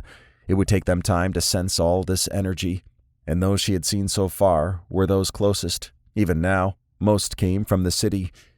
After 4 hours, it was 11:20 p.m., and she had thought she would be tired, but she was still alert. Her healing ability probably allowed her to do that. She had touched Isaac to give him some juice, as Dylan called it. Dylan didn't need any, as he had boundless energy. Em showed a horde of Kevgars rolling their way. Why they took on the shape of a river was a mystery, but they moved fast. Mist creatures that stepped in or got too close were enveloped and torn to shreds. She had thought the Kevgars might come from the city like that, but this was on her side. "What do we do about that?" asked Kate. "I'll join you," said Evaran. "Em is going to fly out and attack them. We can saturate the ground with sticky globules and sand, and we'll hit any that get past it." Kate felt better about the plan, and Evaran always brought an air of confidence that was infectious. Em's volley of globules caused the Kevgar's stream to fork off into smaller ones. He tried saturating the ground in a line before them, but the stream let some Kevgars get caught up. Then the rest rolled over them. When the Kevgars hit the sand line, they did the same thing as with Em's globules. The Kevgar stream was living up to its analogy. Kate fired non-stop globules along with the others, and the segmented Toravata arm controlled by Partanis. Sandas also doused the area with sand, making it a hazardous situation for the Kevgars. Despite their efforts, the Kevgars kept coming. Evaran tapped at the energy pump console. "Get inside. There's too many." Kate sighed. The CAP was at 16, and she wasn't sure how they could continue with the Kevgar's ever-looming threat. While some mist creatures had come into the picture, they were easily dispatched. One of the massive ones had started walking their way, but it would take some time for it to arrive. She stepped onto the Toravata's ramp with Evaran, Dylan, Isaac, and the pump cart. "Em, take us up," said Evaran. Acknowledged. "Let's meet in the command center." Kate followed the others there. Sandas and Partanis had created chairs for their workstations, which made sense. Standing for 4 hours was rough for anyone, alien or otherwise. "How do we deal with that?" asked Dylan. Evaran sat in his command chair. "We'll find another area, then deploy the energy pump. We may have to do this in smaller chunks and move around. However, it's late, so everyone should get some rest. Em and I can continue on." While the plan was exhausting, Kate understood the pump-and-run strategy. It would keep everyone safe. Although she still felt alert, experiencing the neural effect for a long sleep appealed to her. Everyone relaxed as they took off. She stayed behind to watch Em select a spot. Evaran pushed the energy pump out, while Em controlled the Toravata's arms that came out of the front. They were a decent distance from the Kevgar stream, and the location that had been selected factored in the Kevgar's speed. They would only complete a few %, but doing that multiple times over the next 9 hours or so would have an impact. She went over to Em. "I would say I hope you don't wear yourself out, but I know you don't sleep." I'll be fine. Get some rest, he said. He offered her a high five. She laughed as she returned it. He always lightened the mood. As she headed for her room, her eyes began to droop. She was more tired than she thought, and the fact that Isaac and Dylan had hustled off showed they were as well. She was ready for a hot shower and some sleep. Then it was back to the grind. Partanis had a good sleep, and she was surprised Hurata, Jadala, and Donak had tried a monophasic sleep cycle. It was apparent they had no problems with it, as they were full of energy at breakfast. The rest of the gang was ready to go as well, and Evaran and Em had updated everyone on their status. It was 9:30 a.m. Earth time, and Partanis had thought 10 hours would mean an additional 40% completed, putting the CAP at 56% overall. Instead, it was only 45%. The Janahawks had detected what was going on earlier, so Evaran and Em had to stay off the bioship's radar, which usually found them after an hour, sometimes earlier. Evaran and Em had taken the Torvada out of range of the bioships, but they were assaulted by large, worm-like creatures that tried to eat them. Unfortunately for the monsters, the Torvada had heated its shields, making them spit it out. Partanis marveled at how she had experienced nothing from those battles. The Torvada had good inertia dampeners. Evaran had also tried to place the energy pump under the Torvada, which would prevent detection from the bioships, but it did nothing to stop the Kevgars from attacking. Since they were striking now from all directions, the bioships had calculated their destination and fired. It didn't help that they spewed a glue-like substance down on the area that highlighted the Torvada's shielding. Although the blasts did not hurt the Torvada, they were powerful enough to move it, exposing the pump. Evaran had even tried using nanobots to form a shell that cast the illusion that the pump was just a small rise in the crust. The Kevgars had not been fooled, and even some mist monsters had been attracted to it. The bioships had detected it within range and fired upon the Torvada, despite not being able to sense it. The last approach involved the nanobots providing chameleon shielding, which had no impact on the Kevgars or the Janahawks. Evaran had created a solution that replaced the pump with two thick, segmented arms that could extend from the Torvada's two front black meshes. He had tied it into the maintenance hub somehow, so it functioned like the energy pump with the same throughput, just a different form factor. More importantly, it lowered the footprint of what was needed outside the Torvada. Another interesting aspect was that the pumps could handle any type of exotic energy the Torvada had. Partanis wasn't sure why this wasn't used in the first approach, but she figured Evaran was doing some type of feasibility planning on the fly. This new form factor was much more efficient and safer. Everyone assembled in the command center. The workstations Partanis and Sandas had used were missing. She wasn't sure what the next steps were, but had assumed they would do more of what Evaran and Em had been doing. So, more of the same, then? Asked Dylan. With the new pump things, I guess? Not quite. Evaran pulled up a holographic view of the Janahawks mining area. He singled out one of the organic towers that served as anti-air defense. The issue hasn't been the pump itself, but the transfer being detected. Nonetheless, the new form factor will allow us to be more mobile, and we don't need to defend it, as we can just pick up and move. We're going to use the new energy pumps at the base of that tower. We'll hover slightly, then use the pump's flexibility to reach under the Torvada and transfer there once outside the shielding. That will prevent the bioships from detecting it. Sandas rubbed his furry chin. Oh, I like that. The Kevgars will attack the mining area to get to the pumps, but the Janahawks will provide defense, playing one faction against the other. And the bioships will be involved with that. One problem, though, yes, an important one. Since the Janahawks have crust in them, can't they sense the energy transfer like the Kevgars? As always, a good observation, said Evaran. Yes, I expect the Janahawks will figure it out in time, but not for a long while. Their bioships may not detect it, but we're in their mining area, which means the detection surface is much larger. When detected, we'll simply move to another mining area. It'll take time for the Kevgars to get there, time we can use. We can also slow the transfer some, so the detection is harder. The Kevgars will come regardless, since they're more sensitive to energy disruptions of any kind. Em, take us to that tower. Acknowledged. The plan was bold and unconventional, and Partanis wasn't sure she would have come to the same resolution. However, this must be routine for Evaran and Em, and they didn't appear to be worried. Their confidence extended to the rest of the crew, and even Hurata, Jadala, and Donak acted like they were convinced it would work. The Torvada moved to the tower, then hovered, leaving a small gap underneath. There were no Janahawks forms around, and Partanis had noticed that pattern with all their towers. There was still a sand border a bit away and a nearby sand pile, but this area didn't seem busy on either side of the sand line. Evaran interacted with his chair console. A moment later, each black mesh panel on the Torvada's front extended an energy pump arm and reached underneath, then down past the shielding into the surface. Em had flown off in orb form, so everyone had an overview of the area. 20 minutes later, the CAP was at 46%. The slower transfer changed the timetable some, but Partanis still had faith in the plan. Everyone had been glued to the front screens to see if there had been any disruptions. She had found none, and the camp operated as normal. After 2 hours and a CAP of 52%, the Kevgar stream had been detected approaching the mining area. Unlike the gang's previous attempt, where it was only them, the Janahawks had hundreds of defenders. The bioships had also moved toward the area the Kevgars were approaching.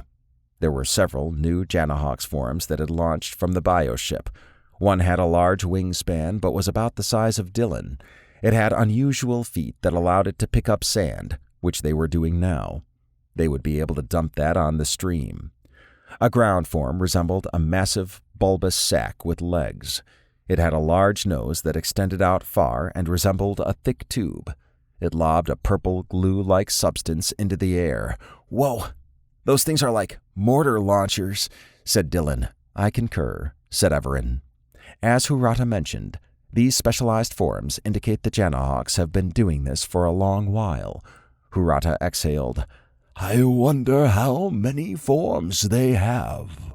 "I don't know, but perhaps it's something we'll learn about later." Partanis opened up a new window.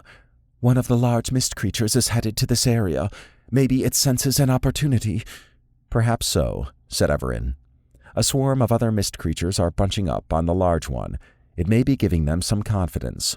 Although not a threat for the moment, one of the bioships has moved to face that direction." Partanis eased into her seat. All they could do was wait, but so far everything was back on track. She frowned as she thought of the survivors trying to hang on. Any who did would have found a secure spot already. She grimaced as she figured the casualty report would be far worse than she could imagine. After 6 hours, they had to move, as the tower had grown legs and walked away. The CAP was now at 70%, and the Kevgars had breached the base. The tower's actions hadn't been planned for, and when Janahawk's forms had combed the area to prepare for other buildings, they had detected the energy pump arms.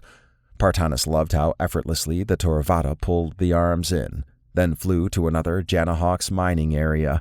This time they landed on the back side of a large building being used as a warehouse of sorts. All the activity was at the front, as forms entered and exited there, but none went behind the structure.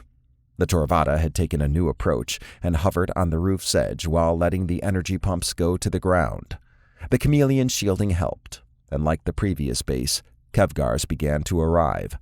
This time there was no stream, and after 10 hours the CAP hit 100%. Partanis was more tired than she thought, but the gang had helped keep the mood light. There were some tense moments, like when some forms had stared at where the energy pump arms were, but they then went about their business. The approach to refilling the crust had evolved to the point they could have probably done another 100% without issue. She widened her eyes when the crust began to pulse. "Are we sure it isn't going to explode?" asked Jadala. "It won't," said Evaran. "I don't believe the Janahawks have ever encountered this before based on their reaction." Partanis observed the chaos in the mining area as the Toravata retracted its energy pump arms and ascended. The readings for the crust were all over the place, and it was like the pulses were reignited rift energy trying to escape. She was thankful the Toravata was high enough now that they would be safe. Even flying mist monsters were confused by everything and tried to fly as high as they could. Evaran's eyes glowed. "The rift is about to transition back to our reality. Take us there." Hurata peered at Evaran. "If the crust is going back with everything on it, wouldn't the Toravata go too?"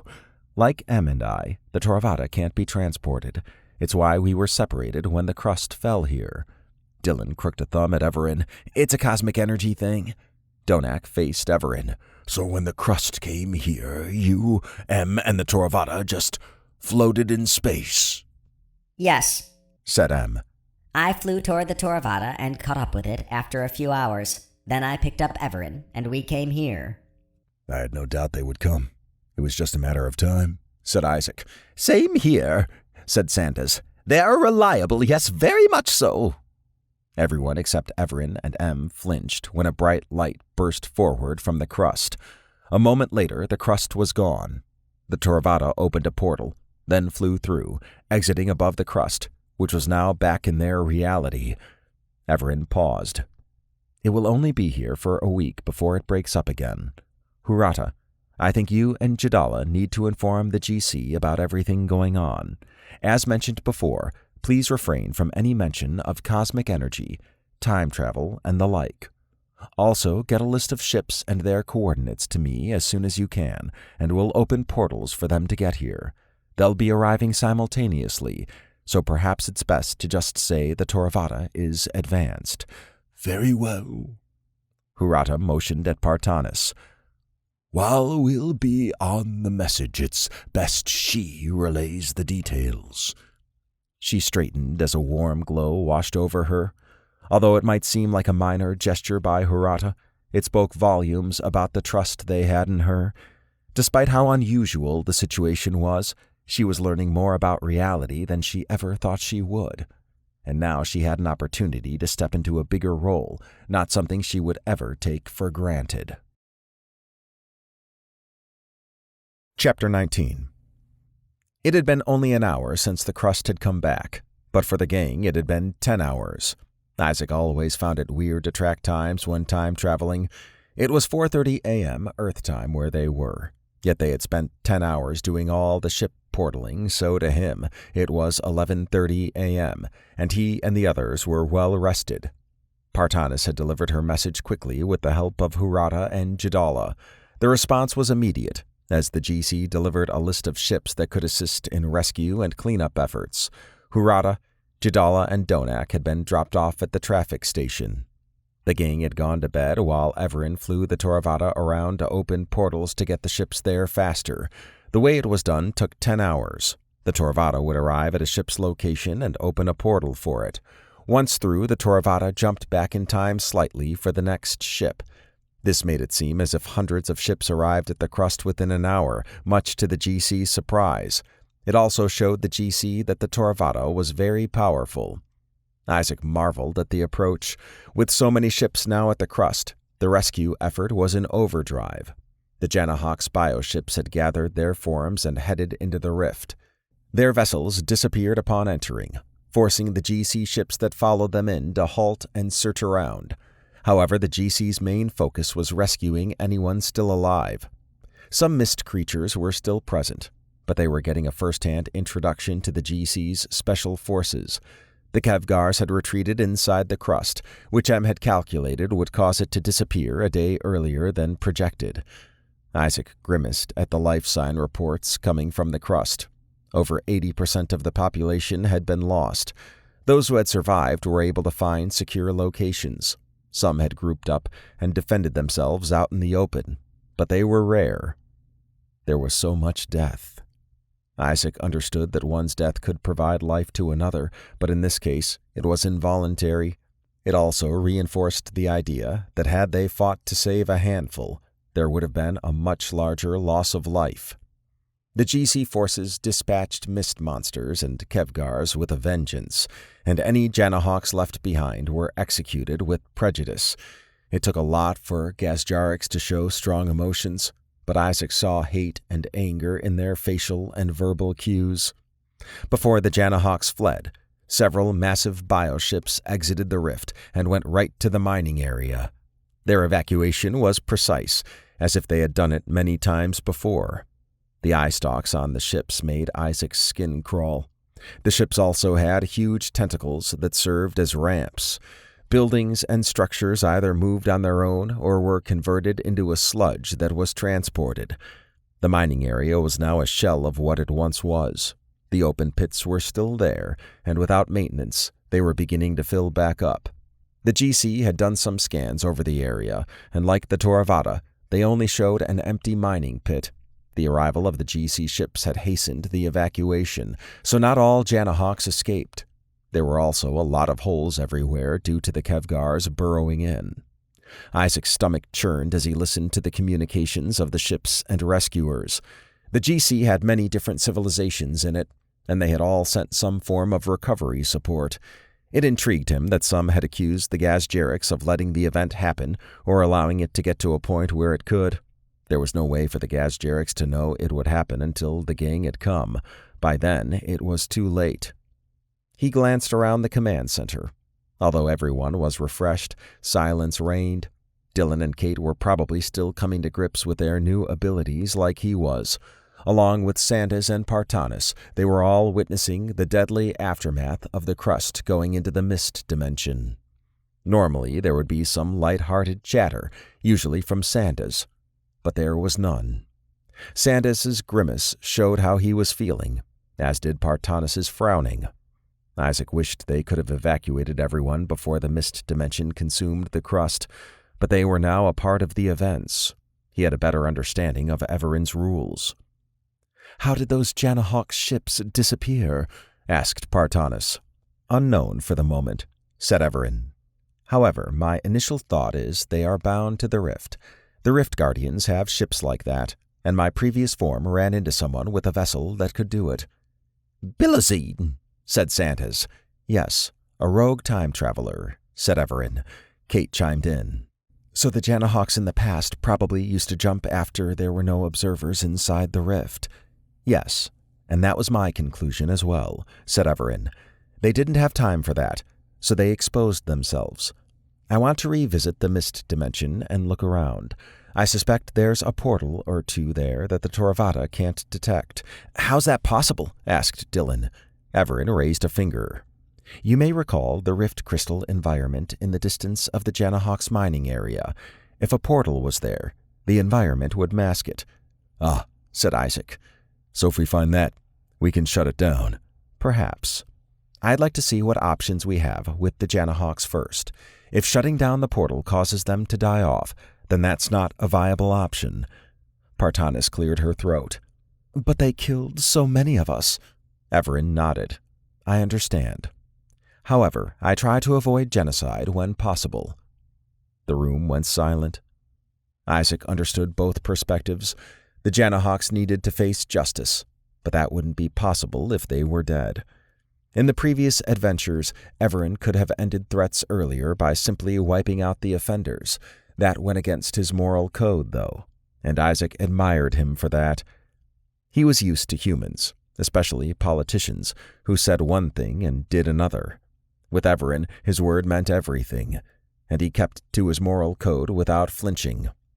Partanis looked like she understood, but he also understood her desire for revenge. Whatever solution was decided, he doubted anything less than a Janahawks genocide would not please the GC. He didn't envy the decisions Evaran had to make. Sandas shuddered after the Toravata jumped back into the mist dimension. The crust was gone, but a large imprint of where it had been remained. As expected, the Janahawks' presence was gone. There was also no sign of the Kevgars, but mist monsters had claimed the region, and the towering ones had reached where the crust had been. Swarms of beasts combed the area as if searching for something. As the Toravata scanned the area, he frowned at the corpses of GC citizens who had tried to flee. Most had been torn to pieces, but some were intact and had bite and gore wounds all over. They had probably run from the Kevgars and right into the mist monsters. What a horrible way to die. Sandas recalled seeing a lot of death when dealing with a rogue AI named Salazar. The first Evaran and the gang had resolved the summons, but the process involved many casualties. He had walked in silence when seeing it all up close. While this summons was not as personal, the thought of so many unseen deaths bothered him. The Janahawks had power, and they didn't care about other civilizations or species. Every race had the right to look out for itself, but the Janahawks took it to the extreme. They didn't notify anyone about the Kevgars, and that was a malicious act. He suspected they would have a hard time interacting with any civilization that had an endpoint crust, assuming they weren't fired upon immediately. Take us to the rift crystal environment," said Evaran. Acknowledged.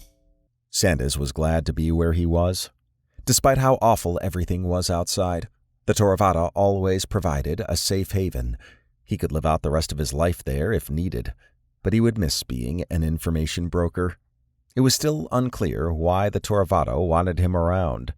Perhaps it was to assist Dylan, Isaac, and Kate when they transitioned into the mist dimension.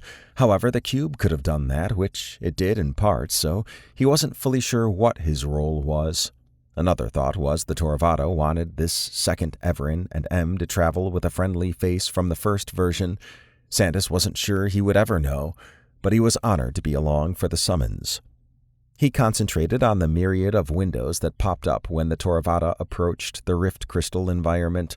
The whole area had a green shine to it. While some places were pure crystal, others were natural locations that had a crystal pushed out. He assumed this was some type of natural process, but he had no idea where the rift crystals came from.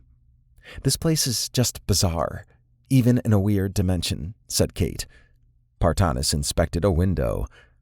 "The placement of the crystals is strange." "Yeah," said Isaac.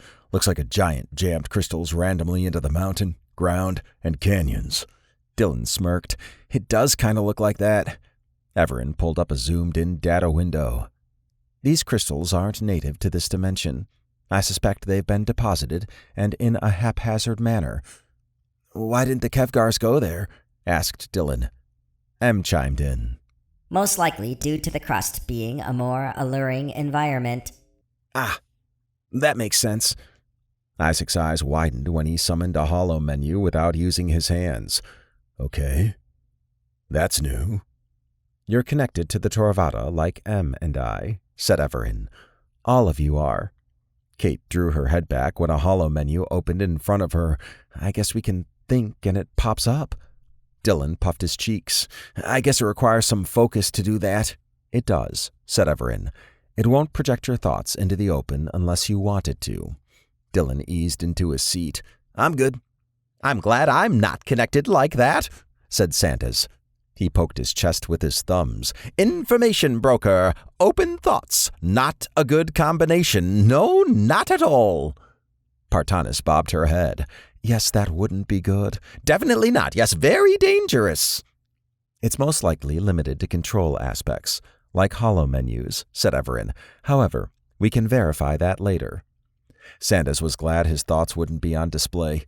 Even if there was a limitation control, it was better to not have any process. He cracked up inside when a worried Isaac glanced at Kate. He probably didn't want anything naughty popping out into the open. Dylan also had a concerned look. Isaac opened a data window that had zoomed in on some Janahawks forms on the sides of the canyon. "I was trying to show this." "Okay, so we know the Janahawks are here," said Kate. Dylan pointed out a large cavern entrance. "And they keep going in and out of there. I bet the Janahawks have something underground." "Perhaps," said Evaran. "The Toravada has picked up unusual readings a bit ahead. Let's see what it is." Sandas's fur crawled as he observed other places with Janahawks. Their forms were suited for the environment, which didn't surprise him. They were excreting some type of liquid onto the surfaces, then slurping it up. Flying forms ruled the air, and there were even a few mist monsters present, although they stayed clear of the Janahawks. The Toravada flew into a valley with what he had thought was a lake. Instead, it was a portal surface, and around the edges were huge, pyramid-shaped flesh mounds bustling with activity. Docked bioships were cradled on top of some of them, with thick veins connecting the two. "Oh, wow," said Dylan. "So there is a portal." Partanis walked over to expand one of the data windows. "It's large enough to support multiple bioships." "Indeed it is," said Evaran. He highlighted the crystalline ring on the edges. "Although not a crust, it appears that's what stabilizes the rift here. That must mean there's a larger crystal we can't see that powers this." Sandas rubbed his furry chin. "And there's a big opening a bit away that I just saw a bioship fly out of. I wonder how many are down there." "We can check that out," said Evaran. "I suspect this endpoint is part of the Galactic Rift network, and as I mentioned before, the bioships are tuned to it and can go to any endpoint. That would allow them to explore in safety." Isaac wagged a finger at him. "That would explain the huge rift crystals detected in the ships." "Yes." "M, take us to that opening." Acknowledged. Sandas examined the rift crystal-covered walls as the Toravada entered. The opening was large enough to easily support the bioships he had seen up to this point. It didn't make sense that they would store their ships underground, as there was plenty of space on the surface. He had thought there would be more buildings, but instead saw a flesh-like material around the crystals. It was like going down the throat of a large monster. Sandas shook his head. "Are you sure we aren't going to be swallowed?" Isaac laughed. "I was just thinking that we were inside some creature." "You're very wise. Yes, observant." Partanis stared outside. "I can see that. They must not have many ships if everything is underground." "We'll find out," said Evaran. He checked his chair console. "It seems this is just a tunnel. There's no large open space being detected where I would expect a facility of some type." Kate wrinkled her brow. "Those ships are coming from somewhere." "I concur. There are some strange readings ahead. The Torvada says it's a portal, but not a rift one." "I thought all portals were rift-based," said Dylan. "Not quite," said Evaran. "They're the majority for certain. However, rift energy is an exotic energy like any other. It just has lower requirements for portal effects when a sufficient quantity is centralized. On Earth, most outsiders, those from other realities, have their own domain that usually meets the criteria to form a portal with the exotic energy from their realm." Sandas had wondered about that. From what he understood of Earth, there were many pantheons with portals. He knew they weren't rift portals, but he had not dug more into it. Now he had an answer. Any dimension or reality that had a concentrated amount of exotic energy could create a portal. The Theravada had to hug the ceiling as a bioship blasted by. Sandas felt like he could almost touch the ship. Thankfully, none of the creepy eye stalks brushed against the Theravada's shielding. However, he had a much closer view of the cave's ceiling, which was coated in a sickly flesh material with crystals ripping through it. Dylan snickered. "I bet this place smells great." "We can sample it if you wish," said Em. Dylan eyed him, causing the others to chuckle. The fleshy parts were diseased in some parts, and he didn't see any maintenance mechanism. He figured it probably smelled like rotten flesh, not something he was eager to experience.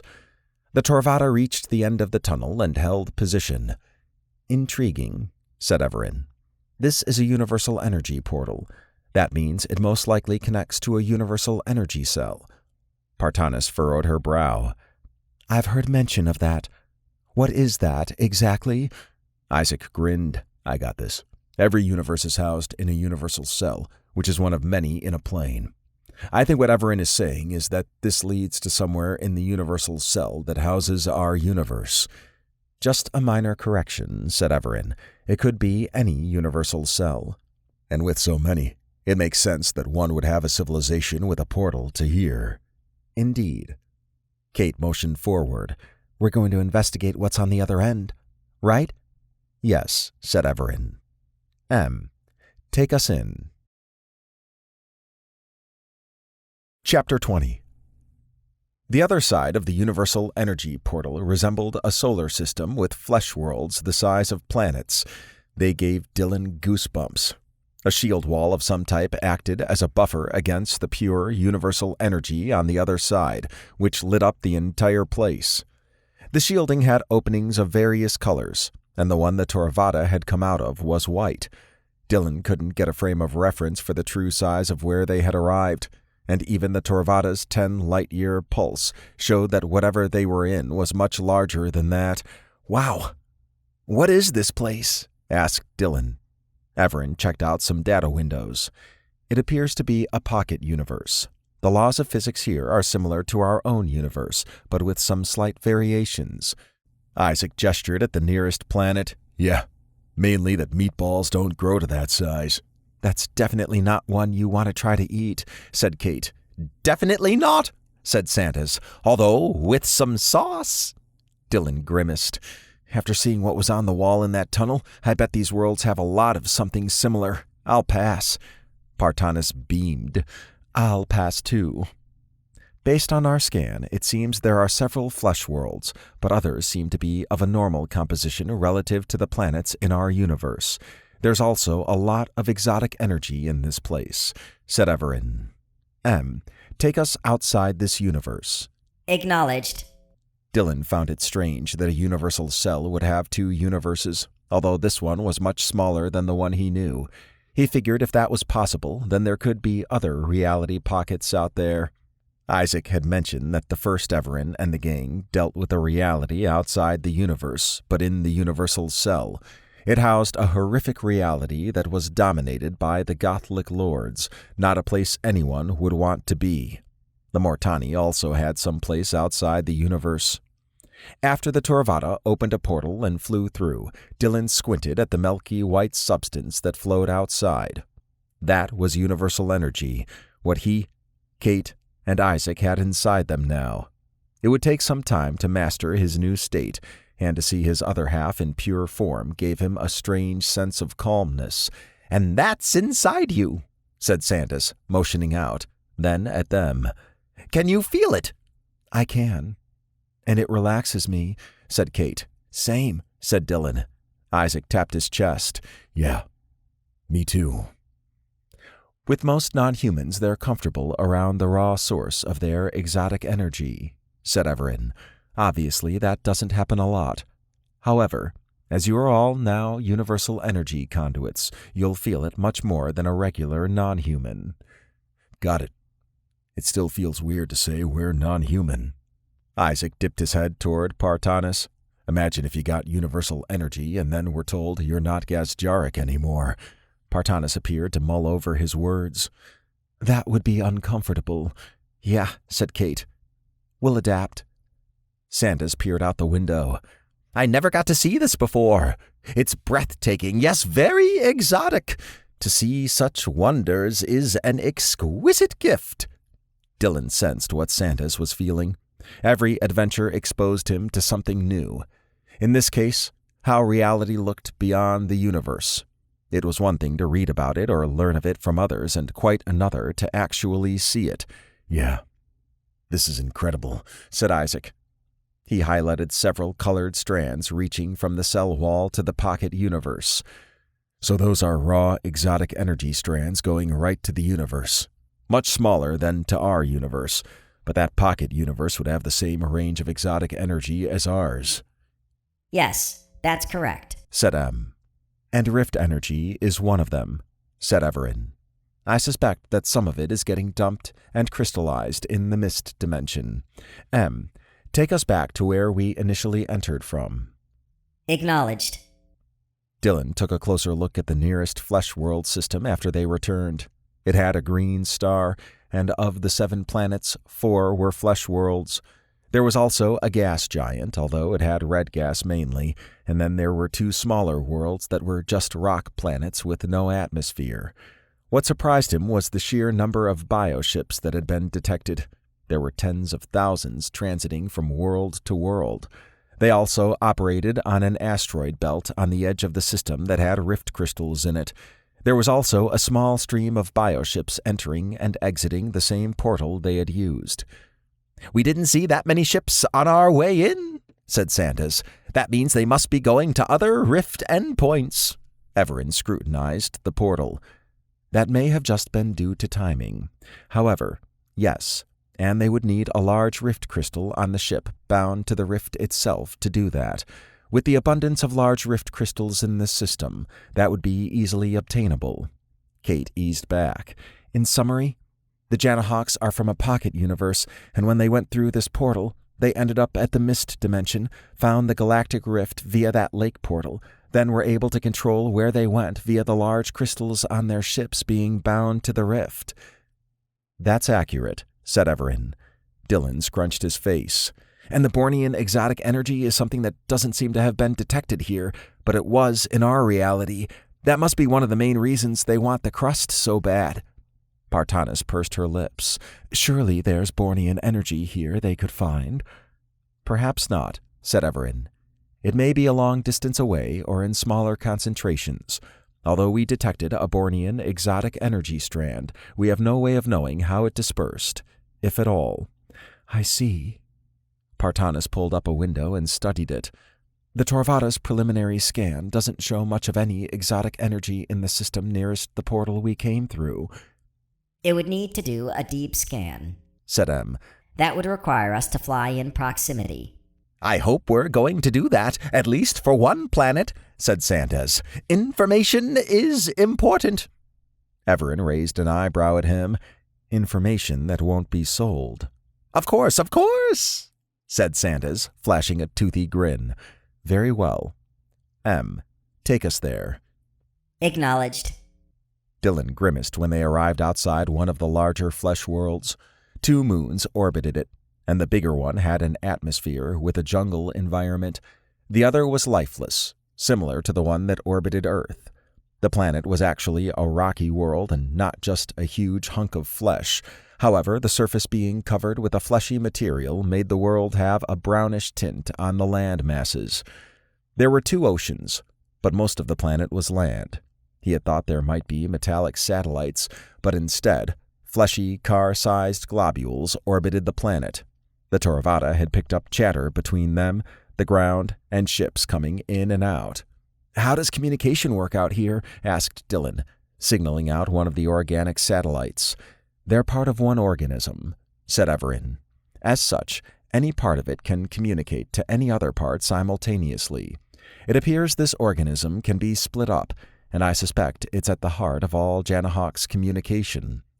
"It would have to be a big organism to be used everywhere," said Partanis, "unless it's able to grow without issue. Then it could maintain a more manageable size." Evaran nodded. "I concur. And this may not be the only organism that can do that. They could have others, perhaps a special Janahawk's template. The organism may not even be Janahawk's, but something else entirely." Dylan whistled. "They ain't playing around with creating any form they need or grabbing other life forms they need. I didn't know it could be used like that, and then mixing in exotic energies and crystals. That's a pretty resilient race." "Indeed," said Evaran. "M, fly over the landscape." Acknowledged. Dylan's pulse quickened as they descended through the planet's cloud cover. Although he wasn't out fighting something, this was exciting. It always seemed impossible to catch Evaran or M unaware of something, so that added some fire to his excitement. Sandas blinked rapidly at all the information that popped up. This must be like Christmas to him, although Dylan was pretty sure Sandas didn't observe that. Dylan licked his lips when they flew over what should have been a field. Instead, it was similar to crusted skin with tears and open pus wounds. There were other fields that resembled hair follicles, and the mountains were made of stone, rock, and various fleshy parts. They followed a bioship to a city. Pyramid-shaped mounds of various sizes were everywhere, with blood-like vessels strung between them. Some of the mounds reached to the sky, while others were the size of a small house. Pools of bubbling green liquid were spread throughout the city, and giant bones jutted out of the ground. Kate coughed. "This environment is nasty." "For most humans and aliens, I suspect that would be the normal reaction," said Evaran. "To the Janahawks, it's home. One of many." "I know. I'm just saying this whole city looks like an open wound with things growing out of it," said Kate. M glanced at her. Humans have evolved to view such things with disgust. However, to the Janahawks, perhaps an open wound presents opportunity. "Even so, I'm with Kate," said Sandas. Dylan pointed at Partanis. "What do you think?" "I think the city could use some cleaning," she said. Everyone cracked up. Partanis opened a zoomed-in window of a docked bioship. "They have large spaceports, although it appears the ship lands on a pipe." "I assume for easier loading or offloading," said Evaran. "If you notice, the bioship has small creatures scouring the flesh hull. Some of the flesh sacs are being purged and refilled, and large veins are being attached to it." "I can't even imagine what it's like inside one of those ships," said Dylan. M faced him. I'm doing a deep scan now, and we can look at the results afterward. "Cool." Evaran raised his head. "We'll continue to look around for the rest of the day. Tomorrow we'll jump back to the GC Rift endpoint a moment after we left." Dylan didn't know how the Janahawks would respond to losing their presence at the GC Rift endpoint. It was obvious they could field an armada if needed. The GC was big, but he suspected the Janahawks were beyond that in this realm. Maybe they didn't care and would write it off. The information gathered here was valuable and would give the GC an opportunity to protect themselves. A simpler solution would be to close their Rift endpoint, but that was something Evaran was still considering. Dylan would vote to close it off, but he suspected Evaran might give the Janahawks an opportunity to flee. not something the GC would likely agree to. There would be some hard choices that needed to be made. Kate relaxed in the planar cartography lab. It was 6:00 p.m., and she had a good dinner with the others. Everyone had split up after that. Evaran, Em, and Partanis had gone back to the command center. Isaac was in his room, while Dylan played around in the hollow room, probably burning off energy. She wasn't sure where Sandas had gone. The lab was her sanctuary, and she often retreated to it when she wanted some downtime. The Janahawk's environment made her nauseous. Gore was ready to burst out everywhere. She was content to read the summaries of everything, even with the video visuals. This was a unique opportunity to see a pocket universe, and the lab already projected an overview. She wondered if the Torvata always had this knowledge, as there was no way it could have gotten all of that from a 10-light-year scan. Although this was called a pocket universe, it spanned approximately 2 billion light-years. There were some limitations on what she could see.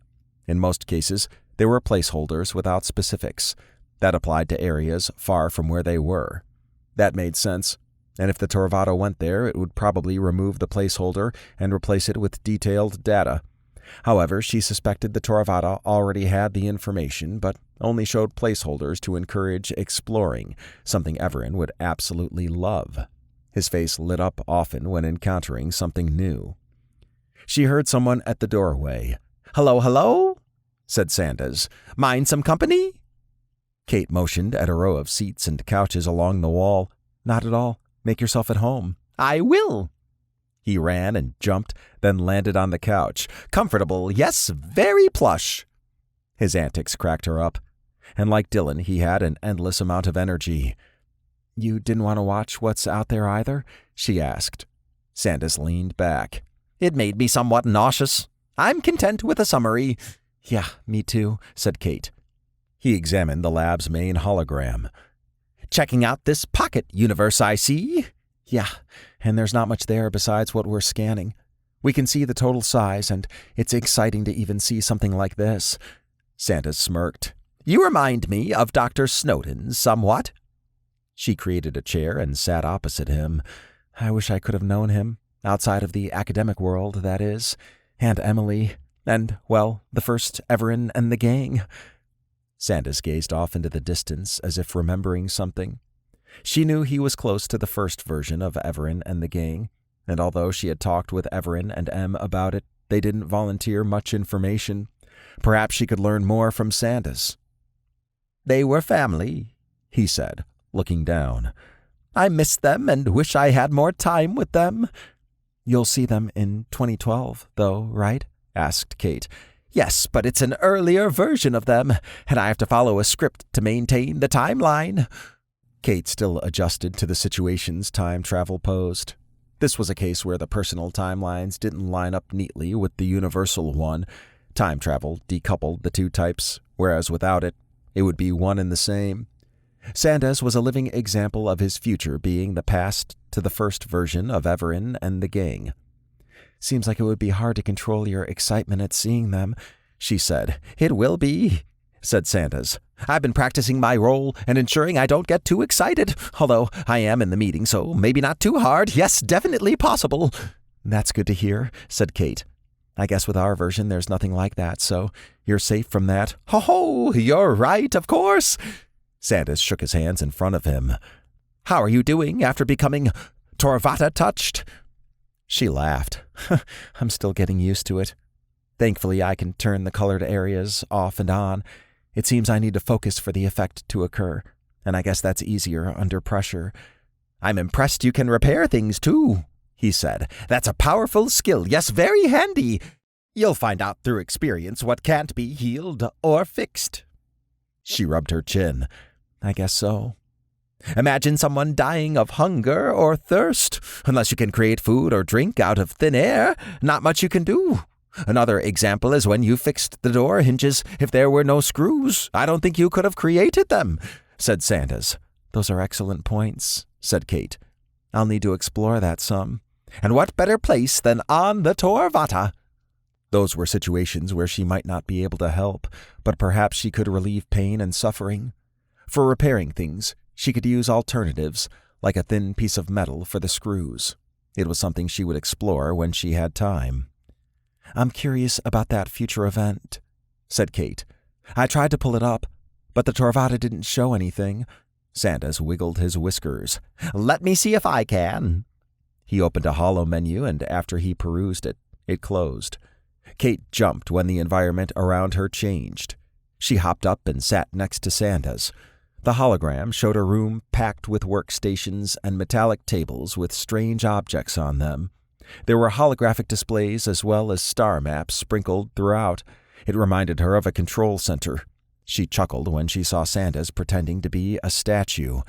However, her eyes were glued to Evaran, V, Dr. Snowden, Emily Snowden, and Andia Kiggs walking in. Evaran was as she had seen before, but his face was like stone. That version didn't have many facial expressions outside of half smiling. Andia Kiggs was someone Kate had learned of, and although she had seen some videos, they were when she was president, which she wasn't at the point in the holographic video. Dr. Snowden had surveyed his surroundings and been silent initially. That would be something Kate would have done, and she could almost see the gears in his head turning. Emily was energetic, but that didn't surprise her. She was also either in or starting a relationship with Andia, but Kate didn't know which. After Sandas had said, "Boo!" to startle Emily, he talked with them. Kate found it interesting that he had made a reference to another version of Evaran and had even teased the first version about how stiff he was. Kate's eyes misted when Sandas hugged Emily tight at the end of their meeting. To him, it would be the last time he saw her, but to her it was the first time they had met. Sandas frowned. Although this was informative for her, he was seeing part of his family again. Max, the Matter Mage, had also been mentioned. "I've met Max," she said. Sandas's eyes lit up. "You have?" "Yeah, on our last adventure. He's about 40,000 years into the future in another galaxy, but he's with a Grand Matter Mage now." Sandas tilted his head. "I don't know what that is. But why is he there? The last time I saw him, Evaran was taking him to a Matter Mage colony. Yes, a safe place." "A Grand Matter Mage is when hundreds of Matter Mages sacrifice themselves to form a more powerful being," said Kate. "It's a last resort, and was done to fight Antion, which I'm sure you know. Max wanted to see this colony, and after meeting the Grand Matter Mage, they decided to go back with him. Max is now a powerful second-in-command." Sandas scratched his ears. "He was always resourceful. I wonder if Evaran will let me see him one more time." "I'm sure he would." "What harm would there be?" Sandas paused. "Yes, that would be great if it happens. Yes, very nice." She had seen the wistful look on his face. A lot of memories were being dragged up, and it still amazed her that someone with so much knowledge of the first version of Evaran and the gang was with them. "I'm glad you came with us on this summons," said Kate. Sandas flashed a toothy grin. "No matter the gang version, I'm always up for an adventure." Any time with him was valuable, and this was a great example of that. He was someone she could talk to about anything, and he would be understanding of whatever it was. She had not forgotten that he had been willing to sacrifice himself to save her, Dylan, and Isaac. It showed his character, and she relished having the opportunity to travel with him. M observed the various readings coming from the Toravada's deep scanning. He understood why everyone except him, Evaran, and Partanis were not in the command center. To the others, this would be like looking at the inside of a diseased animal. Although Kate had mentioned being disgusted by it, M was not, and he categorized everything he could. Evaran was calm as always and monitored things while Partanis grimaced several times. Her desire to know more about the Janahawks was evident, and she was getting a detailed view of their origins. M had determined she would make a good investigator, and after this summons was over, she would probably get promoted to one. The Janahawks were a multi-planet species in this pocket universe, and the portal to the Mist dimension opened up an opportunity to go to his reality. The Janahawks took advantage of that, and while not a dominating force in GC territory, they were in this reality. The GC Armada was powerful, but it was dwarfed by what the Janahawks could bring if they wanted. Although there were some forms that were similar to what M had registered, the Flesh World and the city had a lot of new ones. A carpet of small forms ran over everything, and insectoid forms were common. Larger forms resembling huge cows moved around, except these had tentacles on their underside. Flying forms of all types filled the air. It would have appeared as chaos to most, but M had identified an efficient pattern to their movements. "I didn't expect this at all," said Partanis. She turned toward Evaran and M. "Have either of you seen other civilizations like this?" "Yes, but perhaps not this extreme. Their environment makes them unique compared to what we have seen," said Evaran. The Bornean exotic energy is heavier here than in other places, said M. That also lends to their uniqueness. However, several other types of exotic energy have also been detected, some that are new to both of us. Partanis peered back out as the Toravata flew over a brown lake with chunks of something floating in it, then cringed when creatures broke the surface every now and then. "With this pocket universe, closing the rift portal in the mist dimension would effectively stop them from harming others," she said. "Perhaps," said Evaran. "However, there are enough rift crystals to potentially create a new rift to somewhere else." She scrutinized him. "Then the portal to here could be closed. However, that would leave a lot of Janahawks stranded." "Yes, and I don't want to do that either. Nonetheless, they can't be allowed to do what they're doing in our reality." Partanis scowled. "The GC won't bargain with them. The Janahawks are kill on sight now. Even if my society tries to calm things down, it would be seen as a sign of weakness by other GC members to not retaliate after losing so many citizens." "I understand," said Evaran. "It's a delicate situation. I think what is clear is they must be removed from our reality." M had run several simulations on potential solutions, and the one he found the most merciful was to give the Janahawks time to leave his reality and the mist dimension, then close both portals in the mist dimension. The issue was how to communicate that. There wasn't a single Janahawks authority they had a relationship with, and even so, issuing the order to all Janahawks in this reality might not even be possible in such a short amount of time. Partanis had relaxed some, most likely due to knowing that Evaran's commitment to the Janahawks leaving would remove them as a threat. However, M had calculated that the GC might want revenge, something that would be taken away from them should the Janahawks be removed. M didn't relish the decisions Evaran had to make, especially when it involved a lot of death. "Whatever happens, I wanted to say thank you for choosing me to travel with you," said Partanis. Evaran smiled at her. "We're happy to have you along with us. I feel like I was lucky to have been your guide when we first met." Evaran waved his hand around.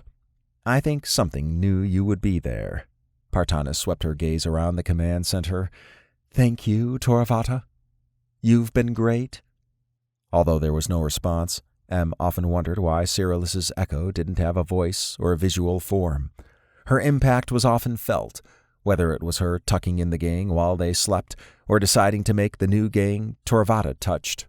One variable was that perhaps she kept hidden so as not to influence events, but she had recently, with leaving the first version of the gang with the Hoxcris a while back. "You two have been great as well," said Partanis. "I feel like you're a force of nature itself." "We just help those in need, and the Toravata points us where we're needed," said Evaran. "Even so, you're kind and brave," said Partanis. "With this much power available to you, you don't take advantage of it against others. That says a lot. Power can corrupt even in our society, with all the safeguards we have in place." "We appreciate the kind words. I'm sure you hear it a lot." Evaran nodded. "It's a good affirmation that what we do has a positive impact." M had often wondered why he had a strong sense for justice. It didn't always line up with all aliens' definition of the word, but he usually defined justice by Evaran's perspective. Evaran wasn't trapped by material things or a lust for power. He simply helped out wherever the Toravata thought he needed to. On the other side, M, when he was V, had been killed by a version of Evaran who had been taken over by a being that craved power. Partanis frowned. "I feel emptiness when I see this Janahawks city. The Janahawks exist to take resources at all costs, even if it means the deaths of millions of beings. I suspect that since the crust is one part of their reproductive cycle, it's a reproductive urge, similar to what most organics have, although theirs is on a longer timescale," said Evaran. They can do that without the crust, though, said Partanis. They would have had to prior to this portal being there. It may have always been there, but I understand your point. Partanis stared at the city. The Janahawks are so alien to us. We don't even know who leads them, or if anything does. We're analyzing their communication, said M. From that, I've determined they're a hive mind of sorts. I need to validate several points still, but my model suggests there are multiple organisms that control everything. I saw that parts of their communication network could be one being. I wonder if that works across realities. Evaran raised a finger. I don't think it does. I believe for each reality, either a new organism goes there or one branched off from the main one here. It's possible it's a dimensional being, but we didn't detect that in their satellites. Partanis sighed. I hope we find something we can communicate with so they can issue a retreat. While I don't like them, we can't alter the past, but we can change the future. An enlightened view. We'll see what we can do. M planned to continue analyzing all the data he was receiving. Getting the Janahawks to do anything would be a challenge in itself. Fighting a war would impact their decisions, and he hoped they would leave of their own accord. That had a low probability from all the information he had up to this point, and M assigned an even lower probability to the GC backing down. The situation was a mess, but he had high confidence Evaran would do the right thing. Chapter 21. Partanis fixed her gaze on the ceiling as she woke up. She had been tired when she went to bed the previous night and thought she might not be able to sleep.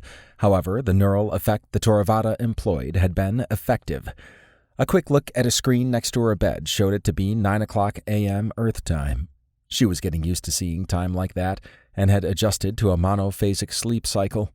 The time spent talking with Evaran and M in the command center had been a great experience for her. They were on a different level than anyone she had ever met. Their knowledge made her feel like she learned something every time she spoke with them.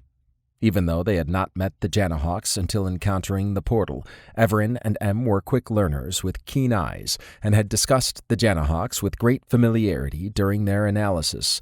It was something she aspired to be able to do. Kate, Sandas, Dylan, and Isaac had also stopped in, and Evaran and M had updated them. Partanis understood why they did not want to stick around.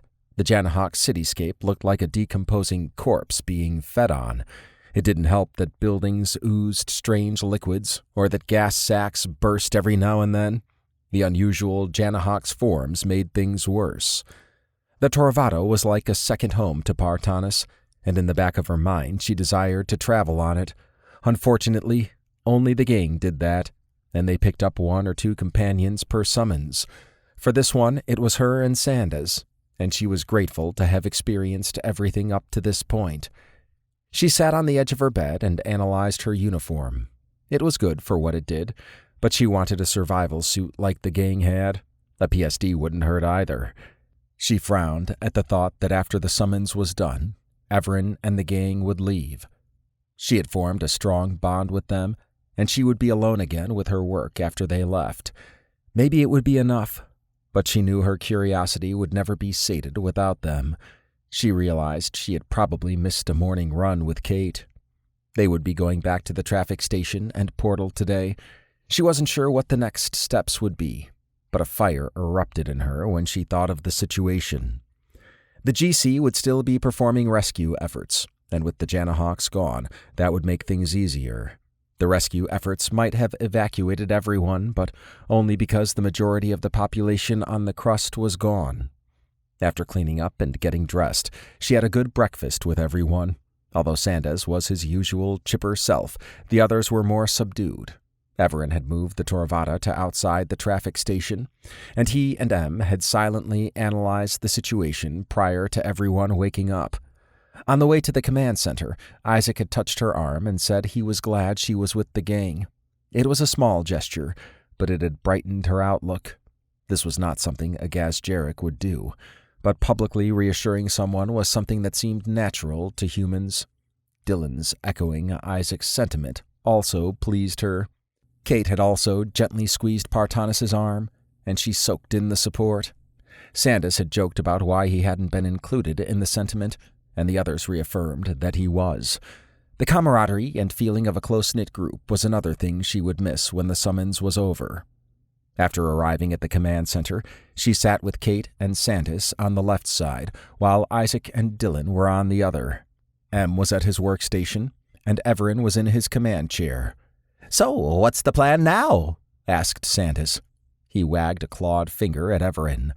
"You normally give us the plan in the conference room. You're holding out on us?" Evaran grinned. "I assure you I'm not. I wanted you all to enjoy your food and time together before we begin these next steps." "You're a big ol' softy." Evaran eyed him, which Sandas returned, making everyone laugh. "Softness aside, the next step is to contact GC leadership," said Evaran. "Em and I have assessed the situation from listening in on communications, and rescue efforts have been going well. There have been some unpleasant remarks, in particular from Creatarius."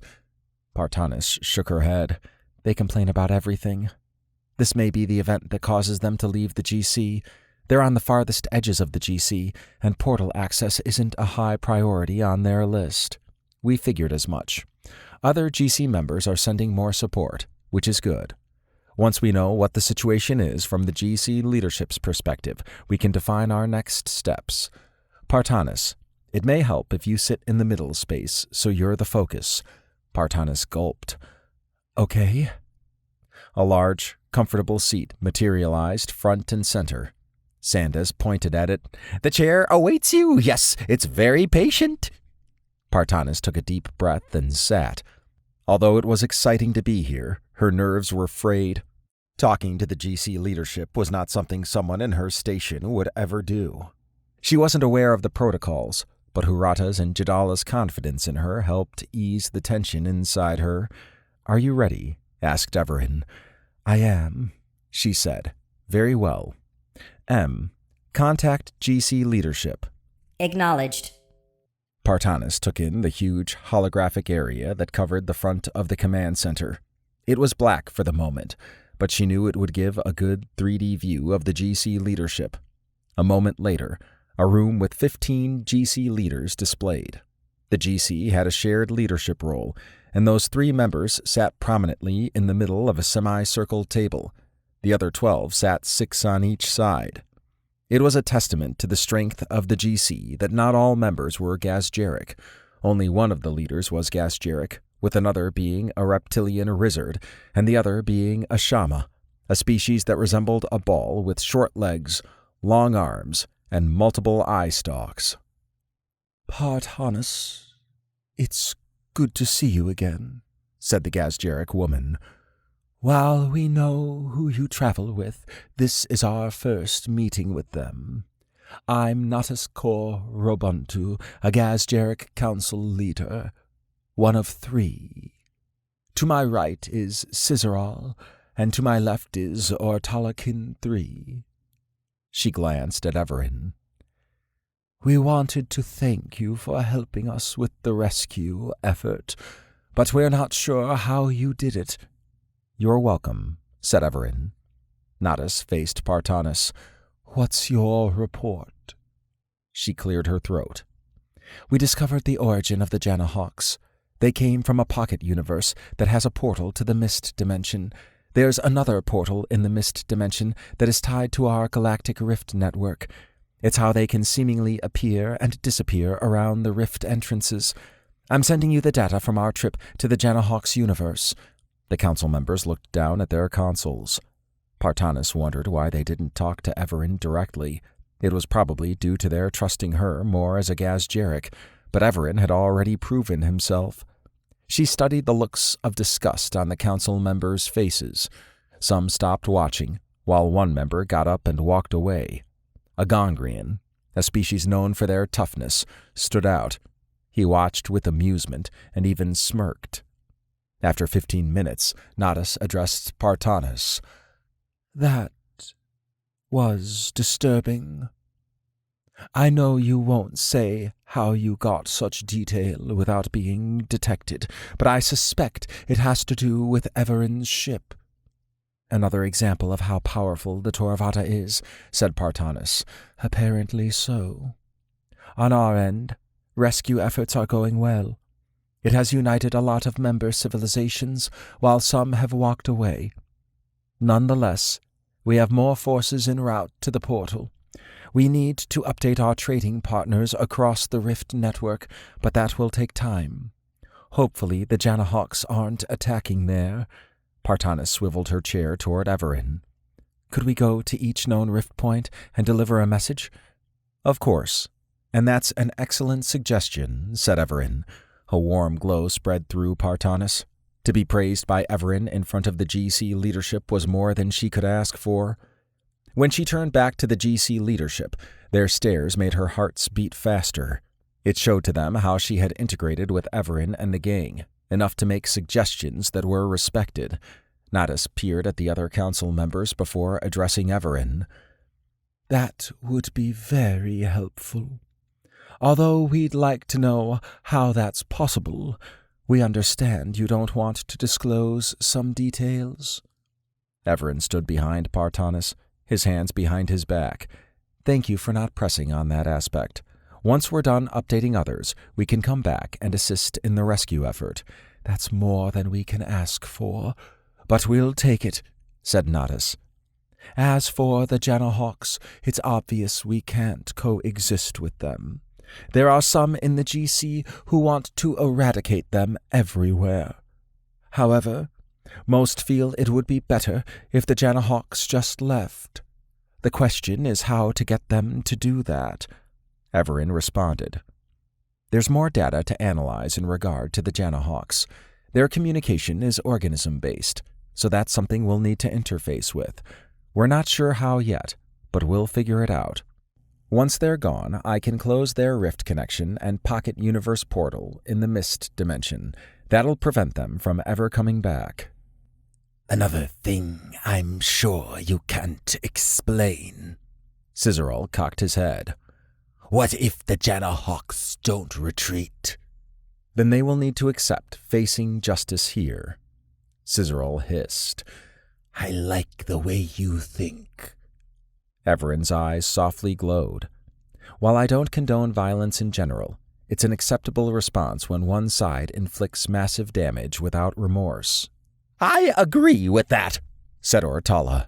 If the GC took such punishment without any retaliation, I think it would break up. Nadas exhaled. Sadly so. Nonetheless, we eagerly await your return from contacting the others. We'll send you the 12 coordinates of every known trading partner, and when this is over, Partanis, we need to review your current station. You're far beyond a welcome center aid. Partanis slightly bowed her head. Thank you. I look forward to whatever awaits. Nadas and the others returned the bow. Then the hologram faded away. Partanis soaked in the moment. Her life had a new chapter waiting to be written. Although it occurred from a horrendous event, she hoped she would be in a better position to help others. She beamed when the gang surrounded her and touched her arms and shoulders. Working with the team was far better than she could have ever imagined, and she preferred that to the solo nature of her civilization. Maybe later she could implement changes like that. For now, she would savor her opportunities. Kate had enjoyed watching Partanis be praised. She would definitely have a bright future moving forward. The Janahawks still bothered Kate. They were a sinister enemy they still hadn't communicated with, and they didn't seem like the type of civilization that would back down from a fight. Partanis, Evaran, and M had fashioned an update message that could be sent upon arrival at the 12 Rift endpoints. It would be delivered via a secure channel meant for emergencies, which ensured it would go directly to the presiding government. Kate loved how she could sit back and watch Evaran, M, and Partanis at work.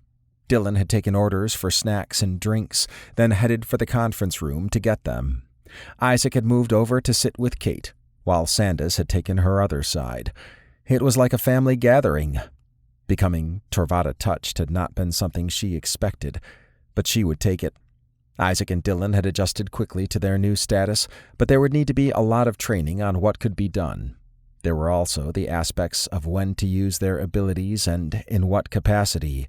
As an example, Isaac would even need to be careful shaking hands to avoid crushing them. Sandas had been his usual jovial self, and it helped to even out the highs and lows of the gang. Kate had formed a strong bond with him, and she figured Emily must have experienced something similar. He was empathetic, kind, and funny, a rare combination from her experience. It also helped that he treated her as a good friend without trying to flirt with her, something she had to deal with in the past with others who got close. The Torvada had jumped back in time a bit for each rift endpoint, then sent the message Partanis had crafted. Each civilization that received it took immediate action against the Janahawks. They were about to have a very bad day. She hoped they got the message and left of their own accord, but she doubted it. She widened her eyes when they popped back to the traffic station just a moment after they had left. The Janahawks' bioships had arrived in force. They covered almost half the portal and were firing on any ship going in or out. They had also attacked the relief effort on the crust, and a massive bioship had breached the traffic station. "Whoa," said Dylan. "That's not a good response." Partanis stood. "The GC fleet should be able to handle those, but the traffic station won't withstand an assault like this, and the fleet is tied up with the bioships." Evaran's eyes glowed. "Then we shall intervene. Contact Hurata." Acknowledged. After a moment, a frazzled Hurata with black marks on his suit appeared in a data window. "Oh, Evaran, we're glad to see you. There's hundreds of Janahawk soldiers on the station. Our fleet can't send anything to help, and support is still a bit away." "I understand," said Evaran. "How can we help?" Hurata flinched at a loud noise off to the side. "The security centers? There's 7 of them. While we control them now, they're close to being overrun. They have automated defenses, but if they unload them now, they'll be torn apart. They need time to set up. I don't even know if my request is possible, but if you can assist them, we can hold the station long enough until reinforcements arrive." "Then we'll start from the bottom one and go up," said Evaran. "Will you be secure until then?" "Yes, thankfully we're in a secure room that can jettison if needed, but I hope it doesn't come to that. There may be wounded along your way, but I don't know how to help them." Evaran nodded. "Okay, stay in place. We're on our way." "Thank you again." The screen dematerialized. Evaran pulled up a holographic cutout of the traffic station. 7 green flashing dots indicated the security centers. Evaran singled out the one on the bottom. Take us to the nearest docking bay in that location. Everyone else, prepare yourselves, then meet me on the ramp. M will move the Torvada to each level, and will assist him in moving people to the medical lab." Kate hopped up with the others. She was happy that they would be helping others. Her pulse quickened as she checked her survival suit and PSD. Evaran's choice to not go alone with them indicated he trusted their fighting skills, even if they were still inexperienced. They would also be a group this time instead of split up. Dylan wasted no time in going to the ramp with Sandas right after him. This was a chance to expend some of their energy. Partanis had joined them, and she had a look in her eyes that indicated she was ready to fight. Isaac walked with Kate to the ramp, and he had a slight grin. She had seen that look before when he was confident about something. If she had his strength, she would be confident too. Evaran had his hands behind his back as the Torvada approached a docking bay on one of the lowest levels of the traffic station. Kate shuddered at the ship-to-ship combat. The Janahawks had odd-looking bioships that attached to the GC vessels. The bioships reminded her of ticks, and they were nimble and fast enough to reach the GC ships. The Janahawks' craft were also able to do short-range jumps. One specialized vessel would attach, then wrap around the target with huge tentacles. Then the tick ships would swarm. She didn't understand why the bioships didn't just destroy the ships they grappled, but perhaps it was due to a lack of sufficient weaponry, or maybe that was all they knew how to do in terms of fighting in space. Sandas's eyes narrowed. These Janahawk's bioships have an interesting approach. Yes, very interesting. It's horrible, said Partanis. They attack us when we're down. Kate had never seen Partanis's face contort like that before. Her anger was justified, though. There would be some survivors from the mist dimension who now had to deal with another assault. Partanis looked like she was ready to tear a ship apart with her bare hands. The Janahawks were showing how brutal and merciless they were. Even Evaran's eyes faintly glowed. Usually it was on or off, but a constant state made her think he was aggravated. They reached the contested docking bay.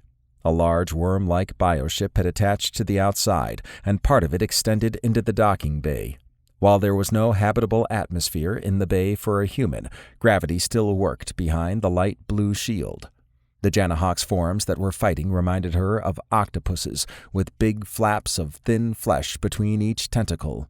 They had a gas sac on their underside, which allowed them to move effortlessly. They carried a small spear that also served as a projectile shooter. A defiant group of GC soldiers, backed by bulky defense robots, engaged the Janahawk's enemies. Evaran highlighted the bioship. Repulse that ship. Acknowledged. Kate held her breath as the Torvada moved into a collision course. When it slammed into the bioship, part of the enemy vessel detached from the station. The Torvada's shield heated up as it shifted toward another part of the bioship still attached to the station hull. The bioship removed a piece of itself, and after several more pushes, the ship detached fully and flew away. Kate relaxed when the Torvada moved into the bay. Its stun beams made short work of the Janahawk's forms, and it landed to cheering from the GC defense forces. Evaran swept his gaze across the gang. "Are you all ready?" After everyone said they were, he motioned forward. Kate's mouth went dry as she closed her helmet and stepped through the Torvada's shielding. One soldier talked with Evaran, while the others aided their wounded. Kate examined one Gazjarik who winced and held his side. He had been poisoned and suffered from a puncture wound. She knelt by him. "It'll be okay." The Gazjarik didn't seem like he was fully there, but she identified his red areas, then made them green. He stood and checked his side. "How?" Kate smiled. "Just something I can do." Silence fell over the area. Everyone stared at her. She had done a public display of her ability without thinking about it. This was what Evaran had referred to, and now other wounded stared at her with hopeful eyes. Evaran walked over with the commander of the defense forces. "A small change of plans. M's body is going to stay with the Torvada here," said Evaran. "You can stay here and help the others if you wish, or come with us to secure the centers." She scrutinized the injured all around the bay. Even if she couldn't help them all, the Torvada could assist with its medical bays.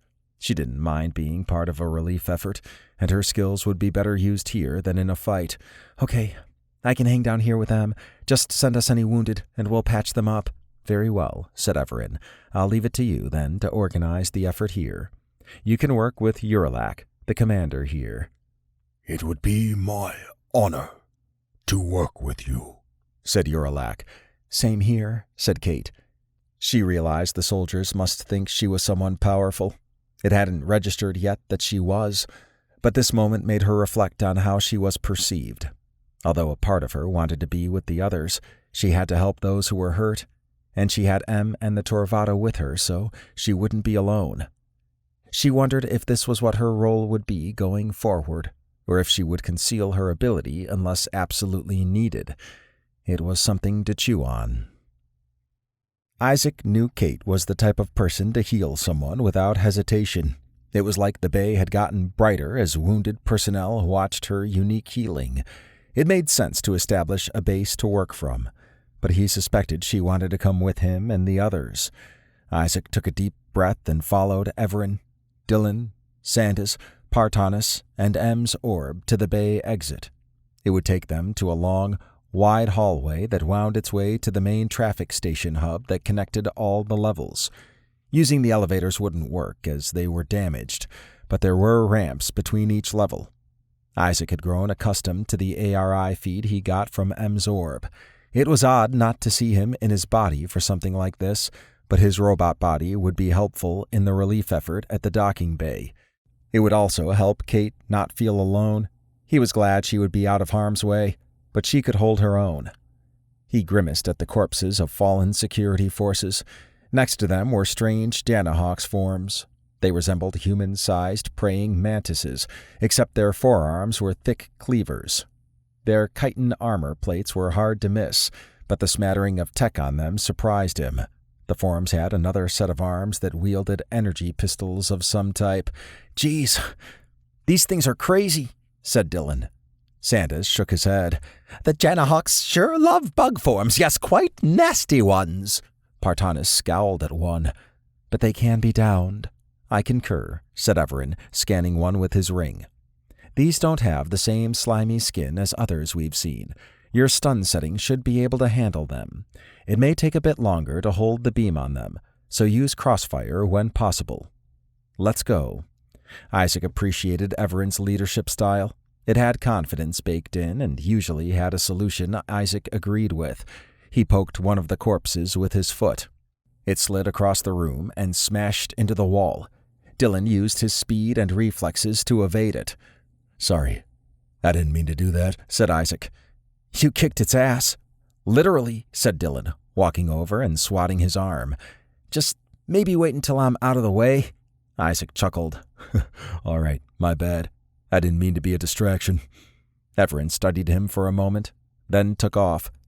Isaac had intended to test the resistance of the armor, but a simple tap had been way more powerful than he expected, and if Dylan didn't have his new reflexes, he could have been crushed. Isaac knew he would need to be careful in every interaction, but it was his instinctual habits that needed to be changed.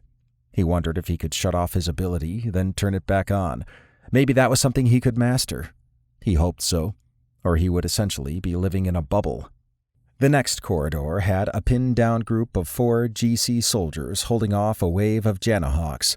Evaran had alerted the guards of the gang's presence and told them to get to the docking bay while he moved in front of a small horde of charging Janahawks. Isaac stood next to him, and the others got behind and opened fire with stun beams. Isaac punched the first Janahawks to reach them, hurtling back into the others. His adrenaline surged, and he felt like he had reached a new natural high. He wasn't sure if that was part of his new ability or just a normal reaction to realizing he could now fight with some power. The next 2 Janahawks charged him with their cleaver arms out. He placed his shield in front of him, then moved forward. The enemies slashed at his energy shield to no avail. Evaran slipped to the right and unloaded a mist cloud, which Dylan lit up from the other side, downing the 2 Janahawks. Isaac hadn't intended on being a bulldozer, but he had the strength to do it. These attackers didn't have the ability to push him when he charged. Dylan, Sandas, Partanis, and Evaran took advantage of it. The Janahawks that got out of the way were hit by a barrage of stun beams. Partanis acted aggressively as she continued stunning enemies that had already been downed. She also kicked some when she passed by. Isaac could almost feel her anger. It probably didn't help that she was also seeing dead Gazjeriks everywhere. They continued on to the second security center. The open area out front was packed with Janahawks. They attacked the walls and doors of the security center without success. However, their attention moved to Isaac ramming into them with his shield, which now reached the ceiling. Isaac planned to move the enemy into another hallway. That would give the security team enough time to set up their automated defenses. There was a new Janahawk's form that resembled a dog with a turret on its back. Another one crawled on the ceiling and reminded him of a centipede. He had wondered why they didn't swarm with tiny forms. Perhaps it was a control issue. While he tried to plug up the hallway where the enemy came from, Evaran and Sandas talked with the security center personnel. Partanis and Dylan had no issues with keeping the edges clear for Isaac. After a moment, he was able to seal the hallway entrance. He grimaced as he peered through his semi-transparent shield. It was a mass of flesh desperately trying to get in to massacre everyone. The security center personnel wheeled out automated turrets. Some worked on the ones embedded in the ceiling. Isaac was asked to move forward. After he did so, Evaran, Dylan, Sandas, and Partanis filed in behind him. Then the door closed. That would give the security center even more time to set up their defenses, and reinforcements from lower levels had begun to arrive. Isaac had not expected to make such a big impact. The push from the Janahawks was like someone hitting him with a styrofoam bat.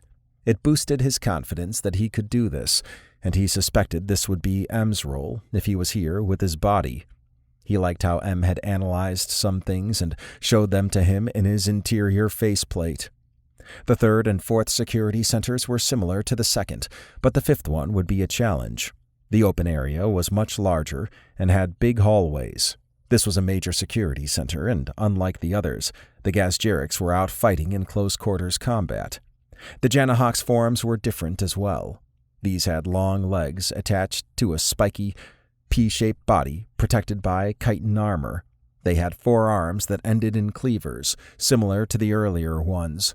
The difference was these creatures were much more mobile. The GC Defense Force was no slouch, though. They had big robots helping out, and it was evident these Gasgerics had seen combat. They whirled around with energy blades, shields, and ranged weapons. Evaran was the first into the fight as he dodged Janahawk strikes and guided others out of the way. Isaac wished he could move like him, but speed and agility weren't his thing. He snapped out of his thoughts when a Janahawk struck him twice in the chest, which didn't do any damage. He locked eyes with the creature. Its hesitation made it seem like it wasn't sure what had just happened. "Get off me," he said with a hefty push that sent it sprawling into others. GC soldiers cheered him on.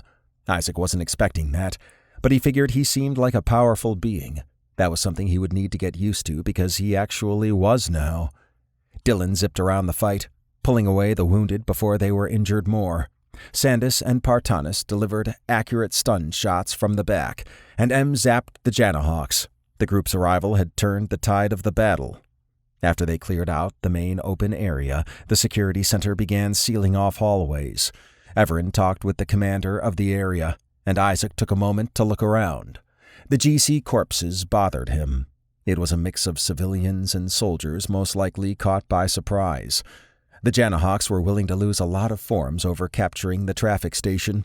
It was obvious they wanted the crust, and perhaps the station was a threat. At that point, they could just destroy it. Why they wanted the traffic station remained a mystery. Maybe they intended to convert it into a biostation. Isaac helped move the heavy Janahawks' carcasses to the side. He didn't know what would happen with them, but there were no live Janahawks left. The defense forces made sure they were all dead. Although Isaac was fine with stunning them, he understood they could wake up and cause more mayhem, and it wasn't like there was a prison they could be sent to. Partanis had a permanent frown as she assisted wherever she could. The sight of so many dead Gasgerics probably startled her. Even Sandas was subdued as he helped out. Dylan was quiet as he brought wounded to the center area to be treated. Evaran and M helped with repairs and setting up the automated defenses. Reinforcements had also arrived. That was a side effect of establishing control at the previous security centers. Isaac wondered how Kate was doing. He was sure she was okay, but in moments like this, he often relied on her confidence and presence. He still pondered how he could control his ability. Hopefully, it wasn't always on. He wanted to be able to turn it off or at least dampen it. That was something he could figure out later. Chapter 22. Dylan had come to enjoy his speed and agility increase. During the previous fights, he was able to zip around, dodge fatal blows, and unload stun shots left and right. He did get hit once, but he was able to roll out of it without taking any damage. One thing he needed to adjust to was that everything slowed down when he moved as fast as he could. While that wasn't a bad thing, he found that he mistimed movements. When one of the Janahawks' forms went to strike him, he moved out of the way, then realized he had time to do more. By the time he had taken aim, another Janahawks had slammed into him. If he had moved away and fired simultaneously, he would have avoided the slam and disabled the one he dodged. Isaac had been a tank as he moved through enemies with ease. Dylan was glad there wasn't any friendly fire. Evaran was a master fighter as he dodged and attacked. Although Dylan didn't move as fast as him, Evaran's awareness impressed him. Evaran would dodge one strike, guide another past him, kick out the legs of another, then move his head forward to avoid another strike. And he did it in one smooth motion, like it had been planned. Dylan wasn't sure he would ever be like that, but learning it was his goal. Sandas and Partanis stuck together, and they hung back and unloaded pinpoint shots. Partanis seemed highly motivated, and Sandas acted like this was routine. Maybe it was when traveling with Evaran. The GC soldiers were in awe of the gang, and some had even thanked him. They moved on after the security centers were set and arrived at one of the docking bays at the top of the traffic station, which was covered by a Janahawk's bioship. Troops flowed out of it, but with the GC security centers stable, the GC had established a foothold in the docking bay. Isaac was on the front line, sending enemies flying, while Evaran tossed them back at the ship. Dylan moved the wounded away and unloaded stun blasts and mist clouds. Sandas and Partanis also helped him in that regard. M provided a great view and showed where efforts were needed while blasting away. After a while, the Janahawks began to retreat. "We need to board and access their organic systems before it flies away," said Evaran. "M is bringing Kate and the Torvada for when we're ready to leave." Several GC soldiers offered to go, but Evaran told them to keep the traffic station secure. Dylan wondered if the gang would be able to handle what was on the ship, but figured Evaran had already calculated that. M could have used stealth mode with his orb, but if anything detected him, he would probably get crushed. This was the safest route. The bioship entrance disgusted Dylan because it resembled an open wound on an animal. It was purple around the edges, but the inside was red and reminded him of raw muscle. Sandas and Partanis stood to Dylan's side. He thought they might have hesitated, but they were ready to rock. Evaran marched up to the bioship entrance, with M stealthed in orb mode leading the way. Dylan, Partanis, and Sandas went next, with Isaac taking up the rear.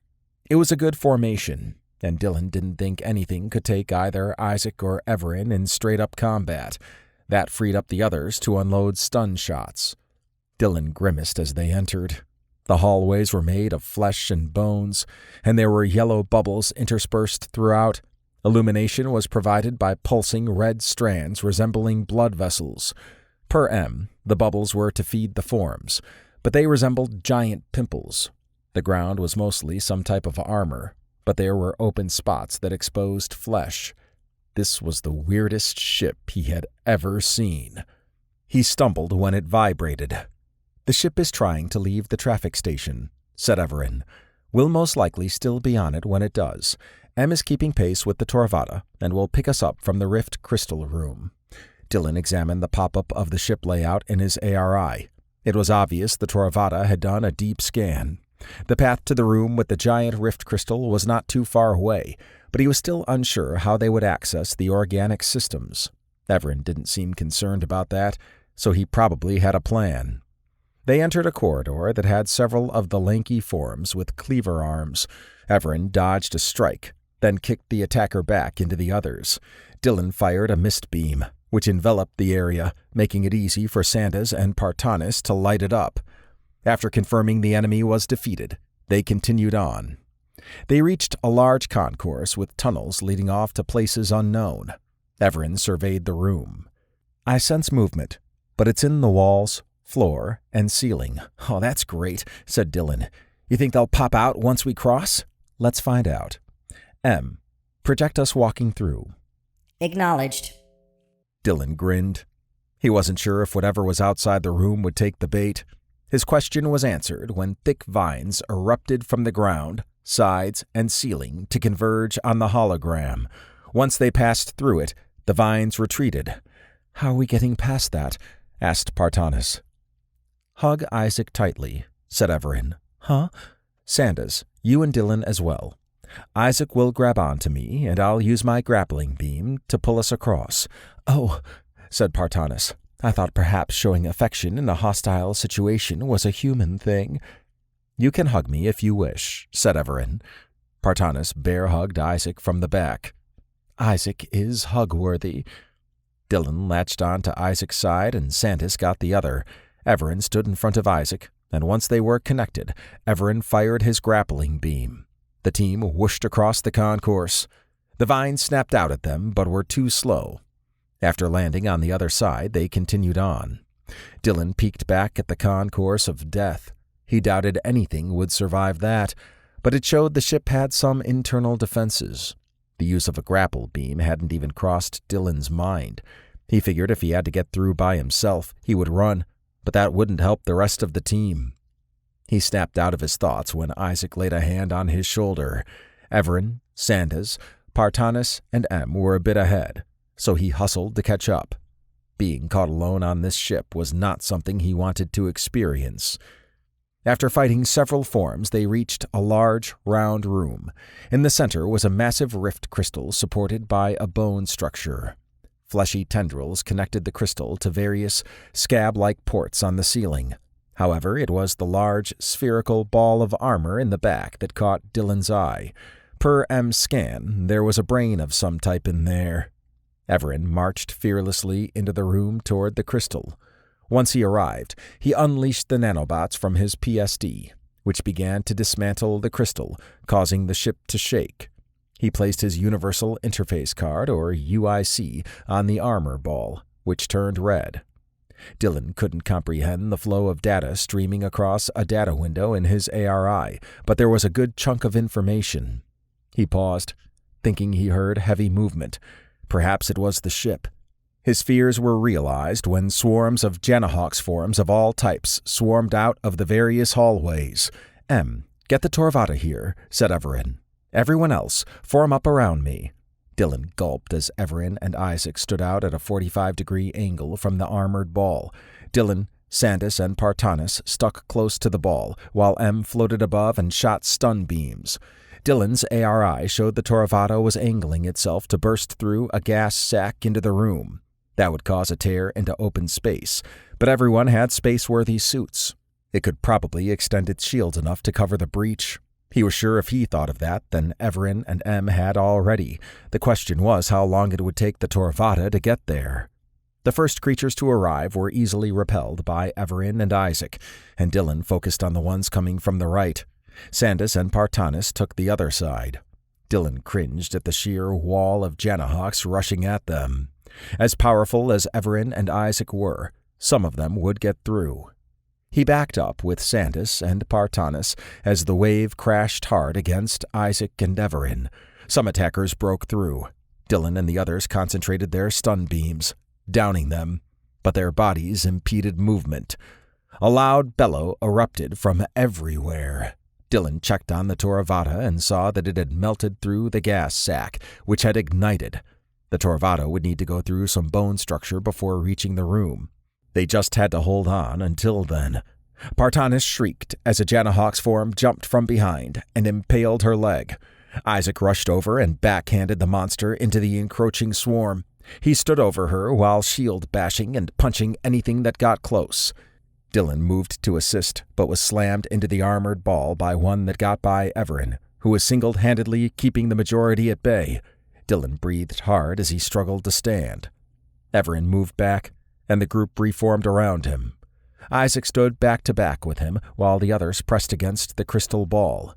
Sandas almost got pulled out, but Evaran dragged him back. This was too chaotic. As if on cue, part of the Torvata breached the ceiling and unloaded a barrage of stun beams from a 45-degree angle. "Lower your heads for a moment, then grab onto me like before," said Evaran. They complied as Evaran raised his glowing hand and emitted a bright burst of light and a high-pitched sound that caused the Janahawk's forms to shriek. Dylan had seen the bright light before, but the unsettling noise was new. Thankfully, his suit had diminished the sound to an acceptable level. Isaac scooped up Partanis while Sandas and Dylan grabbed on to Evaran. He gripped Isaac, then shot a grappling beam at the top of the Torvata's entryway. A moment later, they were all on the ramp. "Take us out of here," said Evaran. Acknowledged, said Em, flying into his body. Kate rushed over to Partanis. "Oh no, put her down." Isaac did so. Kate placed her glowing hands on Partanis's leg. The wounds closed as streaks of energy moved around Partanis's leg. It still boggled Dylan's mind that the Torvata had touched them. Kate's ability worked fast and was a natural fit for her. Partanis stood after Kate removed her hands. "I'm okay now. Thank you for helping me." Kate hugged her. "Of course." Partanis wrapped her arms around Kate. and Dylan realized he hadn't seen other Gasgerics hug anyone. That got a little crazy, said Isaac. Sandas exhaled. Yes, there were too many. Yes, quite a few. He faced Evaran. Did you find anything interesting from your UIC? I did, actually, he said. Let's go to the command center as M flies us away. Dylan closed his eyes for a moment as he relaxed. He didn't realize how tense he had been, and he wasn't sure if his ability contributed to that. Even with his ability, and being with Evaran and the others in the fight, he knew that he, Sandas and Partanis, wouldn't have walked away from that. He planned to train hard to never be in that situation again. Sandas was still a bit shaken from the previous fight. Although Isaac, Evaran, and M probably would have survived, Sandas, Dylan, and Partanis most likely wouldn't have. The Janahawks were powerful at all levels, from the lowly guards to planets. It was almost comical that the Toravada sent Evaran, M, and the gang to handle such massive threats. During the fight, Evaran moved just like the first version had. He could have literally fought the whole ship. His only weakness was he couldn't be everywhere at the same time in a space like that. His form could also be knocked motionless if enough force was applied. Isaac acted like a beefy robot as he manhandled anything that came near. He took a hit to the head, and it just annoyed him. If he couldn't turn his ability on and off, or even lessen it, his world was about to become quite small. Dylan had dashed around and dodged blows with ease initially, but when the swarm pressed, there wasn't much room for those tactics. He got tagged hard several times, but was able to roll away. The look on his face when they had boarded the Torvado was one of defeat, despite achieving their goal. Sandas's gut told him Dylan would work hard, like Emily had before, to never be in that situation again. He also had some ideas for powerful gauntlets that would work well with Dylan's speed. Partanis had tried hard to stay upright, and she stood in the middle of everyone. Despite that, she still got hit. He recalled the look of sheer terror on her face. Being healed by Kate afterward made her do something Gasgerics didn't do. To go from despair to pure joy in such a short time span must have made her head spin. Sandas understood what the dim lights on M had meant when he shot stun beams to protect the others, but it had done little to slow the horde. If M had his robot body there, the whole situation would have changed. With the armored sphere as the back, the three other fronts would have been secured. Although the one that stabbed Partanis came from over the sphere, it would have most likely been intercepted by Evaran, Isaac, or M. The fight still made Sandas wonder about his future meetings. They would always happen, so he had thought he was safe. However, a part of him wondered if that future version was something else that looked like him. He pushed the thoughts away as he took his seat next to Isaac on the right side of the command center. Everyone's gaze was on Evaran in his command chair. I now know that although the Janahawks use a single organism that can maintain a bond across body parts, that bond is isolated to each reality it's in, said Evaran. I had thought it was a new type of dimensional creature despite not having a signature, but it's instead a powerful planar creature, bound to whatever reality it's in. I've encountered beings like that, so there's a lag in their communication between realities, said Isaac. Partanis chimed in. Which means they'd need something physical to act as relays, like their bioships. I concur, said Evaran. Another thing. The organism isn't sentient, but has a networked structure of components. One in particular can receive external communication, then relay it to all the other parts of the network instantaneously, even if the physical body is separated. The Janahawks have been taking advantage of that in each reality. If we can reach that receiving component in this reality and the mist dimension, we can send our own message, then disable the ability to receive external commands. Sandas drew his head back. By disabling the ability to send, you don't mean... Of course not. The receiving component can be severed temporarily, and it will grow back. However, it will take a long while to do so. In that time, the Janahawks can retreat, and we can then close both portals. Kate eased into her chair. That's a great plan. Dylan snorted. I mean, how would anyone outside of Evaran, M, and the Torvada figure all that out? I don't think anyone could, said Partanis. I like the plan, but I would think the Janahawks would have strong security for the receiver components. Evaran nodded at her. Most likely. With the traffic station secured and the GC fleet beginning to gain the advantage, I think our efforts should be on reaching both receiver components, sending a message to retreat to the Pocket Universe, then disabling the components. However, we'll need to first analyze how to breach wherever the components are. To that end, M, take us to the Mist Dimension. Acknowledged. Although the plan was straightforward, Sandas was sure there was more to it. The Janahawks weren't going to simply let them walk in. To Partanis' point, Sandas expected a tough defense, and the environment might be a part of that. He grimaced when they arrived in the Mist Dimension. The place made his fur stand on end. The Torvada flew toward the structures near the lake-like portal. It was busy with bioships flying in and out of it. They were probably going to assist in the fight at various endpoints. Sandas marveled at the Janahawks being able to have such an advantage. Appearing at any rift endpoint would be hard to overcome. Hopefully that would be nullified soon.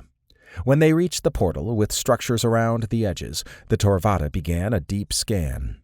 Sandas studied the data windows as information appeared. The underground structure surprised him. It was over 5 miles deep and resembled a chaotic maze of tunnels, large rooms, and small side rooms. Living areas were the largest, and there were many forms crammed in there. They probably didn't need the same luxuries as other races, and he didn't want to guess how unhygienic it probably was. Light sources were glowing crystals, but they weren't everywhere, so some places would be pitch black. Dining areas were large caverns with a pool of the same yellow liquid from the bioships. Sandas wasn't sure how the liquid got there or was produced, but each room showed a lot of activity. He suspected the forms only required enough sustenance to do what was needed. Their existence sounded miserable. Although there were a variety of forms, some were large, and the tunnels were able to expand to allow those big forms to pass. They were probably main defense forms, as they were similar to an earth beetle, except their heads had big mandibles. Most were insect-like, and while there were some humanoid ones, they were the exception. After a few minutes, a hologram showed a cutout of the underground in the front area, pushing out the data windows. A dotted line revealed a path outside the structure from the surface to the bottom.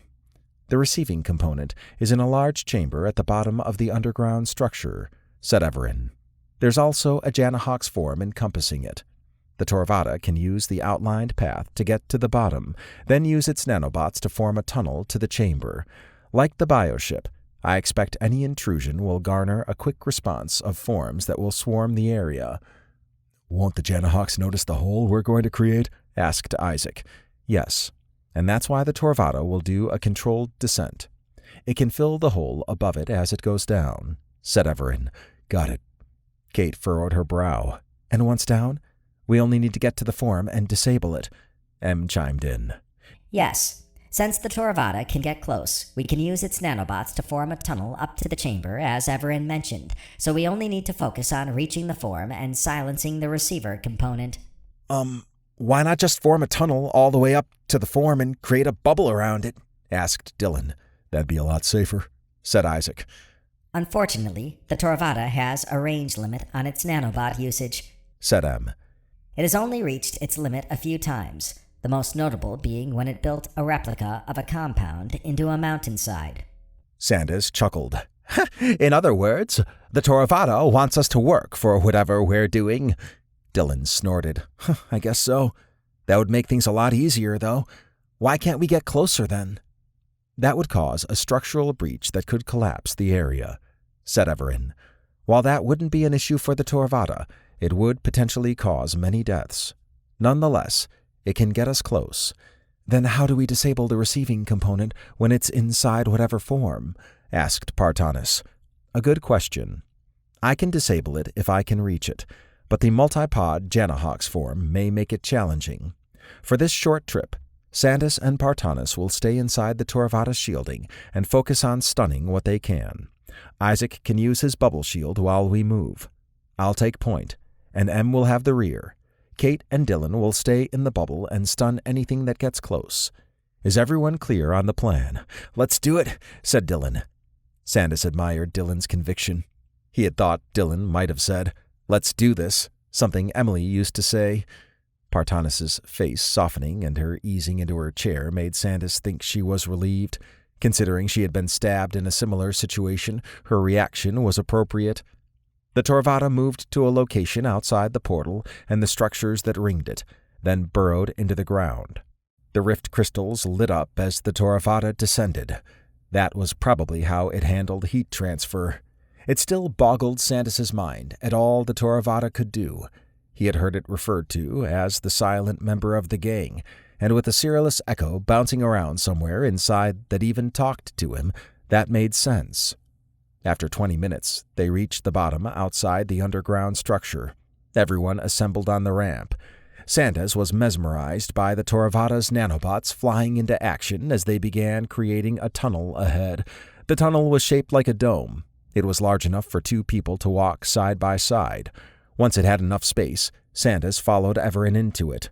The tunnel took some twists and turns, and it made sense now why the Torvada didn't try to get closer. The tunnel wound around existing infrastructure. That would prevent the Janahawks from sensing them, but Sandas wondered if the vibrations would be detected. After another 20 minutes, the nanobots stopped.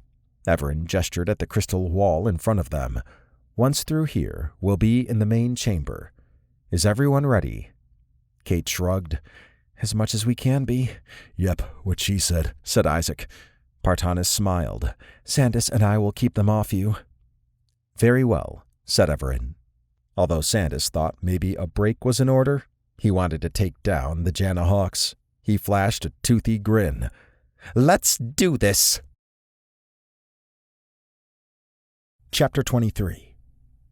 Kate licked her lips as the Torvada removed the thin crystal wall that led into the main Janahawk's chamber. She had figured Evaran would ask her to stay with Sandas and Partanis, but he must have concluded that her abilities would be better served in combat. While she might not be the best fighter, she could disable if need be and support the others if they got hurt. She wasn't sure what the limit of her ability was. Healing others didn't seem to take too much effort. Then again, there hadn't been much she couldn't heal so far. Her repair skill aspect was still murky to her, and she knew she had a long road ahead for mastering her ability. The interior chamber made her skin crawl. The walls resembled bone with exposed flesh every now and then. Pods that reminded her of pus bubbles were interspersed throughout.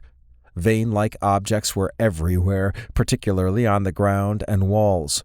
Illumination was provided by the large glowing pod in the center of the room. It wasn't good lighting, but she could still see regardless of its output. There were several forms present, but they didn't look like fighters. They reached her knee and scurried around while doing maintenance. Some forms stood silent by the pod and reminded her of a tripod, except their legs were strong and flexible tendrils. On the edges of their P-shaped bodies hung thin tendrils that ended in bone casings that came to a point. They were meant to flay anything that came near them. She gulped as Evaran stepped through the Torvada's shielding.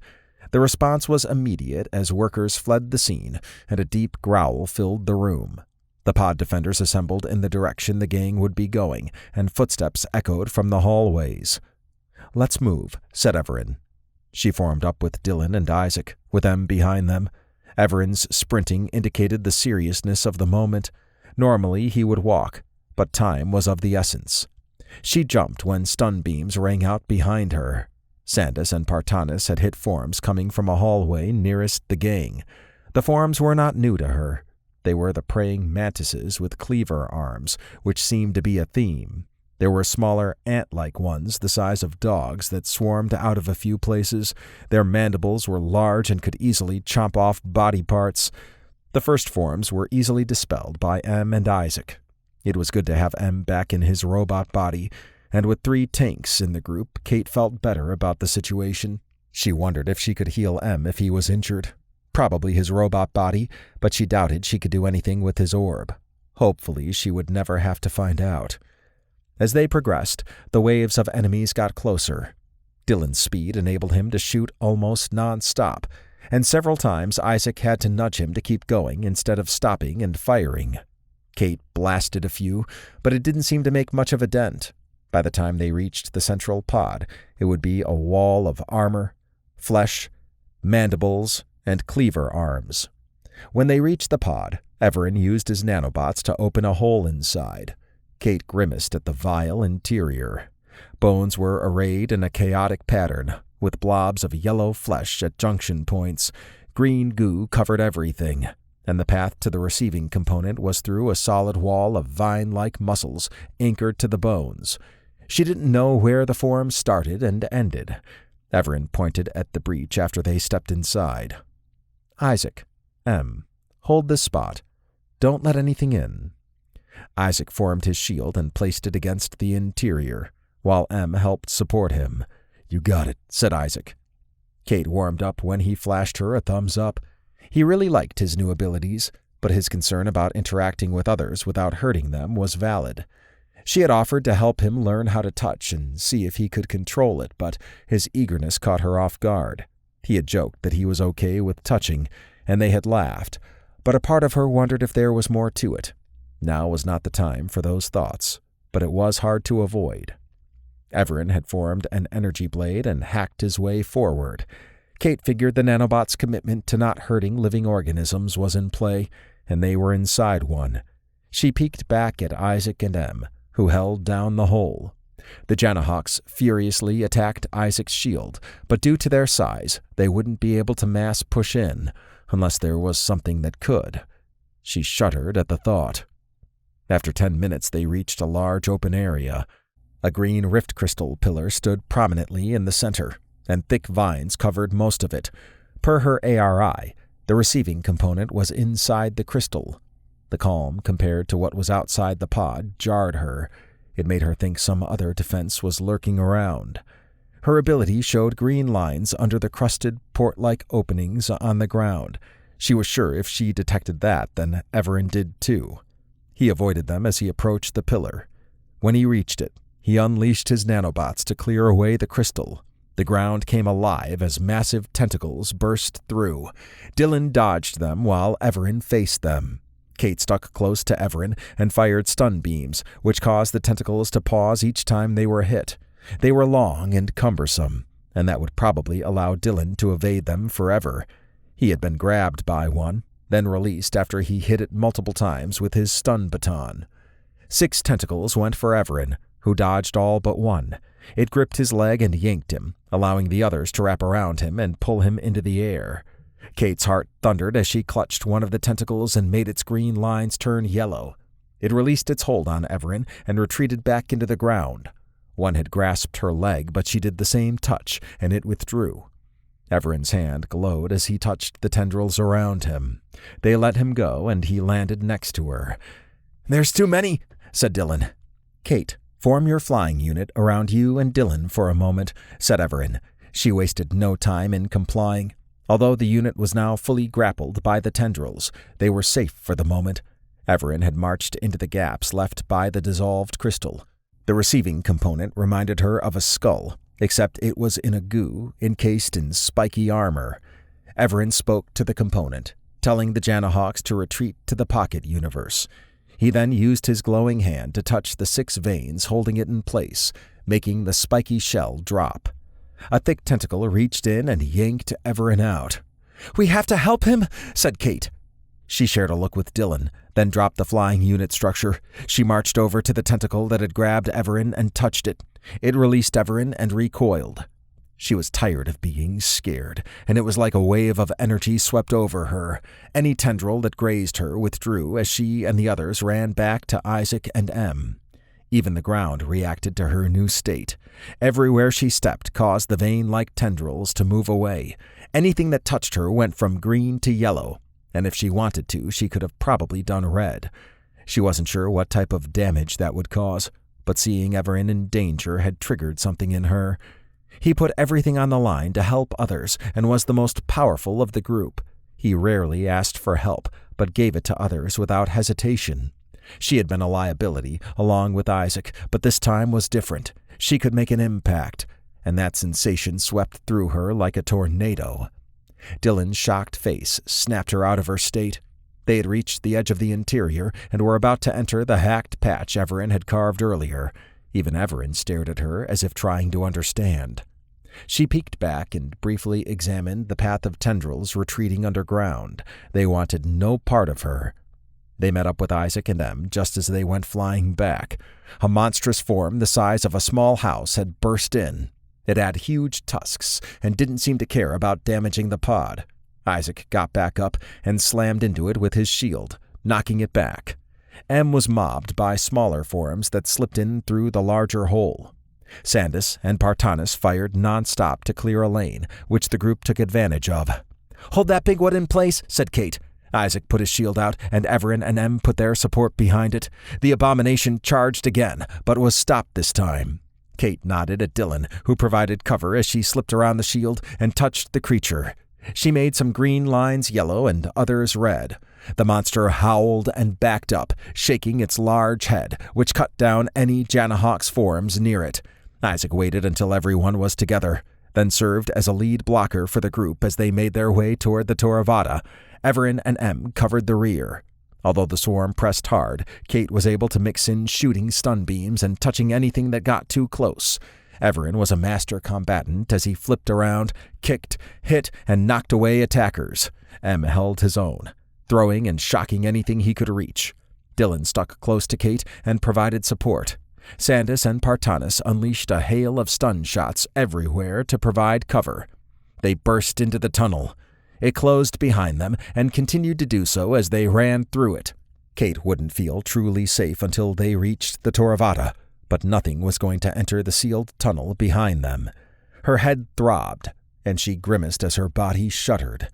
Perhaps she was coming down after exerting herself, but something was wrong. Her vision began to blur, which was odd, as she expected that to be healed away. After running halfway to the Toravada, she stumbled and crashed to the ground. Everything went black. Time slowed down when Isaac peeked back to check on Kate. She was on the ground and not moving. His heart raged as he charged over to her and checked her pulse. She was alive, but completely limp. A lump formed in his throat as he scooped her up and shouted for Evaran.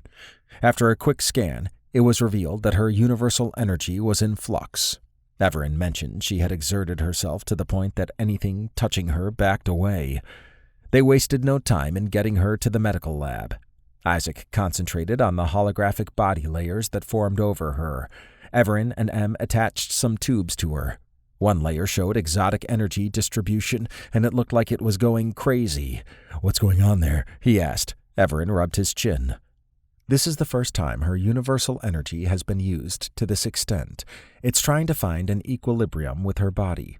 You all will have the same challenge, but in time, it won't be an issue. "Kinda like Brad," said Dylan. "Yes."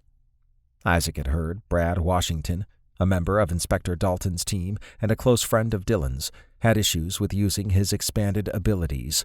But Brad was a wildborn, not a conduit. "I didn't know there was a settling-in phase," said Isaac. "It depends on the non-human and exotic energy," said Evaran. "You three are universal conduits, so using your abilities will have a greater impact on you physically.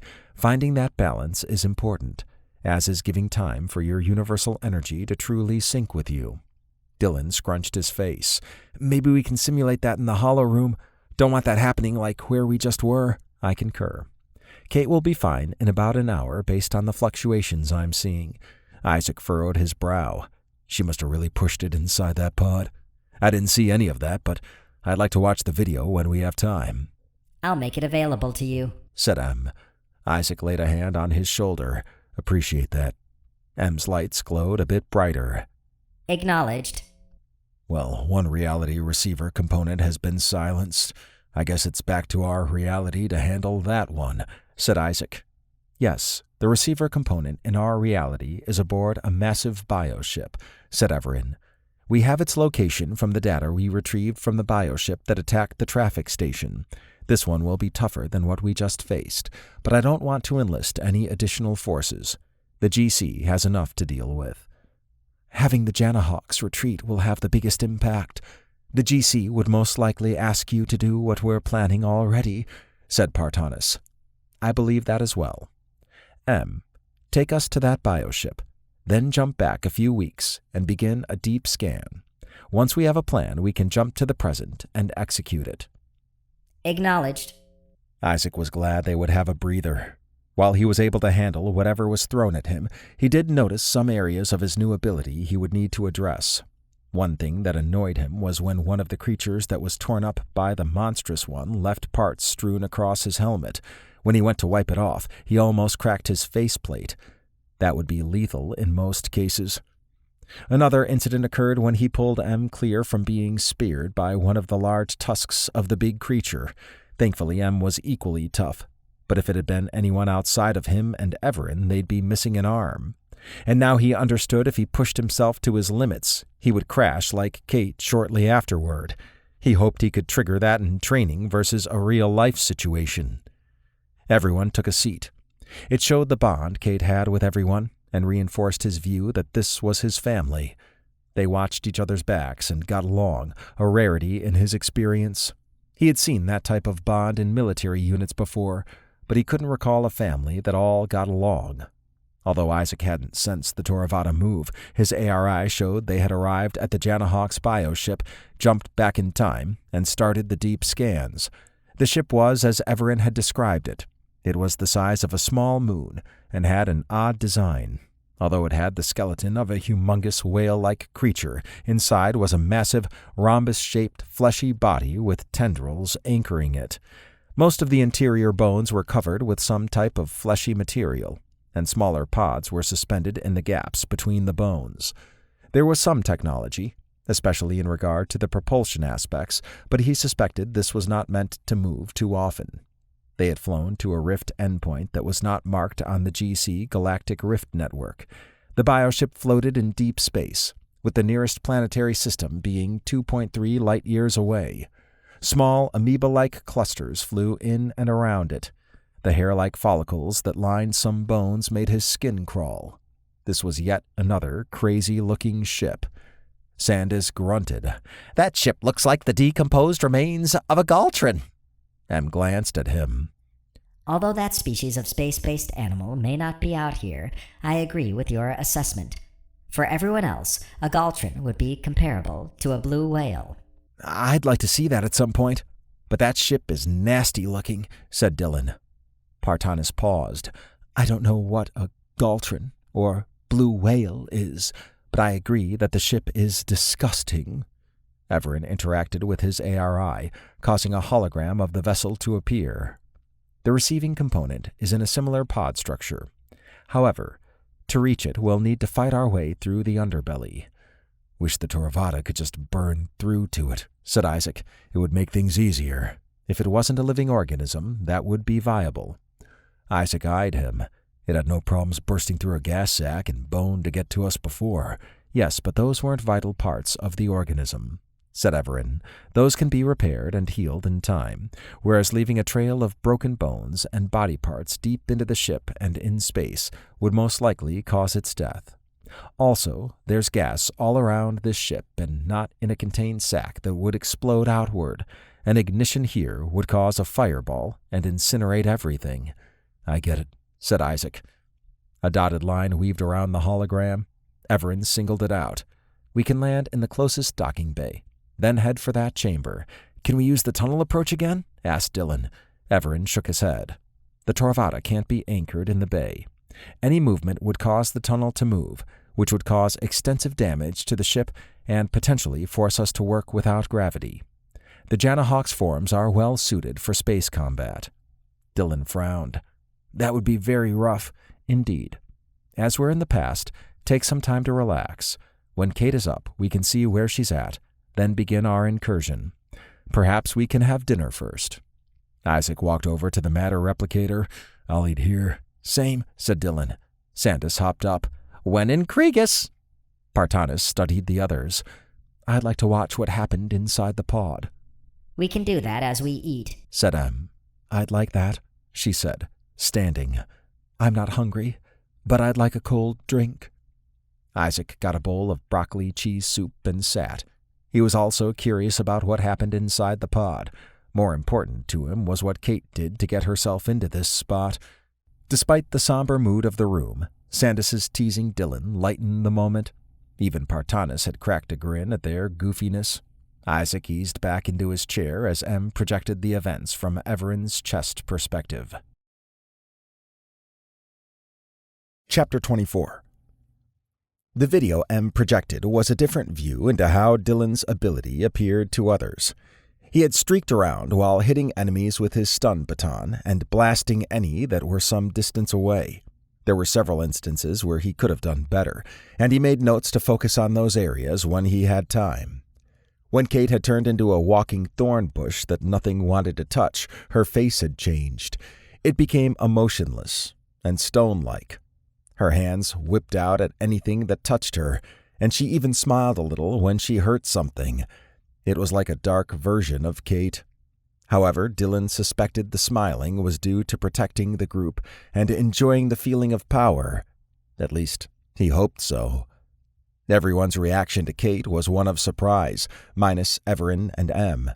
Dylan wondered what his and Isaac's max output would look like. He would make sure to clear the area for Isaac's, as any accidental touch could be lethal at those power levels. Dylan hoped he could hit his abilities ceiling in the training room. After an hour, Kate began to stir. She took several deep breaths and wiggled her fingers.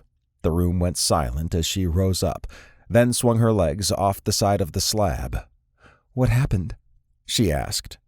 Evaran scanned her with his ring. "You overexerted yourself before your body had time to adapt." She cracked her neck and stretched. "I feel fine now. I understand. Once your universal energy settled, you would have healed back to full and then some. Do you recall the last events of the fight?" Kate exhaled. "Yeah. I focused on making any tentacle that touched me feel pain. Then I was in the tunnel and collapsed." "And that was your overexertion event," said Evaran. "It worked well and helped take down the tendrils that held Dylan and me. Then you cleared a path to the Toravata tunnel." "Oh, well, that's good then, minus me passing out in the tunnel. I'd like to watch the video from that last part of the fight." Isaac gently touched her arm. "We watched it earlier, and you did great. I wouldn't mind watching it again." She grinned at him. "Thanks." Dylan scrutinized her as M played the video. Her shocked reaction to when she had locked eyes with Dylan, then snapped out of whatever state she had been in, was in line with her character.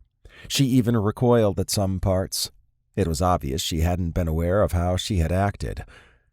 "That's unsettling," she said after the video ended. "I guess I need to work on that." "Indeed. However, you had a glimpse into your potential and know what you need to train," said Evaran. She stood. "Yeah. Thankfully, looks like we're safe and ready for the next receiver component in our reality. Are you sure you're good?" "Definitely. I don't feel any after effects, though that state was kinda weird." Evaran motioned toward the medical lab door. "Then let's go to the command center. If you're hungry or thirsty, use the matter replicator. I'm craving a protein shake, actually," said Kate. Dylan widened his eyes when she got a 32-ounce protein shake. He wasn't sure if the craving was a side effect or if she just really wanted the shake. Universal energy wouldn't need any nutrients, as far as he understood, but maybe her body used up a lot of energy to work with it. After settling into the command center, Evaran went over the plan again as the Toravata jumped forward to the present. The Toravata had captured a lot of data, and although the plan seemed simple, there were always some gotchas. The tendrils thing had been a surprise in their last fight, and Dylan figured there would be something equally annoying on this next trip. After everyone confirmed they were ready, they assembled on the ramp. Dylan was ready to go, and this time they would have Sandas and Partanis with them. M would leave his orb on the Toravata, but his body would be going with them. That made sense in case the Janahawks discovered the Toravata and tried to do something to it, and in a worst-case scenario, M could bring the Toravata to the group. That was a last resort. The Toravata entered a docking port that was more like an open wound. It didn't touch down and instead angled the ramp a few feet off the ground. There were no active forms about, but Dylan didn't like the gas swirling around. It outlined the Toravata's shielding. "I'll need to move the Toravata away to avoid being detected," said M. Stay close.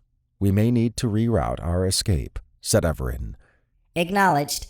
Everyone else, follow me. Dylan licked his lips as he closed his helmet and hopped off the ramp with the others. His stomach churned as the Toravata flew away. It was his second home, and a symbol of safety. They were now committed to the mission, and he saw Sandas and Partanis also stare at the Toravata as it left. He closed his eyes for a moment to relax, then joined the others. Evaran had taken point, with Isaac in the rear, M's body in the middle, and Kate, Sandas, Partanis, and Dylan on the flanks. The docking area gave Dylan goosebumps. The walls and ceiling had arm-length black follicles that swayed without wind. Illumination was provided by stalks from the ceiling that held pulsating bulbous pods. Whatever was inside the pods was bright and created a dim green atmosphere. The ground was a mix of bones with some openings that exposed muscles. Dylan was glad the fleshy hallway they entered was large. It also meant there were larger forms on board somewhere. Like the docking port, the hallway was a continuation of the nasty aesthetic. The mini-map in his ARI indicated they needed to cross several big open areas, and he suspected they would probably need to fight along the way. Thankfully, the stun beams wouldn't ignite the gas, which he hadn't even thought of until he saw a note from M in his ARI. It would take a much higher threshold for ignition, something the Toravata's shielding had done earlier. Glowing crystals provided illumination, along with a smattering of glowing bulbs suspended by stalks. The first form they encountered was one of the knee-high worker ones. It scurried past them without any concern. As they got closer to the first open area, more workers moved around them. Dylan was glad they didn't turn hostile, as they were beginning to resemble a swarm. Fortunately, they didn't have any body parts that could do major damage. They did have clawed hooks, but those were probably used for gripping the ceiling, walls, and floor. They stopped at the open area entrance. Dylan grimaced at the lanky, 8-foot-tall forms with a P-shaped body. They reminded him of a spider, except instead of jointed legs, they were straight under. Those forms could move fast and do some damage. If there was only one or two, he wouldn't have been too concerned, but there were over 40 patrolling the area. "What's the plan here?" asked Isaac. "Grappling beam again?" "Not this time. The other end is already secured by them." Evaran's eyes softly glowed. "We're going to charge across the room and use sticky globules to keep the guards at bay. Stun anything that gets too close. Once we're in the tunnel on the opposite side of this room, we'll use the globules and the following form's bodies to jam the entrance."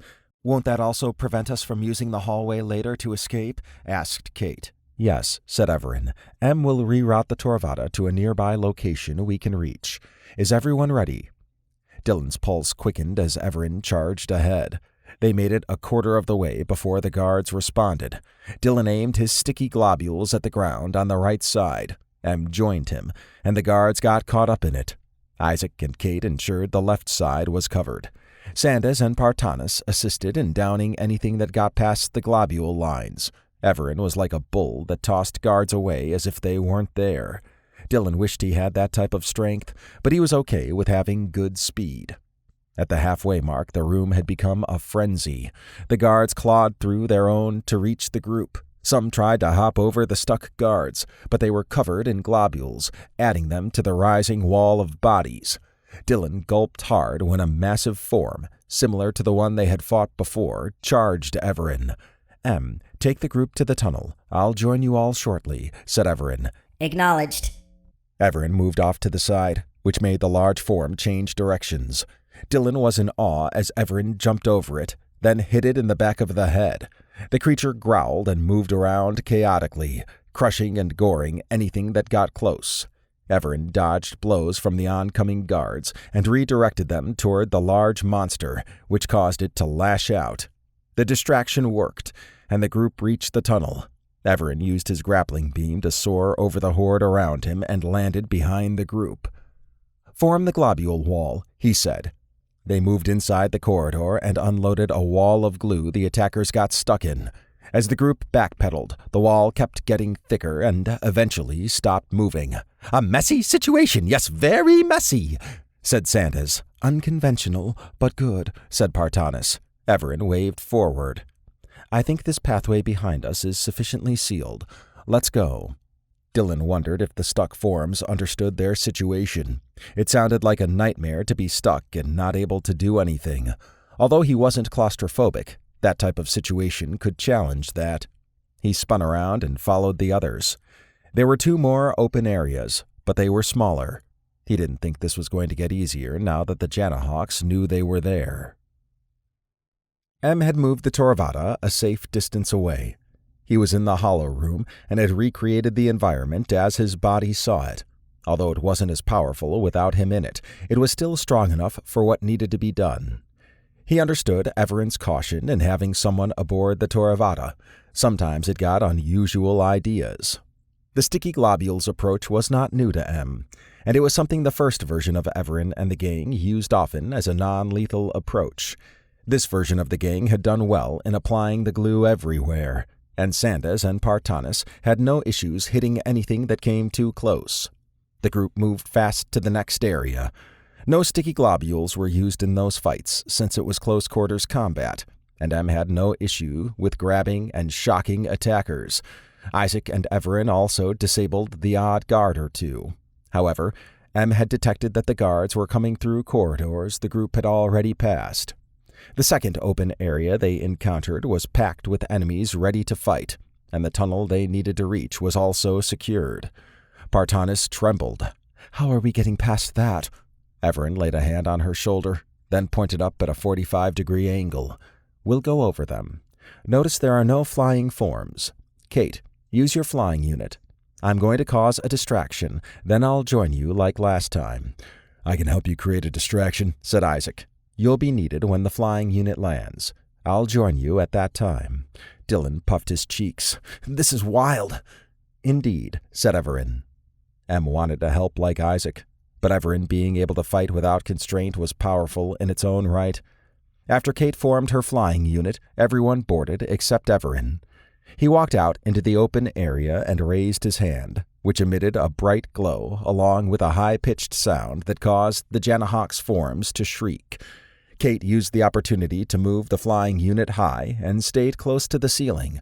Evaran spawned a grapple hammer, a line with a heavy block at the end, and twirled it over his head. It kept the area around him clear, and anything it hit went sprawling. It was an effective area of effect move, and the speed he used gave the enemy little time to react. He even angled it at times so it hit both the legs and heads. M analyzed everyone as they watched him fight. Dylan's head moved everywhere as he tried to capture everything. Isaac and Kate were calm on the outside, but their raging heartbeats suggested they were excited. Sandas had touched Partanis' arm, then directed her gaze to something. This was a moment of peace despite the sea of chaos under them. Some Janahawks had slid underneath Evaran's grapple line and had gotten close, but he sidekicked them away. He used his nanobots in a way M had not seen before. They formed solid plates with a booster that could rotate at various angles to ram back anything that got within 10 feet of him. Unbelievable, said Isaac. I've never seen someone fight like that before, said Partanis. I'd like to control nanobots like that, said Kate. Isaac chuckled. I think we all would. We can add it to your training list, said M. The flying unit hovered over the corridor leading out of the room. Evaran dashed over while keeping enemies at bay, and once he used his hand again, which caused the Janahawks to pause, the flying unit landed and dematerialized. Let's go, said Evaran. M waited until the others had filed in before following. He joined them in using the same technique, where they fired sticky globules at the forms until they blocked up the passageway. There had been no communication on what to do, but they had responded with the correct action. He was witnessing the gang transforming into a competent fighting unit. They had even formed up so Isaac was slightly ahead of them, so he could handle anything that got close. The path to the main chamber didn't take long. M performed a light scan of the massive open area spread before them. A pod-like structure with a main pod wrapped around a crystal was similar to what he had seen in the Mist Dimension, but this was much larger. Unlike the Mist Dimension, the Janahawk's form guarding the central area was a huge blob with long tentacles. Around it were more of the lanky forms. Adding to it all were the crusted portholes not only on the ground, but also on the walls and ceiling. The mist dimension had it inside the pod structure, but this was outside of it. He wasn't sure why there was a difference. Nonetheless, he was confident they would disable the receiver component, but it was going to take some effort. "We'll move forward as a group," said Evaran. "I'll walk a bit ahead and use my grapple hammer. Isaac and Em will be on the sides behind me, and Dylan, Kate, Sandas, and Partanis will be between them. Once we enter the pod, Isaac and Em will move to the rear.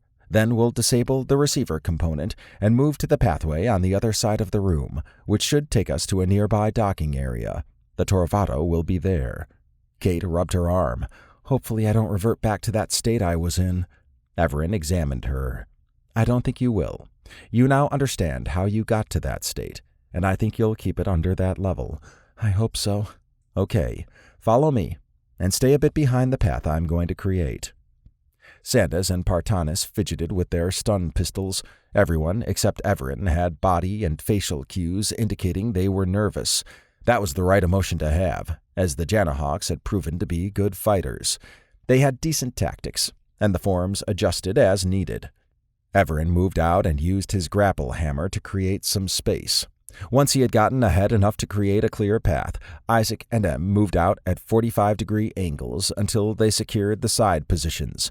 Everyone else stayed between them, and they advanced. Em used a mix of sticky globules, stun, and repulsion beams. A few forms had tried to slice him, but they couldn't penetrate his shielding. Despite his efforts, some forms did get by, but they were quickly taken down by the others. One form Isaac hit went flying over him and into Sandas, who cried out. Em was quick to remove the form, but Sandas got up slowly. The group held up for a moment to allow Kate to heal Sandas. A quick scan revealed he had taken some crushing damage, but she healed his internal wounds. Her ability was powerful, and Em was curious why the Torvada chose to give her that specific ability. She could even heal his robot body. The Blob Guardian slid toward them as they approached the central pod. "Focus fire your sticky globules on that," said Evaran, leading by example. The others complied, but the blob consolidated the glue and spit it out to the side. Em ran several simulations on how it was able to do that. The Guardian had slimes inside it that were able to bind to the globules. This allowed them to be ejected. The Guardian had a dense internal bone structure held together by powerful muscles. The thick layer around that allowed it to have a flexible exterior. Evaran formed a staff and hit the Guardian, causing sparks to fly. It tried to sweep him away with a tendril, but he jumped over it. Em fired a stun beam along with the others, and the concentrated fire caused the Guardian to reel back. The appearance of the tentacles from the ports was not new, but they had sprung out after the group was firmly in the chamber. One grabbed Dylan and slammed him into Partanis. She was knocked away into several forms that attacked her. Em's orb pulsed as his robot body charged through the forms to retrieve her. Kate followed him, but she had been stabbed in the right arm. Her touch caused the attacker to back off. Although she appeared to be okay due to her healing ability, her grimacing suggested it hurt. Partanis fought like a wild animal, but she had been injured on almost every part of her body. Em was able to grab a form that tried to slice her head off, while Kate made the other forms back away after touching them. He helped a wobbly Partanis stand. Kate used her free arm to touch Partanis. The wounds on her face healed, and she was able to stand without support. Evaran had leapt over and helped clear the area around them, but that left Isaac, Dylan, and Sandas surrounded. While Isaac kept a small buffer area clear, Sandas and Dylan didn't have much room to operate, and they were getting poked and clawed from several directions. Evaran indicated for their group to merge with Isaac's. As they began to move, Em analyzed the guttural sound Isaac made. Dylan had been downed, with Sandas frantically trying to pull the Janahawk soldier off him. Isaac kicked the form away. It was powerful enough to split the Janahawk's form into multiple chunks. Anything that got close to Isaac was either crushed, smashed, or busted out into body parts. He was also moving slightly faster. Em calculated that he was hitting his ceiling due to his strikes being lethal. Sandas was able to use the cleared space to move Dylan away, but the Guardian and ground tentacles threatened to overwhelm them. Isaac's enhanced strength was on display as he ripped one of the tentacles out of the ground and used it to hit the others. Any Janahawks caught in its path got swept away. The Guardian tried to smack him, but he caught the tendril, yanked on it, lifted the Guardian off the ground, and slammed it into a swarm of enemies. M understood he would most likely have a crash similar to Kate's. There wasn't much time left before it, based on the time it took Kate to overexert herself and fall.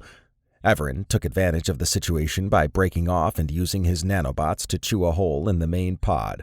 M led the others into the hole, and Sandas pulled Dylan in. "Isaac, cover our rear," said Evaran over comms. Isaac stopped for a moment, shook his head, then barreled through the horde to reach the entrance. "I got this," he said, stepping in and facing the oncoming throng. M was going to suggest he could handle the rear, but Isaac in his current state could be more powerful, especially since M's orb wasn't in his body. The fight so far had been rough, and they still needed to deal with the interior open area, which had given them trouble in the mist dimension. With Evaran hacking away forward and Isaac securing the rear, that provided safety for the others between them. While Kate was able to heal others, she had started to slow down. It was more noticeable after she healed Dylan. Perhaps she had a finite limit to her abilities. She was also using her ability to repel.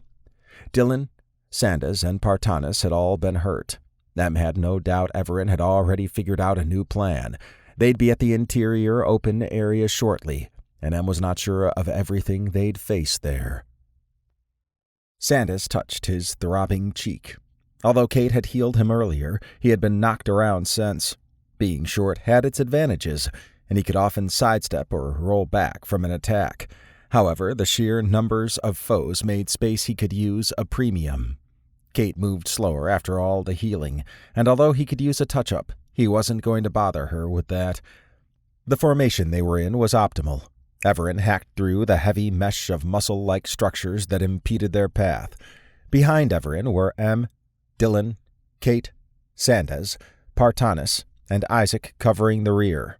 Since the tunnel being created was only 7 feet tall and 4 feet wide, it limited the Janahawks' forms that could enter, and when they did, they had to deal with Isaac. Sandas figured Isaac hadn't hit a ceiling. He was probably close to it, though. If he went down, Evaran or M would have to carry or move him, since Isaac would simply be too heavy for anyone else. Kate or Dylan could also create something to transport him if it came to that, but he seemed okay for the moment. After 15 minutes, they reached the open area with the rift crystal that held the receiving component. Like before in the mist dimension, a spiky shell with goo inside housed the bone-like receiving component. Thankfully, there were no crusted portholes. Spheres with a spike pointing out resided along the ceiling. Sandas wasn't sure if they were anchored or not, but if they fell, they could be an issue. They were about the size of his hand, and the spikes were as long as one of his fingers. He didn't think they would have the velocity to do any real damage if they got loose and fell on the group. There were ways to mitigate that. "Not liking the lack of forms here," said Dylan. Partanis surveyed the area, then singled out one of the spheres. "I would guess those may have something to do with that." Evaran used his ring to scan the nearest one. "I concur. It appears there's a sinewy muscle attached to each one. They'll most likely launch at anything that enters the area ahead of us. So what do we do?" asked Kate. "I'll be a distraction," said Evaran. "Isaac, M, you both can lead the group along the walls to the opposite side of this room. Once I've dealt with the receiving component, I'll create a way out of here, and then we can go to the Torvada."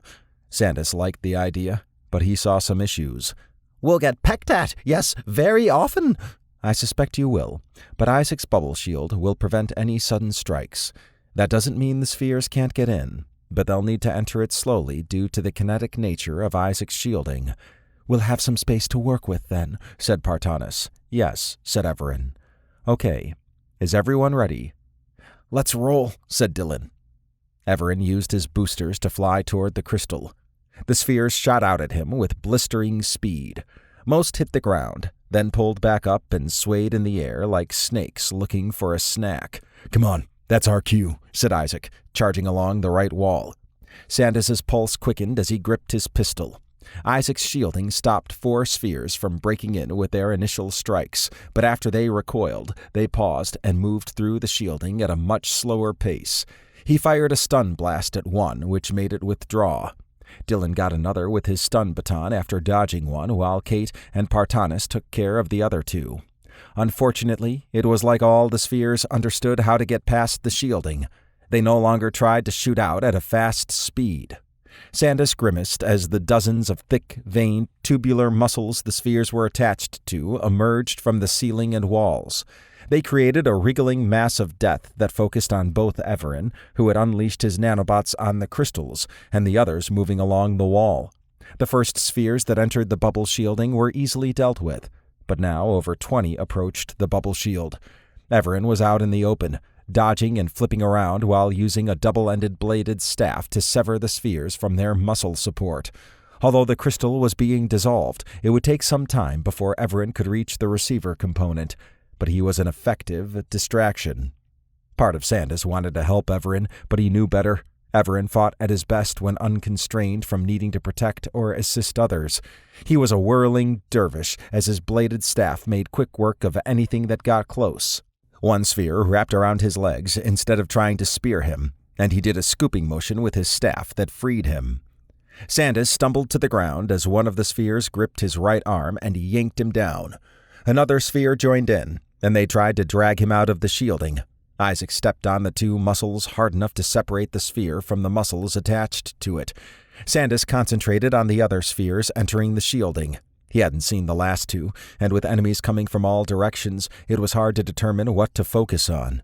The spheres were crafty, and he wondered if they were one overall form or individual ones. Dylan cried out as he was spiked in the back. 3 spheres tried to pull him out.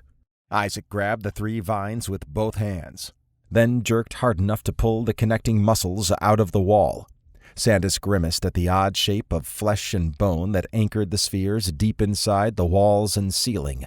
It had a bulbous bottom bone structure, and shooting out of that was a blob of muscle that had bone hooks on the sides. Even more alarming was that the attached spheres continued to operate while dragging the anchor. He used his laser to sever them from their anchor. Isaac ripped the spheres off Dylan that helped him up. 6 spheres hit Isaac to no avail, but they were able to get enough leverage to pull him down and begin to drag him away. Sandas widened his eyes as more spheres made Isaac the prime source of their attack. The downside was the others were now exposed. One sphere shot down with such force that it speared Kate in her thigh. Partanis went to help her and got stabbed in the back. Dylan did his best to dodge, but like Isaac, he was pulled in the opposite direction. Em went to help him. Sandas rolled out of the way of a sphere that tried to strike him. The situation was rough, and without Evaran providing the distraction he was, they would have been overwhelmed earlier. Sandas fired his laser at the tendril stuck in Partanis's back, then the one that had hit Kate. Em untangled Dylan and helped him up, but his limping wasn't a good sign. Kate hugged Partanis and healed her back, then went to Dylan to attend to his leg, while Em fought off anything that got close. The healing was good, but Kate looked like she was struggling to keep it together. Her exhausted face, slower movements, and grimaces suggested the toll the healing was taking on her. She would need to learn how to ration her healing over longer fights. Sandas checked on Isaac. Although he wasn't being hurt, he was struggling to stand and kept getting dragged away. As strong as he was, agility was not his strength. Sandas's laser chewed through the muscle support of several spheres, enabling Isaac to stand. He wasted no time in ripping spheres out of the walls and ceiling. Like Kate, he moved slower. Hopefully he wouldn't crash. "Isaac, come on!" said Sandas. Isaac rushed over to them. Sandas cried out as 2 spheres encircled his legs and pulled him up, while another struck him in the chest. Blood bubbled out of his mouth as pain ravaged him. His vision blurred, and he had trouble trying to figure out where he was going. Em grabbed his arms, which caused a tug-of-war for Sandas. Dylan leapt into the air and used his baton-turned blade to slice the tendrils wrapped around Sandas's legs. Isaac caught Sandas, while Kate touched his chest. He relaxed as warm energy swept through him. The blood had been from him biting his tongue, but now the overall pain had subsided. His focus also came back, and he didn't think he would ever be tired of being healed like that. Isaac set him down, and Sandas got his bearings. They had damaged enough of the spheres that the rest headed for Evaran. Kate had stumbled, but was helped up by Partanis. This fight was pushing the group to its limits, and Sandas felt guilty that he needed healing again. "Let's go," said Isaac. Partanis was good to go, and she doggedly kept taking shots at the spheres attacking Evaran. M continued to be a wall with his energy shield out. When they reached the indicated spot on the other side of the room, Evaran flew into the air and landed by them. That meant he had taken out the receiver component after speaking to it. He used his nanobots to open a hole in the wall.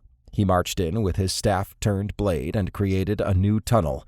The others filed in, with Isaac going last.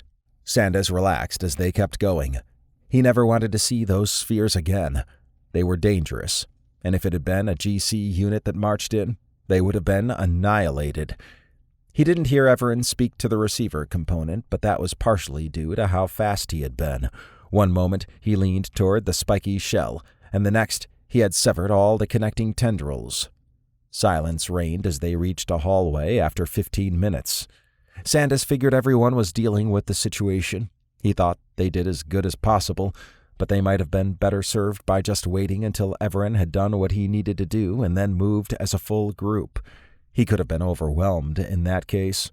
Sandas wouldn't discount the effort they had made, but it was far more dangerous than it should have been. They hustled through several hallways, but the defending forms were no match for them. Once they reached the docking area, M moved the Toravada close to the door so they could board quicker. Sandas loved the Toravada. After the chaos of the last fight, he desired rest without fear of being spiked. Chapter 25. Evaran had offered to travel back in time to give everyone a day to rest, but Partanis had wanted to return to the traffic station to see if the Janahawks were retreating. She wasn't alone in that thought, and Evaran motioned for M to take the Toravada there. She reflected on the fight. The gang was powerful, and they had defied the odds. She understood that any other group would have died, most likely before they reached the interior. If they had, though, it would have been at a great cost of life. Evaran showed what a cosmic being could do when he had no distractions. Partanis struggled to see him at times due to how fast he moved.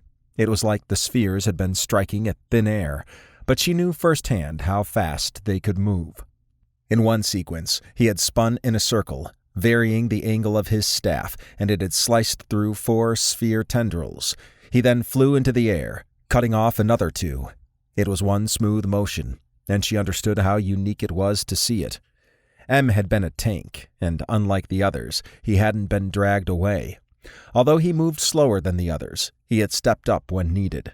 She had wondered how effective his body would be without his orb, and it had exceeded her expectations. Perhaps he would adjust his tactics after dealing with an enemy like the spheres. Isaac was unconscious in the medical lab. He had hit his ceiling like Kate had before, but his crash had taken longer. Partanis wondered if it was because of a heightened state or maybe a quirk of his ability. Like M, Isaac had been a powerful force. While he didn't take much damage, he had his limits. He was also vulnerable to being removed from a fight. Partanis suspected he would learn techniques to counter that. Kate sat next to her in the command center, but Kate was worn down. Her breathing had slowed, and her eyes drooped. Although Gazjarik's eyes didn't do that, it was obvious on a human that it was an indication of being tired. Partanis had suggested Kate go to her living quarters to rest, but she had also wanted to see the situation at the traffic station. Partanis had become close with her, and it bothered her that Kate was in a rough state. Dylan's normal exuberance was gone. He had been roughed up more than she had expected, and Kate had to heal him several times. Despite that, he had proven to be a capable fighter and would become a master with training, especially with teachers like Evaran and M. Sandas sat silent, which was unusual. Partanis figured he was thinking about the fight, but was also curious about the impact of their efforts.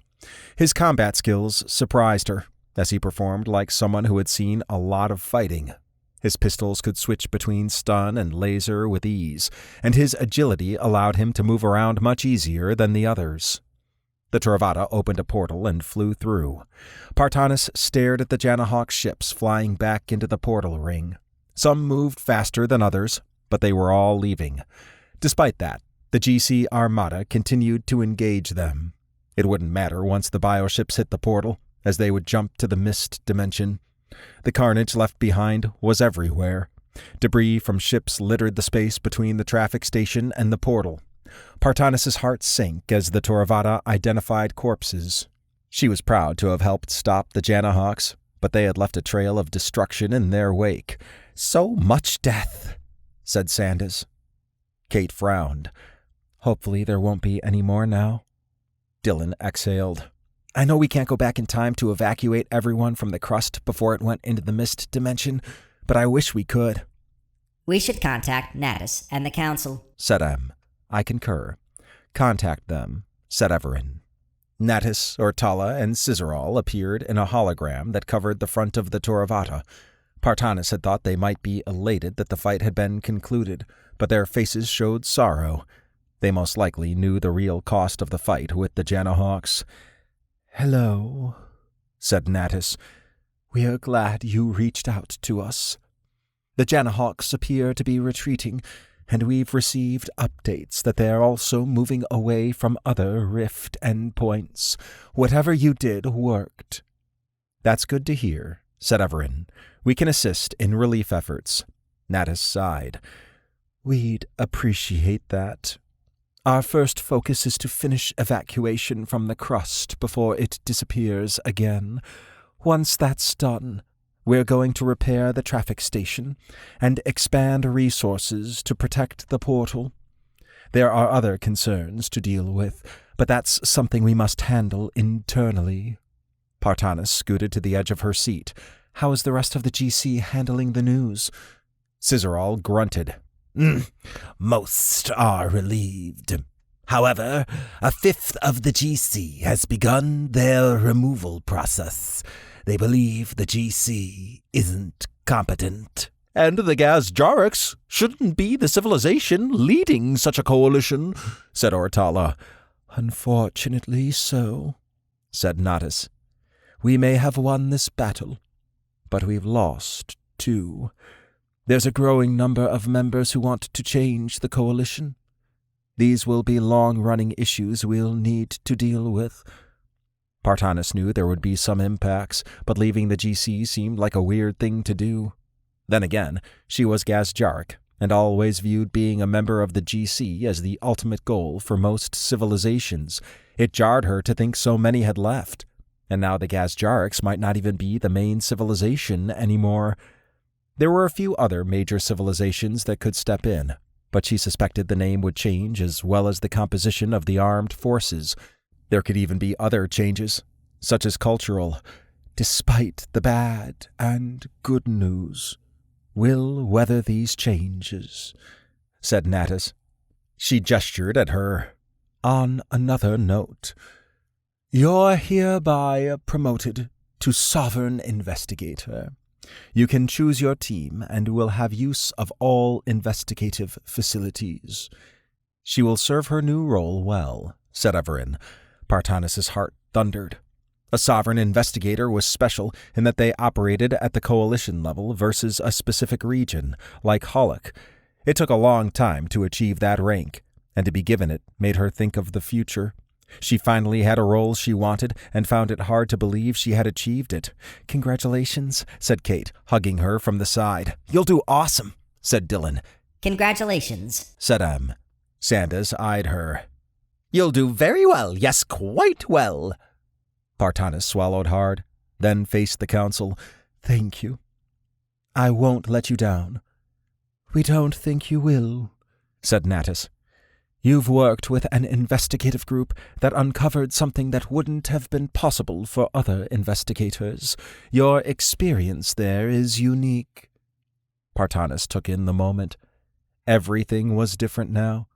As happy as she was, she also knew this meant her time with Evaran and the gang was ending. "You can report to your office on Jeruk when you're ready," said Natus. "I will," said Partanis, standing and giving a slight bow. "As for the others, This may be our last meeting. Go with the knowledge that we are honored you chose to help us. It will never be forgotten, and you're always welcome here." Evaran's eyes glowed. "I'm glad we could help." The council members dipped their heads toward them, then the hologram dematerialized. Everyone assembled around Partanis. Kate hugged her while she got a high five from M. Dylan and Sandas repeated M's action, making everyone laugh. Partanis bear-hugged Evaran, something she had picked up from Kate. This group meant the world to her, and she understood how lucky she had been to experience it all. "We can take you to Jaruk," said Evaran. Partanis almost didn't want to go, but she had another new chapter of her life to experience. "Can we wait until Isaac is okay?" she asked. "Of course," said Evaran. After an hour and a half, Isaac rejoined the group. He was in good shape, and Evaran had brought him up to speed on what happened after he passed out. He had rejoiced that Partanis had been promoted and said she deserved it. Kate had taken a nap during the wait, and she was more refreshed. Everyone was now seated, and the Torvata opened a portal and flew through. Jaruk was a beautiful planet, with lush jungles and large oceans. A red dot indicated where she would be operating out of for a long time to come. 20 minutes later, they landed at an attached spaceport next to a large building Kate said reminded her of a cathedral. The walk to the ramp was rough, and each step was one closer to the gang's departure. They assembled outside the shielding. "I'm glad we met you," said Evaran. A wave of sadness washed over Partanis as she hugged Evaran again. Her life had changed for the better despite the horrific situation. Although she didn't believe in gods, she considered Evaran to be one in mortal form. He had a lot of power, yet wasn't corrupt, and helped others. She embraced M next. He had been a close friend during this outing. She knew she wasn't close to his power level, but he had treated her as an equal. When she had been yanked away in the last fight, it was M who charged through the horde to get to her. His easygoing nature made their relationship easy.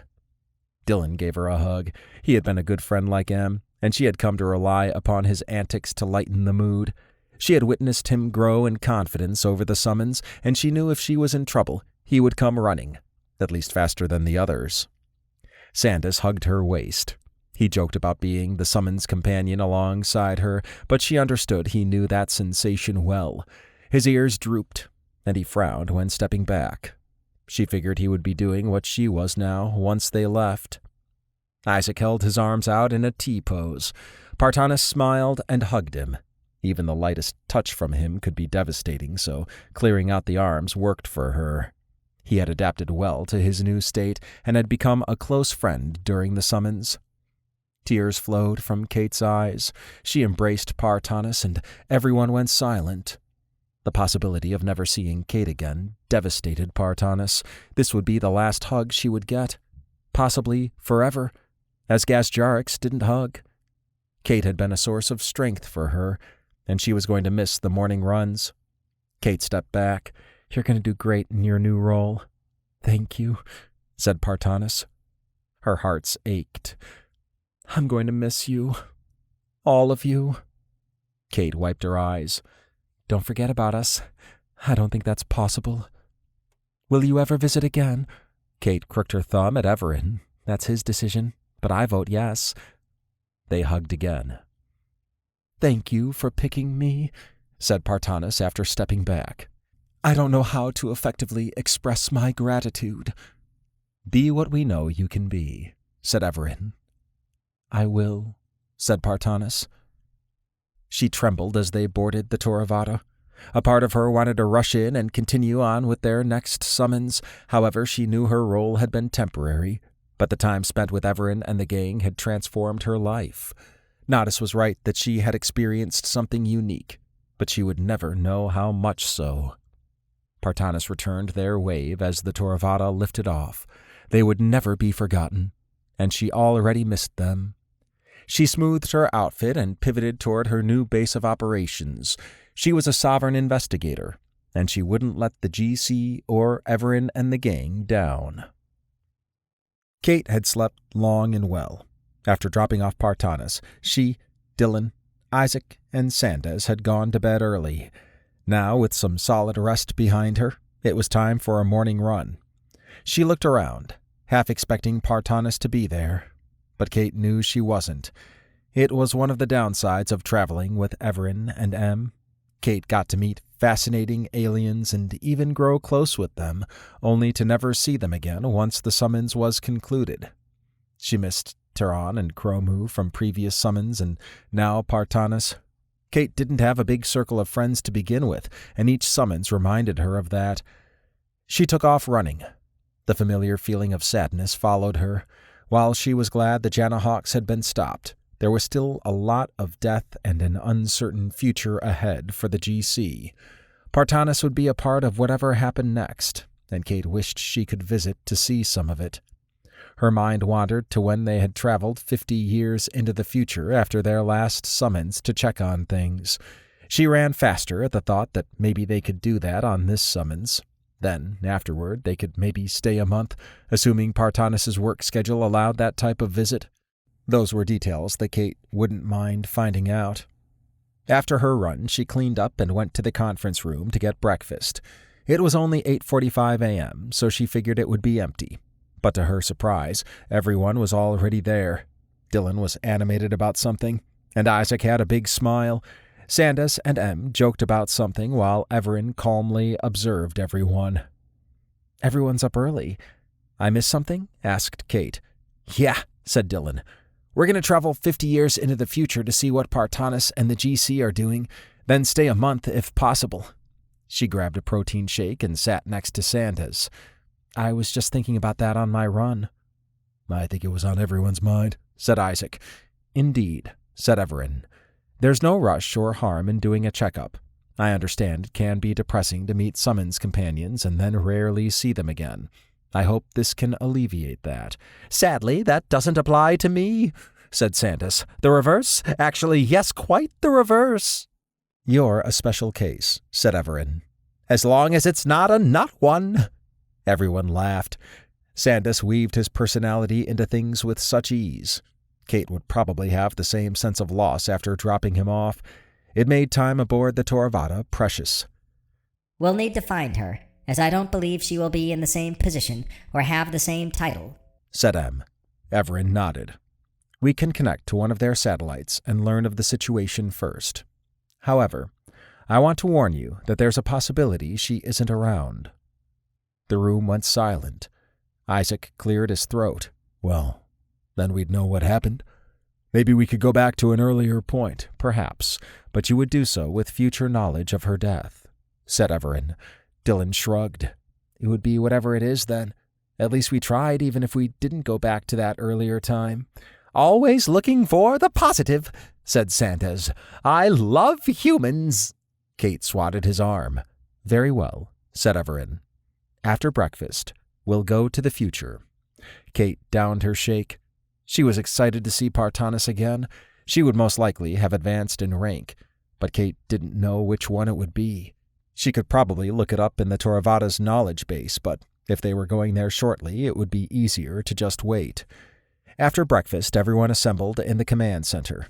The Toravada was still in orbit around Jarek, but at a far enough distance that it didn't interfere with satellites or ships. No portal was needed for this trip, and instead everything outside faded to black, then eased back in. Data labels identified everything within scanning range. Evaran interacted with his command chair console, causing a satellite to be highlighted. "Em, connect to that." "Acknowledged." Kate tried to keep up with the data windows that materialized, but the information scrolled too fast for her. Even then, she wasn't sure she would be able to comprehend much of what was being shown. However, one data window paused with a highlighted row. It floated to the middle and expanded in size, pushing the others to the side. Kate's pulse quickened when she saw Partanis was alive, and now a Grand Investigator Director. The title was something she couldn't wait to learn about. She was on a moon-like structure called Palantra by the portal. "Seems she has a new headquarters," said Dylan. "And the GC is now the Portal Coalition. I guess PC it is, then." "Indeed," said Evaran. "Em, take us there." The Toravada opened a portal and flew through. Palantra was new and had a packed orbit of satellites and ships. The Torvada's 10 light-year pulse showed there were 2 fleets within range. The PC wasn't messing around when it came to defense. Yeah, definitely a bit different, said Isaac. Sandas motioned outward. They even created a defense moon, yes, quite big. Our credentials may still work. If not, create a new set, said Evaran. Acknowledged. The traffic station was now twice as big. Ships docked and flew away all around it, and massive cannons were everywhere. Spherical drones with a litany of weapons stood out. There were hundreds flying around, and each was the size of a small ship. This setup would have annihilated the Janahawks before they could dock. Our old credentials work, said M. I'm taking us to the designated docking bay. Kate's heartbeat ramped up as the Torvada flew past a thin green shielding and into an open bay. She wasn't sure how they would reach Partanis, as it showed her compound was deep in Palantra, and that assumed she wasn't in a meeting. After landing, everyone disembarked. A robot with 1 wheel and a rectangular body rolled to them. Partanis said she'll meet you here in 20 minutes. Thank you, said Evaran. The robot wheeled away. Guess our credentials alerted her to our presence, said Isaac. I concur, said Evaran. After 20 minutes, a transportation unit at the opposite side of the docking area came to a stop, and Partanis exited. She ran to the Torvada at a breakneck pace. Kate liked the new outfit she wore. It was mostly white with bars and other patches on her left arm. Her black boots, silver belt, and large forearm device stood out. Around the base of her neck was a metallic ring that could form a helmet. Apparently, nanobot usage had advanced significantly. Although Kate was no expert on Gazjarics, there were definite signs of aging on Partanis. She had more wrinkles, and it was almost as if her face had shrunk. Partanis embraced Kate. She then high-fived M and hugged the others. "It's so great to see you all," she said.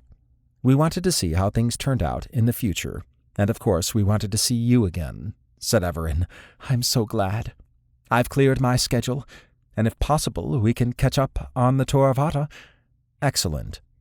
Partanis interlocked arms with Kate, and they marched into the Torvada. It was as if Partanis had never left. Kate noticed quite a few changes in her actions. Interlocking arms was definitely not a Gazjaric thing, nor was hugging. That was something she picked up from traveling with the gang. She had also bulked up some, or maybe it was the suit.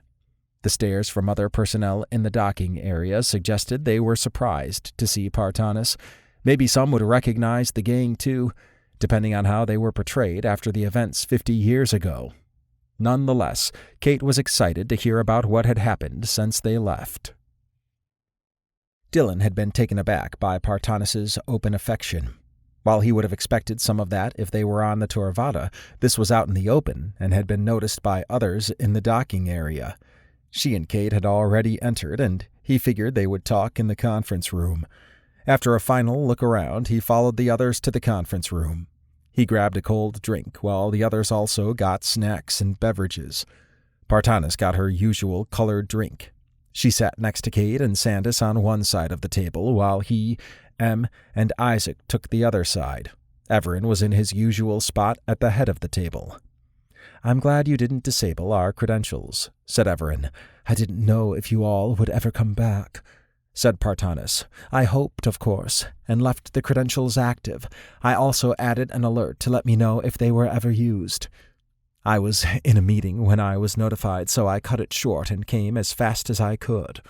"We didn't mean to disrupt your meeting," said M. "It's okay. It was more of a status update meeting, and those are more for those under me to have interaction time. It could have just been a fully digital report." Sandas scrutinized her. "You seem bigger somehow. Yes, more muscles." Partanis eased into her seat. "After you all left, I incorporated a new training regimen." She glanced at Kate. "I added a run every morning, and now I have a small group that joins me." "That's great," said Kate. "I also like your new outfit, and noticed you have a new title." "Thank you, and yes, I'm the Grand Investigator Director. That means I'm over all investigators in the Portal Coalition, or PC for short." Dylan gestured at her. you're going to have to tell us how the GC became the PC. Of course, said Partanis. But before I begin, where are you all at, time-wise, from after you left? Evaran raised a finger. We left you yesterday from our perspective. Oh, that makes sense.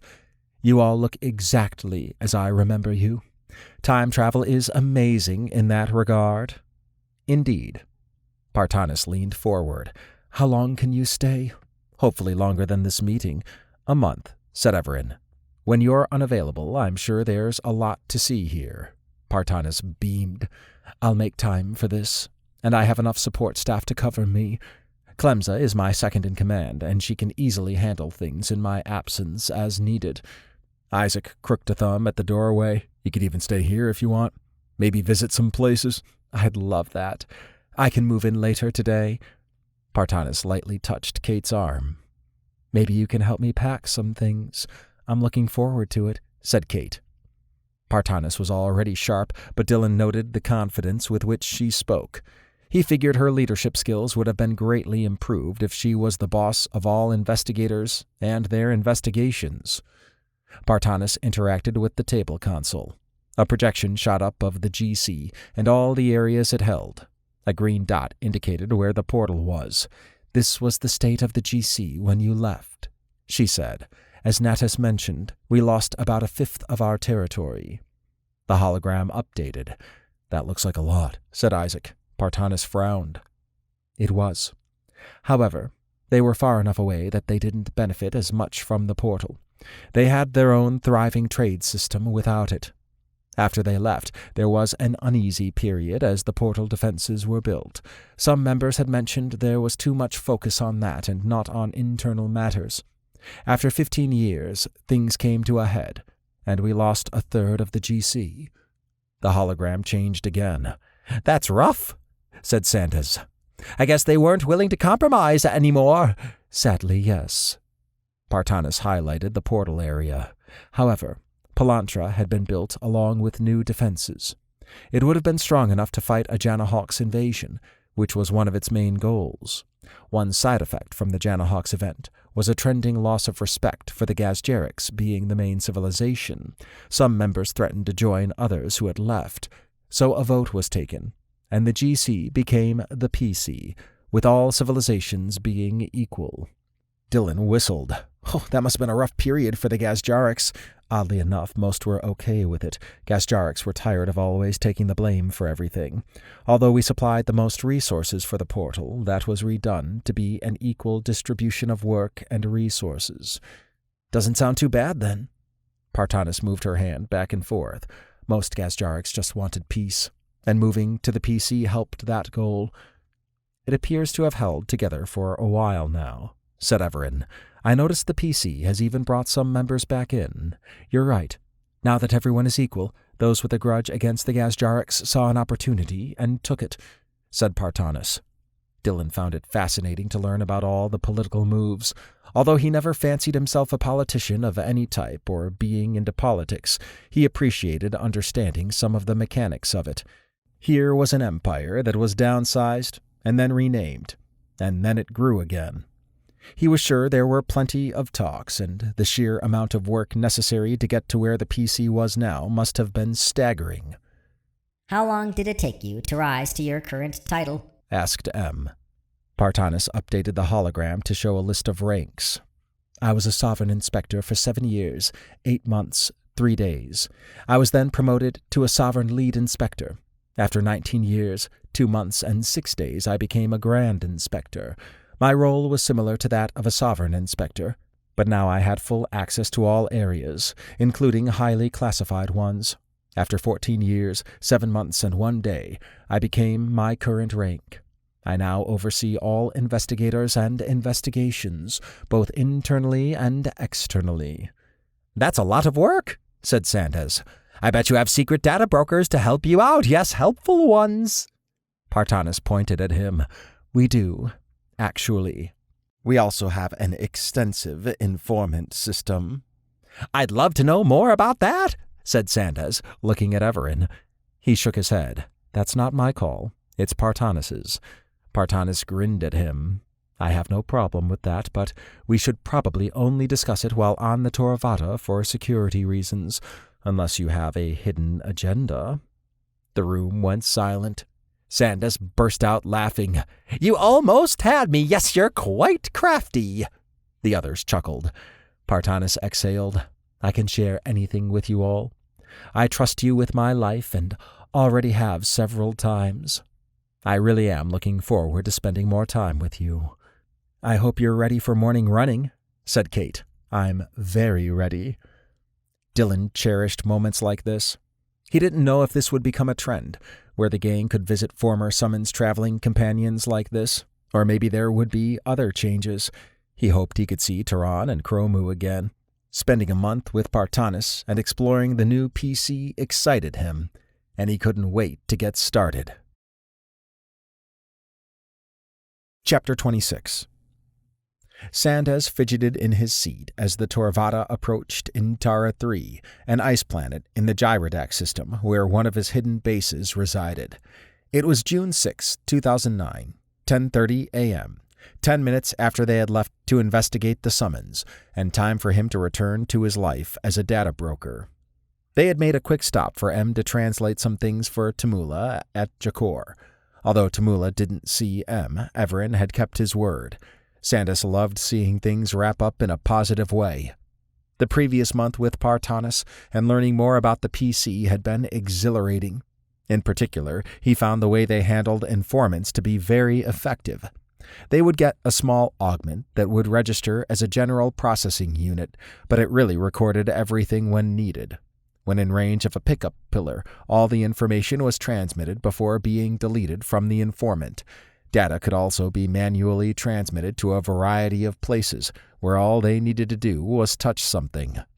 The main processing area of all this information was a massive room the size of a small ship.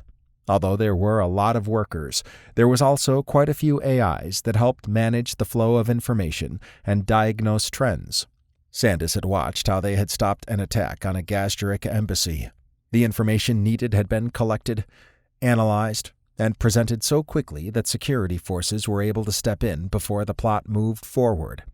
Partanis had been not only a summons companion with Evaran and the gang, but she had become a close friend. While she seemed confused initially when dealing with humans, as he had before, she had adapted. It was fun to share experiences over that, and sometimes they teased Dylan, Isaac, and Kate together. After 30 minutes, the Toravata landed inside Sandas's base. He wasn't ready to leave, but he knew the nature of being a summons companion. He treasured any time he got with Evaran and the gang, and made sure to enjoy every moment of this summons.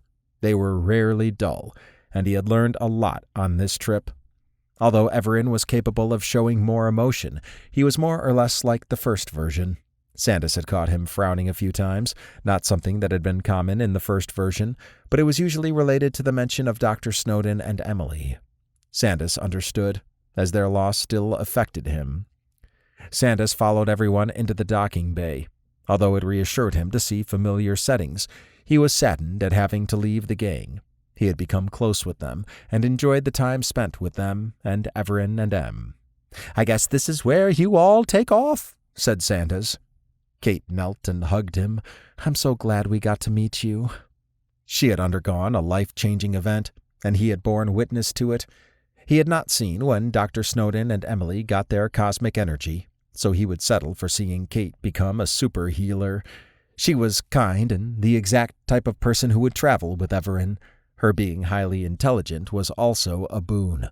"I'm glad you got to meet me too, yes, quite glad," said Sandas, stepping back. She swatted his arm. Dylan slapped hands with him. "Gonna miss you, man." Dylan had come a long way from their first meeting. His ability fit him perfectly, and Sandas wished he could see Dylan when he was more experienced. Perhaps he would in the future. "We had some good moments, yes, but also quite turbulent," said Sandas. Isaac extended his arms to the side. "I'm afraid if I hug you, I'll crush you." Sandas gave him a waist hug. "Then this will do." Em gave Sandas a high five. I wish we had more time. "I do too," said Sandas, frowning. but I know the nature of traveling on the Toravata. It is what it is." Sandas also gave Evaran a waist tug. "And you? I'm glad to be your anchor. I just hope the next time I see you isn't after you've died and are going to a new form." "I can't make any promises," said Evaran. His face softened. "But know that I'll try to stop by before then."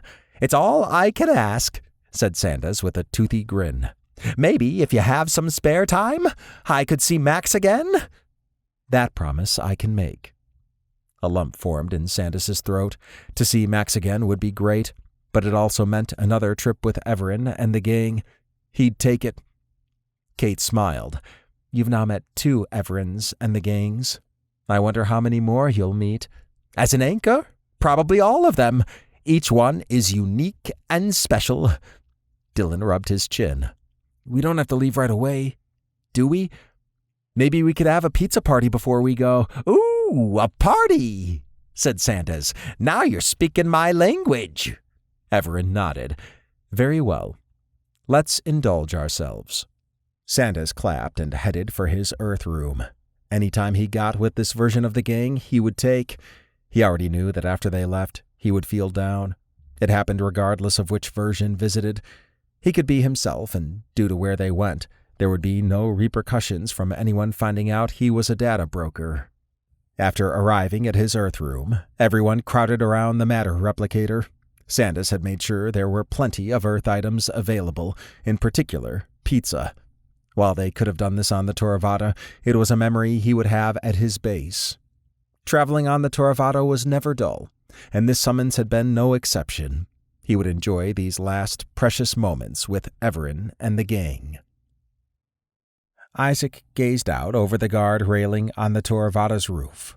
It was October 14th, 2009, 8:45 p.m., the day of Diane's death from 5 years ago. Kate and Dylan had been dropped off at the Wildhaven Institute in the present. Prior to the drop-off, Evaran had taken everyone to the past to meet Lord Vigon and give him the monitoring device that resembled a vase. Its data had been transferred to a data coin. The time-locked cube had also appeared in the Toravata. Lord Vigon had been instructed to give all 3 objects to Evaran and the gang in Tenochtitlan in Lord Vigon's future, but in the gang's past. It made sense now why he had been confused when seeing the gang without universal energy in Tenochtitlan. The Toravata not allowing Isaac to be scanned when Evaran had visited Diane's death also made sense now. Isaac had never gotten to say goodbye to Diane, and now he would have that chance. He figured since Evaran had seen him in the past at this point, he needed to do this to maintain the timeline. "How long will I have?" he asked. 9 minutes and 34 seconds, said Evaran. Em chimed in. Correction, 35 seconds. "I didn't round, but that shouldn't be a big factor," said Evaran. Isaac puffed his cheeks. "And no one is going to see us." No one was on the scene until some passerbys spotted her. As you know, first responders arrived, but it was far too late. You'll be able to be with her until her death. A lump formed in Isaac's throat. Although she was dead to him already, seeing her alive, even for a short amount of time, was more than he could ever ask for. It would give him closure, and he hoped it would ease Diane's last thoughts. Apparently, this had always happened, but his earlier self would have had no knowledge of it. He gritted his teeth as the Toravata hovered on the side of the road before the ditch Diane's car was in. The sight of her strapped in and struggling to breathe unnerved him. He gasped as he gripped the guard railing. Evaran laid a hand on his shoulder. "Go to her." He licked his lips, then went down the ramp and exited the Toravata. The smell of the crashed car and all its fluids permeated the air. Thanks to his nanobots, he could see in the dark, but for Diane, she wouldn't be able to see anything. He panicked, thinking he was wasting time by not having a light source for her, but Em flew above and illuminated the area. He did a small wave to Em, then approached Diane. The car door was missing, and the damage to her was clearly visible. It was like part of the car had cut her in half, but he knew it was only partial and enough to eventually kill her. Seeing her in pain made tears flow from his eyes. He rushed up to her. "Diane." She groggily turned her head toward him. Isaac? It's me. I'm here, he said, his voice cracking. How did you get here? Asked Diane. It's not important. What's important is that I'm here now. Diane reached out with her bloody hand. Isaac held it as he struggled to breathe. I'm having trouble breathing, said Diane. She looked down. I'm going to die here. I see that. Isaac slumped to the ground while continuing to hold her hand. He hadn't realized she understood her death was coming. Her death report said she died on impact, but that clearly wasn't the case. I love you, she said. He squinted hard as his throat constricted, and in a weak voice he said, I love you too. Diane gasped a few times, then took a long, measured breath. Promise me one thing. Anything, said Isaac.